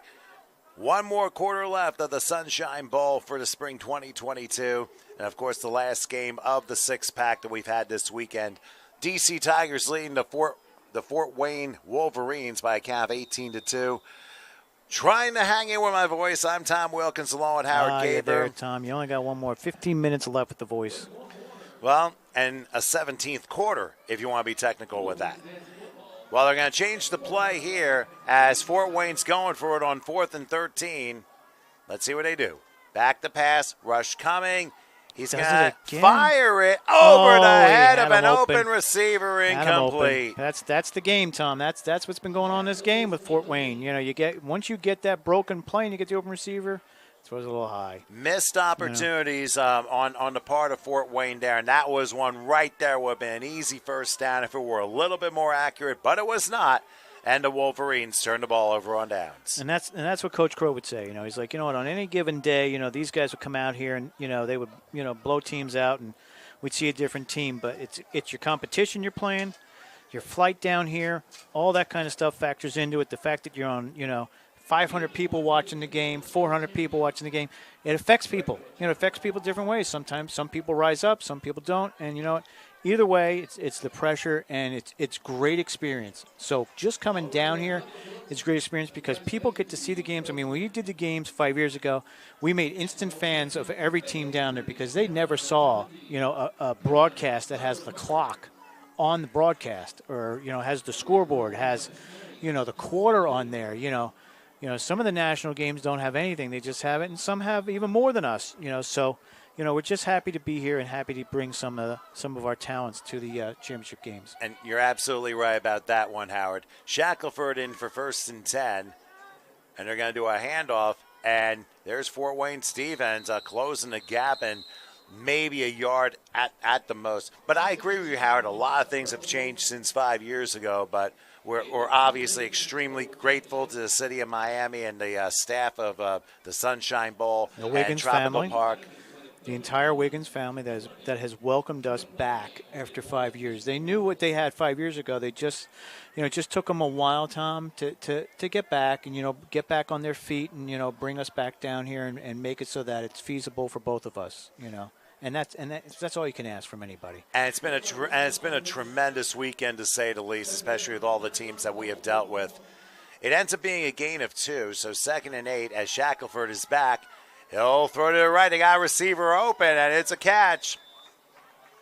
Landing out of bounds at about the 44-yard line. Yeah, that's Kendrick Hilliard with the catch. Put his backside down about the 43-yard line. That's a first down for DC and another 12-yard pickup. Tom, they're just moving the ball. You know, they're just moving the ball. They're just playing the game. They just have to keep their composure. That's all they got to do. 1st and 10 from the 43. Here's Shackelford back. He will throw left. Flag is down. Pass caught about the 38-yard line. And receiver was thrown down, but there's a chance it's coming back for holding anyway. And that's exactly what's going to happen. So they'll back it up 10 yards there. But, yeah, and we've come a long way for certain in the last 5 years here. I mean, obviously it was extremely special in Fort Lauderdale doing those couple of games. And, of course, one of the regional teams from our end ended up winning in one of the 2 games that we did. But I think amazingly enough, it's the experience and the camaraderie and the fact that football is football and people enjoying themselves from all over, having a good time and wonderful weather. I mean, there's no place like it. And we're getting fans. We're getting more fans, more people, more likes, more subscribers, more everything, because people are seeing that we're showing up just like they are to these games. On second down, here's Shackelford. I'm sorry, it's first down. The pass is caught along the left side, inside the 30, down to about the 27. And right now, DC's having their way on offense. Holding penalty, no problem. We'll just get a 30-yard pass there. And that was number 12, I think, on the catch, Tom. And that would be Marcus Wright. And, I mean, now they're spreading around to the receivers and, again, everybody involved in the game. So 1st and 10 for DC at about the 26-yard line. And this time a handoff, delay, draw, looking inside the 20, down to about the 11-yard line. Another first down, Tom. Just keep moving the ball. Keep moving the ball. They definitely are. You may have some guests here, Tom, so I'm going to you keep going, Tom. I'm going to keep my headphones off. What do we got? Well, everyone's showing up here in the press box all of a sudden. Get them on? We'll get them on. As we come down to 12 minutes still time here in this one. Right now, DC trying to put a staple on this thing here. 1st and 10 from the 13-yard line. They'll take another sweep play on the right, trying to turn the corner to the 10 and out of bounds at about the 5, but then there's a flag down toward the end of the play, and let's see what this is all about. Could be a block. Could be anything. Let's wait. Let's wait and see. They put him out at the 5. Oh, the officials actually saying unsportsmanlike. Oh, I'm sorry. That's going to be a hold against DC, so that's going to back them up a little bit. But the official was like in frozen motion like the Matrix for a second. He had his arms spread out. We were thinking it was unsportsmanlike, but turned out not to be the case. As Coach Crow has joined us here for the final quarter with 11:37 left. Yes, went downstairs to kind of look at some things, and I tell you what, the DC Tigers definitely have turned it up this half a little bit on defense. And it seems like Fort Wayne, they came to play, but they just didn't pack an offense today. But I also think the DC Tiger defense has had something to do with that as well. Yeah, that front four that DC Tigers, they put in work so far today. The job is not done, but at the end of the day, the game is won and lost in the trenches, and it seems like DC is winning the trench war today. And I think that's been one of the biggest differences in this game. As Shackelford stands on first, the hold happened toward the end of the play, so it's 1st and 14. Pass caught in the middle, inside the 5, and down to about the 1-yard line. That makes it 1st and goal, and right now DC, I mean, they're putting on an offensive clinic on this drive. Yeah, that was a hell of a slant thrown by Shackelford. Great timing, the catch and run and secure the ball. And like I said, they got a scoring opportunity right here. And now timeout called by the DC Tigers with 10:41 left. And a question for you, Coach. I've been reading on the comments that DC's won, a few championships in the last year? So, yeah, DC Tigers, like I said, they got started and they took their lumps and, getting close. And then I think last spring they took advantage of an opportunity and won the ECFA spring championship. Came in and won the 3A national title, and then this year, they came into the MDFL and took that league over, went undefeated, and like I said, they're here now and they're taking advantage, and sometimes it's just the opportunity, and these guys have been given the opportunity to be great, and it seems like they're seizing the moment, seizing the advantage. And that's what you have to do, especially, and they say opportunity doesn't come very often, but when it's right there, that's when you really need to take advantage of it, and that's exactly what they are doing. Coach Gore, he's been in the game for a long time. Lamont Gore, who's the owner and GM of the DC Woodland Tigers. And you know what? He waited his turn. It took him a while to get here. But now that he's here, he's really taking advantage with this Woodland Tigers team. And I think this team's going to be good for a good while. All right, first and goal from the 3. Here's Shackelford back. He's going to look for his 4th touchdown pass. And he didn't quite get it. It's incomplete along the near side. The receiver just couldn't come down with it, so it's just incomplete and 2nd and goal. But it was a nicely designed play. Definitely, the rollout, the half roll with the out route in the end zone. And then guess what? What Shackelford did there was threw it where only his receiver can catch it. So if receiver wasn't going to catch it, no one was, and they can live to play another play. So it is 2nd and goal from the 3-yard line. 10:33 remaining, and Shackelford trying to give some more points for the Tigers here. They might line up big and probably go with a up-the-middle run. But instead, they go empty gun. That's interesting. They'll quad to right.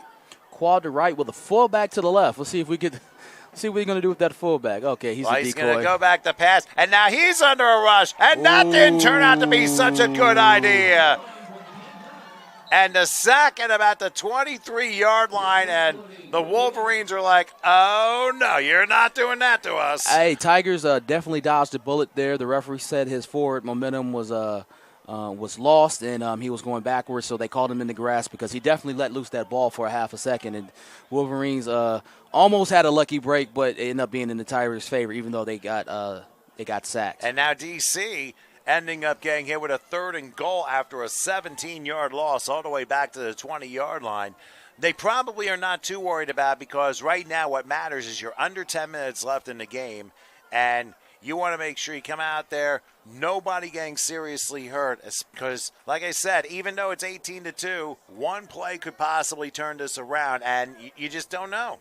Yeah, I mean, again, if the Wolverines can mount some type of offensive attack, this will be a different game. But right now, all the Woodland Tigers have to do is take care of the ball. They don't even need to score here. Just take care of the ball.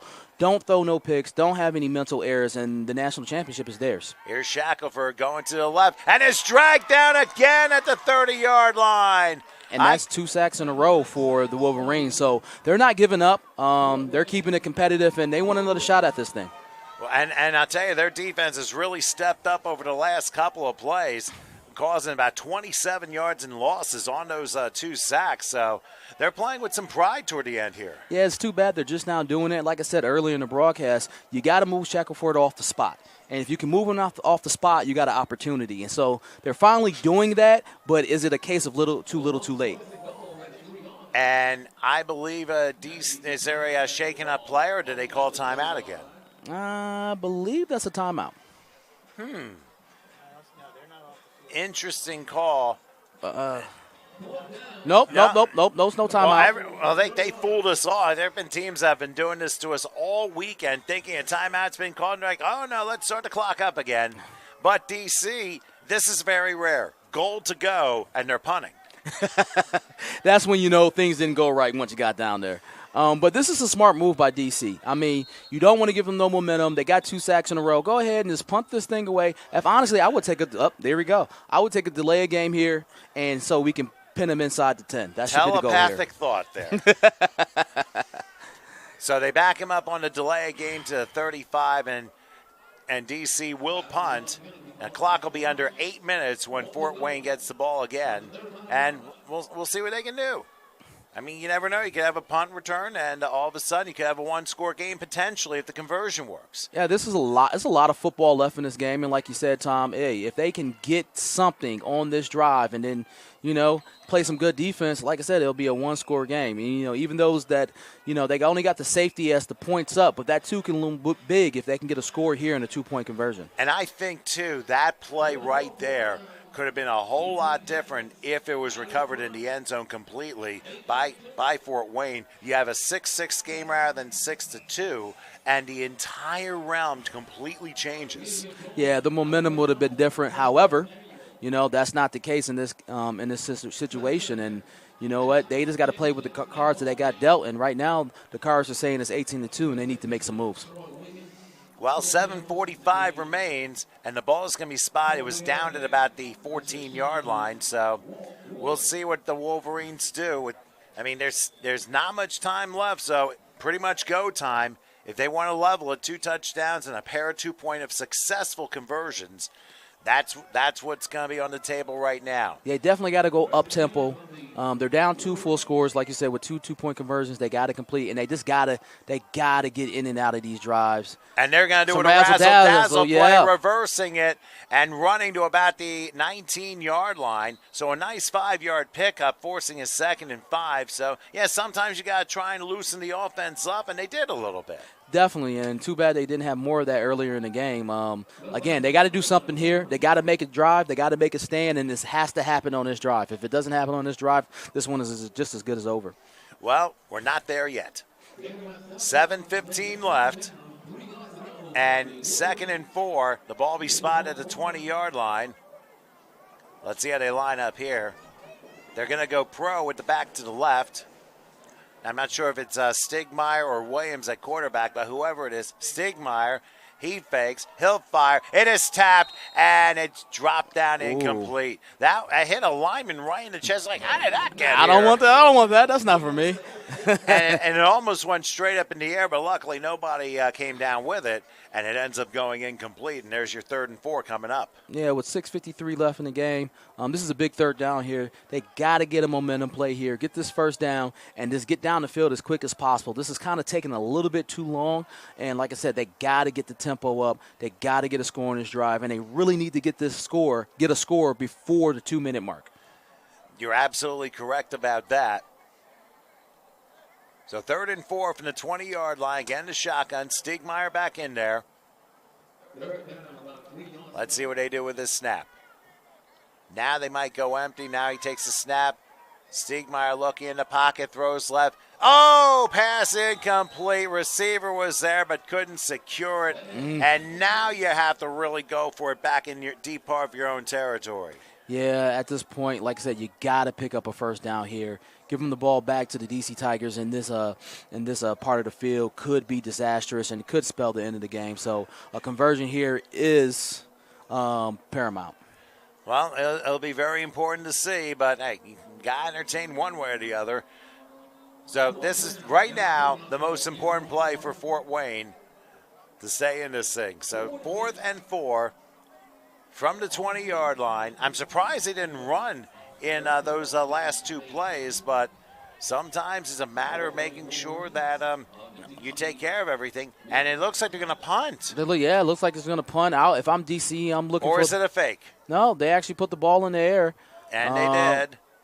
They'll be taking about the 49, and then Muff, another guy, gets it, the 47, and still was able to slide out of a tackle and get to the midfield stripe. It wasn't the prettiest return, but it'll do good enough as DC will start from the 49-yard line. Yeah, definitely a dangerous situation for the Woodland Tigers. They were able to pick up the muff and return it for some yards. However, the Wolverines defense here, they came up big in the last drive. They need to come up big in this drive and try to force a turnover. Do something. They got to get a spark going. Well, 6:31 remains and DC back on the field at the 49-yard line. They had a lot of promise in their last drive as they were able to zoom the ball down the field and get close to scoring. But then Fort Wayne's defense showed up with a big stand to prevent that from happening. So now we'll see what DC does and give credit to everybody involved. Rashard Shackelford, who's had a nice game at quarterback, especially Chris Rodriguez, who scored all 3 touchdowns for DC today. Yeah, Chris has definitely had himself a game. Shackelford has definitely had himself a game, but the job is not done yet. Right now the clock is the Wolverines' enemy. The clock is the Tigers' friend. So they need to get this clock down to under 2 minutes, maybe get a score, or at least just drain it so that the possibility of them coming back is limited. Well, here's the handoff along the right side and a couple of juke moves, and he's going to find himself all the way down to the 34-yard line. Looked like he was going to be tackled for a yard or two, but he broke those tackles and ended up getting 15 yards instead. I believe that was number 33, Dennis Hensley, if I'm I think you are correct. Hensley getting it, and I wouldn't be surprised DC trying to give some of the other players a chance at some offense here. Well, it is a national title game, and you want to make sure everybody feels and contributes to the win. So, Hensley's been with the team for quite a while, and he deserves a carry or two. Well, that was a good one right there for a gain of 15. Ball be spotted at the 33-yard line, so 1st and 10. And we'll see what Shackelford does.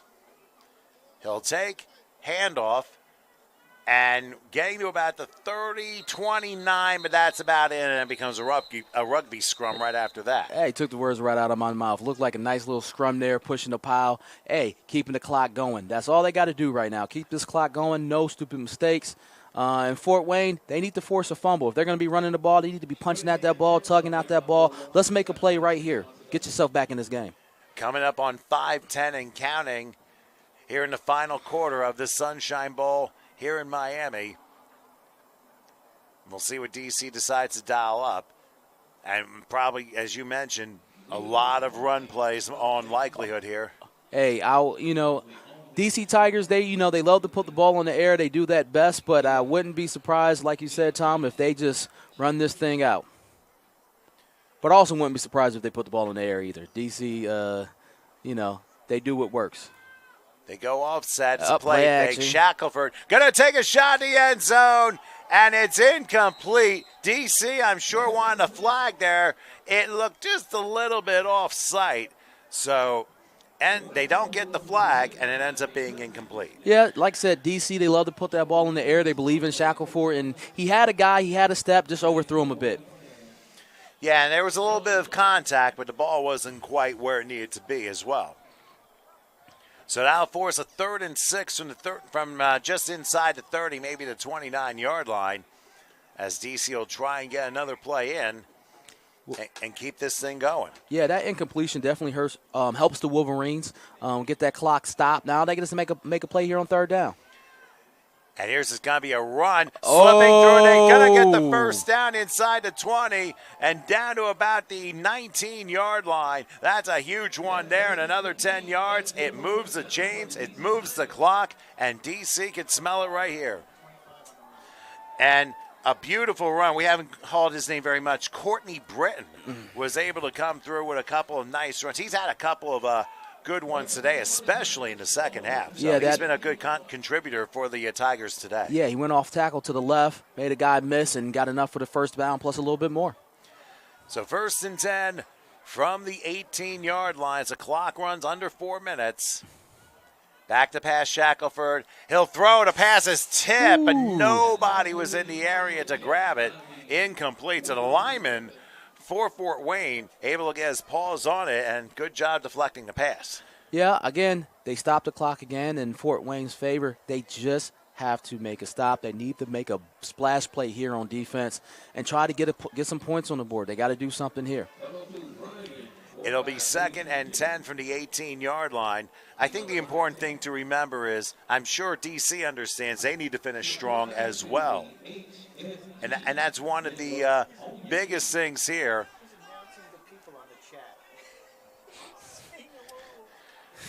Not exactly sure what's going on next door, but anyway, 2nd and 10 for DC at the 18-yard line. Got to love our guy White Shoes, who's been the public address announcer for this one. He's been doing it for a very long time. Empty gun this time for Shackelford. He has time. Pump fakes, fires, pass caught inside the 10, a fake move into the 5. Did he step out of bounds? Touchdown. He did not. Welcome to the end zone. You talk about putting on a show.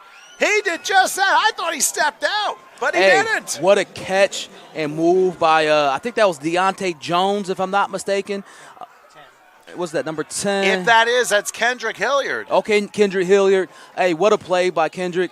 The catch was impressive, but the moves afterwards and the fight for the end zone, he really wanted this national championship, and I think that touchdown may have secured it, Tom. And the 4th touchdown pass of the day for Rashard Shackelford. So Rodriguez had 3 of them, and now Kendrick Hilliard has 1.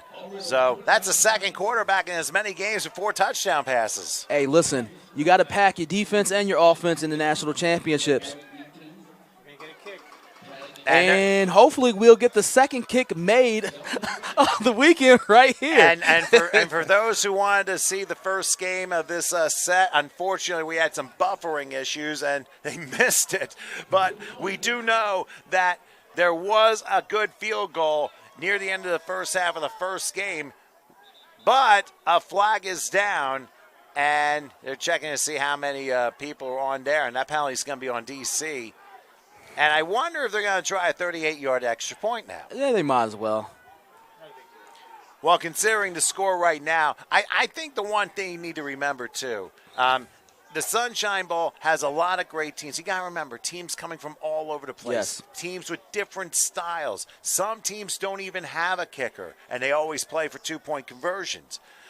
This is probably partly the reason why we have had more field goals than successful extra points. This one is no exception, and it is blocked, and falling down is Fort Wayne's going to try and return it, and they do not. Can you imagine if we had a final score of the team having 4 points? 24-4, that would have been crazy.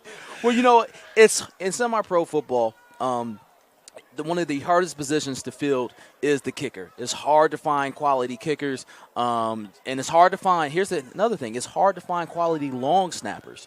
So you may have a kicker, but you may not have the long snapper. Maybe you got a great long snapper, you don't have the kicker. So it's hard to find that combination and keep that combination on your team for a long time. So that's why you kind of see some shoddy kicking in semi-pro, because those two positions, they're very specialized. And you really think about it, when you comes to the long snappers in the NFL, those guys usually get on the team, and they're usually there for a long time, because that's just a hard position to find. It's hard to find someone that can shot put that ball from a three-point stance. And do it perfectly, too, for so many years. Exactly. So those guys usually are employed for a pretty long time. They usually end up being the oldest guys on the team. That sometimes happens, if you were to believe that. So, yeah, the kicking game in semi-pro is, like I said, it's hit or miss from team to team, again, because of those mechanics. Well, it's been miss, and miss again through this whole weekend. And like I said, we've had one made field goal and 0 extra points in combined in all 6 games. Yeah, which is rare for Sunshine Bowl. Usually, we usually see some strong kickers, but not this year, It comes and it goes, I guess. And so, DC will kick off with 3:27 left. And Fort Wayne, right now, they just want to finish on a positive note. Mm-hmm. And I really believe they can do it. I mean, they've shown some good signs in the second half, but when they've been able to get some momentum, the DC Tigers turned it up a notch to quell it, and that really has been the difference of the game. And I think a lot of it comes from experience. Now, obviously, I don't know this Fort Wayne team and how successful they've been all these years as the kickoff is returned back to the 33-yard line. But when you're in a big game like this, I mean, lesson learned if things don't go your way, but you always try and go back and do it again, possibly for later on the year or next year even. So, one of the things we tell all the teams as they sign up for Sunshine Bowl and qualify is that every team you play is going to be a good team. And it's going to come down to game planning and understand that you have to adjust. Plan A, Plan B, Plan C. And what we've seen here today with the DC Tigers is they adjusted better than the Fort Wayne Wolverines. When Fort Wayne came out with that running quarterback style and he was getting all those yards and he was dipping and dodging, what White Shoes say, shucking and jiving, when he was doing all that stuff, DC adjusted to that. Right? They changed their rush patterns, changed their rush lanes, and put that pressure on them, and they just suffocated their offense to the point that they couldn't produce. On the back end, as DC Tigers realized they're the bigger team this time. They're usually not the bigger team, but they're the bigger team this time. So they ran the ball to start the game. They had some play action, and they just adjusted better. So like you said, Tom, this may be an experience thing, and I think Fort Wayne is going to come back in future years and get this thing right. Would not be surprised. Here's a handoff along the right side, and it's not going to work out as whoever got it loses 2 yards on the play. And you're right. We see teams who think they have it all, and they end up having a humbling experience. And then you see other teams whom they think, well, maybe we shouldn't be there. And then they prove everybody wrong, and they did it right. We had that happen in Virginia back in July. And I think every team here, they've definitely deserved to be there. And for some, it hasn't gone well, and for others, it's gone better than expected. Definitely. I mean, if you go back to the first game of the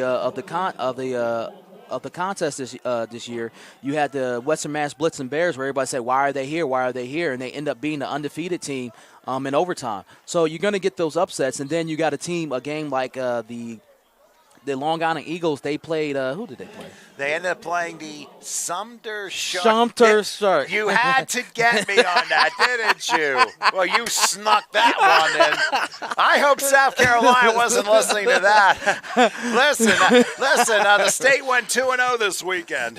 No, but so they end up playing the Sumter Sharks, and we thought that was going to be a hell of a game. I mean, both teams were undefeated. Long Island just kind of ran through their league, and then they came out here, and it just didn't happen for them. So you have one surprise in one area where you have a team that everybody's like, why are they here? Why are they here? And they end up winning the game in overtime. And then you got one team where everybody knew they should have been here, but they didn't perform to the level that we know they can perform at. So it's always going to be surprises at Sunshine Bowl. Again, everybody's good, and you have to have plan A, plan B, and maybe even a plan C if you're going to win it, come out of here with a trophy. In my case, you need a plan F. But with 2:06 left, we had an incompletion, and following that, we have 4th and 8. And even Howard, I wonder what that one was from. But anyway, pass is tipped on 4th down, and it's incomplete.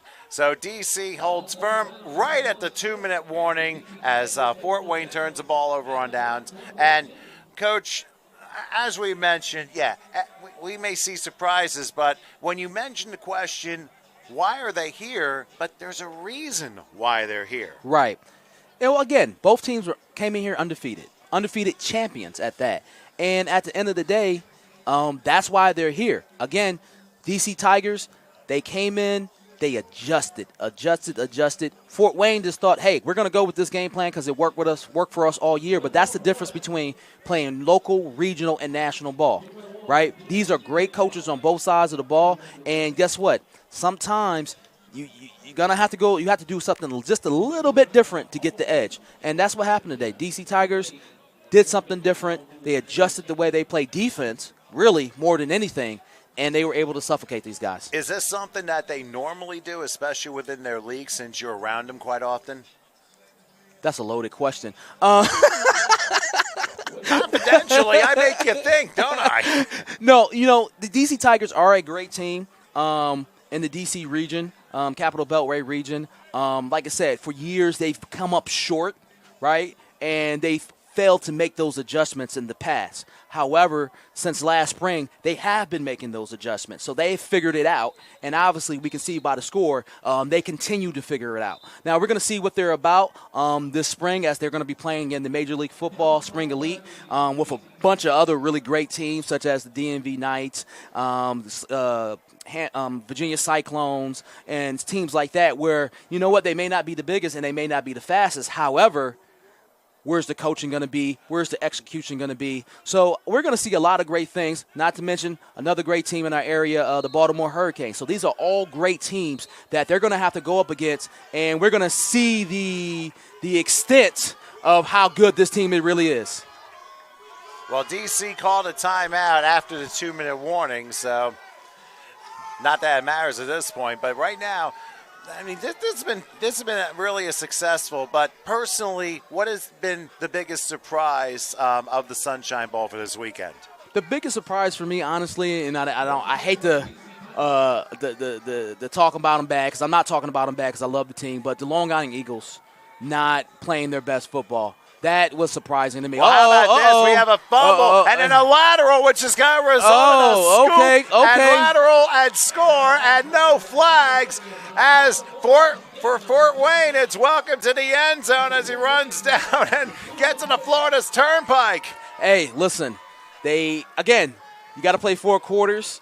Even though, the score won't mean too much to the end of the game, but at the end of the day, it's glad to see that Fort Wayne did not quit. It's glad to see that Fort Wayne is still playing ball. They're still playing hard to the last whistle. These games, you got to play 4 quarters, and DC, as you can see, they were celebrating on the sideline, took their eye off the ball just a half a second, and you see how quick that happened.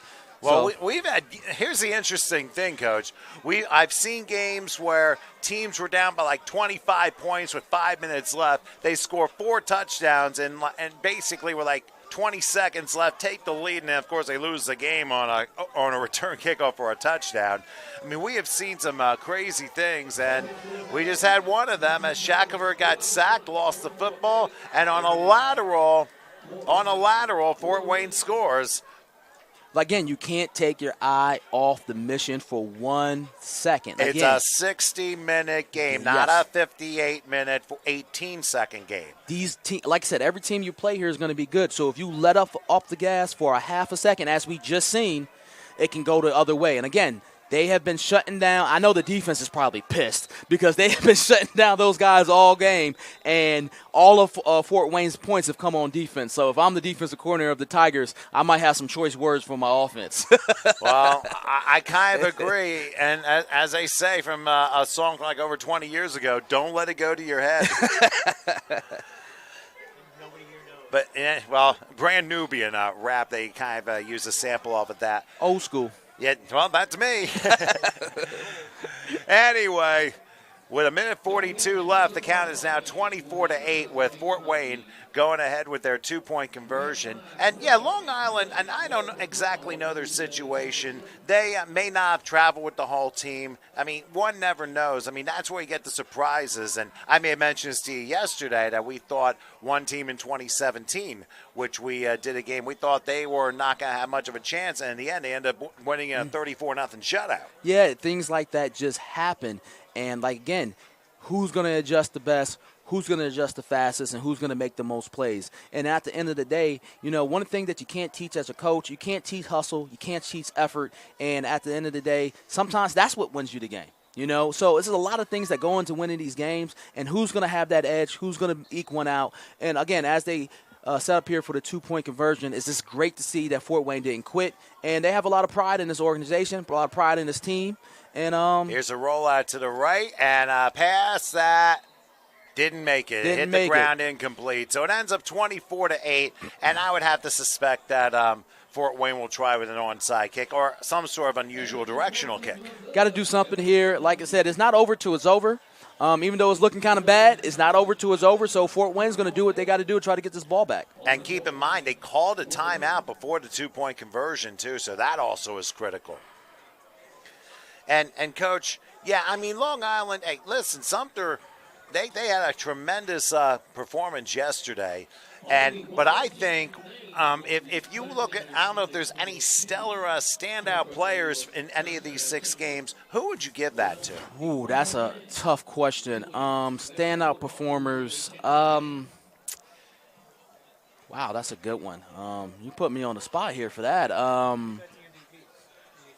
Well, go back to the MVPs of the previous games. Yeah, so maybe that'll help. Yeah, so the gentleman who got the interception in that first game, Queen City Raiders, in overtime, that was a key play. I think it was number 5. That was Cologne. Yeah, I can't quite. Yeah, Cologne. Yeah, that was an impressive performance, no question. Yeah, that was a very key play because it looked like they had something going in overtime, like they were about to get in there and tie that thing up, and he cuts under that and picks off the football, even though he wasn't the MVP, but that was just such a key and stellar play to ice that game in the college-style overtime. So, and then in the Eagles game, well, you got to talk the Eagles Sumter game. You got to talk about that double pass. Well, yeah. That double pass was crucial because up until that point, it was a 0-0 game going into the second quarter, and they hit the double pass, and that just broke that thing wide open. And I think that one score kind of broke their spirits just a little bit because it was very unexpected. Here's the onside.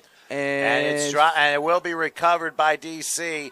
at the 48-yard line. So they tried it. Yep. Didn't quite work out. But it was worth the effort. They got a good bounce. It just bounced in the wrong direction. And sometimes it happens in football. Remember, nobody could leave until the ball was kicked. Mm-hmm. So D.C. will have the ball at the with 1:37 left at their own 49-yard line. But I think, in my mind, when you're talking key players, I forget the gentleman's name from PD who had a tremendous performance. The quarterback. This afternoon. The quarterback. He threw 4 touchdown passes? Yes, he did. Yeah, he was dynamic today.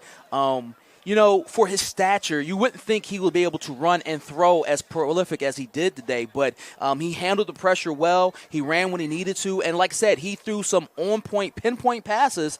Again, I think he's about maybe 5'7", $170, soaking wet, and you know what? He played like he was 6'7", 270. So I definitely want to give big shouts out to him and on a great performance for Sunshine Bowl. Hopefully when we put our little highlight mixtape together, we'll get some of him. But, yeah, he definitely did what he had to do, and it looks like they're going to take the victory formation. And so before they get done with that, I just want to say, hey, I appreciate everybody for tuning in for the last 2 days. This game, I think, got up to close to 600 viewers, and I think total views, I think we're close to 25, 30,000. So I want to say, listen, thank you so much for supporting Sunshine Bowl. HHD Network, you guys are awesome. Saw you in Virginia. You guys came all the way to Miami for us. So I thank Tom. I thank you, Howard. You guys made it an awesome experience. You guys are the best in the business, and I can't wait to see you again in July. I can't wait Whenever it is. Whenever it is. I can't wait to see you again. Again, I thank you for everybody watching, your support, just keep tuning in. We got a lot of great things to come with Sunshine Bowl. Totally agree, and we are also very grateful for you and the entire crew for Sunshine Bowl. We couldn't have done this without your support and believing in us and making it possible to give the games out and attempt as best as possible to entertain the fans whenever possible. So we're very thankful for you for giving us that chance, so we can't thank you enough for that. Appreciate it. Hey, great job, fellas. Until next time.